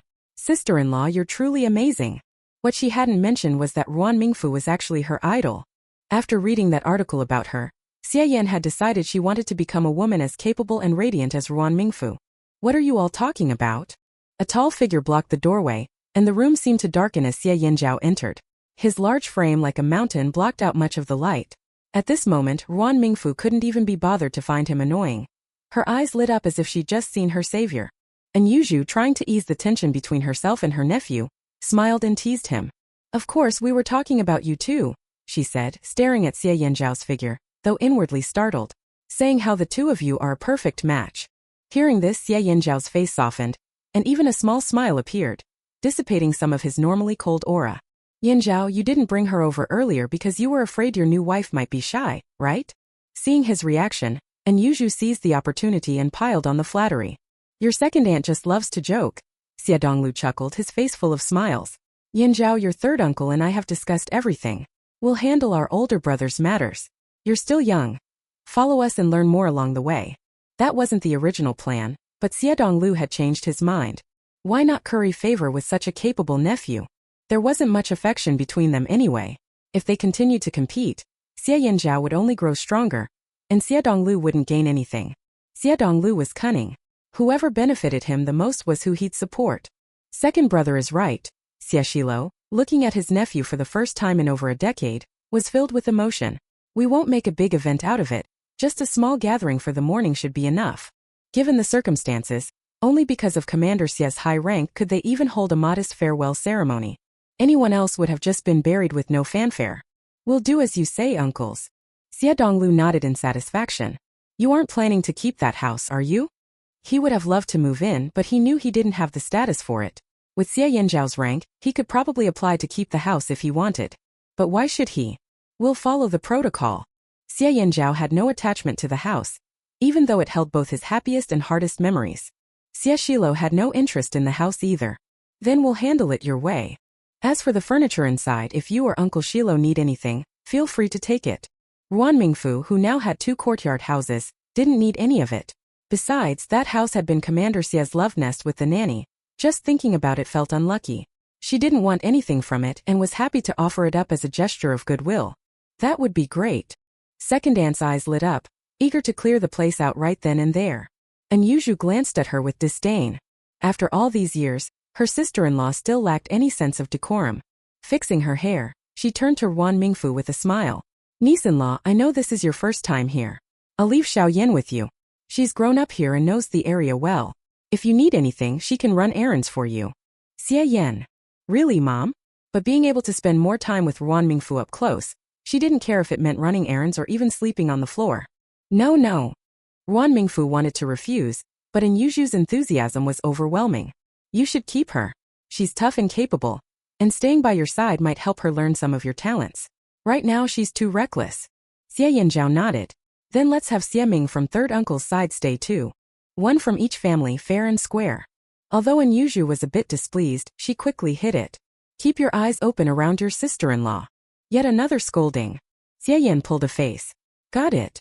With the arrangements made, the group finally left. As they stepped outside, Xie Donglu gave Anyuju a thumbs up. My wife is the best, what a perfect excuse. Once the kids were settled in, building relationships would be easy. Xie Donglu, being from the older generation, didn't mind if Xie Yanzhao wasn't close to him. As long as he maintained good ties with the next generation, if hard times came, Xie Donglu didn't believe Xie Yanzhao would abandon them. Anyuju smiled proudly. She also felt particularly pleased with how everything had gone today.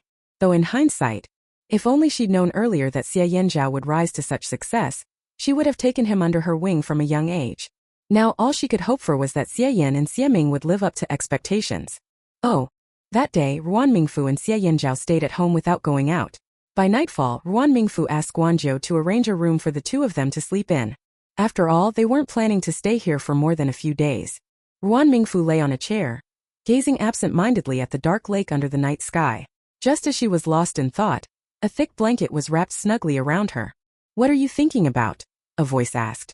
Thinking about you, she replied. Xie Yanzhao's hand paused, and his gaze turned sharp. Oh. I'm wondering, what if I hadn't met you before? Ruan Mingfu snuggled into his arms, finding a comfortable position before lazily nestling against him.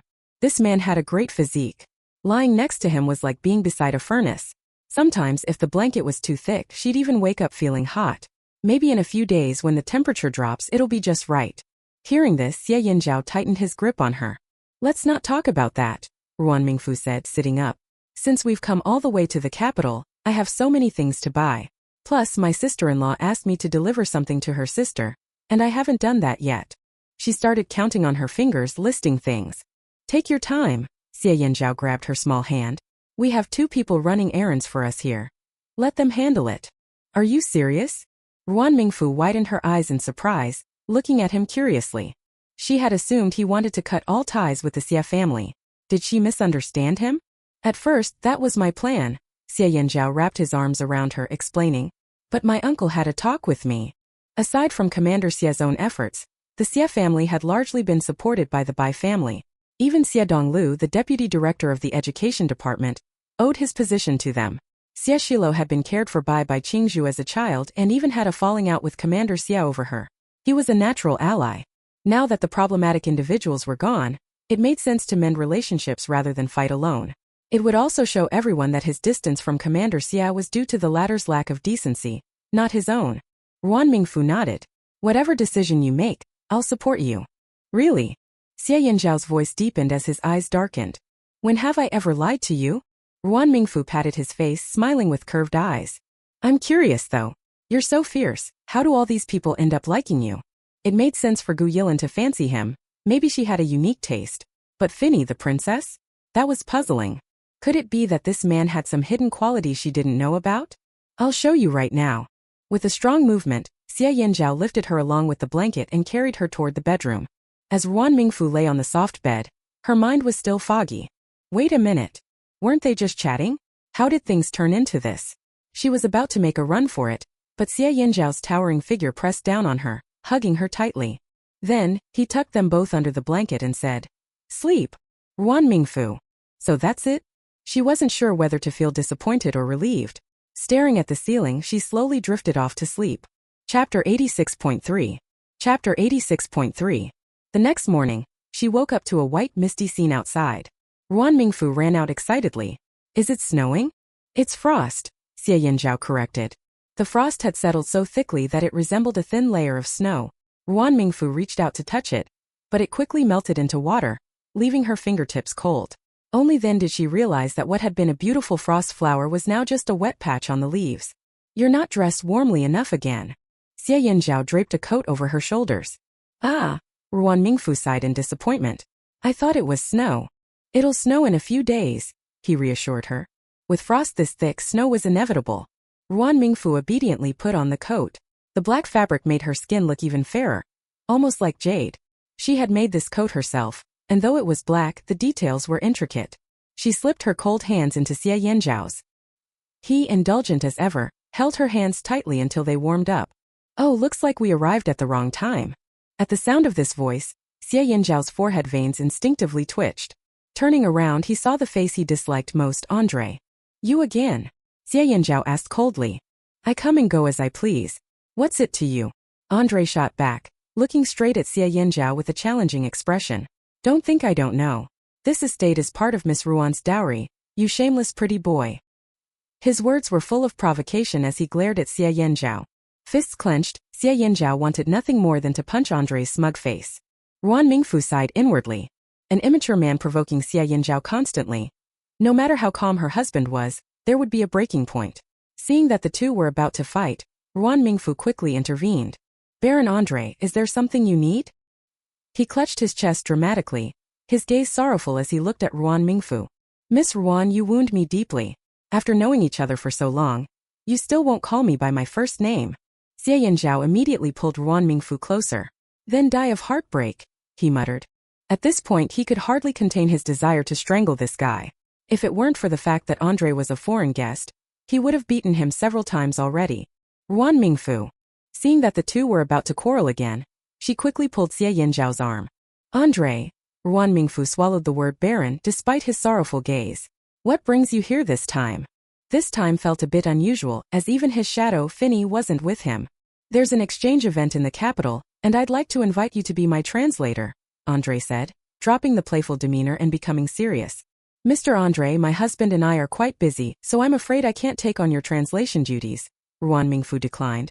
As far as I know, there are many talented individuals in the foreign ministry.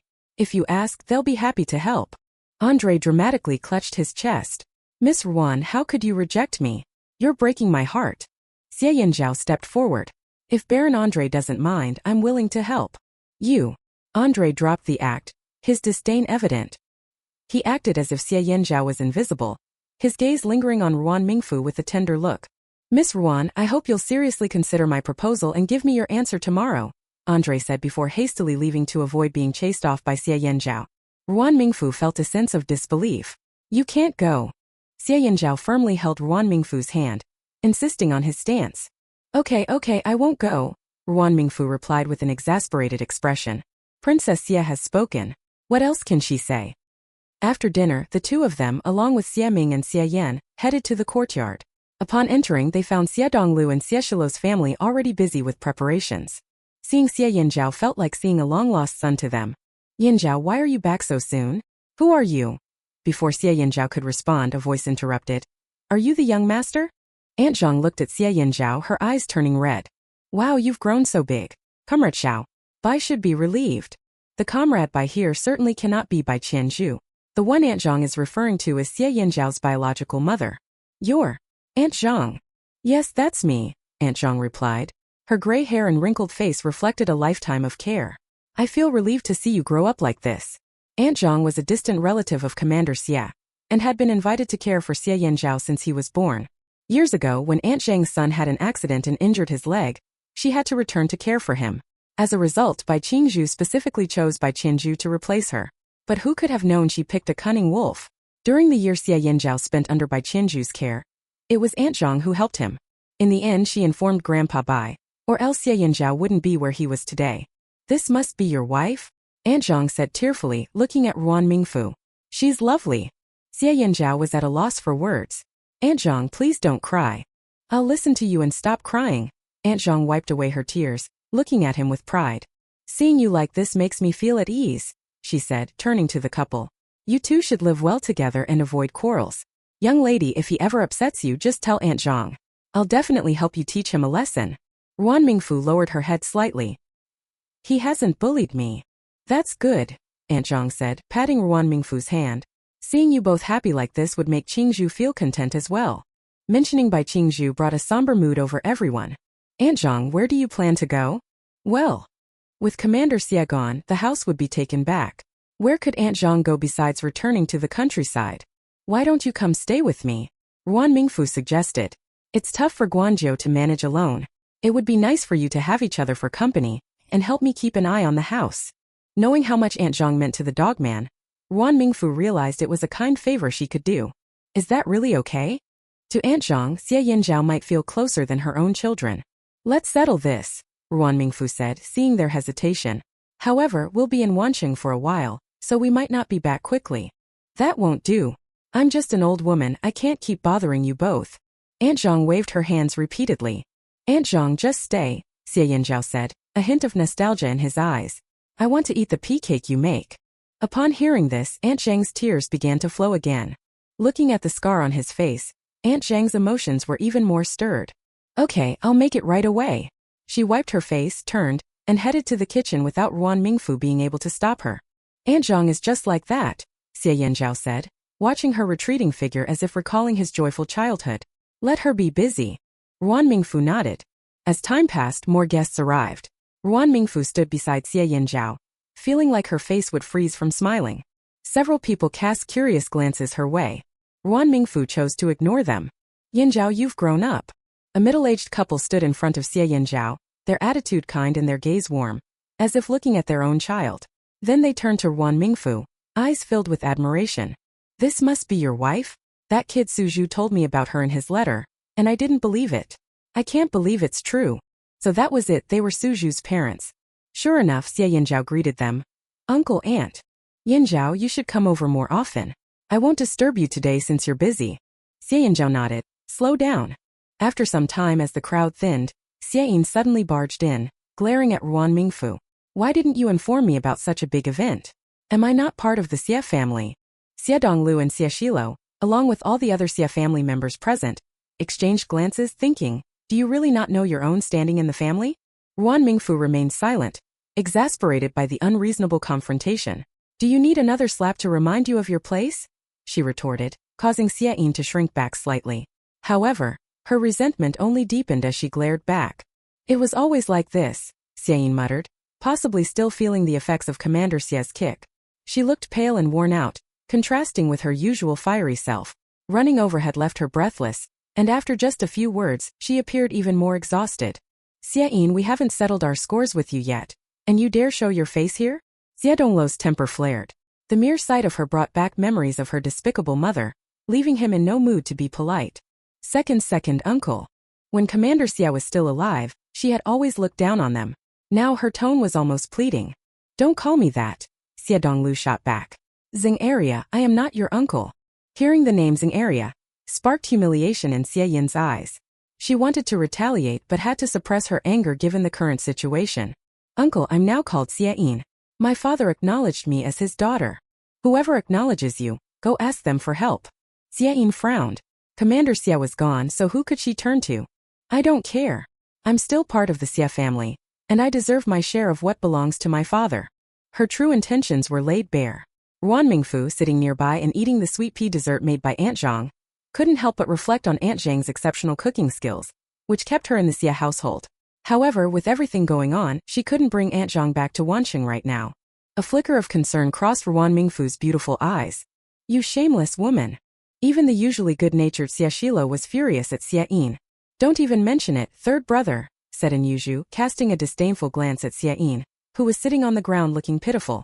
Both you and your mother are disgraceful, but you, how do you have the gall to make such a demand? I don't care. If you won't give me what's mine, I'll sue you.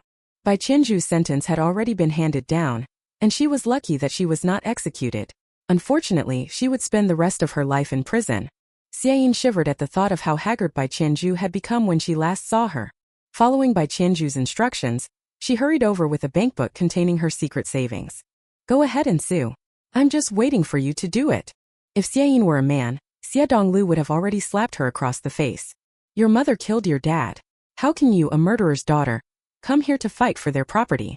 You have no shame, And Yuju glared at her, frustrated. Honestly, the shamelessness of that mother-daughter duo never ceased to amaze her. She felt confident she could handle any outrageous situation in the future. Wait, Xie Yin is the biological child of the eldest brother. And Yuju was taken aback, unable to process the shocking revelation. Chapter 87.1. Everyone turned to look at the person at the door. The newcomer was young, dressed in a neat Zhongshan suit.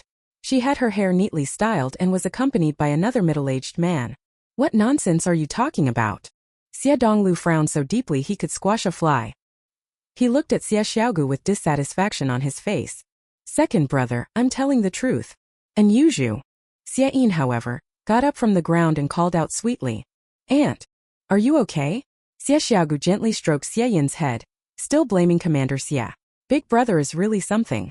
No matter how angry he gets, he shouldn't take it out on his own daughter. You're talking nonsense. Xie Donglu shot a glare at Xie Xiaogu. The entire compound knew that Xie Yin was the daughter born to Bai Qianju before she entered the Xie family, and until now the two had never met. Second brother, it's true, Xie Xiaogu said as she pulled out a few letters from her pocket and handed them over. After Xie Donglu read them, his expression turned grim. For the first time he felt resentment towards Commander Xie, who was both like an elder brother and a father to him. Take a look too. He passed the letters to Xie Shilo. And Yuzhu was dying of curiosity. Seeing Xie Donglu's expression, she also took a letter to read. After finishing, she displayed an expression that was hard to describe. It turns out that Commander Xie had been having an affair with Bai Qianju for a long time. The letter in his hand was the evidence. Xie Shilo. Second brother, third brother. Xie Xiaogu glared at them. Xiaoyin is truly the child of big brother. This. Xie Donglu glanced at Xie Yanzhao, who hadn't said a word, and with a quick thought, he swiftly grabbed all the letters and threw them into the nearby fireplace. Second brother. Xie Xiaogu rushed over, but the fire was too fierce and quickly consumed the letters. Second brother. Xie Xiaogu turned around in distress. What do you mean by this? Xie Yin was stunned. She never expected her confirmed identity could be so easily destroyed. She screamed and was about to rush at Xie Donglu, but was slapped far away by Yuzhu. Yuzhu lifted her chin and glared at Xie Yin, who was covering her face. Her husband could only be bullied by her second sister-in-law. Xie Xiaogu was anxious and hurriedly helped Xie Yin up from the ground. Stop shouting. Who does this illegitimate child think she is? Xie Donglu was furious with his sister. She wants to acknowledge our ancestors? Dream on. Second brother, you know very well. Shut up. Xie Donglu glared at her, making Xie Xiaogu shiver. What happened today? I'll come back to settle the score with you in a few days. Xie Yin pushed Xie Xiaogu aside and declared, I am Dad's daughter. You can't force me out, you can't. She clung to a pillar in the hall, glaring at everyone. Xie Xiaogu felt heartbroken. Second brother, Xie Yin is still a child of the Xie family. You can't do this. What Xie family child? Xie Donglu was resolute in his refusal to acknowledge her. Do you have any proof? Third brother, what are you going to do about this? Xie Xiaogu was furious but felt helpless against her unreasonable second brother. She had no choice but to look at her third brother. This brother was the kindest, so he should agree to let Xie Yin stay, right? I'll listen to second brother. Third brother, how can you? Shut up. Xie Donglu's face was grim. You think a few letters can prove she's the eldest brother's daughter? Have you lost your mind? Yuzhu seized the opportunity to insult her. That's right, the eldest brother-in-law was a soldier who protected the family and country. He can't be involved in this kind of scandal. Sister-in-law, are you really that clueless? You. Xie Xiaogu's face turned red with anger. Xie Donglu waved his hand impatiently. You were supposed to come to see the eldest brother off, yet you came later than the guests. Enough, hurry up and leave. What about Xie Yin? Not my problem. That wretched woman Bai Qianju killed the eldest brother. It's a miracle I haven't skinned her alive already. Get lost. Xie Xiaogu still didn't want to give up. We have to take care of Xie Yin. Are you saying my previous words didn't mean anything to you? So it seems she didn't care about her life at all. Hearing this, Xie Yin became anxious. Aunt. Brother, she. Keep talking and you can get lost too. Xie Xiaogu, deflated, turned her gaze to Xie Yanzhao and Ruan Mingfu, who were watching the drama unfold. Ruan Mingfu still eating pea cakes. Oh no, could it be what she was thinking? Sure enough, Xie Xiaogu spoke up. Yanzhao, Xie Yin is your biological. Smack. Xie Xiaogu covered her face in disbelief, staring at Xie Donglu. Yuzhu quietly pulled her leg back, enjoying Xie Xiaogu's misery. God knows how long she's had to put up with this sister-in-law. Xie Donglu clutched his chest, nearly driven to death by his stupid sister. Didn't Xie Xiaogu know about his complicated relationship with Bai Qianju? Even now, she had the audacity to try and push Xie Yin onto Xie Yanzhao. Did she think her life was too good? Or was she afraid that Xie Yanzhao wouldn't get angry? He was embarrassed to mention those two in front of Xie Yanzhao. Xie Xiaogu really had a thick face. If they drove Xie Yanzhao away and broke all ties with him, Xie Donglu might just stew Xie Xiaogu for soup. Get lost. Second brother. Xie Donglu pointed to the door. Get out. The middle-aged man who had come with Xie Xiaogu tugged at her sleeve. Xie Xiaogu looked reluctantly at Xie Yanzhao but didn't say anything in the end. She turned to leave but Xie Yin clung to her leg like a drowning person grasping a lifeline. Aunt, you can't leave. They are prejudiced against my mother and have long disliked me. Aunt. Xie seemed to realize the outcome she was facing, fear written across her face. Xie Donglu hated that Bai Qianzhu had killed Commander Xie, and would never accept her. And Yuzhu, needless to say, bore a grudge against Bai Qianzhu. Even if Xie Donglu agreed, this shrew would definitely oppose it. As for Xie Shilo, his family was too poor. Xie Yin hadn't even considered him. After thinking it over, Xie Xiaogu was the only one who could take her in. But, I'm Dad's biological daughter, there's no denying that. Xie Yin lifted her tear-streaked face. Give me 10,000. Otherwise, I'll expose our father-daughter relationship to the press. She looked at Xie Yinzhao, her eyes filled with threat. Even though Dad is dead, you're still in the army. Before she could finish, she received another hard slap.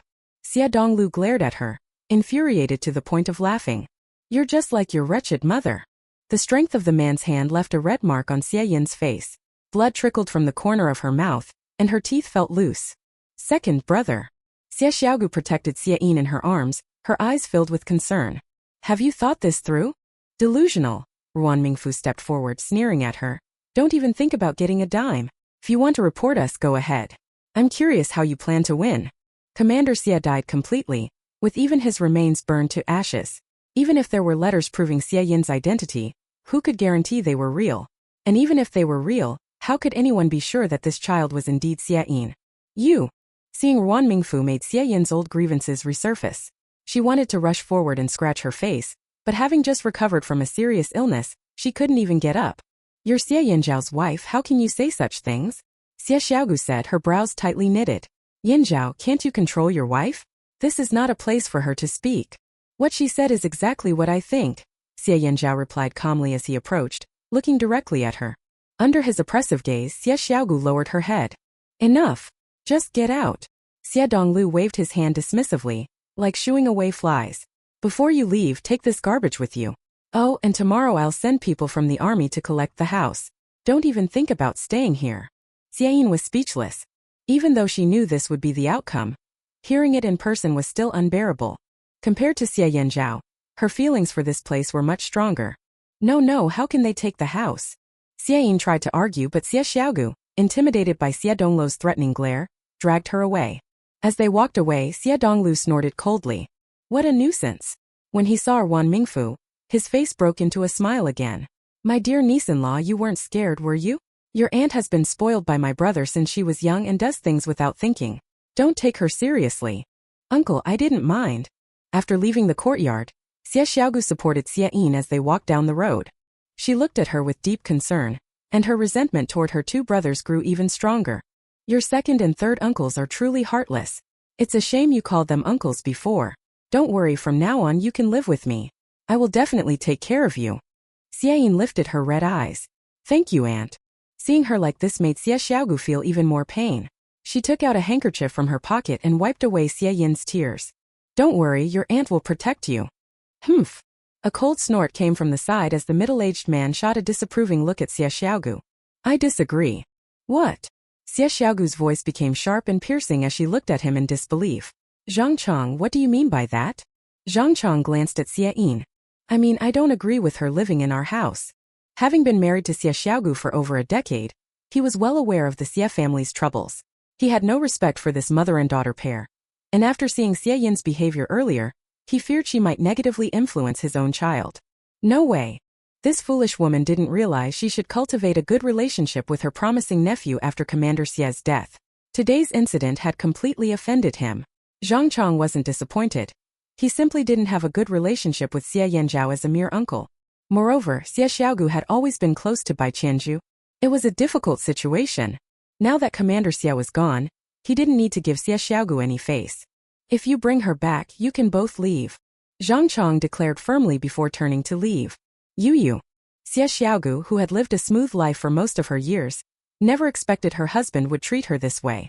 Watching Zhang Chong walk away without hesitation, she felt a sudden wave of panic. Xie Yin pressed her lips together, staring daggers at Zhang Chong's retreating figure. Deep down, she vowed that once she became successful, she would make those who looked down on her pay. Xiaoyin. Seeing Xie Xiaogu look over, Xie Yin quickly changed her expression to one of vulnerability. Aunt. Xiaoyin, your uncle doesn't agree, Aunt Xie said bitterly. I'll see if there are any rental houses nearby. You can live there. The rest of her words faded away. What a pretty sentiment. One man's objection was enough for her to be tossed aside like a forgotten relative. She dug her nails into her palms, her drooping eyelids hiding her fierce and vindictive eyes. At that moment, Xie Yin found herself resenting Xie Xiaogu as well. Chapter 87.2. After handling Commander Xie's affairs, Ruan Mingfu and Xie Yinzhao both sighed in relief. What's wrong? Don't you want to see me? When Lin Xiao saw the door open, he noticed Xie Yinzhao backing away. No, Xie Yinzhao replied. As he spoke, he couldn't help but glance behind Lin Xiao. Upon confirming that the two familiar burdens were not there, he finally relaxed. Lin Xiao shot him a glance but chose not to call him out. Anyway, I'm here today for something important. A hint of bitterness crossed Xie Yinzhao's face. Uncle, let's go inside and talk. Lin Xiao stepped into what was commonly known as the flower hall. Even though this wasn't their first meeting, he couldn't help but feel astonished. The rich man really dotes on his sister. Just look at the ornate carvings around them and the antiques on the treasure shelf nearby. He had previously doubted their authenticity, thinking they were replicas. But after glancing at the inscriptions on the bottom of the vases, he was momentarily stunned. Damn, Yuan Dynasty blue and white porcelain. At that moment, Lin Zhao's footsteps grew noticeably softer. According to Guanzhou, these items were transported from Hong Kong, and part of them had been donated while the remainder was placed in the two Sihiyuan owned by Ruan Mingfu. Lin Xiao was left speechless. At that moment, his desire for a wealthy older brother like Qi Yongyan peaked. Where is Mingfu? She is very tired from all the work today, so she is resting in the room. Lin Xiao nodded and then got to the main topic. Do you remember the exchange meeting that Baron André mentioned? Hearing the name André, Xie Yinzhao's expression darkened again. He had heard about it. That scoundrel had even come this morning just to convince Ruan Mingfu to be his translator. Thinking about this made Xie Yinzhao grit his teeth in anger. Lin Xiao noticed his reaction and felt that today's plan might succeed at least halfway. I'm here to discuss that exchange meeting, he said, glancing at Xie Yinzhao's sour expression, trying to suppress a smile. As you know, our foreign ministry has sent out a lot of people, and we're really short on manpower. I thought you could help out. I'm not going, Xie Yinzhao replied without hesitation. Lin Xiao didn't rush. Have you thought about it again? We're leaving in a couple of days, there's no time. Oh, Lin Xiao said, remaining calm as he stood up. In that case, I'll ask Mingfu if she's interested. Sure enough, as soon as he moved closer to Xie Yinzhao grabbed him. He forced the words out through clenched teeth. Uncle, you're doing this on purpose. Although Ruan Mingfu was delicate, she was kind-hearted. As an elder, Lin Zhao's suggestion would make it hard for her to refuse. Xie Yinzhao. No wonder old Gu always scolded Lin Xiao for being sly. He finally understood it today. Lin Xiao smiled triumphantly and patted Xie Yinzhao's shoulder. Well then it's settled. I'll send someone to pick you up at 8 tomorrow morning. Xie Yinzhao's face remained dark, and he didn't say anything. Lin Xiao knew he had struck a nerve. Understanding Xie Yinzhao's relationship with André, he was certain that with this guy around, he couldn't let Ruan Mingfu go alone. Damn it, he felt cornered. The next morning, the cold wind howled. Ruan Mingfu couldn't help but lean into Xie Yinzhao, finally feeling warmth and relaxation. However, it also made her wide awake. Xie Yinzhao, it's so cold today. Through the window she could see the scene outside. The wind had blown the branches of the cypress trees in front of the window all out of shape, and the other plants were no exception. A thick layer of white covered the ground, making Ruan Mingfu, nestled in her blankets, shiver. Why don't you sleep a little longer? Xie Yinzhao placed his hand on her waist, resting his head against her neck. I can't sleep anymore once I'm awake, she said, her big eyes avoiding his closeness. Look outside, it's definitely freezing. Feeling her rejection, Xie Yinzhao simply picked her up completely and used her as a cushion. Startled, Ruan Mingfu felt her vision blur as they switched positions. She raised her hand and playfully smacked his chest. All the heat is gone, it's all your fault. In this weather, getting out of bed really took courage. Ruan Mingfu extended her hand and soon felt it turning icy. Xie Yinzhao quickly grabbed her hand and tucked it back under the covers. If you catch a cold, it'll be your loss. But you're here to warm me up. Ruan Mingfu cozily leaned against Xie Yinzhao, her cold hands warming up quickly. We're going back in 2 days, and there are still so many things I want to buy. She mentally counted. Oh no. It felt more like a shopping trip than a work assignment. Xie Yinzhao's eyes showed a hint of regret. I'm afraid I can't go with you. He explained the situation regarding Lin Xiao, and Ruan Mingfu nodded in understanding. She had come back and gone straight to sleep yesterday, not knowing anything that had happened. The two lingered for a while longer until they almost lost control of the situation, prompting Ruan Mingfu to quickly climb out of bed. As expected, the weather today was bone-chilling. The cold wind hit her like ice. From the main courtyard to the flower hall, Ruan Mingfu couldn't help but yawn several times. Oh, you've caught a cold. Come drink the soup I just made. It's still hot. Perhaps due to the burning charcoal, the place felt warm. Ruan Mingfu sat at the table, watching Aunt Zhang serve the soup. It was a simple silver fungus meat pie soup. The soup was clear and bright, not murky at all. There was little oil on the surface, and besides the silver fungus, it even had some lily added. Aunt Zhang, I brought you here to enjoy your retirement. This soup must have taken considerable effort to prepare. Looking at the breakfast Aunt Zhang had served, which included porridge and fried noodles, Ruan Mingfu couldn't believe how early Aunt Zhang must have woken up to prepare such a meal. Mingfu is right, Xie Yanzhao agreed. Just relax and enjoy your time here, you don't need to worry about anything. This won't do. I need to keep moving to stay healthy, Aunt Zhang said. Her eyes filled with warmth as she looked at Xie Yanzhao. Once you have kids, I'll come help out too. Cough. A loud coughing fit broke out, and Xie Yanzhao quickly put down his chopsticks and rushed over to pat her back. Are you all right? Ruan Mingfu took a deep breath, suppressing the discomfort in her throat. She waved her hand. I'm fine. Goodness, there really is no shortage of people trying to urge her to have children. Ruan Mingfu was so choked up she almost teared up, and after everything that had happened, her small face looked pale. She sat in the chair like a flower battered by the rain. Are you really okay? Xie Yanzhao's expression remained tense, and even the others nearby seemed worried. Maybe we should go to the hospital, one suggested. I'm fine now, Ruan Mingfu said, taking a deep breath. You don't need to worry. A visible sigh of relief escaped from Aunt Zhang. Great. That's wonderful. Be careful, Aunt Zhang warned. Ruan Mingfu thought to herself, damn, I've really made a fool of myself. But to be fair, the soup Aunt Zhang made was indeed delicious. After drinking it, she felt warm all over. While they were eating, Xie Yan and Xie Ming entered through the door. As they came in, they couldn't help but sneeze. Xie Yan sniffled and walked over. I don't know what's going on, but the temperature dropped suddenly, she said, pulling her clothes tighter around herself and pouting. I was even woken up by the cold in the middle of the night. Ruan Mingfu realized she had completely forgotten about them. Are you both okay? I'll add another blanket for you tonight. Xie Yan replied casually. No need, sister-in-law, Guanzhou sent one over for me. You don't have to worry about us. Right, Xie Ming chimed in, nodding in agreement. Ruan Mingfu felt relieved. That's good to hear. Guanzhou did a great job. She would ask her brother to give him a raise later. After all, they were the children of Xie Yanzhao's uncles, and if anything happened to them in her care, she wouldn't know how to make it right. After finishing their meal, the car called by Lin Xiao was conveniently parked at the gate. It's cold today, just stay home. No need to rush out to buy things, Xie Yanzhao said, looking at her. We can talk about it when I get back. Got it, just go already, Ruan Mingfu replied, feeling a little annoyed. Didn't Xie Yan's teasing gaze almost pierce through her? That intense stare was almost unbearable, even for someone as thick-skinned as Ruan Mingfu. Xie Yanzhao swallowed hard. Then I'll take my leave. Ruan Mingfu waved him off. She felt a bit exasperated. That guy was becoming increasingly clingy. After seeing him off, Ruan Mingfu turned around to meet Xie Yan's bright, sparkling eyes. Ruan Mingfu thought to herself, here we go again. That look meant one thing, gossip. She immediately turned and ran, but Xie Yan chased after her. Sister-in-law, how did you meet my big brother? Ruan Mingfu had expected the gloomy weather to continue, but to her surprise, it cleared up the next day. She took off her thick winter coat and changed into a lighter jacket. The exchange meeting would last for several days, and that clingy guy was whisked away by a car early in the morning. Ruan Mingfu found herself with some rare free time. She pulled out a long list, ready to go on a shopping spree, but unexpectedly, Guanzhou drove over and delivered her things. Comrade Ruan, these are the items I prepared for you. As a competent butler, Guanzhou aimed to anticipate his employer's needs. Knowing that Ruan Mingfu would soon leave Beijing, he bought several portions of the city's famous snacks. Luckily, he was still considered a foreign guest, making shopping much easier for him than for the average person. Otherwise, he wouldn't have been able to gather so many items. Ruan Mingfu's eyes sparkled as she looked at the snacks.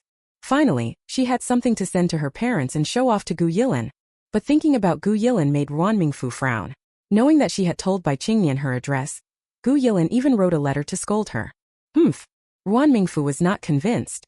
If this woman hadn't seduced the boy's heart, he wouldn't have come to her house. Chapter 88.1. Chapter 88.1. Ruan Mingfu let out a cold snort. This time she was determined to fight back.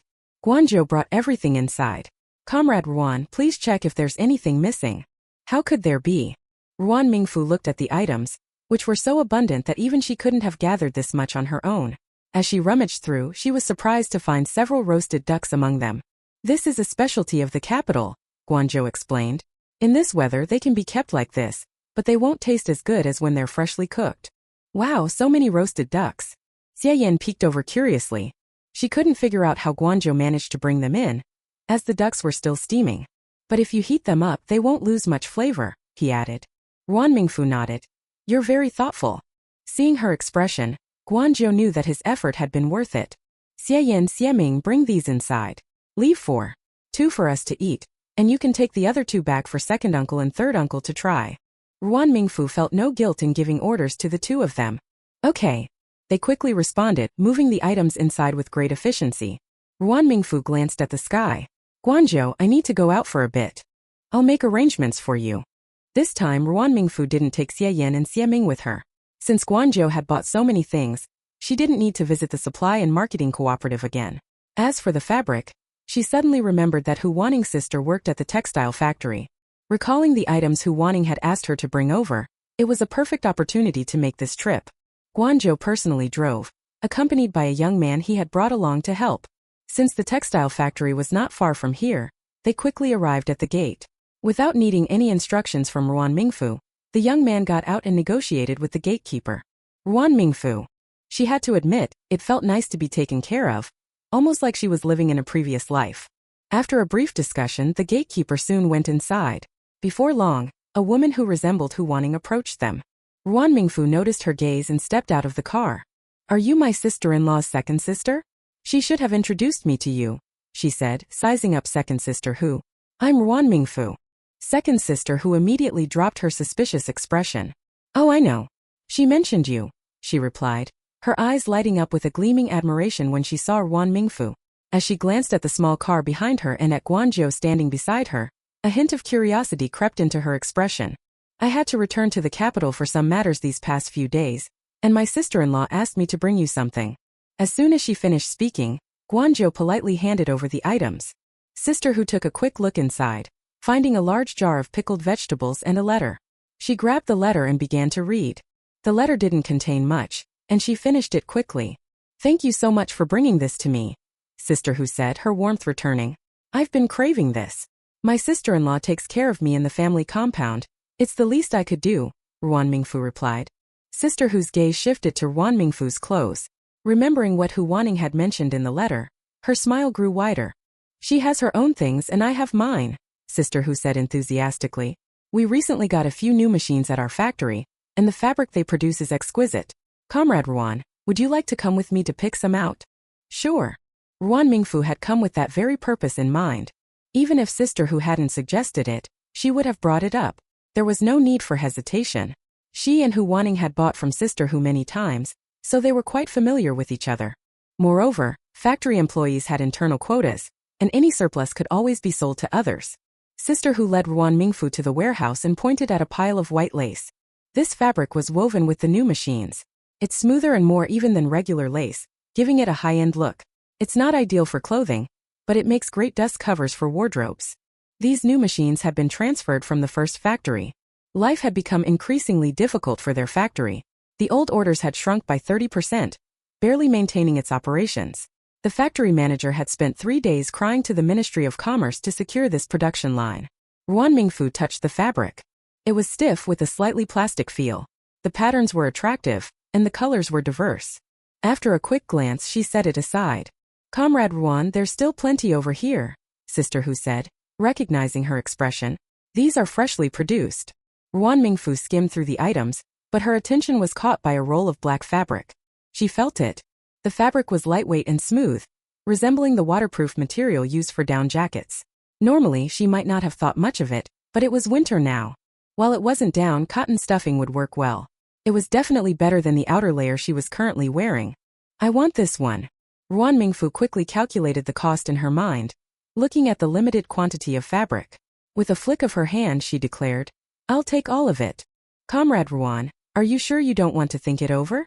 Sister Hu didn't know how long the fabric had been sitting in the warehouse. She remembered it only because it hadn't sold and had been left there. Concerned that Ruan Mingfu might not fully understand the situation, she offered an explanation. No, I want to buy it, Ruan Mingfu insisted. Sister Hu was speechless. Seeing Ruan Mingfu's determination, Sister Hu felt it was pointless to argue. She glanced around and chose some soft cotton fabric in a matching color before they left. At the door, Sister Hu hesitated before speaking to Ruan Mingfu. Comrade Ruan, I'd like to prepare something for wanting to ask you to take to her. Would that be possible? Just a small matter, Ruan Mingfu replied immediately. There's no need to use the word ask. If you keep saying that, I might feel embarrassed coming here to buy fabric again. Sister Hu's smile deepened. Okay, then I won't be polite about it. Why be polite?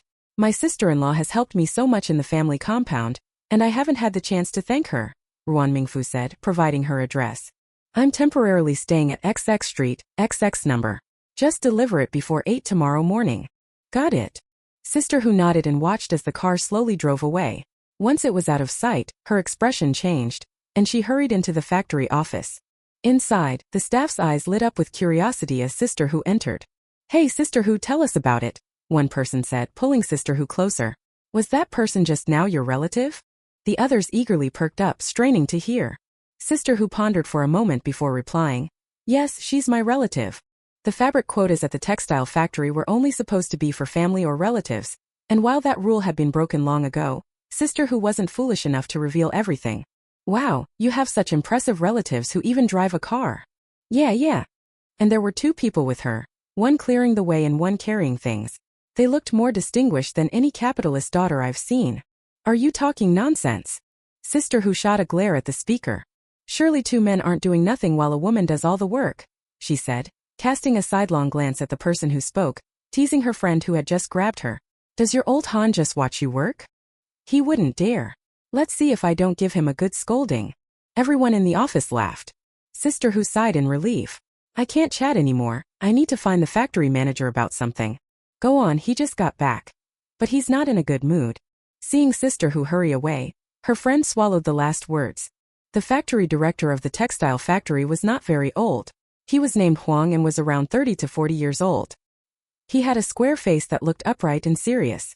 Perhaps due to his worries about the future of the 4th factory, a deep vertical line had formed between his brows. He had just returned from the Ministry of Commerce, and the results were not promising. If the textile factory couldn't find a way out soon, it might really face closure. He took a drag from his cigarette, feeling quite frustrated.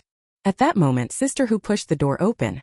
The sudden entrance startled Director Huang, and just as he was about to scold someone, he heard her excited voice. Director, our 4th factory is saved. Is this really the place? Looking at the imposing gate, Director Huang fell into deep thought. Sister Hu felt a bit dazed too. She quickly recalled the address Ruan Mingfu had given her yesterday and confirmed it before speaking up. It's right here. After a moment of silence, Director Huang said, Knock on the door. Sister Hu nodded and approached to gently knock. Before long, Guanzhou came out. Who are you? Hearing the strong accent, Director Huang's heart sank. But Sister Hu was different. Do you remember me? She asked Guanzhou, her face brightening with surprise. We saw each other yesterday. I remember. You're here to deliver something, right? Guanzhou replied warmly, extending his hand. Just give it to me, and I'll deliver it. Sister Hu hesitated, biting her lip. Besides the items, I also want to see Comrade Ruan. I'm not sure if she's free now. Come on in, Guanzhou said, stepping aside. It's still early, Comrade Ruan hasn't woken up yet. This comment made both Director Huang and Sister Hu feel a bit awkward. After hearing Sister Hu's news and gathering evidence in the office, Director Huang couldn't stay put for a moment. He was eager to see Ruan Mingfu, and it was only because Sister Hu persuaded him that he calmed down. Early the next morning, while it was still dark, Director Huang knocked on Sister Hu's door. Checking her watch, she saw it was only 5 o'clock. Sister Hu. She felt like Director Huang was hurrying her to death. It was 6 o'clock and it was too early. Goodness, the person still wasn't awake. If he weren't her superior, she might have wanted to give him a piece of her mind. Director Huang cleared his throat. I apologize for the trouble, comrade. Guanzhou didn't say anything further and led them to the flower hall. It was warm inside because of the heated floor, driving away the cold Sister Hu had felt on her way there. She leaned back in a chair, almost wishing she could fall asleep on the spot. Director Huang, however, was not like her. His mind was consumed with worries for the factory's safety, and he wanted to see Ruan Mingfu immediately. He scratched his head anxiously. Comrade, when will Comrade Ruan wake up? She should be up soon, she has a train to catch at 9. Guanzhou said, placing some buns on the table. Have a little something to eat. Only then did Director Huang sit back down. Director, don't rush. She'll come to see us once she wakes up, Sister Hu said, also feeling anxious but not as much as Director Huang. She took a bite of the bun and her eyes lit up. This is delicious, and it's filled with pickled vegetables. Director Huang. Seeing Sister Hu enjoying the bun made him take a bite as well. Chapter 88.2. Chapter 88.2. As dawn broke, Ruan Mingfu unconsciously reached out her hand to the outside but quickly withdrew it. She lay in bed with her eyes closed, inadvertently waking up Xie Yanzhao beside her. He opened his eyes. What's wrong? Ruan Mingfu looked troubled. Why do people have to get up? Xie Yanzhao chuckled softly, gently stroking her hair. Perhaps her hair had been cold outside the covers all night. The strands felt icy. A lock of hair brushed against Ruan Mingfu's neck, making her shiver. Will it be as cold back home as it is here? It will be colder than here. Upon hearing this, Ruan Mingfu felt deflated. The weather in Beijing was already so cold that a thin layer of ice had formed on the water surface. She couldn't imagine how much colder it would be in Wancheng. Ruan Mingfu was already afraid of the cold. She figured she would have to stay bundled up in bed every day. What a pity. She glanced out at the sky. The weather in Beijing has been nice for the past few days, with plenty of sunshine. The glaring sunlight streamed in from a distance, and Ruan Mingfu seemed to feel its warmth, squinting her eyes. Don't worry, Xie Yanzhao said, finding her expression amusing. I've made sure there's a chimney so when we heat the stove, the room will warm up. That's how they did things in Wancheng. Some people even heated the Kong, allowing them to sleep on it at night without needing covers. Really? Xie Yanzhao nodded. The family housing courtyards are all designed this way to make winter easier for everyone. Ruan Mingfu's eyes brightened, and she almost wanted to return to Wancheng right away. That sounds wonderful, she said, attempting to pull back the covers but was pushed back by the cold air outside. Since we're leaving soon, what do your second and third uncles plan to do? From what she could see, her third uncle seemed like a good-natured person. Xie Ming was like her father, the type to stay quiet and not say much. Compared to him, Xie Donglu had too many schemes up his sleeve. He really thought she didn't know. She saw the way he scrutinized her when they first got out of the car. If it weren't for her wealthy brother's foresight in intimidating Xie Donglu from the start, he probably wouldn't have stood up for Xie Yanzhao when Xie Ying came looking for trouble. Bah! Such a snob. Don't worry, Xie Yanzhao naturally knew what was going on in Xie Donglu's mind. We don't come to the capital often. Xie Donglu was a shrewd person who avoided conflicts. At least, before the other members of the Xie family made a name for themselves, he wouldn't easily offend a pampered man like Xie Yanzhao. Ruan Mingfu nodded. After the two finished breakfast, Guanzhou finally informed her about Director Huang. Ruan Mingfu was very pleased. If it weren't for the current policies, she would have seriously considered taking Guanzhou with her. He was so useful. When the two saw Ruan Mingfu again in the flower hall, an hour had passed. As time went by, Director Huang became increasingly restless. He pressed against the window, hoping to see Ruan Mingfu's figure, but was continually disappointed. Each time he asked Guanzhou about her, he was met with the same reply. Comrade Ruan is resting. Director Huang. What a waste of time. Why spend it sleeping when there are better things to do?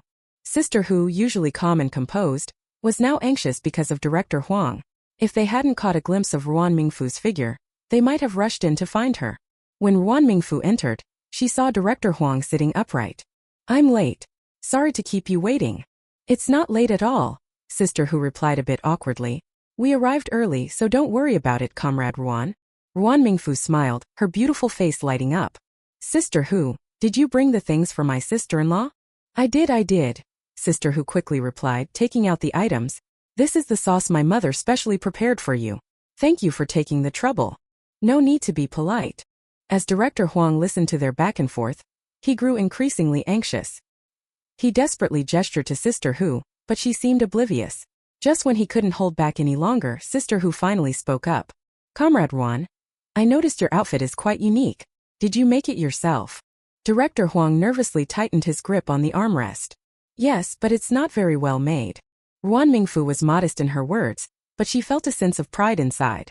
If the two weren't there, she would have had a hard time hiding her satisfaction. Hearing this, Director Huang was so excited that he was almost breathless. Comrade Ruan, you know our fourth factory is going through tough times, he quickly said, unable to sit still. I'm wondering if you could help us. Rest assured, I won't treat you poorly. Sister Hu, fearing she might offend Ruan Mingfu, quickly added. It doesn't matter if it doesn't work out, we can just consider it as making friends. Right. Though that's what they said, Director Huang placed all his hopes on Ruan Mingfu this time.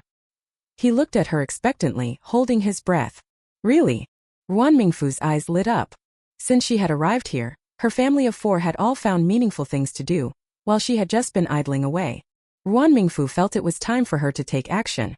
She wanted to impress her father and Qi Yongyan. But more importantly, she wanted to win Mrs. Ruan's respect.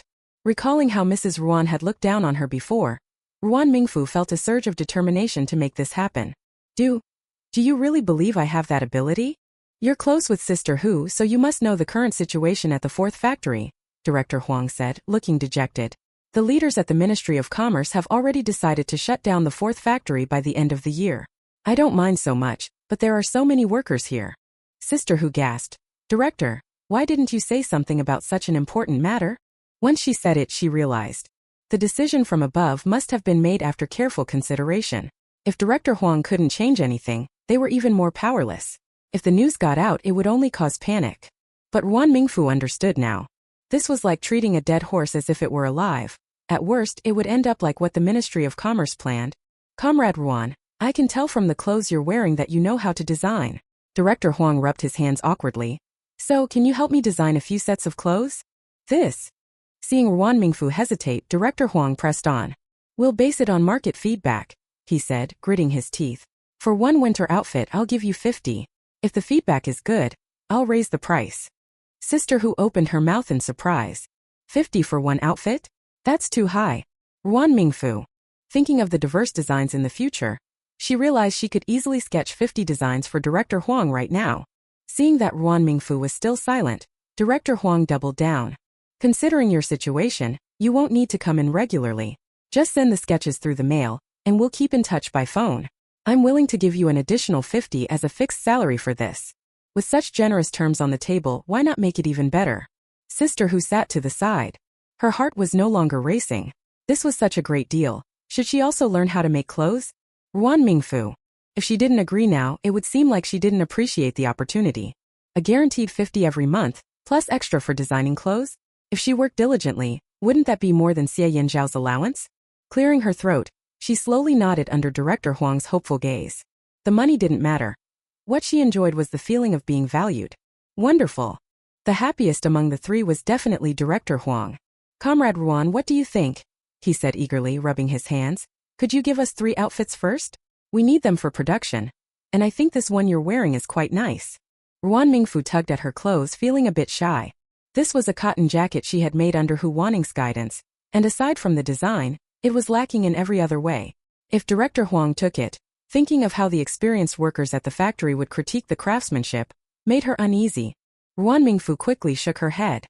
I have something better. As soon as these words were spoken, Director Huang's eyes lit up like searchlights. However, I need to catch a train, so time is a bit tight. Ruan Mingfu thought for a moment. I'll draw 3 designs for you on the way to the train station, and have Guanzhou deliver them to you later. Director Huang quickly confirmed. Great, it's settled then.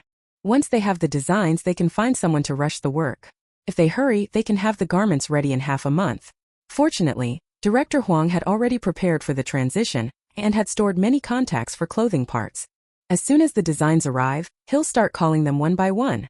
After everything was decided, both Director Huang and Sister Hu breathed a sigh of relief. They looked at Ruan Mingfu with unprecedented warmth in their eyes, almost as if they wanted to treat her like royalty. After Ruan Mingfu declined their offer to take her to the train station, they reluctantly left. The 2 left with large bags, having come with light travel gear but now heavily loaded. They had already sent items for Father Ruan, Qi Yongyan, and the idiot Gu Yilan. Otherwise, they would have had even more to carry.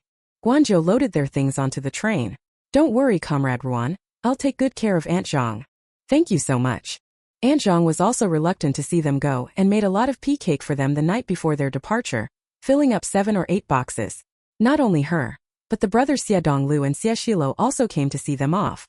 Once the train started moving, Ruan Mingfu finally opened the small box given to her by Xie Donglu. A heavy gold bracelet came into view. Estimating its weight, it was about 40 or 50 grams. She looked at Xie Yanzhao in surprise. What's this all about? Did the notoriously stingy man actually spend money? Xie Yanzhao shrugged. Just accept it. Ruan Mingfu didn't press for more information. Since the dogman said so, she simply accepted it. The train sped along, and after 2 days and 1 night of travel, they finally arrived in Wancheng.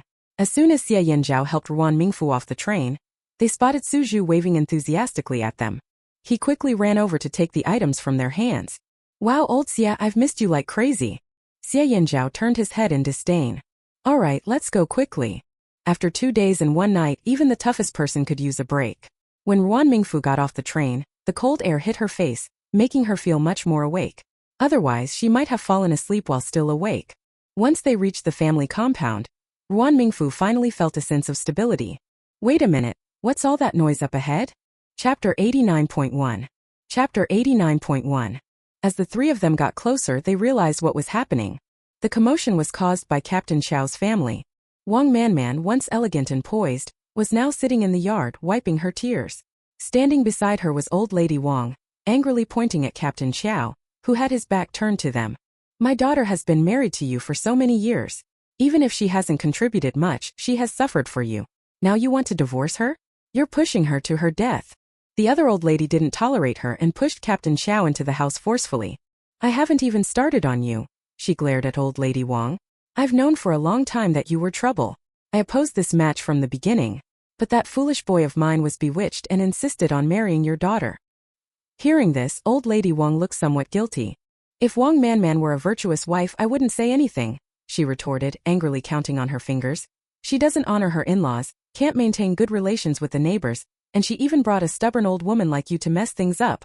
Am I wrong? Since she married into our family, how many times has my son had to clean up after her? The elderly woman was Captain Xiao's mother, already frustrated with her meddling in-laws.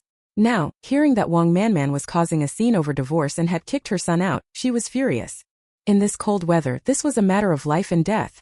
Captain Xiao's mother couldn't sit idly by and bought the earliest train ticket to come over. As soon as she entered, she overheard Wang Manman and old lady Wang complaining about Captain Xiao, calling him useless and comparing him unfavorably to others. Unable to hold back, she immediately started arguing with Wang Manman. Captain Xiao, receiving the news, rushed over. But now he faced a dilemma, his mother and his wife. If you two think this marriage should end, then just get divorced. I don't want to see you disrespecting my son any longer. As Captain Xiao's mother said this, her eyes were red. She turned to see Captain Xiao standing by, taking a stick and swinging it towards him. Old lady Wang was stunned. Wang Manman, who had been crying, was also shocked. Even the surrounding military wives watching were taken aback. What was happening? Just as everyone thought Captain Xiao's mother had lost her mind from anger, she spoke again. I raised you with your father, sent you to the army to build a career, only for you to let a shallow woman ruin your life? I knew from the first time I saw Wang Manman that she was unreliable. Didn't I warn you? But you insisted on marrying her. You were determined and we two old folks couldn't control you or didn't care anymore. And now look what's happened. Captain Xiao's mother was both angry and resentful. It wasn't that she hated Wang Manman. She was frustrated with her son for being so useless. As she swung the stick, Captain Xiao stood there, not moving, as if he were unsure of how to react. The military wives watching turned their heads, unable to bear the sight. It would be fine if you two young couples could live a good life peacefully. Captain Xiao's mother continued, her anger growing. You know what kind of person her mother is. She let her do whatever she wanted in the family compound, and left all these things to Wang Manman without caring about it. I hit you, do you admit it? Captain Xiao turned around, hugging Mother Xiao's waist, crying like a 7 or 8-year-old child. Mom, I admit everything you said, it was my fault. Hearing this, Wang Manman stopped crying, staring blankly at the mother and son crying in the distance. What does he mean by that? Is he regretting it? Old lady Wang looked somewhat helplessly at Wang Manman, unsure of what to do. Hey, how could Xiao's mother be so clear-headed and have such a confused son, Captain Xiao? Suju shook his head as he watched the scene. Not to mention, Captain Xiao's mother is a reasonable person. Having spent so much time in the family compound, Ruan Mingfu had seen her fair share of vicious mothers-in-law, especially next door with Li Xiaoya. She suddenly looked up and sure enough, spotted Li Xiaoya in the crowd, also watching the drama unfold.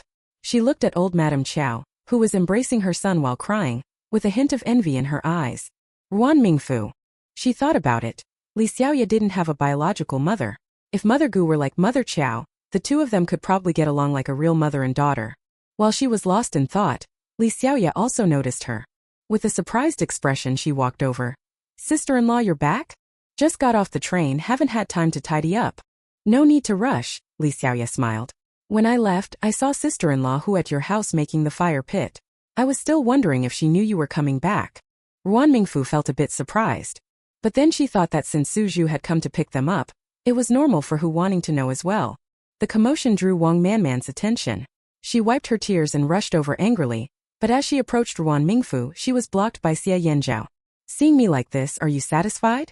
Ruan Mingfu. Is she sick? What is she satisfied with? Wang Manman isn't marrying her. However, don't get too smug. She glared at Ruan Mingfu. You're a hen that doesn't lay eggs. I wonder how long Commander Xie will cherish you. As soon as she finished speaking, Ruan Mingfu slapped her. Watch your mouth. The slap shocked everyone present. Even the mother and son who were crying in each other's arms turned their heads toward the commotion. You don't need to worry about this. Ruan Mingfu looked at Wang Manman's smug face, deciding to give her a shock. I have plenty of money, old Xie is still young, and this face is enough to attract me. When I get tired of him, I'll just find someone new. Suju. He cast a curious glance at Xie Yanzhao. The other sisters-in-law. Li Xiaoya. So handsome. She also wanted to be like her sister-in-law, wealthy enough to kick her old man to the curb. Wang Manman stared blankly at her for a long time before finally finding her voice. You. As you can see, Xie Yanzhao withdrew his hand, looking at her expressionlessly. My wife is much richer than I am. I have to treat her well so she doesn't get tired of me. The last two words were particularly emphasized by Xie Yanzhao. Ruan Mingfu shivered. Oh no. She got carried away and forgot that the dogman was also here. Just as she was thinking of saying something nice to make up for it, she heard Xie Yanzhao's low voice. Let's go. The other sisters-in-law were shocked by this and began to chatter excitedly. I was wondering why Commander Xie works so hard at home and outside. It turns out it's like this. Of course, a military wife whispered. You forgot what her brother does? I heard he invested hundreds of thousands just in our factory. Gasps of surprise echoed around. Wow, hundreds of thousands. How much is that? As she spoke, she began to count on her fingers. After a while, she looked up in shock. I could never earn that much money in this lifetime. Wrong, you'd still fall short in your next life. Even if my brother makes a little money, it's enough for me and my husband to live comfortably. What's more, Comrade Ruan can earn money herself. As soon as she finished speaking, everyone remembered Ruan Mingfu's performance at the trade fair. Thus everyone fell silent. Maybe Commander Xie really is a kept man. Wang Manman turned pale. Standing by the roadside as the first snow approached, she felt a chill seep into her bones. Ruan Mingfu, listening to the whispers behind her, wished she could just bury herself. She squinted her eyes and glanced at the dogman. The two seemed to sense each other. When she looked over, Xie Yanzhao also slightly turned his head. The corner of his mouth curved up, but the danger hidden in his eyes still made Ruan Mingfu shiver. Oh no! The dogman remembered. As soon as they entered the house, warmth enveloped them. Wang Kai excitedly waddled over, rolling at Ruan Mingfu's feet and exposing its soft belly. How can there be such a cute puppy? This adorable sight was irresistible to anyone. Ruan Mingfu immediately picked Wang Kai up and gently poked its wet nose. Wang Sai's big black eyes fixed on Ruan Mingfu, and it stuck out its little tongue to lick her fingers. She couldn't help but laugh. Just as Ruan Mingfu was about to pet Wang Kai, a big hand suddenly reached out and picked it up. What are you doing? Ruan Mingfu was in high spirits when she was abruptly interrupted, causing her to feel a bit displeased. Wang Kai, lively just moments before, became obedient in Xie Yanzhao's hands, his tongue retracting and even his little tail stopping its wagging. He hasn't had a bath, Xie Yanzhao said, turning his hand, revealing the mud stuck to Wang Sai's hind legs. In the warm room, the dirt had dried onto his fur. Ruan Mingfu. Hey, why are you only back now? Hu Wanning came out, her face bright with a smile as she looked at the three of them. Sister-in-law, Ruan Mingfu exclaimed excitedly, rushing over. I missed you so much after a few days apart. I missed you too. Ruan Mingfu took off her coat and started sharing amusing stories from their trip north with Hu Wanning. The two men sensibly began tidying up. Sister-in-law, I brought this for you from the capital, she said, patting a small jar. It's something your second sister asked me to give you. Oh. Hu Wanning opened the jar, and a rich aroma wafted out. Sister-in-law, it smells so good. Not even looking at what the sauce looked like, Ruan Mingfu could already tell from the scent that it would be delicious. Of course. My mother is excellent at making sauce, Hu Wanning said proudly. She was a top chef at a state-run restaurant when she was young, and all my cooking skills come from her. Though Ruan Mingfu thought Hu Wanning had only picked up the basics, Ruan Mingfu's eyes lit up. That's impressive. My mother is truly amazing. Hu Wanning shook her head. I'm far behind her. Let me grab a clean jar, I'll give you some. Isn't that a bit much? Though Ruan Mingfu said this, her eyes seemed glued to the sauce. Chapter 89.2. Chapter 89.2. Go on. Hu Wanning playfully chided her. Why are you being polite with me? Eventually, Ruan Mingfu also shared the local specialty she brought back. And only then did Hu Wanning and Suju leave. She lazily sprawled on the sofa, feeling the room's warmth and blissfully closed her eyes. Home is still the most comfortable. As she petted Wang Kai, who had just been bathed, she suddenly felt the weight of someone sitting down beside her. Looking over, she saw Xie Yanzhao offering her a cup of ginger tea. Drink this. She wrinkled her nose, overwhelmed by the strong ginger scent wafting towards her, and shook her head vigorously. No, I won't drink it. Ruan Mingfu was quite particular about her tastes. She wouldn't eat garlic or ginger, hated skin-on foods, and absolutely avoided offal. She didn't even tolerate ginger in dishes and definitely wouldn't touch a whole bowl of ginger soup. She resisted and instinctively scooted away, but Xie Yanzhao held her in place. We've been on a train for so long it's chilly, he urged, pushing the ginger tea closer to her. Drinking this will help prevent a cold. Ruan Mingfu glanced at the golden broth and turned her head away. I'm not drinking it. Not drinking it? Not drinking it, Suddenly, she felt her lips being blocked, and her teeth were easily pried open. The warm tea was poured into her mouth, and she had no choice but to swallow. Ruan Mingfu opened her eyes, casting a resentful look at him. That scoundrel. Xie Yanzhao was too strong. She couldn't resist and felt utterly taken advantage of. Finally, he released her. Are you going to drink it? Ruan Mingfu, her eyes shimmering with tears, looked tousled, and her lips appeared to have a fresh coat of color, making her look enchanting. I will drink it. Seeing the nearly empty bowl, she begrudgingly took a sip. A wise man doesn't suffer losses for nothing. One day she would find a chance to get even. I finished it. Ruan Mingfu admitted she was a bit emotional. After handing the bowl back, she turned away from the dogman and buried herself into the sofa, completely unaware of the fiery gaze behind her. Xie Yanzhao's deep, still eyes rippled with intensity. He leisurely set the empty bowl aside, his gaze warm and deep. Your clothes are wet.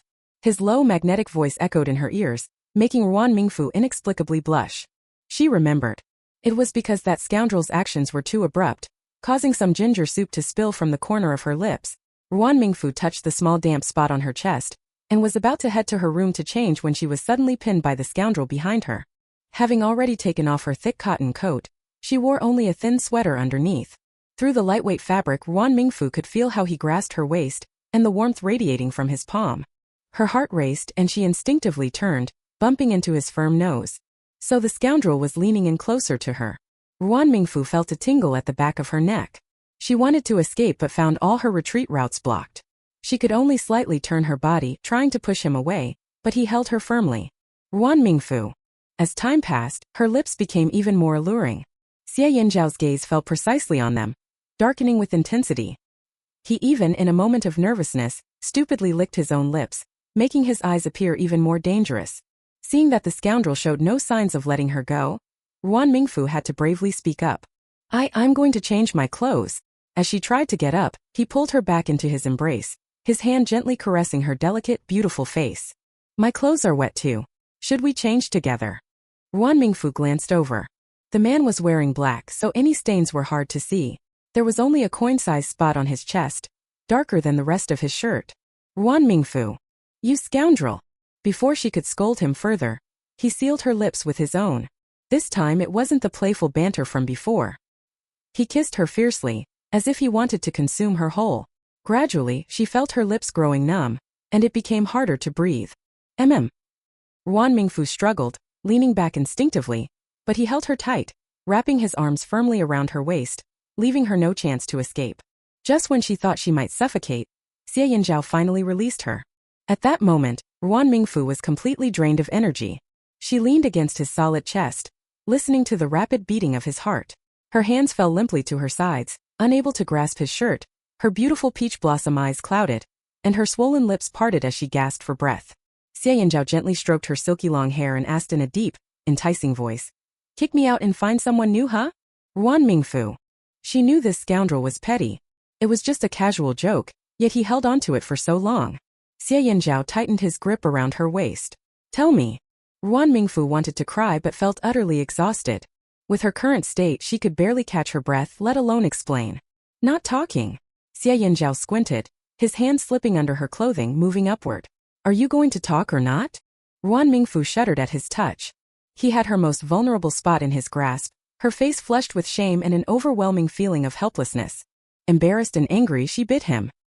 He responded with a firm grip, causing her to let go of his flesh. She didn't even have a chance to retaliate before he cupped her chin, forcing her to look directly into his eyes. In that moment, she saw the intense desire and possessiveness in his gaze. Her body shivered as she pushed against him. Let me go. Xie Yinzhao's eyes were deep, filled with an overwhelming pressure. He leaned slightly closer, whispering in her ear. Not a chance. All her senses were dominated by him. She tried to pull away, but he assertively brought her back, their movements causing clothes to tumble off the sofa, accidentally covering the napping Wang Kai. Their lips and tongues collided, the sound of their connection rising. Suddenly, a voice came from outside. Sister-in-law, sister-in-law? The loud voice jolted the dazed Ruan Mingfu awake. Her cheeks flushed with embarrassment as she turned her head to escape his kiss. There's someone. Xie Yinzhao's face was filled with desire. He seized her restless hands and scooped her up in his arms. She gasped, startling the still-sleeping Wang Kai. The dog lifted its head, shaking off the clothes covering it, but before it could wag its tail at its owner, Xie Yinzhao had already carried Ruan Mingfu into the room, leaving Wang Kai outside. Seeing no response after calling several times, the people outside eventually left. The next day, Ruan Mingfu groggily opened her eyes. She instinctively rubbed against the blanket but was immediately pulled close by the person next to her, locked tightly in his embrace. Ruan Mingfu. She suddenly remembered everything. Looking at the arm draped across her waist, she gritted her teeth in frustration. She pushed his arm away and tried to distance herself from him. Then she kicked him, but he caught her ankle, dragging her back into his arms. Ruan Mingfu. Damn it, this scoundrel. Get off me, she growled, slapping him on the side and grabbing a pillow to hit Xie Yinzhao on the head. What are you pretending for? Usually, he woke up earlier than her, so why was he still asleep now? Xie Yinzhao opened his eyes, showing no signs of just waking up. He calmly pushed the pillow away and attempted to pull her into his embrace again, but she slapped his hands away. I've decided. Starting tonight, we're sleeping in separate rooms. Ruan Mingfu found this scoundrel more and more annoying. Since the room was already warm, it didn't matter where she went. She glared at Xie Yinzhao and grabbed her pillow to leave, forgetting that her ankle was still caught in his grip. Let go. Not a chance. Xie Yinzhao understood very well.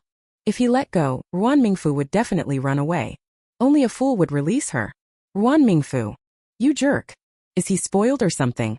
Ruan Mingfu tried to pry his hand off her ankle, but instead, she found herself entirely back in his grasp.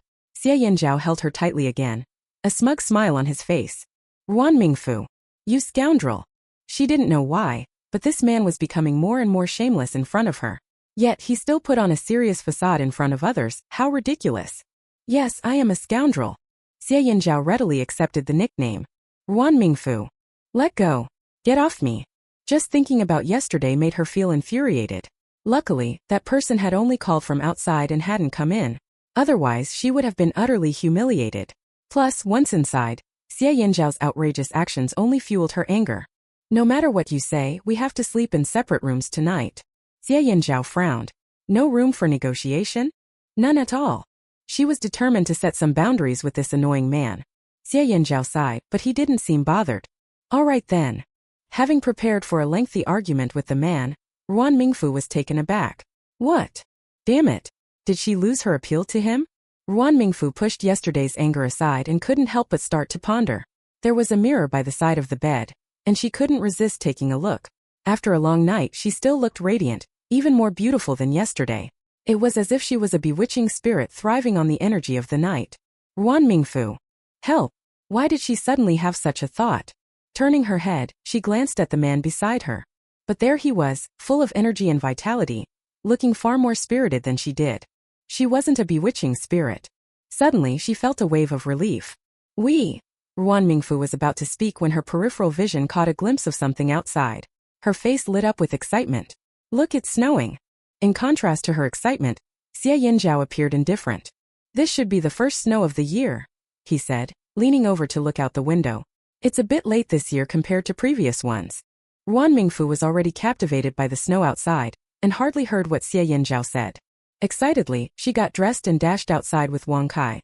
She had no idea when the snow had started falling. A thick layer covered the ground, and while the vegetables in the yard remained green, half of them were buried beneath the snow.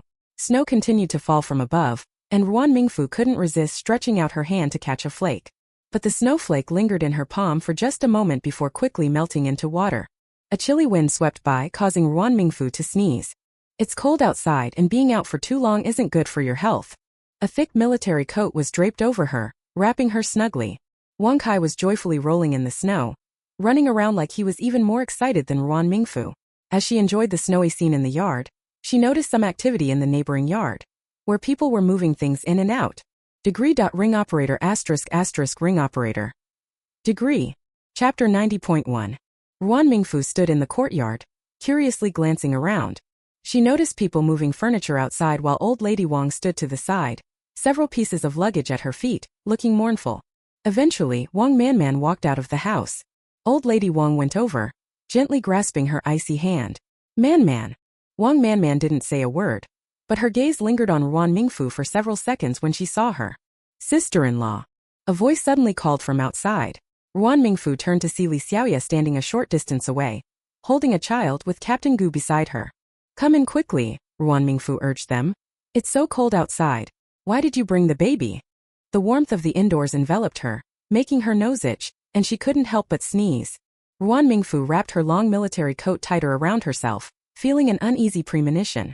When she looked up, she found that the annoying man Xia Yanzhao was staring intently at her. For some reason, she suddenly felt a little guilty. Sit down. Ruan Mingfu turned her face away, avoiding his gaze. What brings you here today? Li Xiaoya glanced at the child before smiling and responding. I called for you yesterday at the courtyard entrance, but no one answered. Sister-in-law, did you go out yesterday afternoon? Ruan Mingfu. This. Remembering yesterday's events, she couldn't help but shoot a glare at the annoying man. Yes, I had to step out for a bit. Is that so? Li Xiaoya said, not thinking much of it. My father-in-law made some soy sauce duck and specially brought half for you to taste. She gestured to Captain Gu, who promptly handed the duck to Xia Yanzhao. The aroma of the soy sauce duck was enticing, and even from a distance Ruan Mingfu could smell its deliciousness. It looked like it weighed at least 2 jin. I can't accept this, she insisted. If you don't want to accept it, just take back the 50 yuan. Ruan Mingfu. She looked over at Xia Yanzhao, only to see him already accepting the duck. He spoke slowly. We also brought back some roasted duck from the capital. Old Gu can take some back to try. This. Captain Gu hesitated, glancing at Li Xiaoya. It was clear that Captain Gu was now prioritizing whatever Li Xiaoya wanted. Then thank you for your kindness, sister-in-law, Li Xiaoya replied directly, not holding back. Sister-in-law, your place is so much cozier. The fire here is so warm that even the wall next door feels hot. Unlike my home, where we didn't get the pipes fixed before we moved in. At that time Li Xiaoya was pregnant, and Captain Gu was busy with work and couldn't pay much attention. The renovation of the house was left to Mother Gu. But she was not from here and had not thought about winter. Li Xiaoya's house was now filled with thick smoke when a fire broke out. No matter how long the fire burned or how big it was, the house was still cold. What will you do then? It was only early winter, and when the deep cold set in they would be freezing. My father-in-law plans to take the 2 of us back, Li Xiaoya said, looking at the sleeping face of her child with a smile. We'll come back when it warms up. It was too late to dig in now. This was a major project that would take at least 10 days to complete. Ruan Mingfu nodded. That works too. It saves you from having to travel back and forth. But what about your mother-in-law?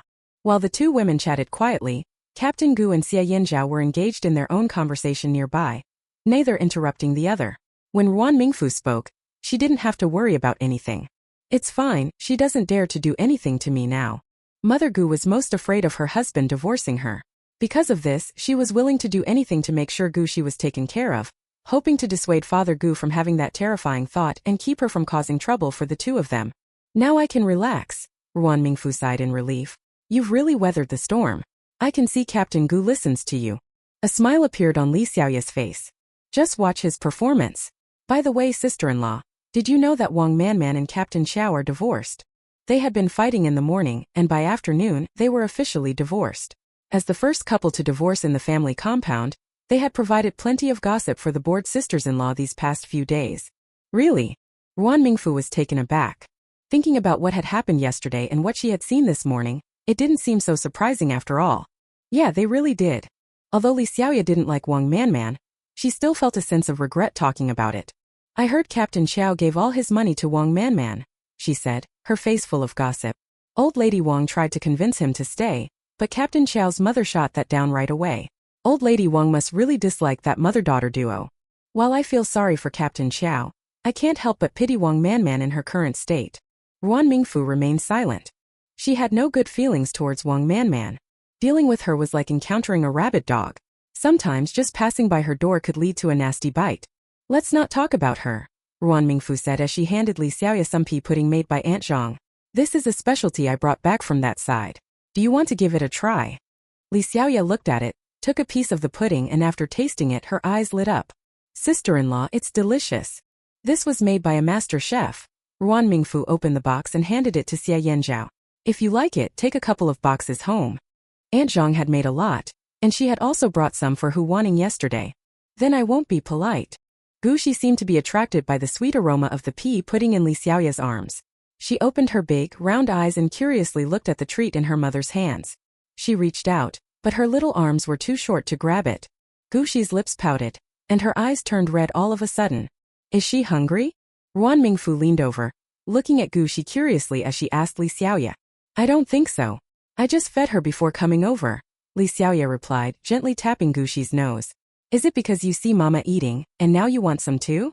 Just as Gushi was about to start crying, Li Xiaoya quickly shoved her into Captain Gu's arms. She's your daughter, you hold her. Captain Gu was startled but naturally caught Gushi. The way he held her showed he had done it many times before.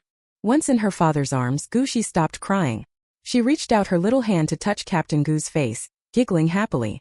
Li Xiaoya let out a sigh of relief, but then felt a bit dissatisfied. I've been taking care of her for months, and it doesn't compare to her dad holding her once. She shook her head. This child is naturally closer to her father. There was an almost suffocating resentment in her words. Ruan Mingfu glanced over at Captain Gu. How old is she that she can recognize people already? Kids are surprisingly perceptive. Li Xiaoya let out a slow breath.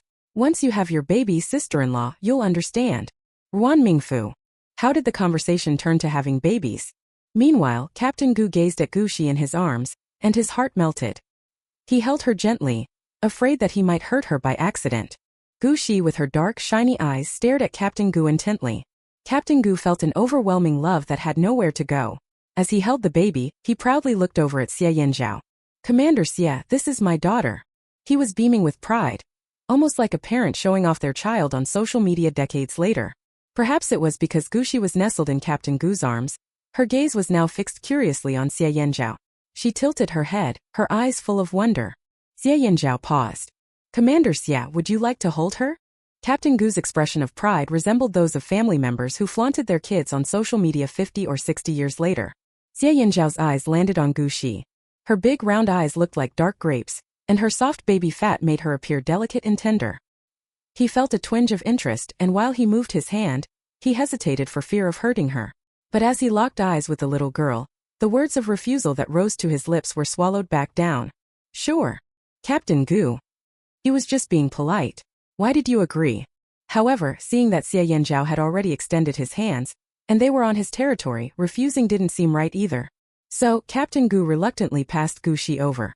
Be careful, don't hurt my little girl. He looked nervous, as if he wanted to take her back himself. Xie Yanzhao ignored Captain Gu's warning and took the child. As he had expected, the 3 or 4-month-old baby was soft and squishy, like a piece of delicate tofu, making him afraid to hold her too tightly. Inhaling the lingering scent of milk from her, his heart calmed a bit. To his surprise, Gushi actually smiled at Xie Yanzhao, revealing her toothless grin. She happily waved her little hands and squirmed, nearly causing Xie Yanzhao to drop her, and he broke out in a cold sweat in the winter air. Her laughter attracted everyone's attention. Commander Xie looks so stern, Li Xiaoya remarked as she stole a glance before turning back to tease Ruan Mingfu. Who knew he would be so popular with the baby? Ruan Mingfu. Isn't your child just bold? There are plenty of kids around 2 or 3 years old in the family compound, and they run away faster than Wang Kai when they see Xie Yanzhao. Sister-in-law, aren't you planning to have one? Ruan Mingfu's face flushed red. Seeing Li Xiaoya look at her, she stammered. Well, that depends on fate. It's not something you can just decide to do. Li Xiaoya nodded. That's true. Compared to Li Xiaoya, who is a hands-on mother, Captain Gu seems a lot more complicated. And ever since Gushi ended up in Xie Yanzhao's arms, she has completely ignored her own father. Jealousy nearly showed on her face. Commander Xie likes girls so much, you should have one too, sister-in-law. As soon as she said this, Li Xiaoya turned to glare at Captain Gu. He seemed to realize he had misspoken. Commander Xie, I didn't mean it that way. It's fine if she wants to have a child, she can, and if she doesn't, that's okay too, Xie Yanzhao said nonchalantly. Besides, girls are cuter. Ruan Mingfu. Damn. Family members who understand. When the dogman speaks, he looks so handsome. Wah. Watching their relationship, Li Xiaoya felt a pang of envy. Chapter 90.2. Chapter 90.2. Winter has arrived, and the farm is even colder than Wancheng. Secretary Huang looked out at the biting cold wind, and just as he was about to speak, he suddenly remembered something and called out into the house. Wife, wife. What are you shouting for? Are you calling my soul? A woman of similar age to Secretary Huang stepped out. She wore a worn, thick sweater and had a rounded figure. In her hand she held a rolling pin, and her fingers were dusted with cornmeal. Her expression was fierce as she glared at Secretary Huang, who stood at the door fully bundled up. Wife, Secretary Huang chuckled, trying to please her. I'm inviting old Ruan to dinner tonight, you should prepare something. Get lost. She shot him a dirty look. If it weren't for the cornmeal on her hands, she would have twisted his ear to show him who's boss. Wife. Secretary Huang acted coy, his eyes fixed on her. Secretary Huang's wife. At over 40, he's still behaving like this. It's really embarrassing. She looked at him with disdain. You've already messed up the house, where's there any food left? Secretary Huang was an idealistic man. Because of this, his family had to endure hardships along with him. Thankfully, his wife also worked. Otherwise, they wouldn't know how to get by. This is my pocket money. Secretary Huang pulled out a crumpled bill from his pocket. Do you think it's enough? This is the money I gave you for breakfast, isn't it? Secretary Huang's wife was furious. Without caring whether she got cornmeal on her hands, she stepped forward and twisted Secretary Huang's ear. Huang Zhongren, do you treat my words like wind? She glared at him. Tell me, is the money I gave you for breakfast all saved up by you? Wife, it hurts. The bear-like Secretary Huang looked particularly comical as his wife twisted his ear. Stop putting on an act and tell the truth. Secretary Huang glanced at his wife's expression and had to confess. Well, sometimes I get busy at work, and by the time I get to the cafeteria, everything is gone. Huang Zhongren, do you want to drive me to an early grave? His wife's eyes turned red. Do you know you have a stomach issue and need to eat on time? Don't be fooled by his tough appearance. He's actually quite weak. Just the other day, he was hospitalized for half a month due to a stomach bleed. Knowing he tends to work through meals, his wife even quit her job just to keep an eye on him. But the moment she had to care for their injured son, seeing her distress, Huang Zhongren felt guilty and quickly apologized. I'm sorry, wife. His wife was so furious that she smacked him a few times with the rolling pin, leaving cornmeal on his military coat. Take it easy, I still have to go out and meet people later. Shut up. His wife went into the house and shortly after, she returned with 2 steaming hot eggs that were clearly just cooked. She shoved them into Secretary Huang's arms and spoke harshly. If I catch you not eating on time again, we're getting a divorce. Wife, I understand my mistake. Secretary Huang hurriedly held the 2 hot eggs to his chest, wincing from the heat but not daring to put them down. Seeing him in this flustered state, Secretary Huang's wife suddenly felt a pang in her heart. What are you looking at? Hurry up and get lost. You just irritate me. Secretary Huang looked at her with a pleasing smile. Wife, so today. I got it. She shot him an annoyed glance. Just go. All right. Don't worry, I'll be back on time today. Secretary Huang carefully opened a crack in the door to slip out. She watched him stand in the snow and wind, grinning like a fool before turning to leave. As she watched his receding figure, she couldn't help but take a step forward. Once he was out of sight, she wiped her eyes with her sleeve. Fool, they're all fools. All the way to the office, Secretary Huang held the 2 hot eggs, braving the wind and snow. As soon as he entered, he saw Father Ruan sitting nearby. He shook the snow off his coat. Brother Ruan, you're here so early? Father Ruan looked much better than before. He sat at the desk writing notes. Without looking up, he simply acknowledged with a grunt. Here. Secretary Huang handed over the eggs. I brought these along, they're still warm.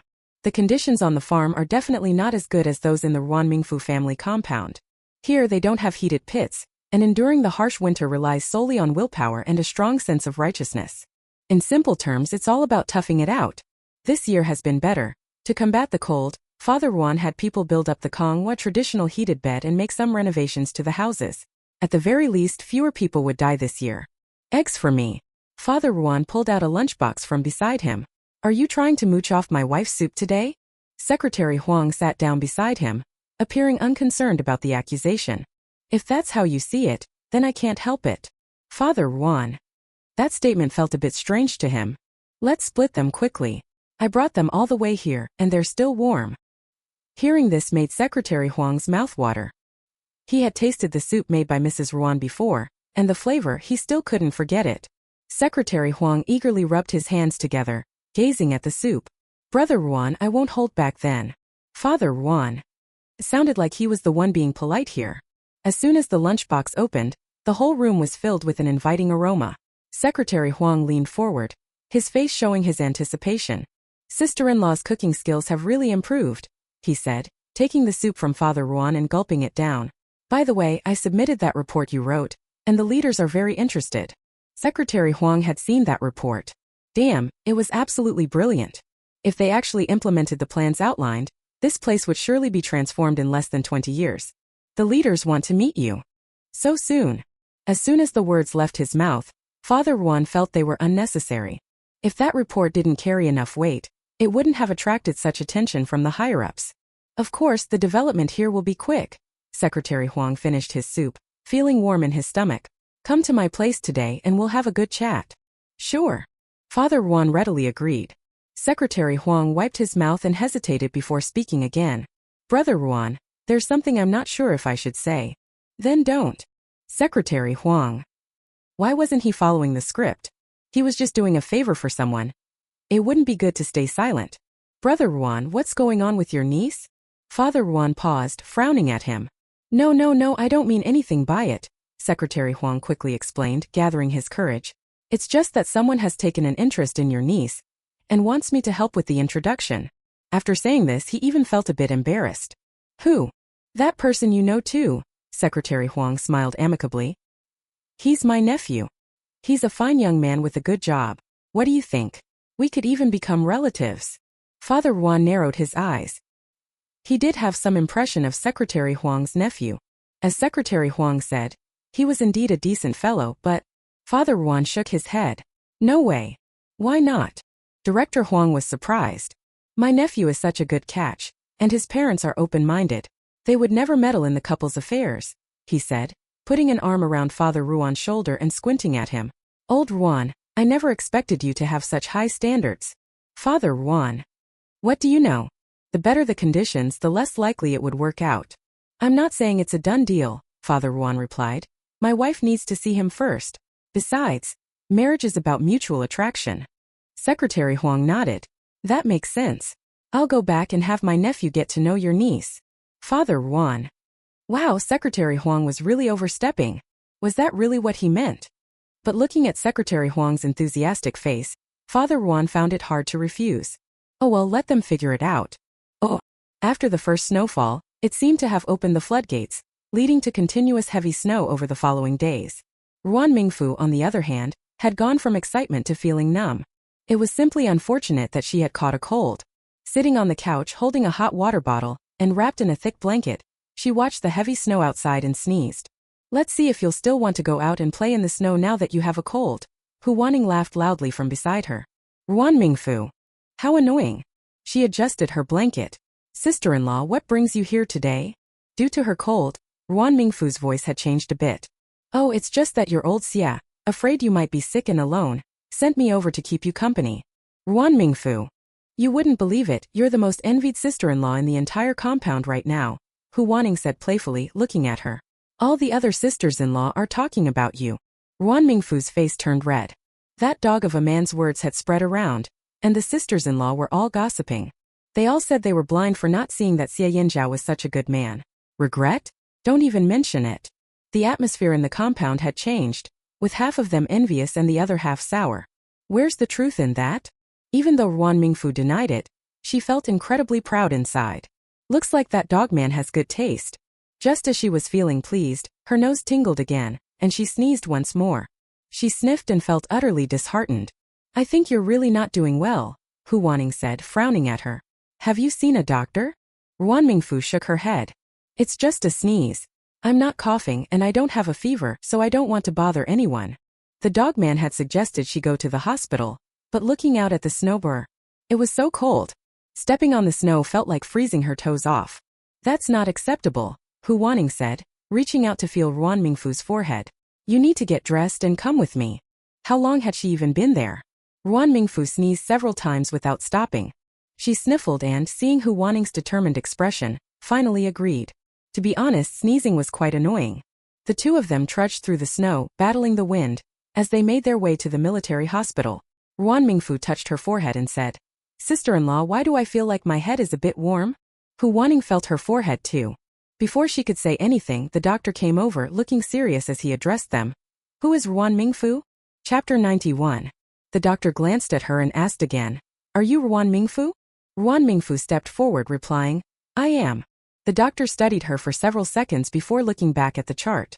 You need to go to the obstetrics department, he said, and before either of them could react, he cleared his throat and continued, Preliminary judgment indicates you might be pregnant, but you'll need to confirm that with the specialists over there. Ruan Mingfu. This news struck her like a thunderbolt, completely shocking her. What did you say? You're pregnant. The doctor repeated this in a particularly gentle tone, his eyes shining with joy. Congratulations. Sister-in-law, Hu Wanning, finally recovering from her surprise, looked at her with a face full of delight. That's wonderful. Seeing that Li Xianglan and He Tsuexiang, who married at the same time as Ruan Mingfu, were both expecting, she couldn't help but worry since Ruan Mingfu had no news until now. Thankfully, they finally received this good news. Ruan Mingfu. Her feelings were complicated. Miss Ruan is still a child. Sister-in-law, aren't you happy? Seeing Ruan Mingfu's furrowed brow, Hu Wanning was puzzled. Then she offered a comforting thought. Every woman has to go through this, she said, patting Ruan Mingfu's hand. Sister Lin said it well, having children early is good for your health and won't affect future pregnancies. Future pregnancies? She didn't even know if the child in her womb was a boy or a girl, and they were already discussing future ones? Ruan Mingfu felt her scalp tingle. Sister-in-law, please stop talking. She was afraid that if she continued talking, she would not be able to control herself and abort the baby. Ruan Mingfu touched her belly, still in disbelief that a child would arrive in 10 months. A mix of joy and anxiety filled her heart. But then she considered the future. Waddling around with a big belly, the changes in her body post-birth, stretch marks, hair loss. Suddenly, this baby didn't seem so lovable. Okay, I won't say anything more. Come on, let's go get you checked again. Asterisk. Ruan Mingfu sat on a bench in the hospital, gazing at the heavy snow falling outside, her mind blank. As time passed, her feelings grew increasingly complex. Looking at the closed door, she wished that the earlier diagnosis was wrong. A nurse stepped out with the chart, looking at Ruan Mingfu. Congratulations, you're pregnant. Really? Hu Wanning was even more excited than Ruan Mingfu. She snatched the report to read it, but struggled to understand the messy handwriting. Comrade, how is she? How long has she been pregnant? All is normal, the nurse replied with a smile. You are too careless. It's been 2 months, and this is only the first checkup in the hospital. Hu Wanning turned around and glanced at Ruan Mingfu. We just found out about this, she told the nurse, grabbing her as she tried to leave. Comrade, is there anything we need to pay attention to? The nurse thought for a moment. No, she's in good health and the baby is growing well. Just pay attention to the usual precautions. If you're worried, you can come for a checkup once a month. Thank you, comrade. Watching the nurse walk away, Hu Wanning finally sat down next to Ruan Mingfu, her face filled with happiness. Sister-in-law, you're incredible. I've never seen someone pregnant for 2 months without any symptoms, she said, examining Ruan Mingfu's face closely. Do you really have no symptoms at all? Ruan Mingfu first shook her head, then frowned as she thought. Does constantly feeling sleepy count? Clap. Right. Hu Wanning exclaimed, clapping her hands in excitement. When I was pregnant with my fat son, I loved to sleep too. She glanced out at the thick snow outside. We can't go back for now. Luckily, the snow wasn't this heavy when we came, so let's stay at the hospital for a bit. The hospital had a boiler room that provided heating in the winter, but it felt chilly in the large hall. Hu Wanning tightened her cotton coat and rubbed her hands against Ruan Mingfu's forehead. Doesn't feel warm, she noted, comparing their temperatures. By the way, you haven't taken any medicine in the past few days, have you? At this thought, Hu Wanning suddenly gasped. No. The dogman had insisted she take medicine, but she couldn't stand the taste, refusing to take it. He had given in, especially when he saw Ruan Mingfu looking so pitiful. That's good. Hu Wanning sighed in relief. Sister-in-law, you're already pregnant now. You must be extra careful about what you eat. Ruan Mingfu was still feeling down and just nodded in response. I understand. Sigh, how did this happen to her? The thought of carrying a child made Ruan Mingfu. She couldn't even bear to think about it. Sister-in-law, you. Ruan Mingfu pursed her lips and looked at Hu Wanning before continuing to speak. Can I not have this child? What? Hu Wanning reacted strongly. Realizing that everyone was looking at her, she sat down, lowered her voice, and furrowed her brow at Ruan Mingfu. Why would you want to get rid of a baby you finally have? Ruan Mingfu frowned. She tugged at her clothes, her beautiful brows knitting together. I'm scared. This was her first time, and she had no idea what to expect. Hu Wanning. She thought it might be something serious. Every woman goes through this. It's better to have the baby sooner than later, she said, patting Ruan Mingfu's hand. Trust me, once you have the baby, nobody will bother you about having more. Ruan Mingfu. That made her even more anxious. Thinking about how every family here had at least 3 kids made her hair stand on end. Was she really going to have that many? Suddenly, she regretted not going to Hong Kong City. This was terrifying. Don't worry, giving birth is quick, Hu Wanning said, knowing exactly what Ruan Mingfu was feeling. Why don't we have Aunt Ruan come stay with you for a few days?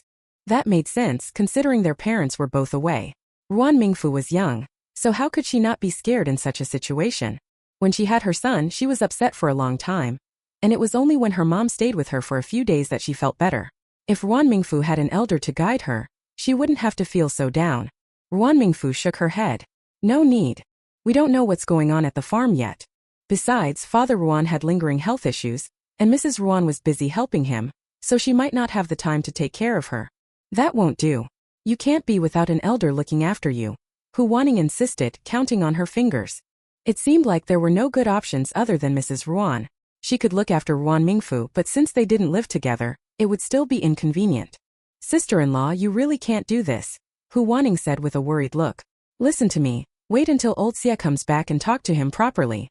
Seeing Ruan Mingfu's situation, it seemed more serious than before. Hu Wanning couldn't leave after bringing her home. Instead, she brought her fat son with her and kept an eye on Ruan Mingfu. As for Ruan Mingfu, since she learned she was pregnant, she had been in a daze. Leaning back on the sofa, she sighed heavily. She reached down to touch her belly. It felt smooth and flat, with no signs of a baby bump yet. Sister-in-law, don't think too much, Hu Wanning said, handing her a cup of hot water. You two are good-looking. The baby will be beautiful too. Beautiful? Ruan Mingfu thought for a moment. A little doll with skin as white as snow and big, round eyes looking at her with dependence. The key was it would call her mommy in a sweet voice. That feeling didn't seem too bad. Taking a deep breath, Ruan Mingfu accepted the water. Thank you, sister-in-law. The most important thing for you right now is to take care of your health, Hu Wanning said seriously. Su Xiang almost had a miscarriage because she didn't pay attention. What? Ruan Mingfu looked at her in confusion. It happened after you left, Hu Wanning explained. I heard from Sister Lin that it was really dangerous. If Sister Wang hadn't visited her, they might not have noticed. They rushed her to the hospital, and that's how they saved both mother and child. Even so, she has to stay in bed for the next 3 months. What happened? Ruan Mingfu frowned again. How could this happen? Suixiang didn't seem like someone who would be so weak. Hu Wanning sighed. They said she blacked out while standing up to wash clothes and fell. Now it made sense to Ruan Mingfu. When pregnant, one eats for 2. Anemia is common, which explains why Suixiang had problems. I need to go see her, Ruan Mingfu said, thinking about what she could bring as a gift.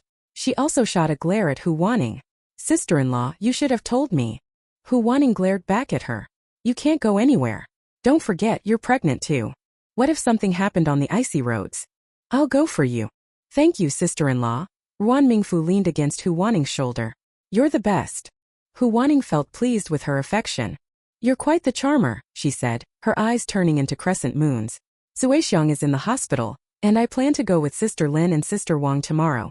Xianglan is even more worried since Suixiang's situation scared her. Ruan Mingfu thought carefully. Isn't she almost 5 months along? No, she won't be 5 months until the 1st of next month. Oh wow, she got that wrong. She scratched her head. Xianglan brought her mother over. Hu Wanning patted her hand. Remember what I told you in the hospital and mention it to old Xia. Normally she wouldn't bother, but considering the terrible weather and the constant snow, it was so cold. Xia Yanzhao had military matters to handle and couldn't take care of Ruan Mingfu all the time. I understand, sister-in-law, don't worry. Oh. By the time the dogman returned, it was already dark. As soon as he walked in, he saw Hu Wanning smiling at him, her eyes filled with a deeper meaning that left him puzzled. Old Xie is back. Hu Wanning called out to Ruan Mingfu. I'll take my leave now. Sister-in-law, take care. Ruan Mingfu wanted to stand up to see her off, but she was pushed back down. I have walked this road 1,000 times, at least 100 times. I don't need you to send me there. She took the little fat boy's hand. I'm going back first. You two can have a good chat. Xie Yanzhao watched the mother and son leave, then turned his gaze to Ruan Mingfu on the sofa. Do you have something to tell me? What could there possibly be? Ruan Mingfu shot him a glare, clearly displeased with the dogman. Hey, hurry up and close the door. The wind is freezing. Chapter 92. Chapter 92. As Xie Yanzhao stood at the door, shaking the snow off his clothes, he finally closed the door behind him. What's going on now? He walked over and sat down beside Ruan Mingfu. However, as soon as he got close, Ruan Mingfu shifted away in disdain. Xie Yanzhao. How did he offend this little ancestor? Have you taken your medicine? Xie Yanzhao pulled a paper bag from his coat pocket. I got this from the hospital. You should take it quickly. He was particularly considerate, even pouring a cup of hot water and handing it to her. Ruan Mingfu stared at the medicine in his large palm. Humph. She turned her head away and kicked him lightly. Ruan Mingfu didn't have much strength, so Xie Yanzhao felt nothing and remained still. He placed the cup on the table, his dark eyes fixed on her. What's wrong? What was wrong? How could he even ask that? Ruan Mingfu shot him a glare, feeling provoked, and bit his arm hard. To her surprise, with all the layers of clothing in winter, she ended up chewing on yarn and couldn't bite into Xie Yanzhao's flesh at all. Ruan Mingfu. Fuming, she let go of his arm and wiped her mouth. Xie Yanzhao rolled up his sleeves, revealing his tanned, muscular arms. He lowered his arm to her lips, looking at her with indulgence. Go ahead and bite. Ruan Mingfu pursed her lips and slapped him angrily. Am I a dog?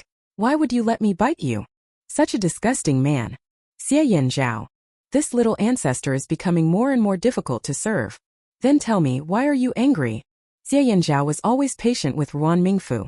If it had been Su Zhu, he would have kicked him out by now. You don't even know why I'm angry, yet you want me to tell you. She glared at him, her pretty eyes ablaze. You jerk. You don't care about me at all. Leave.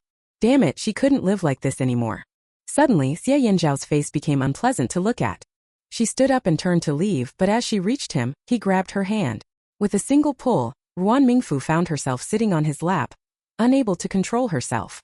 Ruan Mingfu panicked and clutched her belly. Xie Yanzhao caught her hand that was protecting her belly and locked her firmly in his embrace. You say I don't care about you, huh?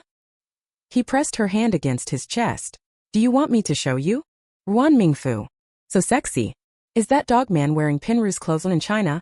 Pinru, refers to a famous character from the popular Chinese TV drama Love is Not Blind Huijia de Youhua, which aired in 2011. The character's name is Lin Pinru. Continue reading today? She struggled fiercely, but Xie Yanzhao held on tight. Even more shamelessly, he stroked her palm with his rough fingers, sending tingles through her. You let go. Ruan Mingfu frowned. No, the dogman's eyes lingered on her face. Is your cold healed? It's better. Xie Yanzhao sighed in relief. You're not allowed to go out and play in the snow again. Ruan Mingfu. She was still angry, but this dogman had the audacity to glare back at her. But for some reason, she couldn't get angry at the face of that bastard, as if she had met her destined nemesis and was being taken advantage of by him. This feeling really annoyed Ruan Mingfu. She pushed Xie Yanzhao away with all her might, but he didn't budge. Ruan Mingfu. So frustrating. Outside, it began to snow heavily again, and the cold air froze the window glass, creating a thin layer of ice flowers. Inside, they could only see the outside scenery through the gaps. The room was warm as spring, and Ruan Mingfu leaned against Xie Yanzhao, suddenly feeling a sense of calm. Now that her rationality returned, she realized this position was a bit dangerous. She could feel the taut muscles in his thigh, and couldn't imagine how strong his explosive power could be. I'm not angry anymore, let me down. She thought this, but the dogman refused to budge, holding her tightly. No. Xie Yanzhao rested his chin on her shoulder, his rough, thick hair brushing against her cheek, stinging yet tickling at the same time. She tilted her head slightly, but Xie Yanzhao took advantage and leaned in closer. Ruan Mingfu pushed against his head, feeling a bit disgusted. Stop it. Tell me. Xie Yanzhao didn't release her, pulling her even closer. Why are you angry, His deep, magnetic voice made her ears tingle. No reason. Thinking back on her earlier childish sulking, Ruan Mingfu felt embarrassed. She immediately denied it and casually changed the subject. By the way, do you know about Sui Xiang's matter? Xie Yanzhao tilted his head to look at her. Ruan Mingfu. That's right, this bastard spends all day in the army and has no time to pay attention to others. Ruan Mingfu explained. I'll visit her at the hospital when the weather clears up. You are the one who makes the decisions about our family affairs, the man said, playing with her slender fingers. I will do whatever you say. Ruan Mingfu struggled to suppress a smile, looking at him with a raised neck. Really? Yep, I'll follow your wishes. She fought hard to keep her lips from curving into a smile, but inside she was delighted. This dogman really knew how to sweet talk. After winter set in Wancheng, the days grew shorter. After dinner and washing up, the two of them lay in bed. The dogman turned off the lights, and the room was plunged into darkness, so dark that one couldn't see their hand in front of their face. Ruan Mingfu couldn't help but move closer to the warmth, but was immediately pulled into his embrace. Not only that, but his hand, which wrapped around her waist, began to slide upwards, only to be caught by her. Not tonight. Even though she couldn't see his face, Ruan Mingfu turned her head away. But the dogman was always domineering in this regard. How could he possibly listen to her? With a slight force, Ruan Mingfu found herself completely in Xie Yanzhao's arms. Before she could refuse, he silenced her with a kiss. As Xie Yanzhao leaned over her, Ruan Mingfu instinctively protected her belly. She pushed against him, but the dogman's advances were too strong. She was no match for him. The temperature in the room slowly rose, and Ruan Mingfu's mind began to spin. Her beautiful eyes shimmered with tears, and just as she began to succumb to the moment, the cold air from outside made contact with her bare shoulder, bringing her back to reality. Ruan Mingfu grasped the dogman's descending hand. Her lips parted as she gasped for breath. No, I'm pregnant.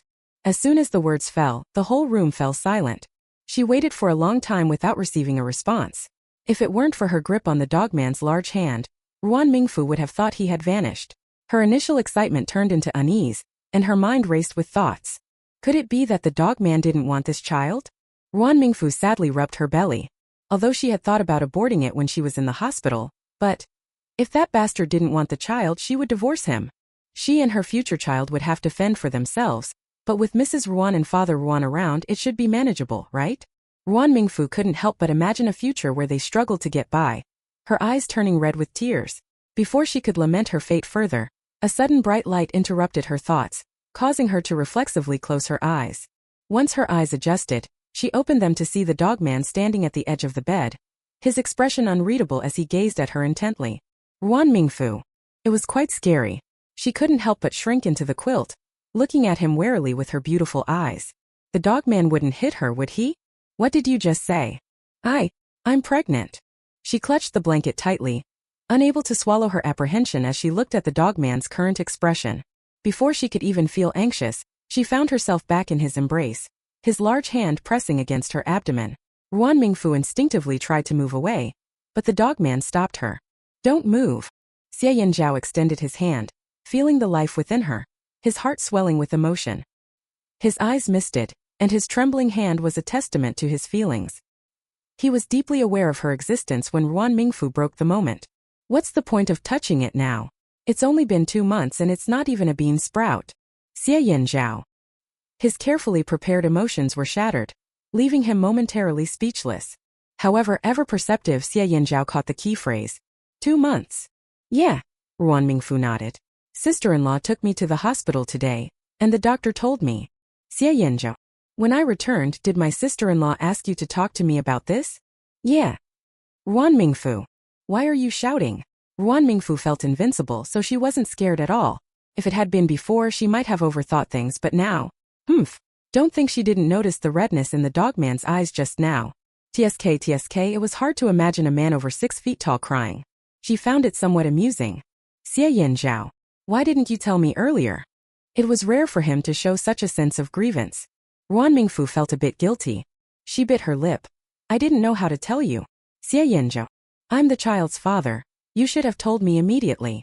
Thinking of the medicine he had brought back, he couldn't help but worry about what might happen if Ruan Mingfu took it while pregnant. He felt a surge of regret as he reached out to touch her belly. I didn't mean to. Ruan Mingfu grasped his large hand. So are you happy? The fierce look in Xie Yanzhao's eyes softened, replaced by warmth. He leaned against Ruan Mingfu's shoulder and softly replied. Ruan Mingfu frowned. You only care about the child and not about me at all. She shook off Xie Yanzhao's hand and turned her back to him. Not even a second had passed before she felt a wave of guilt.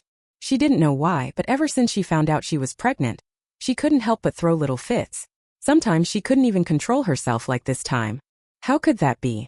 You will always be the most important, he said, gently stroking Ruan Mingfu's smooth long hair. More important than the child. Xie Yanzhao thought that if he hadn't met Ruan Mingfu, he probably would never have gotten married or had children in his life. He had long resigned himself to being alone, but Ruan Mingfu surprised him, ensuring that his future wouldn't be lonely. Really? Of course it's true. If Ruan Mingfu had a tail, it would have been wagging in delight. All her frustration dissipated, and she happily lay down to sleep. Noticing that Xie Yanzhao remained still, Ruan Mingfu opened her eyes and looked at him curiously. What's wrong with you? Xie Yanzhao's gaze was fixed on her abdomen, and he couldn't bear to look away. I want to keep watch over it. Ruan Mingfu. What a weirdo. Whether he wanted to stay awake or not, she was going to sleep. Ruan Mingfu closed her eyes and turned over. Chapter 93. At 6 in the morning, the sky was still dark, but the snow had stopped falling. Ruan Mingfu drowsily opened her eyes and was startled to see a pair of bloodshot eyes. She let out a sigh of relief when she recognized the person before her. You didn't sleep all night, did you? Xie Yanzhao shifted his stiff body and nodded while gazing at her small belly. Ruan Mingfu. What a weirdo. You. Looking at Xie Yanzhao's condition, Ruan Mingfu didn't know what to say. Since it's still early, why don't you lie down and get some more rest? She really worried he might collapse. He turned his head to glance at his watch. No, you should rest well. I'll go prepare breakfast for you. Without waiting for Ruan Mingfu to refuse, Xie Yanzhao got out of bed. Ruan Mingfu. She couldn't sleep anymore, so she got up as well. Today they were having noodles for breakfast. Ruan Mingfu picked up the mug of milk powder, but Xie Yanzhao stopped her. He reached for the cup, checked that it wasn't too hot, and then handed it back to her. After taking a sip, she set it aside. Just as she was about to grab an egg, she was stopped again by Xie Yanzhao. I'll do it. He took the egg, peeled it, and placed it in her bowl. Old Xia, there's something wrong with you. Ruan Mingfu looked at the egg in her bowl, exasperation written all over her face. I'm just pregnant, not some fragile doll, she frowned. You don't need to take care of me like this. It was also quite stressful for her. Xie Yanzhao. Don't you like it? Well, she shot him a glare. What do you think? He nodded earnestly. Then I won't do it anymore. Ruan Mingfu let out a slow breath. While they were eating, the bright sun rose, shining through the window and casting a golden glow over her, almost as if enveloping her in a warm light. There's sunlight.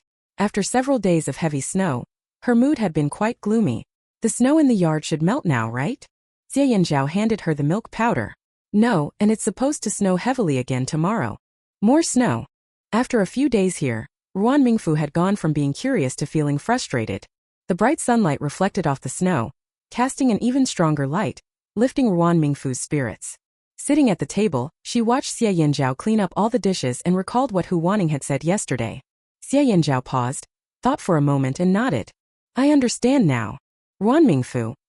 I'll call and see if we can ask Aunt Zhang to come over and take care of you. Aunt Zhang. Oh right, she had completely forgotten about Aunt Zhang.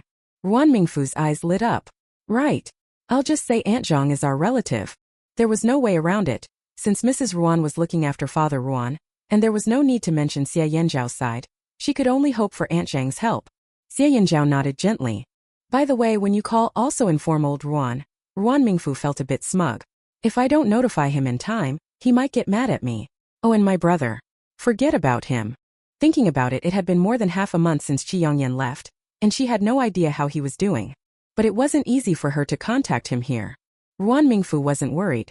Her brother was sharp as a tack. No one could outsmart him. Aren't you leaving yet? She looked at the busy Xie Yanzhao and glanced at the clock on the table. It was already 8 o'clock. Normally, the dogman would have disappeared by now. Was the army not busy anymore?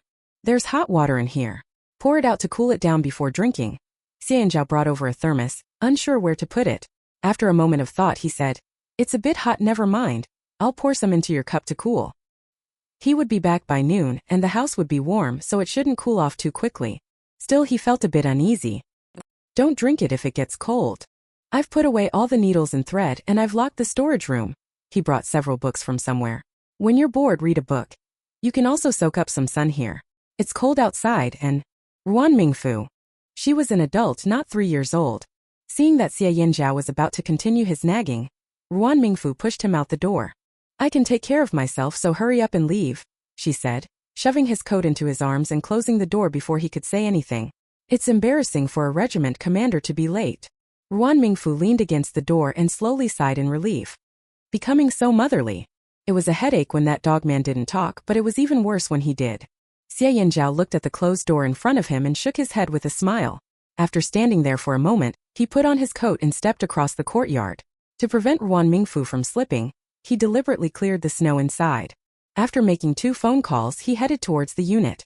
As he passed the shooting range, he happened to see Captain Wang training the new recruits. Just as Xie Yinzhao was about to leave, he was called over.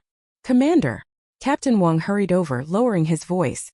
I was just telling those recruits that you hit the bullseye. They won't stop talking about it. Old Xia, for my sake, can you show them a thing or two? Captain Wang was married to Li Xianglan and, due to his youth and vigor, had gotten the position of captain. Of course, he was the one least afraid of Xie Yinzhao. If it were anyone else, they wouldn't dare to make such a request. Xie Yinzhao turned to look at Captain Wang and took the gun from his hand.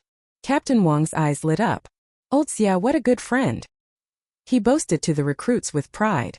You're in luck today, you'll get to see our military district sharpshooter in action. Those naive new recruits sneered at Xie Yinzhao. The sharpshooter, is that all? Before the recruits could ridicule him, they heard a series of sharp gunshots. They looked at the targets and then at Xie Yinzhao, who seemed casually standing there, their eyes lighting up with fervor. Wow! So strong. All shots in the bullseye, is he even human? Quick! Pinch me, I need to see if I'm dreaming. Captain Wang, suddenly feeling a bit embarrassed for some reason. He cleared his throat, trying to get everyone to quiet down. But those recruits couldn't settle down. They began chattering among themselves. One sharp-eyed recruit pointed at Xie Yinzhao and said, Wow! He's the legendary Commander Xia. Damn! So it's him. No wonder he's so strong. He really is the strongest man in the whole unit. If these recruits hadn't been trained and knew to uphold military discipline, they would have rushed over to surround Xie Yinzhao. With sparkling eyes they exclaimed, Commander Xia, can you teach us how to shoot? Yeah. Go away. Captain Wang glared at the group of recruits who were getting too bold. Do you even know how busy Commander Xia is? He knew Xie Yinzhao's temper. Captain Wang had already risked a lot by making that request, but these recruits were even bolder. Sure. Xie Yinzhao agreed and walked over to them with the gun in hand. Captain Wang, feeling utterly confused. Wasn't Xie Yinzhao that he knew the kind of person who was hard to approach? Before Captain Wang could ponder further, he heard the recruits erupt in cheers. Gritting his teeth, he squeezed in as well. Old Xia's shooting skills were unparalleled. He wanted to learn too. Next was Xie Yinzhao's personal showcase, as he tamed those rebellious young recruits, who began calling him Brother Xia in admiration, their eyes shining like they were looking at an idol. He was incredibly patient, explaining various techniques to them. Not only the recruits who had just touched a gun, even Captain Wang, the seasoned veteran, was mesmerized. Alright, I'll stop explaining here. The rest you can leave to your instructor. Thank you, Brother Xia. Xie Yinzhao glanced at the group and with a slight smile left. The recruits were excited beyond words. Who said Brother Xia was cold? He's actually very approachable. And that's not fierce, it's called having masculinity. Exactly. Brother Xia is amazing. I couldn't understand that movement, but once he explained it, I got it right away. I messed that movement up so many times, but Brother Xia was really nice and helped me correct it. And this? Captain Wang stood to the side, wiping his face. Remembering how he had been assigned to Xie Yinzhao's team right after joining the military and the scoldings he had received, he couldn't help but look up at the bright sun. Was the sun really rising from the west today? Xie Yinzhao made his way over and coincidentally saw Su Zhu coming out with some documents. Old Xia, you're finally here. You thought you could take a day off? Come on, I've got a document for you to look at. Slow down, why are you in such a hurry? He brushed off Su Zhu's hand gripping his clothing. There's no time. Come on, follow me. Su Zhu was clearly in a rush, dragging him over. Xie Yinzhao glanced at the document and frowned slightly, but he patiently read through all the content. When will the factory hire workers? They need to come to me. This was clearly a task for logistics, and the military wives in the family compound were not under his jurisdiction. Hey, how would I know? Su Zhu said, taking a sip of water. This morning logistics handed over the list and kept urging me. He felt wrong too. Xie Yinzhao put the document away. I'll go find them. Hey, wait a minute. Suju pulled him back, no longer in a hurry, and even had the time to tease Xie Yanzhao. I heard my sister-in-law is pregnant? Yeah. Mentioning this made a warm tenderness fill Xie Yanzhao's eyes. Suju looked at him and couldn't help clicking his tongue in surprise. Is this really the childhood friend he's known for so long? Congratulations, I want to be his godfather when the baby is born. Xie Yanzhao shot him a sideways glance. You. He raised an eyebrow and turned to leave. Suju. What does he mean by that? Suju stared at Xie Yanzhao's retreating figure, growing angrier by the second. This bastard. If it weren't for his strong intervention back then, it was uncertain whether Xie Yanzhao and Ruan Mingfu would even end up together. And now he's already acting like he doesn't care? If the person hadn't left, he would have had to find this bastard and have a good argument with him. In the hospital, Hitsuexiang lay on the bed, her face still pale. She rubbed her belly, a frown creasing her forehead. She was further along than Li Xianglan, but her belly was just starting to show a little curve. Hitsuexiang felt a pang of sadness. If only she had been more careful, the baby wouldn't have been so close to being lost, and she wouldn't have made Wu Gang run back and forth to the hospital. She sighed, and just then she saw her mother walk in. Before she could feel joy, her face fell instantly upon seeing who was behind her mother. Chapter 94. Hitsuexiang frowned, her tone far from pleasant. What are you doing here? Chunhua stood timidly next to their mother, her head lowered, too afraid to speak.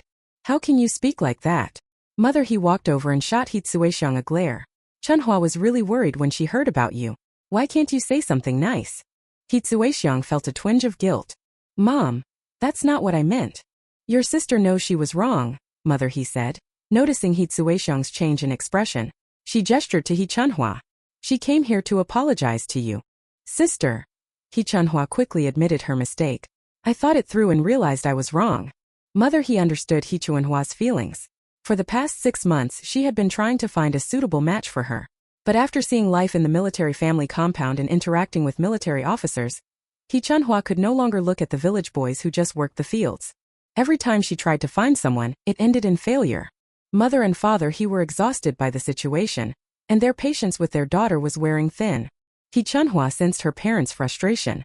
When news about Hitsuexiang's situation came, she bravely approached her parents for help. Mother, he didn't want to bring her along, but father, he thought it would be better to search for a suitable match in the military than to let her continue making a mess of things. Let's hope you truly feel that way. Hitsuexiang rubbed her belly. The couple was happily married, and her younger sister wasn't particularly pretty. If she didn't give up, they would both end up embarrassed. After all, she was lying in a hospital bed and couldn't do anything about it. Don't worry, I'll make sure to take good care of her, Mother, he said, placing the things she brought on the bedside table. What are you still standing there for? Go get some hot water. Chunhua quickly nodded. Okay, I'll go right away. Mother, he helped Hitsuexiang sit up against the headboard. How did things end up like this? Worried sick, she and father, he had rushed over on the next available train after hanging up the phone. Perhaps seeing her family made Hitsuexiang look a lot better. Your mother-in-law is anxious, but with the second daughter-in-law just having given birth, she doesn't want to leave her side. Mother, he said while sorting through the things she brought. Everything in this bag is from her. Hitsuexiang looked at the large bag, touched by her mother-in-law's kindness. Did Mom say anything? What could she say? Mother, he took out 10 yuan from her pocket and handed it over. Your mother-in-law wants you to take care of yourself. She'll come back when it's time for you to give birth. Hitsuexiang accepted the money. Her mother-in-law was like that, trying to be fair to everyone. However, she didn't know how long Mother Wu had saved up this money, and she couldn't accept it. She would find time to ask Wu Gang to send it back. Mom! Before she could finish her sentence, several people suddenly rushed into the room.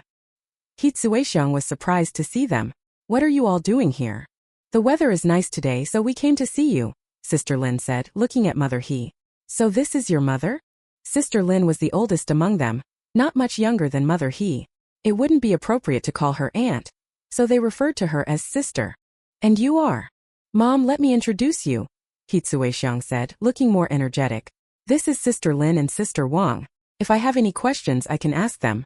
And the prettiest one here is Sister Ruan, Commander Xie's wife. Mother He greeted everyone, and when she saw Ruan Mingfu, her eyes lit up with astonishment. Oh my! This is the first time I've seen such a pretty girl in my life. Though Mother He was warm on the outside, she felt a pang of jealousy inside. Her daughter was too confident. How could she dare to compete for a man with such beauty? It was like asking for trouble. Just look at Ruan Mingfu's figure and looks.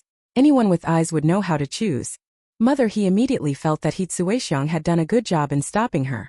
She was clear-headed like her. Auntie, Ruan Mingfu smiled.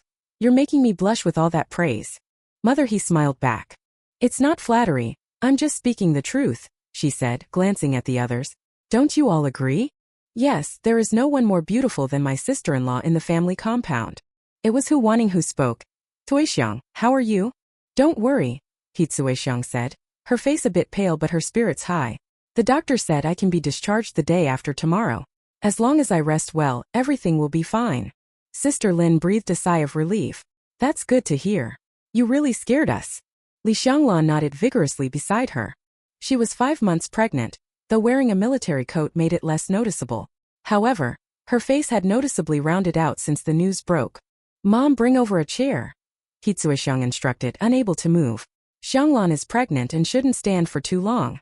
No need for that, Sister Wang, who was standing beside the chair, quickly handed one over. Suexiang, you probably don't know, but Mingfu is also expecting. Hitsuexiang's eyes lit up with surprise as she turned to look at Ruan Mingfu. Really? Do you think I'd lied to you? Sister Wang sighed. Now you three are all set. Ruan Mingfu met Hitsuexiang's gaze. I just found out a few days ago. I'm 2 months along. That's wonderful. He Chunhua came back from fetching water and heard what Mother He said. When she saw Ruan Mingfu, who looked like a crabapple, sitting beside the bed, her hand holding the kettle tightened. She bit her lip, suppressing her jealousy, and walked over with a casual demeanor. You took so long to get water, Mother He scolded, slightly displeased. What took you so long? She took the kettle and poured some into a cup to let it cool. Mom, it's Chunhua's first time at the hospital. She'll get the hang of it soon. Chunhua seems to be looking much better after going home, Sister Lin remarked to Mother He. You're truly blessed to have 2 good daughters. Every mother loves to hear such compliments. They can be quite disappointing, Mother He said with a smile, revealing a few teeth. Her gaze toward Sister Lin was friendlier than usual. I'll only breathe a sigh of relief when they're both married off. Sister Lin's eyes brightened. Chunhua doesn't have a partner yet. I know some great young men. Mother He's eyes also lit up. Ruan Mingfu. Sister Lin is also very capable. She acts as a matchmaker wherever she goes. Lost in her thoughts, she suddenly felt a strong gaze on her. Turning her head, she caught sight of He Chunhua looking away guiltily. That's odd. After a while, noticing Hitsuexiang looked weary, everyone decided to leave. Mother He organized the items brought by the visitors. Those sisters-in-law are nice to come and check on you. All the men are soldiers under Commander Xia, and Sister Ruan's temperament is so pleasant, Hitsuexiang said, taking a sip of water. Of course she feels closer to us than others. Thinking about Ruan Mingfu's demeanor, Mother He glanced over at the thoughtful He Chunhua. Just give up. I'm moved by such beauty, let alone a man. Besides, it was just a matchmaking. Whether it will work out or not is another matter. You don't have to blame them. If that Commander Xia was interested in you, it wouldn't have ended up like this. Mom, He Chunhua pressed her lips together, hiding her unwillingness. I've long forgotten about that. Mother He pursed her lips, knowing the truth behind her words. Ah! Mother He exclaimed, opening the thermos. There's soup. Smells so good. Let me pour you a bowl while it's hot. Upon seeing the whole pigeon inside and a ginseng root the thickness of a finger, she was astonished. Wow, how much did it cost to make this soup? As soon as the soup was poured, the entire room filled with its aroma. Hitsuexiang took a glance and felt touched. It was prepared by Sister Ruan. Well, we must thank her properly, Mother He said, swallowing her saliva as she inhaled the fragrant scent. This soup is great for boosting your energy. You should drink it quickly. She fished out the small ginseng and planned to buy a chicken tomorrow to stew it together. Such good ingredients shouldn't go to waste. Hitsuexiang nodded. After finishing the hearty soup, she said, Mom, you and Chunhua should eat the pigeon. I can't manage it. Why should we supplement each other's health? Mother He put the pigeon in the thermos. I'll heat it up again for you at night. But your sister-in-law is too extravagant. Thinking about it now, Mother He still feels heartbroken. Hitsuexiang chuckled and was about to lie down to rest, when she decided to share everything that had happened with Ruan Mingfu over the past few months with He Chunhua. My goodness, this girl is too amazing, Mother He said in disbelief. She even built a factory. Her brother is too rich. He Chunhua. How could she feel jealous now? The gap between them wasn't wide enough for jealousy to flourish. In contrast to Ruan Mingfu, He Chunhua could only look up in admiration. Hitsuexiang glanced at her and noticed the struggle in her eyes. Hopefully, she can wake up to her reality and live her life well.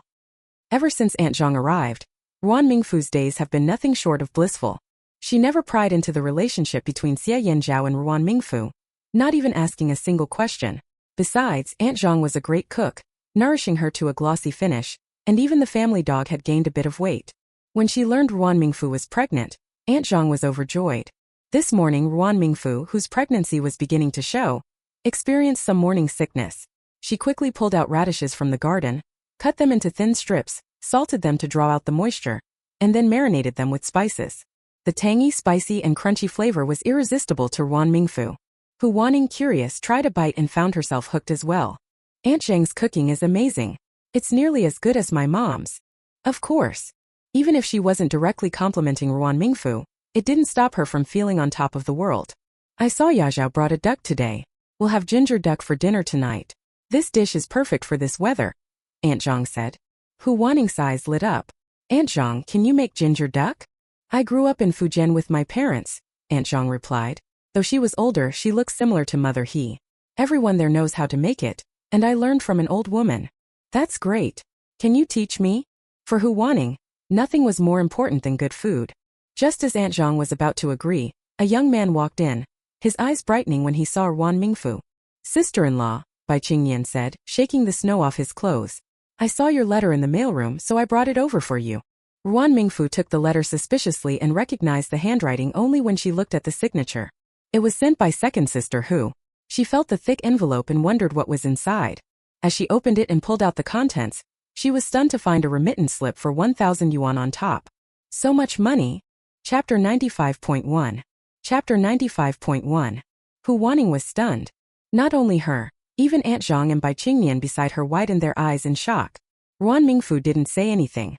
Instead, she took out the letter from the bottom of the stack and glanced at it. That's when she realized. Ever since Ruan Mingfu designed the blueprints for the fourth factory, Director Huang had been in a frenzy to get things done. Just half a month ago they had sent the first batch of clothes to the market. It was a gamble, but surprisingly, the clothes were well received. Although money was tight for most people these days, this was the capital. Director Huang made a fortune and was grinning like a fool, while reminding the accountant to transfer money to Ruan Mingfu. This is from Sister Hu for you, Ruan Mingfu said, handing the letter to Hu Waning. Then she turned her attention to Bai Qingyan. Are you here looking for your cousin? No, I'm here looking for you. Ruan Mingfu looked at him in confusion. Well, it's just that. Bai Qingyan scratched his head awkwardly, his cheeks flushing. He looked particularly easy to tease. Sister-in-law, Yilin is ignoring me again. Ruan Mingfu. Ever since he learned Gu Yilin's address, Bai Qingyan had been writing to her often. However, her responses were lukewarm, which didn't deter his persistence. Eventually, Gu Yilin started to respond more. But after sending a letter last time, he waited an entire week without a reply. He had been hanging around the mailroom so much that the staff were getting annoyed. Sister-in-law, can you ask Yilin if I did something wrong? Bai Qingyan looked a bit sheepish as he realized he might be troubling Ruan Mingfu. Ruan Mingfu. This plastic friend was really something. Have you considered that her ignoring you might mean? Looking at Bai Qingyan's eager expression, Ruan Mingfu steeled herself and said, She doesn't like you? Impossible. Bai Qingyan blurted out. Realizing his reaction was a bit too strong, he calmed down a little. Yilin and I get along really well, he argued. I even suggested meeting our parents and she agreed. Ruan Mingfu. Who was the one who wrote to scold her about this? Yilin is so gentle. She even asks if I'm resting well. That winter in Wanqing is too cold. Am I catching a cold? Ruan Mingfu. Is it possible that it was just politeness? Watching Bai Qingyan's face light up with happiness as he spoke about Gu Yilin, she finally understood. Her cousin was completely infatuated. At this rate, even Wang Baochan is a well-known figure in Chinese folklore and traditional opera. Her story is most famously depicted in the Peking opera Wang Baozhen and Shui Pinggui. Continue reading would have to step in and give him a talking to. Should I write to ask for you? Ruan Mingfu exchanged glances with Hu Waning before finally turning to Bai Qingyan with some reluctance. Sorry to bother you, sister-in-law. He beamed, showing off a set of white teeth that made him look almost as foolish as the village idiot. To express his gratitude, he set to work shoveling the snow piled in the yard. Sister-in-law, your cousin is quite interesting. Hey, is he and Yilin real? Hu Waning looked at the people working outside. With a decent family background, he was also a battalion commander and good-looking. If she had a sister, she wouldn't let him get away. Ruan Mingfu. Young people, just let them do whatever they want. She pursed her lips, unsure of what to say. After thinking it over, she decided it was better to let the love-struck fool stew in his own problems. Sister Lin has been getting close to Cuixiang's mother lately. Hu Wanning continued with the gossip, noticing Ruan Mingfu's attention. I heard that she introduced several people to Chunhua, and she's currently on a blind date. Has she mentioned this to you? She gestured toward Bai Qingnian. Ruan Mingfu felt a bit confused but quickly understood. Cuixiang's mother likes my cousin? Your cousin is in the army with impressive credentials. It's not unusual that someone would take an interest. With both the young man and woman unmarried, going on a blind date isn't illegal, right? Has she come to talk to you? Hu Wanning explained. I noticed Cuixiang's mother was asking about your cousin a couple of days ago. She probably knows he's seeing someone already, which is why she hasn't brought it up with you. Seems like it. Ruan Mingfu didn't have much to think about. Although her cousin was a bit slow-witted, he was still a handsome young man. Just like Hu Wanning said, it would be a problem if no one were interested in Bai Qingnian. Since winter arrived in Wancheng, heavy snow fell every day, sometimes even piling up to knee-high. The cold weather outside, combined with the difficult snowy conditions, meant that no one had been visiting lately, making the family compound unusually quiet. On this day, Ruan Mingfu and Xie Yanzhao, along with Aunt Zhang, boarded a military vehicle to leave. The heavy snowfall had completely blocked the road from the military base to the outside world, making it impossible for regular cars to drive through, which is why the three of them squeezed into the military vehicle. Ruan Mingfu's belly had begun to show a slight curve, but her thick winter clothing concealed any signs of pregnancy. However, she appeared even more beautiful than before, her skin glowing as if lit from within. Xie Yanzhao sat beside her, his hand protectively around her. The military vehicle rattled along, taking them to the station, and Ruan Mingfu felt like her head was spinning from the bumps. With a pale face, she leaned against Xie Yanzhao. Mingfu, here, apply some cooling ointment, Aunt Zhang said, quickly opening the lid and applying a bit of greenish balm to her upper lip. To her surprise, it actually made her feel much better. It's so crowded and bumpy inside the vehicle. Usually that's fine, but now that you're pregnant, it must be even more uncomfortable, Aunt Zhang said as she put the ointment away. Ruan Mingfu wrinkled her delicate nose as a strong scent filled her nostrils. Thank you, Aunt Zhang. When the three of them got off the vehicle and breathed in the fresh air, Ruan Mingfu felt alive again. It was the end of the year and there were a lot more people in the station. As they prepared to board the train, they were suddenly called out to. Cousin! Cousin! Ruan Mingfu turned to see Bai Qingnian running towards them, excitement written all over his face as he carried his luggage. Cousin! He rushed over, out of breath and wiping sweat from his forehead. I want to go with you. Ruan Mingfu. Wow, how bold of him. Last time he asked Ruan Mingfu for help, she had no idea how to advise him but responsibly sent a letter to Gu Yilin. She heard that Gu Yilin scolded Bai Qingnian over the phone and revealed some things about their relationship, leaving him quite dejected for a while. In the end, it was Xie Yanzhao who couldn't stand it any longer and dragged him to the training ground for a stern talking to, and that seemed to have settled the matter. But from the looks of it today, their drama wasn't over yet. You. Xie Yanzhao was about to refuse when Bai Qingnian grabbed his hand. Cousin, my dad agreed, and I've already bought my ticket. Ruan Mingfu. No one would believe that this kid didn't have a plan. Looking at the ticket in his hand, it was clearly connected to their seat numbers. He wasn't giving up. After a moment of silence, Xie Yanzhao finally relented. Fine, let's go. Great. Bai Qingnian cheered like a child weighing 200 pounds. He rushed onto the train, worried that Xie Yanzhao might change his mind, and didn't forget to grab the luggage Aunt Zhang was holding. It's good to let him keep trying, Xie Yanzhao said, watching Bai Qingnian's cheerful back as he shook his head. It was fine that Bai Qingnian had feelings for someone, but Gu Yilin didn't feel the same way at all. If Bai Qingnian kept pushing, he was bound to get hurt. Your cousin is really something, Ruan Mingfu said, fully aware of Xie Yanzhao's concerns. I'm not hard on you, he said gently, looking at her. Let's go. Ruan Mingfu. Was he really not tough on her, or was he just attracted to her? Despite the crowd, there weren't many people in the sleeper berth. Xie Yanzhao continued to protect Ruan Mingfu as they made their way through, making sure she didn't get bumped by anyone. By the time they arrived, Aunt Zhang and Bai Qingnian had already prepared everything they needed. Mingfu, drink some hot water. Okay, Ruan Mingfu said as she took the water. Aunt Zhang, you should sit down too. She was really grateful to Aunt Zhang. Not only was Aunt Zhang an excellent cook, but she also always put her first. Ruan Mingfu felt it was time to give her a raise. Haicheng was the second largest city in the country, and they had opened many routes. This train went straight through and would arrive by noon the next day. It wasn't as cold as Wancheng, and Bai Qingnian, being a young man, quickly took off his thick cotton coat. He looked around at the bustling station. So this is Haicheng? It truly was a big city, rivaling the capital. Let's go, Xie Yanzhao said as he carried their things, still mindful of pregnant Ruan Mingfu.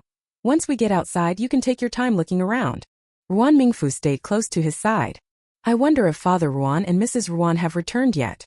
They had left a few days earlier, but it was a long journey and it took several days by train. After exiting the station, just as they were about to call for a car, they heard a bright voice behind them. Ruan Mingfu. Ruan Mingfu.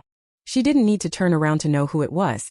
Among the people she knew, only her plastic friend would call her by her full name like that.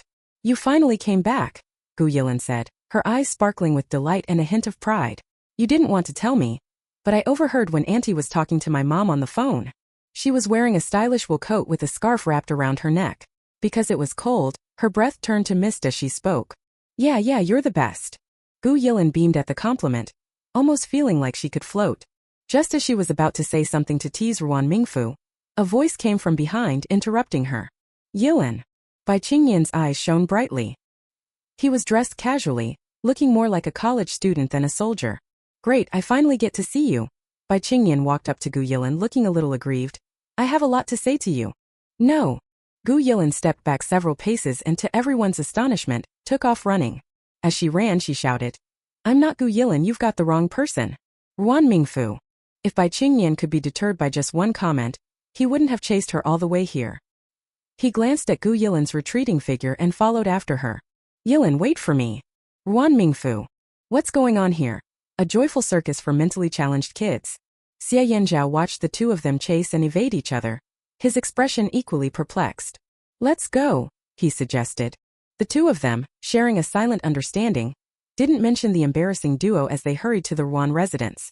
It was a small Western-style villa with a large garden in the front, filled with memories from the original owner's childhood. Seeing the locked iron gate, Ruan Mingfu realized that Father Ruan and Mrs. Ruan hadn't returned yet. But now the problem was, without a key, how were they supposed to get in? Ruan Mingfu looked at Xie Yanzhao. Calmly, he took a clip from her hair, inserted it into the lock, and with a quick twist, they heard a click. Who knew you could do that? And so skillfully too? Could it be that this dog of a man was once an expert at petty thievery? I learned it from someone while on a mission, Xie Yanzhao said, easily guessing what Ruan Mingfu was thinking. He ruffled her hair playfully and offered that explanation. She swatted his hand away, shooting him an annoyed look. Let's get inside. Chapter 95.2. Although Haicheng wasn't as cold as Wancheng, Ruan Mingfu still couldn't bear to stand outside for too long. The house was a bit messy but clearly had been cleaned recently. The families who occupied the Ruan residence had left no trace of their lives. Stepping into the hall, she could even see a family photo still hanging above the fireplace, featuring Ruan Mingfu smiling shyly, her eyes glimmering with innocence, so different from her current boldness. I'll go tidy up, said Aunt Zhang, dropping off their luggage. But Xie Yanzhao immediately stopped her. I'll handle it, he said, taking the cloth from her hands. You've had a long day on the train. Please take a rest. Right. Just let him handle this. We didn't bring you here to work, Ruan Mingfu added, already settled comfortably on the sofa. Okay, all right, Aunt Zhang replied, touched. The house wasn't dirty, and Xie Yanzhao quickly organized everything. Ruan Mingfu ran her hand over the table. It was completely dust-free. Upon closer inspection, she noticed some water spots. It was clear that Gu Yilin had come by to help clean since she knew Ruan Mingfu was returning. Xie Yanzhao's strength made quick work of the disarray, soon leaving the furniture orderly. Just then, the two playful figures from outside entered the room. For some reason, their faces were flushed, as if they had been up to something naughty. Gu Yilin avoided looking at Bai Qingyan, while he wore a wide grin, looking even more like the village fool. Ruan Mingfu, with her keen sense for gossip, developed over months in the family compound, she could tell something was definitely going on between them. Where's Aunt? They're still not back. No. Ruan Mingfu calculated the time. They should be here soon, maybe tomorrow. Great. When Mrs. Ruan was mentioned, Gu Yilin's eyes sparkled with excitement as if she had just seen her long-lost parents. My parents are inviting you for dinner tomorrow, and you must come. Ruan Mingfu understood her intention. Let's wait until Mrs. Ruan returns. But Gu Yilin brushed off her comment, confident that she would show up tomorrow anyway. Okay, I'll leave first. Ruan Mingfu had intended to ask Gu Yilin about her situation with Bai Qingyan, but she was surprised at how quickly Gu Yilin left. Watching her go, Ruan Mingfu swallowed her questions. She could ask her tomorrow just as well. Brother, I'm cutting ties with you. Ruan Mingfu. Brother, you're really brave. Xie Yinzhao's gaze fell on Bai Qingnian. He raised his hand and the other party instinctively took several steps back. Xie Yinzhao. He only wanted to grab a cloth. Seeing Xie Yinzhao's unchanged expression, Bai Qingnian looked suspicious. Brother, aren't you mad? What's there to be mad about? Xie Yinzhao replied, polishing the table until it gleamed. As long as you're happy. Bai Qingnian felt somewhat dissatisfied and boldly moved closer. Brother, you're really not angry? Cutting ties? And he could just accept that? Xie Yinzhao couldn't be bothered with him and went to the kitchen to fetch a clean bowl of water, not even casting a glance in Bai Qingnian's direction. Bai Qingnian. How frustrating. Why wouldn't his brother ask him why? That evening Bai Qingnian, filled with grievances, sought out Gu Yilin. He gazed mournfully at the moon on the horizon, resembling a lonely wolf from the north. Yilin, does my brother not care about me at all? Gu Yilin. What's wrong with him? Coming to her to discuss that scoundrel Xie Yinzhao. I told him I'm cutting ties with him, Bai Qingnian said, looking pitiful. But he completely ignored me. Gu Yilin nodded halfway, her eyes wide with confusion as she looked at him. No. Why would you want to cut ties with him? Bai Qingnian looked at her with a sense of grievance. Didn't you say you didn't want to call her sister-in-law? Gu Yilin. So you decided to cut ties? Even Gu Yilin found his logic baffling. She tried to hold back her feelings but couldn't resist the urge to dig her toes into the ground. You didn't tell him it was because of me, right? Upon hearing this, Bai Qingnian felt even more wronged. They're all ignoring me. How could I possibly say that? Great. Gu Yilin sighed in relief, but when she met Bai Qingnian's clear gaze, she quickly composed herself. I mean, they probably think you're just joking. After all, cutting ties is too hurtful. Bai Qingnian thought for a moment and then slowly nodded. You're right, he said, looking longingly at Gu Yilin, but you did say you didn't want to call her sister-in-law. Gu Yilin. This big fool. Is this really the time to bring that up? If her plastic friend found out that this misunderstanding about cutting ties originated from this, she would definitely tease her mercilessly. How infuriating. Just imagining that scenario made Gu Yilin grit her teeth, and her gaze towards Bai Qingnian turned sharp. Why Yilin, why are you looking at me like that? It felt like she was about to eat him alive. Bai Qingnian lowered his head slightly, and his fair cheeks flushed. It's nothing, Gu Yilin said, looking at him earnestly. Let's not mention this again. If your parents hear about it, they might break your legs. He was startled, nervously touching his own legs, filled with gratitude for her concern. She's thinking about me. With that realization, Bai Qingnian felt as if he were soaking in a hot spring, looking at Gu Yilin with eyes full of softness. Gu Yilin glanced at the sky. Shall we go watch a movie? Standing here in the cold wind felt silly. There seemed to be a new movie in theaters that she had wanted to see, but with all the commotion about Ruan Mingfu and the others returning, she hadn't found the chance. Now with Bai Qingnian, she felt a bit more confident. Bai Qingnian's eyes lit up like light bulbs. At this moment, his mind was completely occupied with the thought of Gu Yilin inviting him to see a movie. If that doesn't count as a couple, what does? Bai Qingnian happily followed her. In this day and age, those who could go to the movies were either young couples or newly dating men and women. Sitting in the dimly lit theater next to Gu Yilin, Bai Qingnian's heart raced. He stared at her intently, even in the dark, unable to ignore her presence. Gu Yilin's cheeks felt warm, but then she remembered who he was. It was like pouring a bucket of ice water on a heated iron. Her warmth quickly faded. No, she absolutely couldn't agree to that.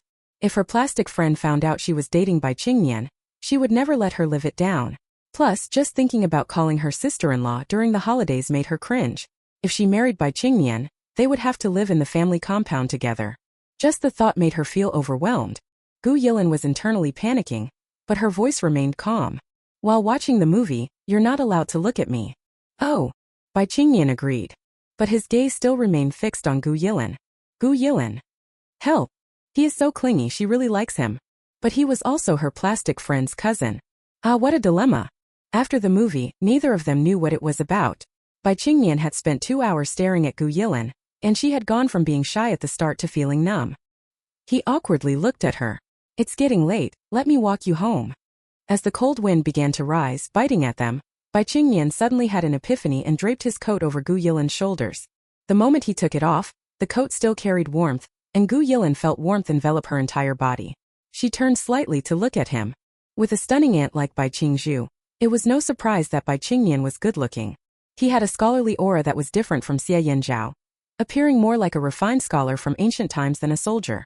Oh no, this feeling was stirring her heart. Gu Yilin quickly covered her chest, averting her gaze. She suddenly felt reluctant to reject Bai Qingyan.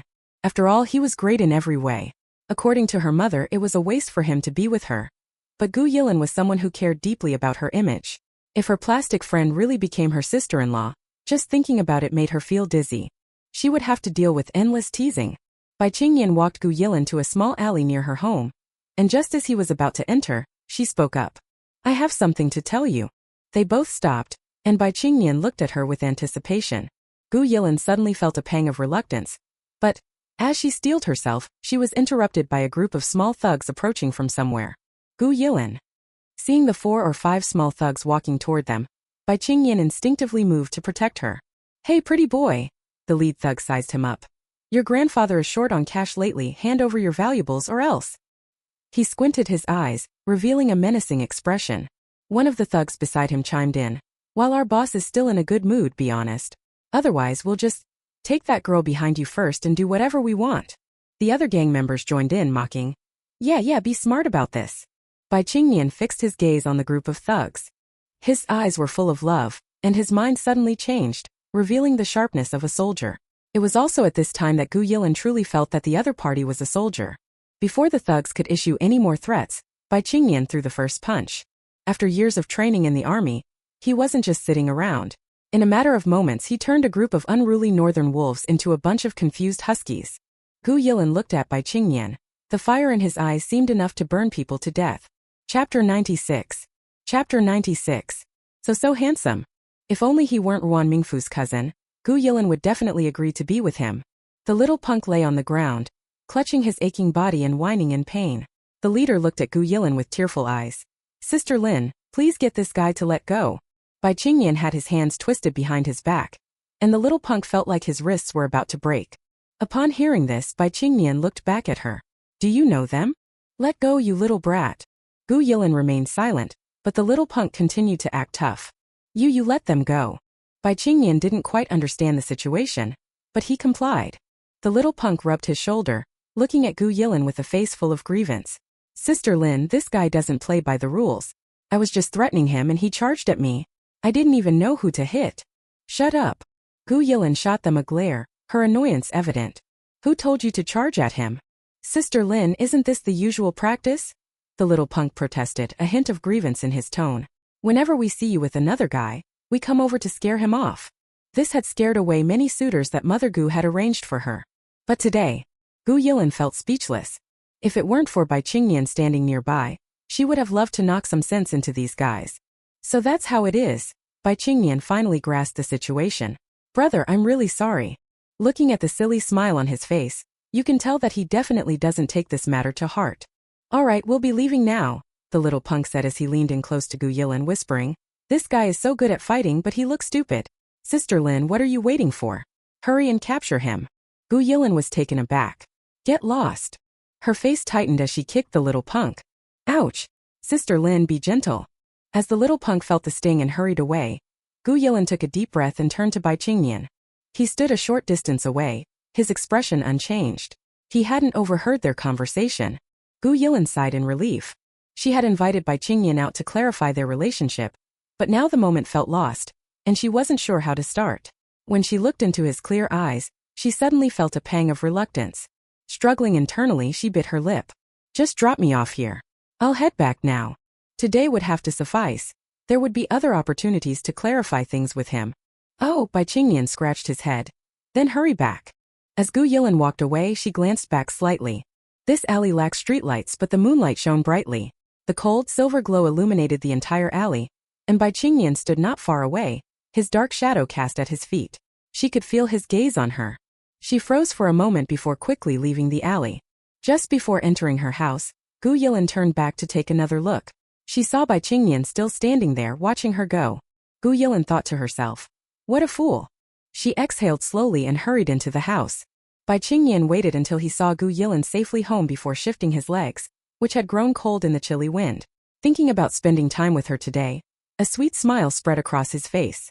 The next morning, as he came downstairs, he spotted Father Ruan and Mrs. Ruan basking in the sun outside in the yard. Who are you? Bai Qingyan's mind was confused. He thought for a while before reacting. You are my sister-in-law's parents, right? Hello, uncle and aunt. I'm Bai Qingnian, and I am my sister-in-law's cousin. As he spoke, he sneezed several times. Oh dear, have you caught a cold? Father Ruan looked at the young man with a bit of disdain and stepped back. He just happened to have a fever, and if he continued to infect others, he would be criticized by Mrs. Ruan. I have some medicine here. Mrs. Ruan stood up and prepared to take the medicine. It's for the cold. Take one first. No, no, no. Before he could finish, Bai Qingnian sneezed again. Mrs. Ruan quickly went inside, rummaging through the medicine cabinet. She soon returned with some medication. When you're young, you should take care of your health. If you don't, you'll regret it when you're older. Thank you, Aunt. Bai Qingnian touched his nose, which felt stuffed like it was full of cotton, and quickly swallowed the medicine. Qingnian, where were you last night? Turning around, he found Ruan Mingfu standing behind him, a mischievous smile on her face. Were you out with Yilin? She teased, patting her slightly rounded belly. Am I going to be able to drink at your wedding next year? Bai Qingnian avoided her gaze, feeling a bit shy. Well, it's not confirmed yet. Ruan Mingfu's eyes lit up. Did she agree to date you? He didn't answer but simply scratched his head and smiled shyly. Mrs. Ruan looked at him and nodded. Yes, the two of you are a perfect match. Upon hearing this, Bai Qingnian's eyes lit up with excitement. Aunt, really? My mom wouldn't lie to you. Ruan Mingfu shot a glance at this silly boy. By the way, how was your chat yesterday? Bai Qingnian hadn't bothered to avoid anyone when he went out yesterday, and he returned quite late, wearing a beaming smile. Even a blind person could sense what was going on. Sister. Bai Qingnian's face turned crimson as he quickly turned and darted into the room. You little rascal. Ruan Mingfu shook her head, watching his retreating figure. You're quite shy, aren't you? Do you think everyone is like you? Mrs. Ruan shot her a glance. With such thick skin. Ruan Mingfu. Dad. She wasn't afraid of Mrs. Ruan anymore. Ruan Mingfu smugly rubbed her belly. With this get-out-of-jail-free card in hand, she could reign supreme at home for at least 6 months. Father Ruan. What was she calling him for? Didn't she see he was just being scolded? To make this trip home and reunite with his daughter, Father Ruan had burned the midnight oil for several nights to finish his plans. After relaxing, coupled with the weather in the border area, he unfortunately caught a cold. Mrs. Ruan had already been critical of him neglecting his health, and now it was even worse. He'd been sick for a few days and had been scolded for just as long. Father Ruan was currently at his wits' end with Mrs. Ruan. Ruan Mingfu. Looking at her father, who was slumped over, she shook her head. TSK, how miserable. What are you staring at? Hurry up and drink the soup. Ruan Mingfu jolted, reflexively grabbing the warm soup that had cooled to a drinkable temperature, and gulping it down in one go. Once she came to her senses, Ruan Mingfu was left speechless. Wasn't she supposed to be ruling the roost? Before she could dwell on it, Luan Rong walked out of the kitchen, holding a plate of steaming pastries. Mingfu, come try the new skill I learned from Aunt Zhang. Ruan Mingfu caught a whiff of the delicious aroma from afar. Once she heard that, she couldn't resist and quickly picked up a piece of pastry, taking a bite. It was freshly made and slightly hot, but it didn't affect the taste at all. It was soft and sweet, somewhat resembling a mousse cake from the future. She couldn't figure out how Aunt Zhang made it. Not bad, really delicious. Upon hearing this, Luan Rong's face broke into a shy smile. After 3 months of recovery, she looked much better than before. She had gained some weight, and her skin had become significantly fairer. Perhaps due to Mrs. Ruan's genes, she bore a slight resemblance to Ruan Mingfu. Although she couldn't compare to Ruan Mingfu's striking beauty, she was still a pretty girl. I'm glad you like it. She didn't show any favoritism and placed the pastries in front of Father Ruan. Just as he reached out, Mrs. Ruan cleared her throat loudly and turned to meet her husband's sharp gaze. Father Ruan. His hand awkwardly hung in the air. To save face, he awkwardly scratched his head. Luan Rong suppressed a laugh where Father Ruan couldn't see. Since being taken away by Mrs. Ruan, she had witnessed several scenes like this. Each time she saw it, it still made her smile knowingly. Mrs. Ruan came over and took the pastries away. No sweets if you have a cough. Father Ruan. If he had known, he wouldn't have gotten sick. Mrs. Ruan shot him a glare, about to sit down, when someone knocked at the front door. I'll go, Luan Rong eagerly volunteered. Before long, she brought in Gu Yilin and her family. Besides father and mother Gu, there was also a young lad. As soon as Gu Yilin stepped in, she sniffed the air. Aunt, what delicious food are you making? Mother Gu shot her a glare and forced a smile at Mrs. Ruan. Sorry to trouble you. Gu Yilin, however, didn't care. She pouted and cheerfully went to hold Mrs. Ruan's hand. My aunt fed me a lot of good things over there. I have long regarded my aunt as my second mother. That's right. Mrs. Ruan smiled at Gu Yilin. No need to be so polite, everyone sit down. Mother Gu. Ruan Mingfu. She shot Gu Yilin a secret glare. As expected, this plastic friend still hadn't given up on winning her mom's affection. Mother Gu felt her face heat up, purely from embarrassment. Sorry for the trouble. Mother Gu shot Gu Yilin another glare. Sister Ruan, thanks to you for taking care of this troublesome one. Gu Yilin dramatically pretended to be on the verge of death. Just as she was about to refute, she received a sharp glare from Father Gu. Yes, we really appreciate it. You're welcome. Father Ruan brewed some tea he had brought from Ruan Mingfu and poured a cup for Father Gu. I know you love tea. This is top-quality Junshan Injin, give it a try. Father Gu's eyes lit up. He picked up the cup, but instead of drinking, he first smelled it and then took a shallow sip. Good tea. Father Gu loved tea, but in this era, not to mention good tea, even finding some decent tea was a sign of connections. He rubbed his hands together, looking a bit embarrassed as he looked at Father Ruan. Brother Ruan, could you spare me some? Mother Gu. She felt like hiding her face in shame. This father-daughter duo was truly embarrassing, even in someone else's home. Of course, Father Ruan nodded with a smile. I haven't had the chance to thank you for helping me get my house back. It's just tea. I'll prepare some for you when you go back. Brother Ruan, you are my real brother. What is a house? Father Ruan gave up his position as director of the steel plant. Not to mention the house, even Father Gu could call Father Ruan Dad. Mother Gu. What a disgrace. Looking at her daughter next to her, Mother Gu. Well, how can a father who can give birth to a daughter like Gu Yilin be a normal person? Chapter 97. Chapter 97. Even though Mother Gu was speechless, Father Gu smoothly called him brother with each mention. Mother Gu. This must be Mingfu. You're looking more and more beautiful. I can barely recognize you. She pointed to the 2 cans of milk powder nearby. I heard you were pregnant, so I brought this special gift for you. I heard that people in Hong Kong always use this during pregnancy. Ruan Mingfu touched her belly and smiled graciously. Thank you, Aunt Gu. No need to be polite. Mother.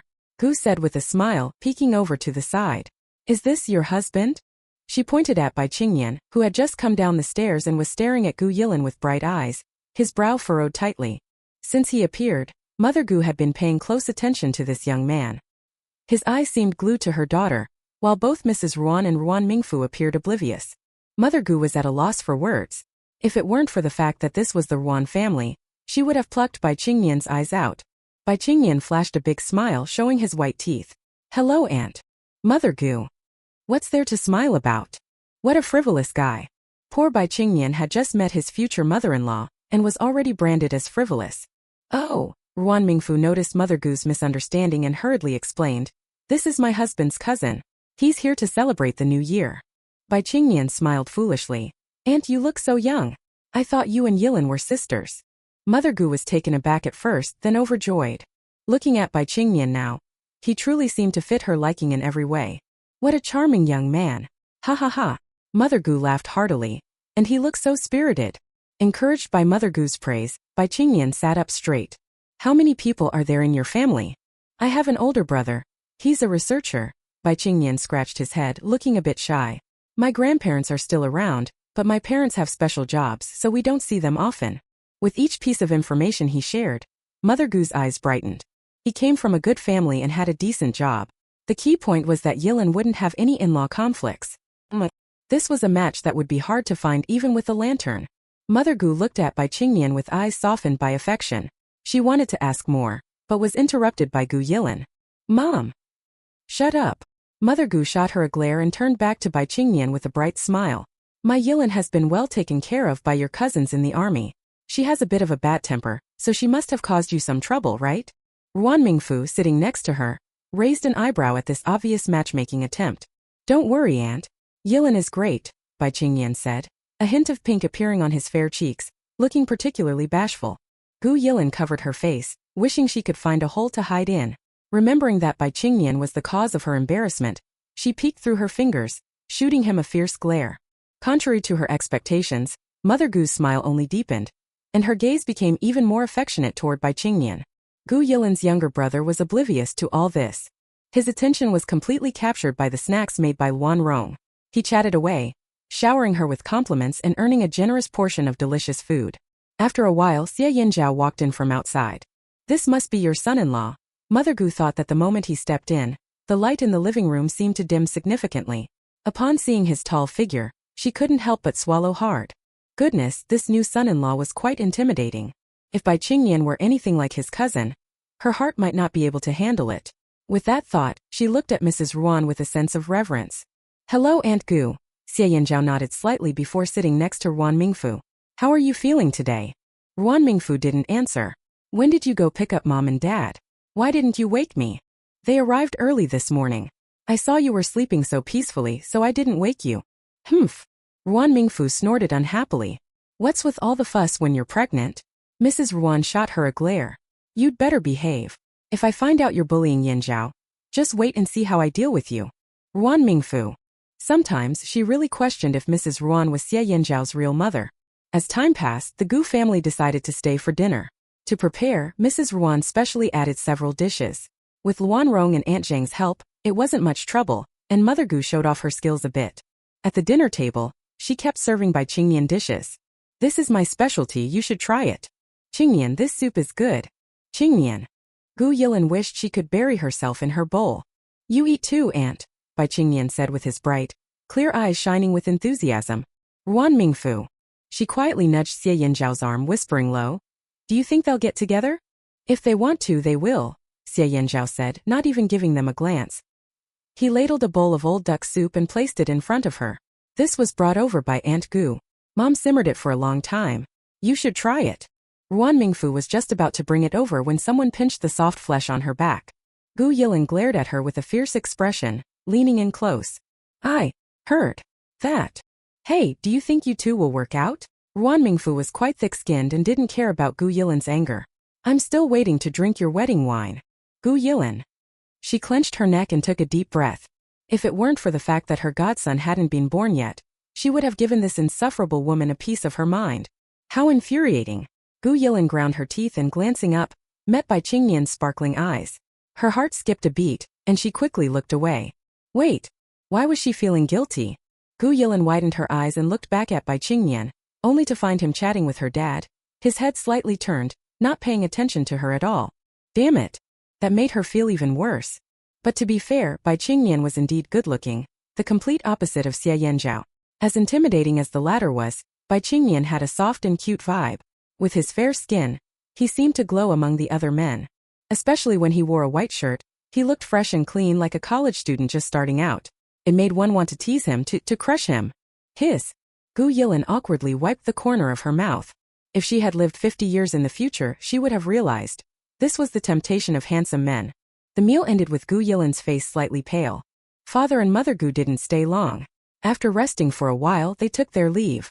However, Gu Yilin's younger brother wasn't very cooperative, clinging to Luan Rong's leg and refusing to let go. Mom, I want to stay here. There were just too many delicious things here, and he really didn't want to leave.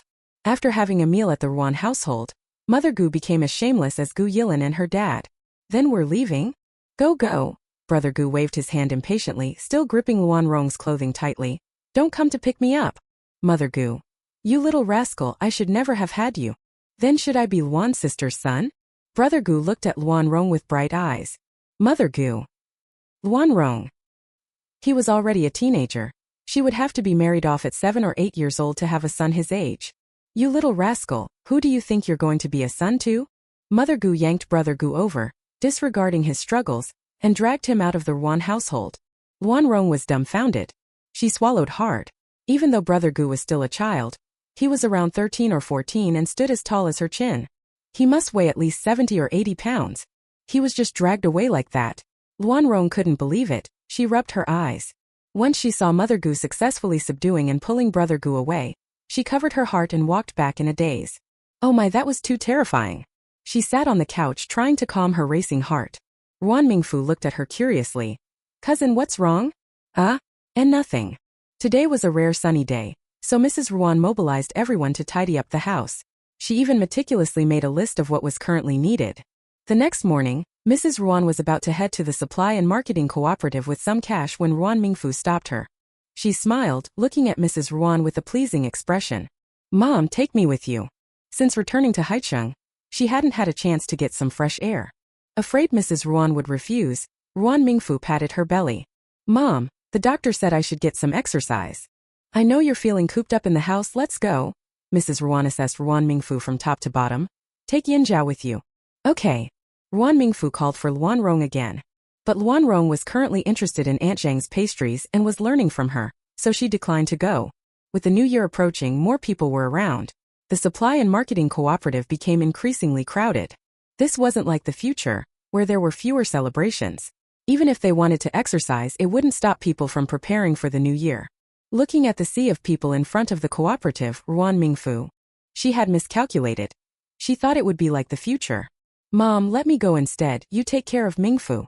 All right. Mrs. Ruan wasn't one to fuss. She handed over her list and cash. He took the items and quickly walked toward the cooperative, soon disappearing from sight. That strong man would be fine. Ruan Mingfu wasn't worried about him getting lost. Let's go over there. Mrs. Ruan guided Ruan Mingfu to a corner where there were fewer people. We'll wait there for Yanjiao to come out. Ruan Mingfu wasn't ungrateful. With her large belly, if someone careless bumped into her, the consequences would be dire. Mom, do you think brother will come back in time? Thinking of this made Ruan Mingfu a bit upset. Ever since Qi Yongyan returned to the Hong Kong, there had been no news. He would only occasionally call to let her know he was safe. The situation there is still tense. Mrs. Ruan appeared calm. Even though the government gave him the title of patriotic businessman, I still hope he can hold off for a few years before coming back. Ruan Mingfu didn't say anything and just nodded. The two of them fell silent for a moment when a sharp voice suddenly came from nearby. What good are you? I told you to buy fish, and you brought me meat instead. They turned their heads to see an older woman scolding a young daughter-in-law, her back facing them, obscuring her facial expression. But the woman's aggressive demeanor contrasted with the young wife, who looked downcast, as if she wanted to cry but was too afraid to do so. You can tell at first glance that he's not someone you'd want to mess with. The young wife didn't dare to look up. Mom, when it was my turn, the fish was gone, only meat. Chapter 98:15. Chapter 98. Unexpectedly, the older woman became even angrier. Are you stupid? She pointed at the young daughter-in-law's head, glaring fiercely. I told you to get up earlier, but now you are. Mom. Perhaps sensing the gazes of the mother and daughter pair, she awkwardly glanced at them and turned back. Ruan Mingfu thought to herself, wow, it's a familiar face. Seeing the mother and daughter, Li Lanxiang, also known as Mother Lu, the mother of Lu Yang and Lu Yan, quickly suppressed her expression. Her brows knitted tighter as her gaze landed on Mrs. Ruan, making her features shift between shades of green and white. She wanted to leave immediately, but her remaining pride kept her feet rooted in place. Li Lanxiang pressed her lips together and decided to approach them, forcing a polite smile. Old Luan, you're back? Mrs. Ruan slightly raised her chin and nodded. She was struggling to maintain her smile. Old Luan. Mom. Xie Yanjiao strode over holding several bags. I got everything. Ruan Mingfu's eyes lit up when she saw the fish in his hands. Wow, you actually bought fish. Li Lanxiang's expression darkened as she shot Zhu Jing a glare. I knew you liked fish, so I bought some just for you. Ruan Mingfu joyfully reached for Mrs. Ruan's hand. Mom. I want to eat your famous tomato fish dish. All right, I'll make it for you, Mrs. Ruan said as she glanced at Li Lanxiang. We'll be leaving now. What could Li Lanxiang say? She could only watch them leave, unable to move. Mom, who are they? Zhu Jing leaned in to ask. The moment the question left her lips, she received a harsh slap to the face. What are you asking for, you useless girl? Li Lanxiang's expression twisted in anger as she looked at Zhu Jing as if she were an enemy. You were talking behind their backs, and now they're right in front of you, and you don't even recognize them. You idiot, what are you ever going to accomplish? Li Lanxiang shot her a glare before turning to leave. Zhu Jing stood there, covering her face, her eyes brimming with tears as she stared in the direction Ruan Mingfu had gone. Shock enveloped her heart. She is Ruan Mingfu? Once home, Ruan Mingfu felt aimless for a few days, and soon the spring festival arrived. After being sent down, the Ruan family had lost most of their friends and relatives. The only connection left was with the Gu family due to their children. They arrived early and sat in the living room sipping tea. Father Gu smelled the tea with an intoxicated look on his face. I also made tea a few times when I went back, but it's not as mellow as my brother's. Did you drink it? Hearing this, Ruan father's eyes relaxed with delight. Brother, teach me. Mother Gu looked at Father Gu, who was in a daze from the tea, and couldn't help but shake her head in exasperation. Then she turned to see Brother Gu chasing after Luan Rong, calling her sister, and her annoyance only intensified. Her gaze softened when it fell on Gu Yilin. Yilin, let me help you. Bai Qingnian's eyes sparkled as he sidled up to Gu Yilin.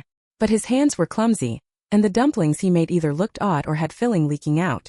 Looking at the dumplings he had made, Gu Yilin said, "You should probably stop trying." "What is this?" Each dumpling was the size of a palm, shaped like a bun. Wasn't it said that soldier brothers could do anything? Why was Bai Qingnian so useless, unable to even wrap a dumpling properly? Ah! Seeing the oddly shaped dumplings and then glancing at the beautifully crafted ones nearby, Bai Qingnian turned to Gu Yilin, looking embarrassed. "I'm not very good at this." He hung his head, resembling a forsaken puppy. Bai Qingnian's eyes were dim. "When I first wrapped dumplings I was like that too," Gu Yilin said, feeling a bit guilty. After a moment's thought she offered, "How about I teach you?" "Okay." Bai Qingnian would never refuse and broke into a big silly grin. "Watch closely." Gu Yilin began to guide him step by step. They were so close that Bai Qingnian could smell the faint fragrance emanating from her. His face flushed. He couldn't focus on her hands and didn't know where to look. Watching this scene, Ruan Mingfu shook her head, feeling a bit sour. TSK, so sticky." Xie Yanzhao quickly worked on his dumplings and glanced at her, holding back a laugh. "If you want, I can get sticky with you too." EW. Ruan Mingfu shivered and glanced outside. Spring was arriving, and was that man getting restless? "Did you see what I did?" Gu Yilin finished wrapping a dumpling and turned to Bai Qingnian. His clear eyes reflected her image. Bai Qingnian's face turned even redder. He hadn't heard what Gu Yilin said and just nodded randomly. "Okay. Then let's see you wrap one," Gu Yilin said with a puzzled look. "Are you hot?" Ruan Mingfu burst into laughter. "Ha ha ha ha." She clutched her belly, laughing so hard her gums showed. Gu Yilin frowned. What is she laughing at? I don't know." Bai Qingnian wiped the sweat from his forehead. "Maybe. Cousin just told a joke to sister-in-law. Look, is this right?" He knew perfectly well what Ruan Mingfu was laughing at, but only Gu Yilin remained clueless. In a panic, Bai Qingnian quickly tried to redirect Gu Yilin's attention. "Not bad. You've got one that looks, well, like a dumpling." Seeing the serious expressions on the two of them, Ruan Mingfu couldn't help but laugh even more. As Bai Qingnian looked like he wanted to find a hole to hide in, Xie Yanzhao quickly stopped her antics. "All right," he said, brushing the flour off his hands. "You haven't finished your milk powder yet. I'll go get it for you." "Damn. No, I don't want it." Ruan Mingfu wiped the smile off her face and reached out to grab the dogman's shirt. But he took advantage of his long legs and walked away quickly. In the blink of an eye, he returned from the kitchen with the prepared milk powder. Looking at the white cup, Ruan Mingfu was stunned. She couldn't believe how quickly karma had caught up to her. Maybe it was due to being pregnant, but her sense of taste seemed to have intensified several times. Although the milk powder was nutritious, it had an unshakable fishy smell. Everything she was eating now was pure and free of any unnecessary additives. How could she possibly drink this? She glanced at the dogman and put on a painful expression. "It's so fragrant, I can't help but want to take a sip." Gu Yilin, aware that her battle with her plastic friend was far from over, wanted to capture this moment with a camera for her to admire later. So her smile wouldn't disappear, it would just shift. "Ruan Mingfu, if it weren't for the dogman watching me like a hawk, I would pour this cup down that damned plastic friend's throat." With a heart full of sacrifice, she gulped down the entire cup. Knowing Ruan Mingfu didn't like the taste, Xie Yanzhao quickly handed her a glass of warm water. She furrowed her brow tightly and, despite feeling nauseous, managed to drink the water as well. It diluted the unpleasant taste, making her feel much better. With her eyes slightly red and misty, Ruan Mingfu handed over the cup, but Xie Yanzhao tightly grasped her hand. "No more babies," he said, wrapping an arm around her. "Just this one, we won't have any more." Ruan Mingfu looked up. She saw the dogman's eyes slightly red, filled with concern. "Really?" Ruan Mingfu blinked her beautiful eyes and leaned against Xie Yanzhao. In this time and place, having more children was considered a blessing. Couples typically had at least 3 children shortly after marriage. "You are all I need." Pregnancy is indeed painful, especially recently. Ruan Mingfu has cramps every night. That painful look is also deeply imprinted in Xie Yanzhao's heart. Ruan Mingfu's cheeks flushed as she struggled to suppress the smile threatening to break out, unable to help but push him away.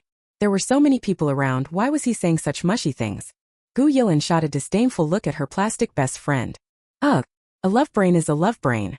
When a man says a few nice words to you, you become so happy that you lose your mind." Pathetic. She couldn't allow herself to be like her plastic friend. With so many people around, they managed to wrap a good number of dumplings. They calculated that they would have enough to eat until after the new year, but Mrs. Ruan didn't want to eat dumplings for every meal, so she took some for Mother Gu. On the way back, Mother Gu made sure to walk alongside Gu Yilin. "That young man is really great," she remarked. While saying this, she glanced at Gu Yilin's expression. Seeing her daughter's lack of reaction, Mother Gu grew anxious. "Come on, what do you really think?" She tugged at Gu Yilin, pointing out Bai Qingyan's good qualities one by one. "He's good-looking, and his eyes are full of you. Daughter, missing out on him would be a loss." Mother Gu felt helpless toward her daughter.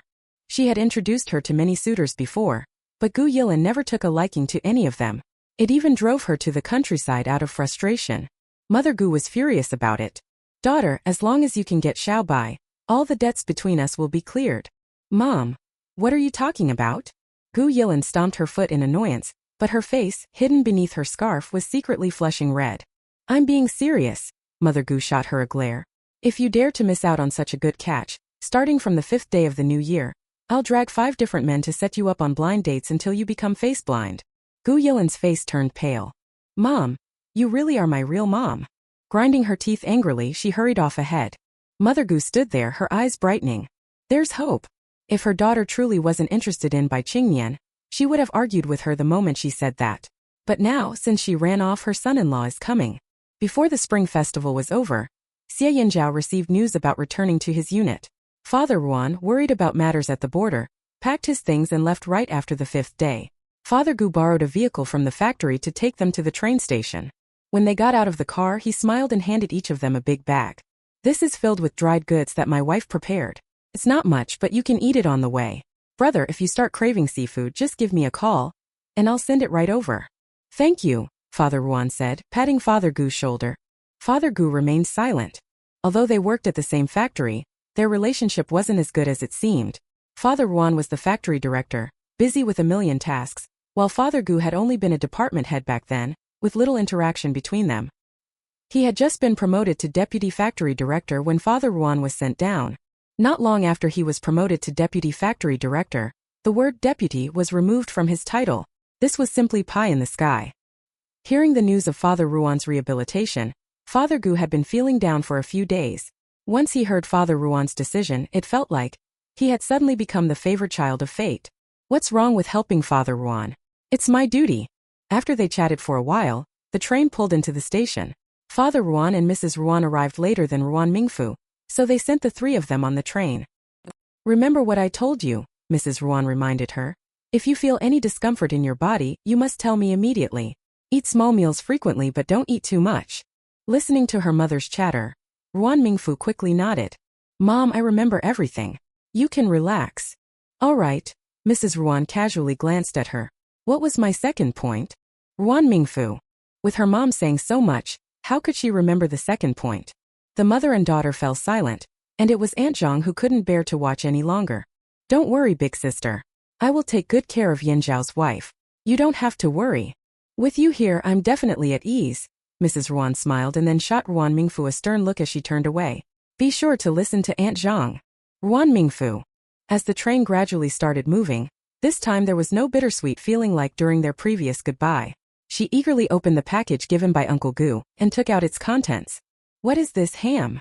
Ruan Mingfu quickly pulled the item out, and Aunt Zhang leaned over curiously to take a look. "Wow, this ham is huge." It was no wonder Aunt Zhang said that. The ham was indeed quite large. Standing upright, it was nearly as tall as her thigh and heavy enough that she almost couldn't hold it. A large hand reached out to take the ham from her. "Be careful. Uncle Gu is too generous." As the daughter of the Ruan family, she recognized its value. This was a well-known ham made from 2-headed black pigs, and it must have been aged for at least 3 years. "When spring bamboo shoots come in, we can make braised ham with them." Pregnant women shouldn't be tempted by food, but just the thought of it made Ruan Mingfu salivate. She couldn't help but swallow. She didn't demand to eat it, though. Instead, she picked up the snacks Aunt Zhang had made and took a bite. For some reason, their return trip was much quicker than their journey there. The next day, Ruan Mingfu had just finished lunch when she received notice that they had arrived. In Haicheng, the weather was warm enough that she only needed a light coat indoors. But back in Wancheng, the cold made her shiver. A thick coat wasn't enough. She had to put on a military overcoat too. As soon as she got off the train, the frigid air, which was over 10 degrees below zero, hit her, and Ruan Mingfu couldn't help but shudder.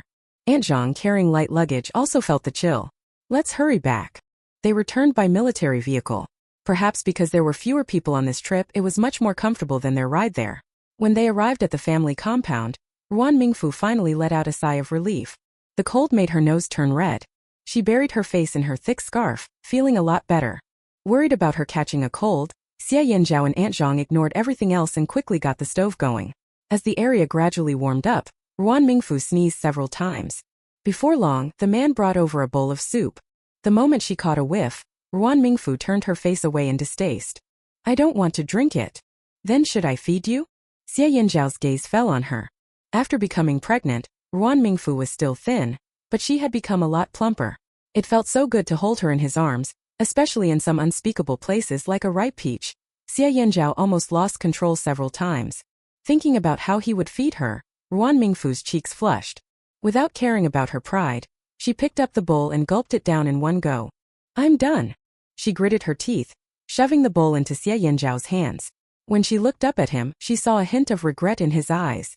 Ruan Mingfu didn't understand but quickly realized. Damn it, that smelly man. She kicked Xie Yanzhao angrily and boldly made her demand. I'm tired, I want to sleep.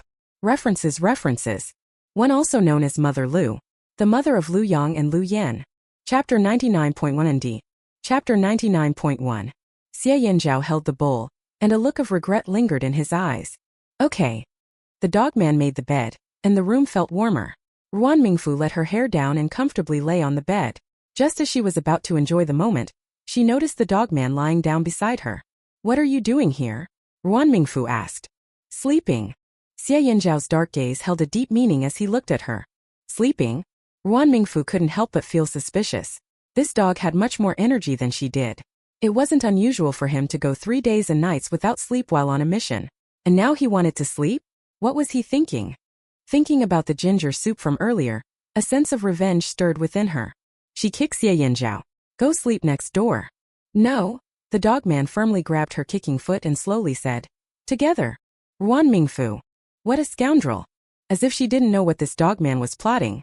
Unfortunately for her, just as Ruan Mingfu returned to Wancheng, heavy snow began to fall.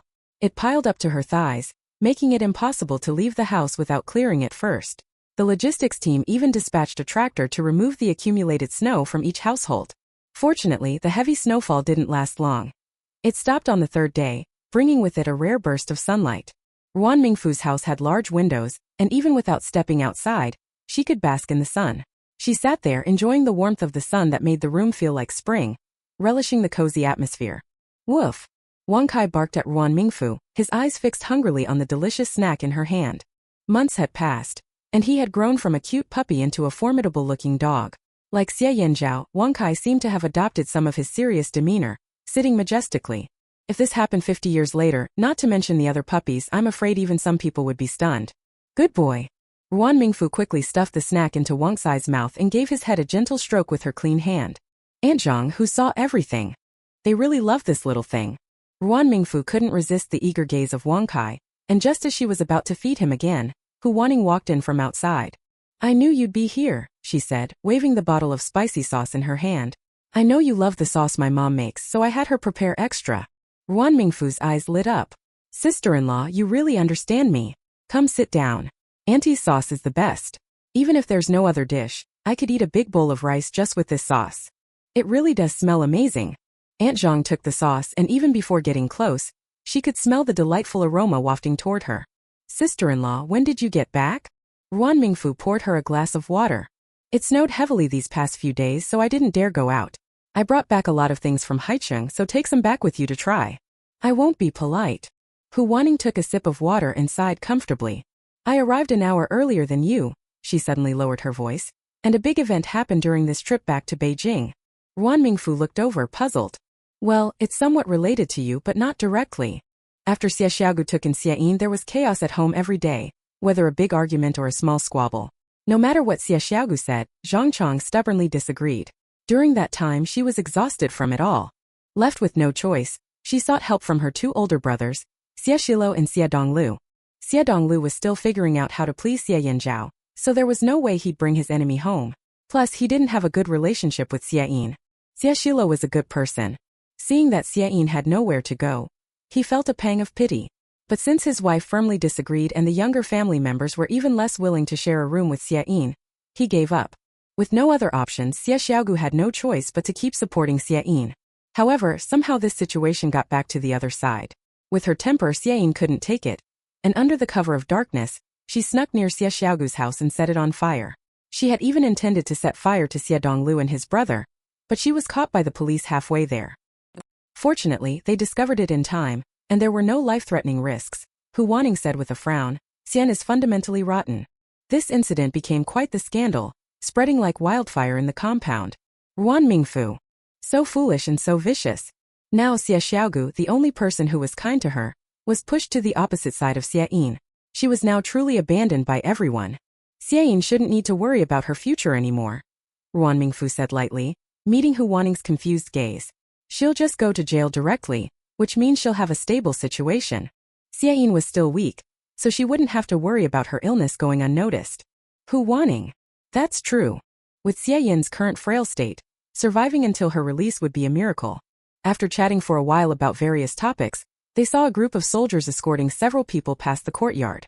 Ruan Mingfu squinted to get a better look and noticed someone familiar among them. What's this? In contrast to her confusion, Hu Wanning appeared calm and self-assured. They finally got caught, she said with a hint of disgust, explaining. Do you know why I told you to stay away from that person with the surname Liu? Because she's no good. Ruan Mingfu. Given that she had only seen that boss a couple of times, she certainly trusted Hu Wanning more. Seeing Ruan Mingfu's shocked expression, Hu Wanning smiled. You probably haven't heard, she said seriously. She's been targeting single people. Back when I was with old Su, we almost got mixed up in her schemes. Ruan Mingfu quickly shook her head. Her only acquaintances in the family compound were a few other sisters-in-law, and she was more familiar with Hu Wanning and her friends. Plus, discussing such matters was inappropriate. Who would treat it as casual gossip? Actually, having worked at the guest house for so many years, Hu Wanning understood very well. Those who were married were usually controlled by their wives and barely had any money, with high risks involved. Young, unmarried guys were not afraid. These people had no family background and were much easier to deceive than already married men who were seasoned in the world. Ruan Mingfu was shocked. Does the army not care? She specifically targets soldiers who come and go from the guest house, observing them for a few days before sending prepared girls to approach them. If successful, they would marry and Aunt Lu would get paid. If not, the target, worried about their future, would keep quiet, and she could still collect a large sum. Ruan Mingfu felt a bit guilty. Is she scamming? She had done it too. Did you notice the girl standing next to her when I came to pick you up? Hu Wanning continued. She's probably the one prepared for old Xia. This led to Aunt Lu's cunning nature. People who could stay at a guest house usually had some money, especially those who brought their partners. They often came from good backgrounds. This was precisely why she targeted these individuals. Ruan Mingfu. Damn. She had been dating a terrible man at that time. Such disgusting tactics. As she watched the group move further away, Ruan Mingfu followed them with her gaze. Did this backfire? Probably. Hu Wanning took a sip of water. Walking too many dark paths will eventually lead to ghosts. Once or twice could work, but would it work every time?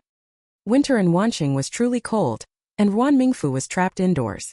By the time she was able to go outside, her belly had grown. Her activity range was limited to this courtyard, but even so, Aunt Zhang remained extremely worried and kept a close watch.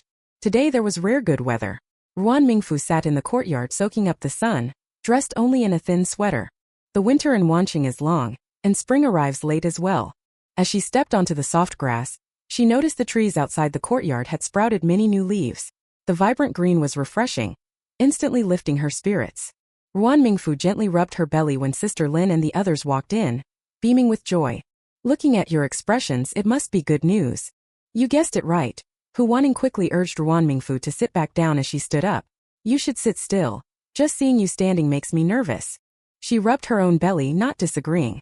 Sister Lin glanced at her. Oh, you must be about to give birth too. Xianglan and Suixiang had their babies yesterday, and we were just planning to visit them. Really? Ruan Mingfu asked. They were quite lucky both had sons, Sister Lin said with a smile. Your belly looks so round, it should also be a boy.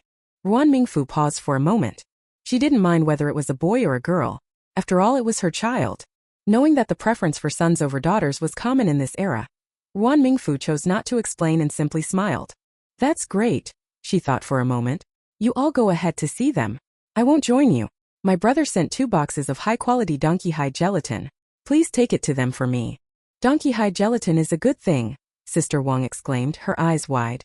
After I had my baby, old Chen found a small piece somewhere, and after eating it I felt so much better.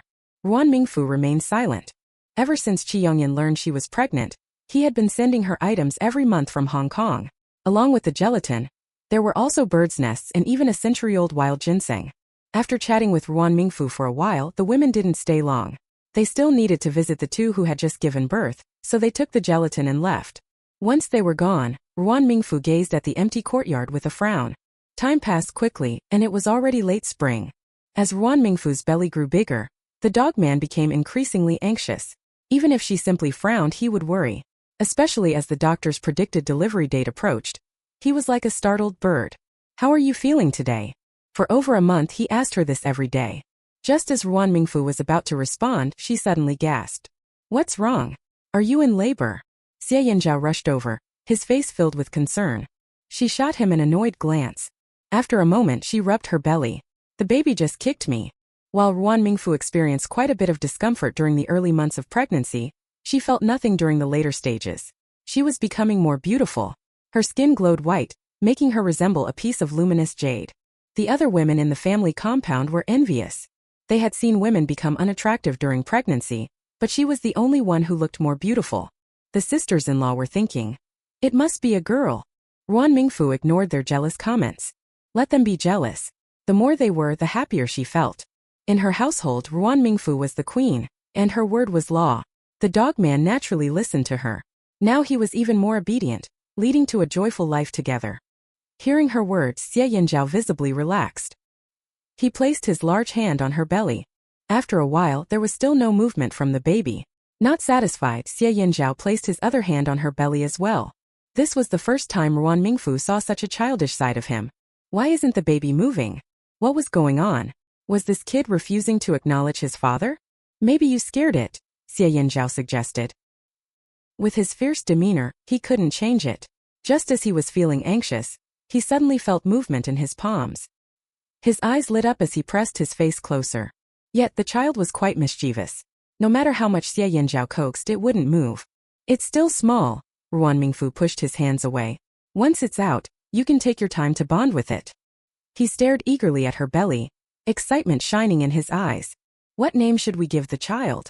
Expectant parents often find their thoughts wandering to names. I name it, she asked. If you don't, should I? Pregnancy was already tough enough.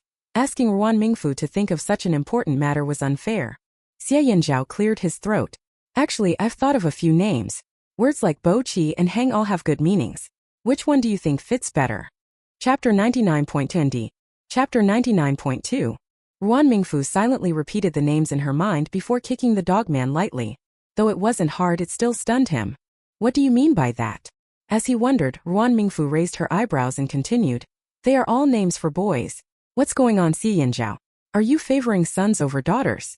Anger and frustration welled up within her, and tears began to well up uncontrollably. No, that's not what I meant. Xie Yanzhao felt both heartbroken and helpless. Seeing Ruan Mingfu's tears worsening, he hurried to explain. These names can also be used for girls. I don't favor sons over daughters. Whether it's a son or a daughter, they're both my treasures. Really? Ruan Mingfu wiped her tears, looking at him skeptically. Really? Xie Yanzhao wished he could swear to heaven. Since Ruan Mingfu became pregnant, her temper has become more and more delicate. You son of a bitch. She got even angrier and kicked the man. You treat your child like a treasure, but what about me? Damn it, I can't stand living like this for another day. Xie Yanzhao. Ruan Mingfu was about to give the man a piece of her mind when she heard Mrs. Ruan's annoyed voice come over. What's all this noise? I see you making a fuss here early in the morning. You're driving Yanzhao crazy. Can't someone about to give birth stay calm? Ruan Mingfu. She was so angry that she questioned whether her mother was really her mother. Mrs. Ruan walked over, and Ruan Mingfu stopped her fussing and sat down obediently. Drink this quickly. It was the same powdered milk that Qi Yongyan had sent over from Hong Kong.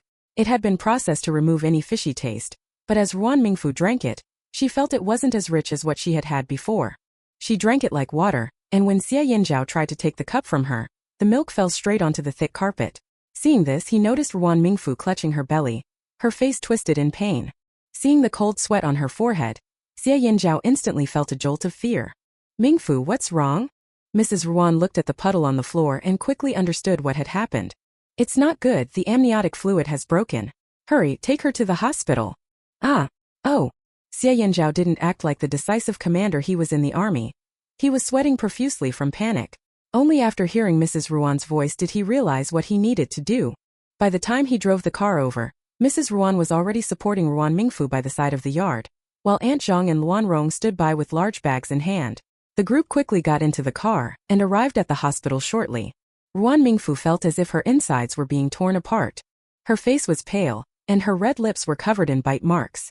The doctor in charge quickly wheeled her into the delivery room, but when Xie Yanzhao tried to follow, she pushed him out.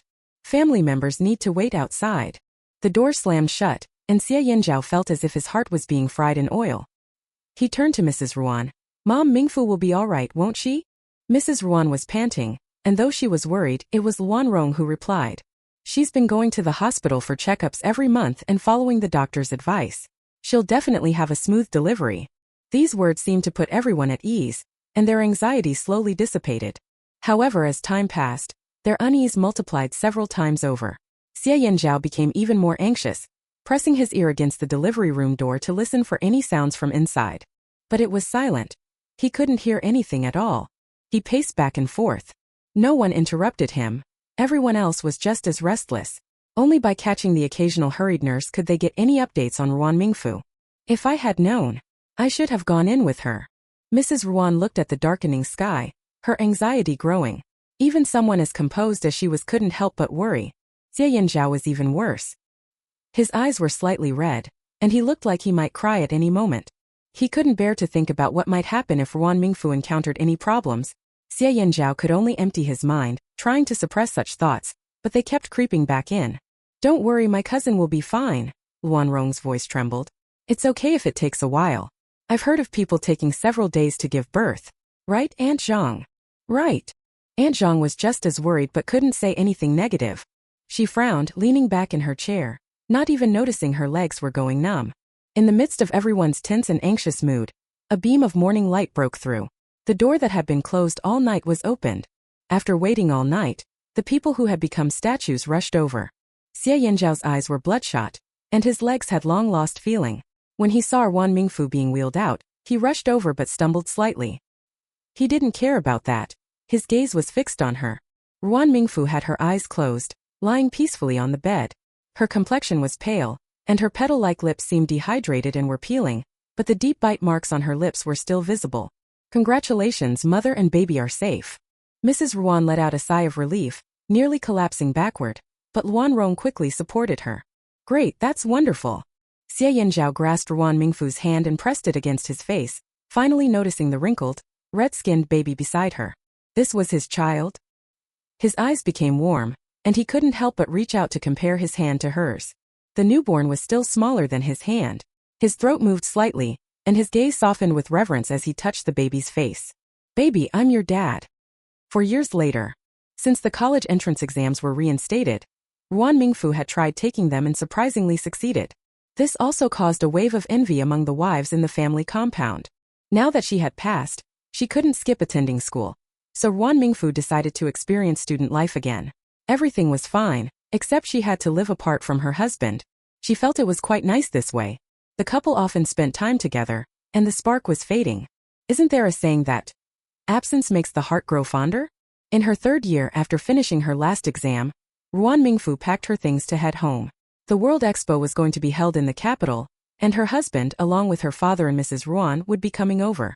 Eager to see her daughter, Ruan Mingfu hurried her movements. Mingfu, you'll be advancing to the next grade next semester. I'm not quite familiar with this subject. Can I borrow your notes to look over? Zhu Hong stood a short distance away, gazing at her shyly. She had been a fellow educated youth with Ruan Mingfu, and after the reinstatement of the college entrance exams, she had even sent several sets of math and physics books to her. Many students in their class had successfully passed, and Zhu Hong was fortunate to be assigned to the same group as her. Here, take your time to look it over, Ruan Mingfu said as she handed over the items. No need to rush to return them. Thank you. I'll be on my way now. Ruan Mingfu only rested in the dormitory for a short while during lunch. She didn't live there. The items she brought were not many, just enough to fit in a small bag. She carried the bag downstairs and hurried in the direction of home. The place where they lived was still the same small courtyard. When Ruan Mingfu entered the room, everything was quiet. Even Guanzhou didn't know where he had gone. If she hadn't seen the dogman's luggage in the room, she would have thought he was not there. Mingfu, you're back? Aunt Zheng's eyes lit up when she saw Ruan Mingfu entering the room. Tang Tang was clamoring for osmanthus cake. I remember you love it too, so I'll make some extra, she said. Great, I'll help. Ruan Mingfu rolled up her sleeves, revealing her fair arms. The years hadn't left a mark on her. In fact, she had become more stunning, captivating everyone's gaze. Since entering campus, she had attracted a swarm of admirers. Although she claimed to be married, no one believed her. Feeling overwhelmed by their attention, Ruan Mingfu took the dogman for a stroll around the school, which finally dispersed the crowd. I haven't tasted your cooking in so long. I'll make sure to enjoy it this time. I can see you've lost weight. You must not be eating well, Aunt Zhang said, her gaze resting on Ruan Mingfu. I'll make extra for you and Tang Tang to enjoy. By the way, where's Tang Tang? Ruan Mingfu. She had just come back and didn't know either. They exchanged worried glances. This is bad. Aunt Zhang immediately set the bottle aside and rushed out to look for Tang Tang, not caring about the osmanthus cakes anymore. Ruan Mingfu did the same. She checked several places where Tang Tang often went but couldn't find her. The little girl visited the capital frequently and was quite active, familiar with the nearby alleys. With no other option, Ruan Mingfu had to search each spot. As night fell and she still hadn't seen Tang Tang, Ruan Mingfu was on the verge of tears. Just as panic began to rise, she heard a familiar, childish voice nearby. You little brat, dare to bully me? Let me show you who's boss. Curious, Ruan Mingfu approached the sound. She found a small space against the wall. If it weren't for the voice, she might not have noticed it. Tang Tang, with her hair in two little buns and her pretty dress smeared with black mud, stood there. One foot was on a child's back, her hands on her hips, exuding an air of a little boss.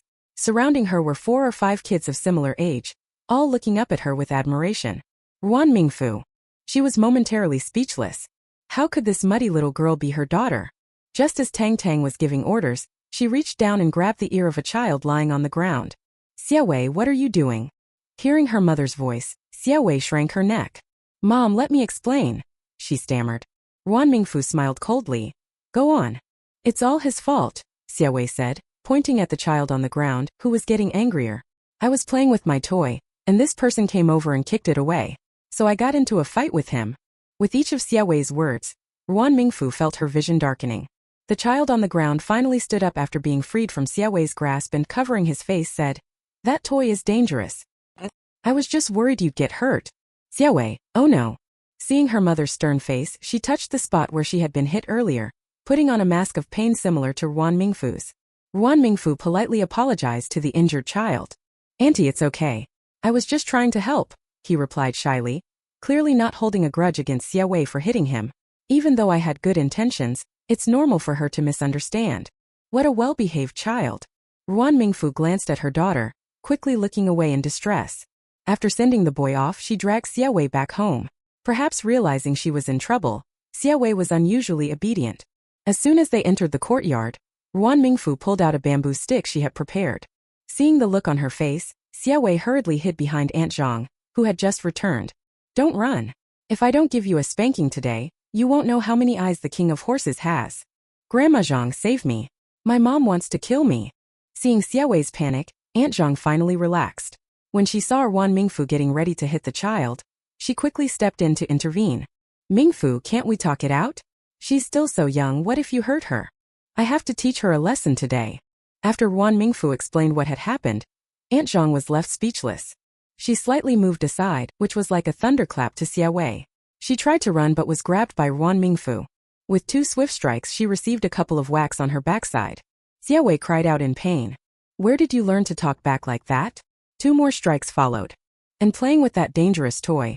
Do you know it's toxic? Xiaowei, still crying. Huh? It's toxic.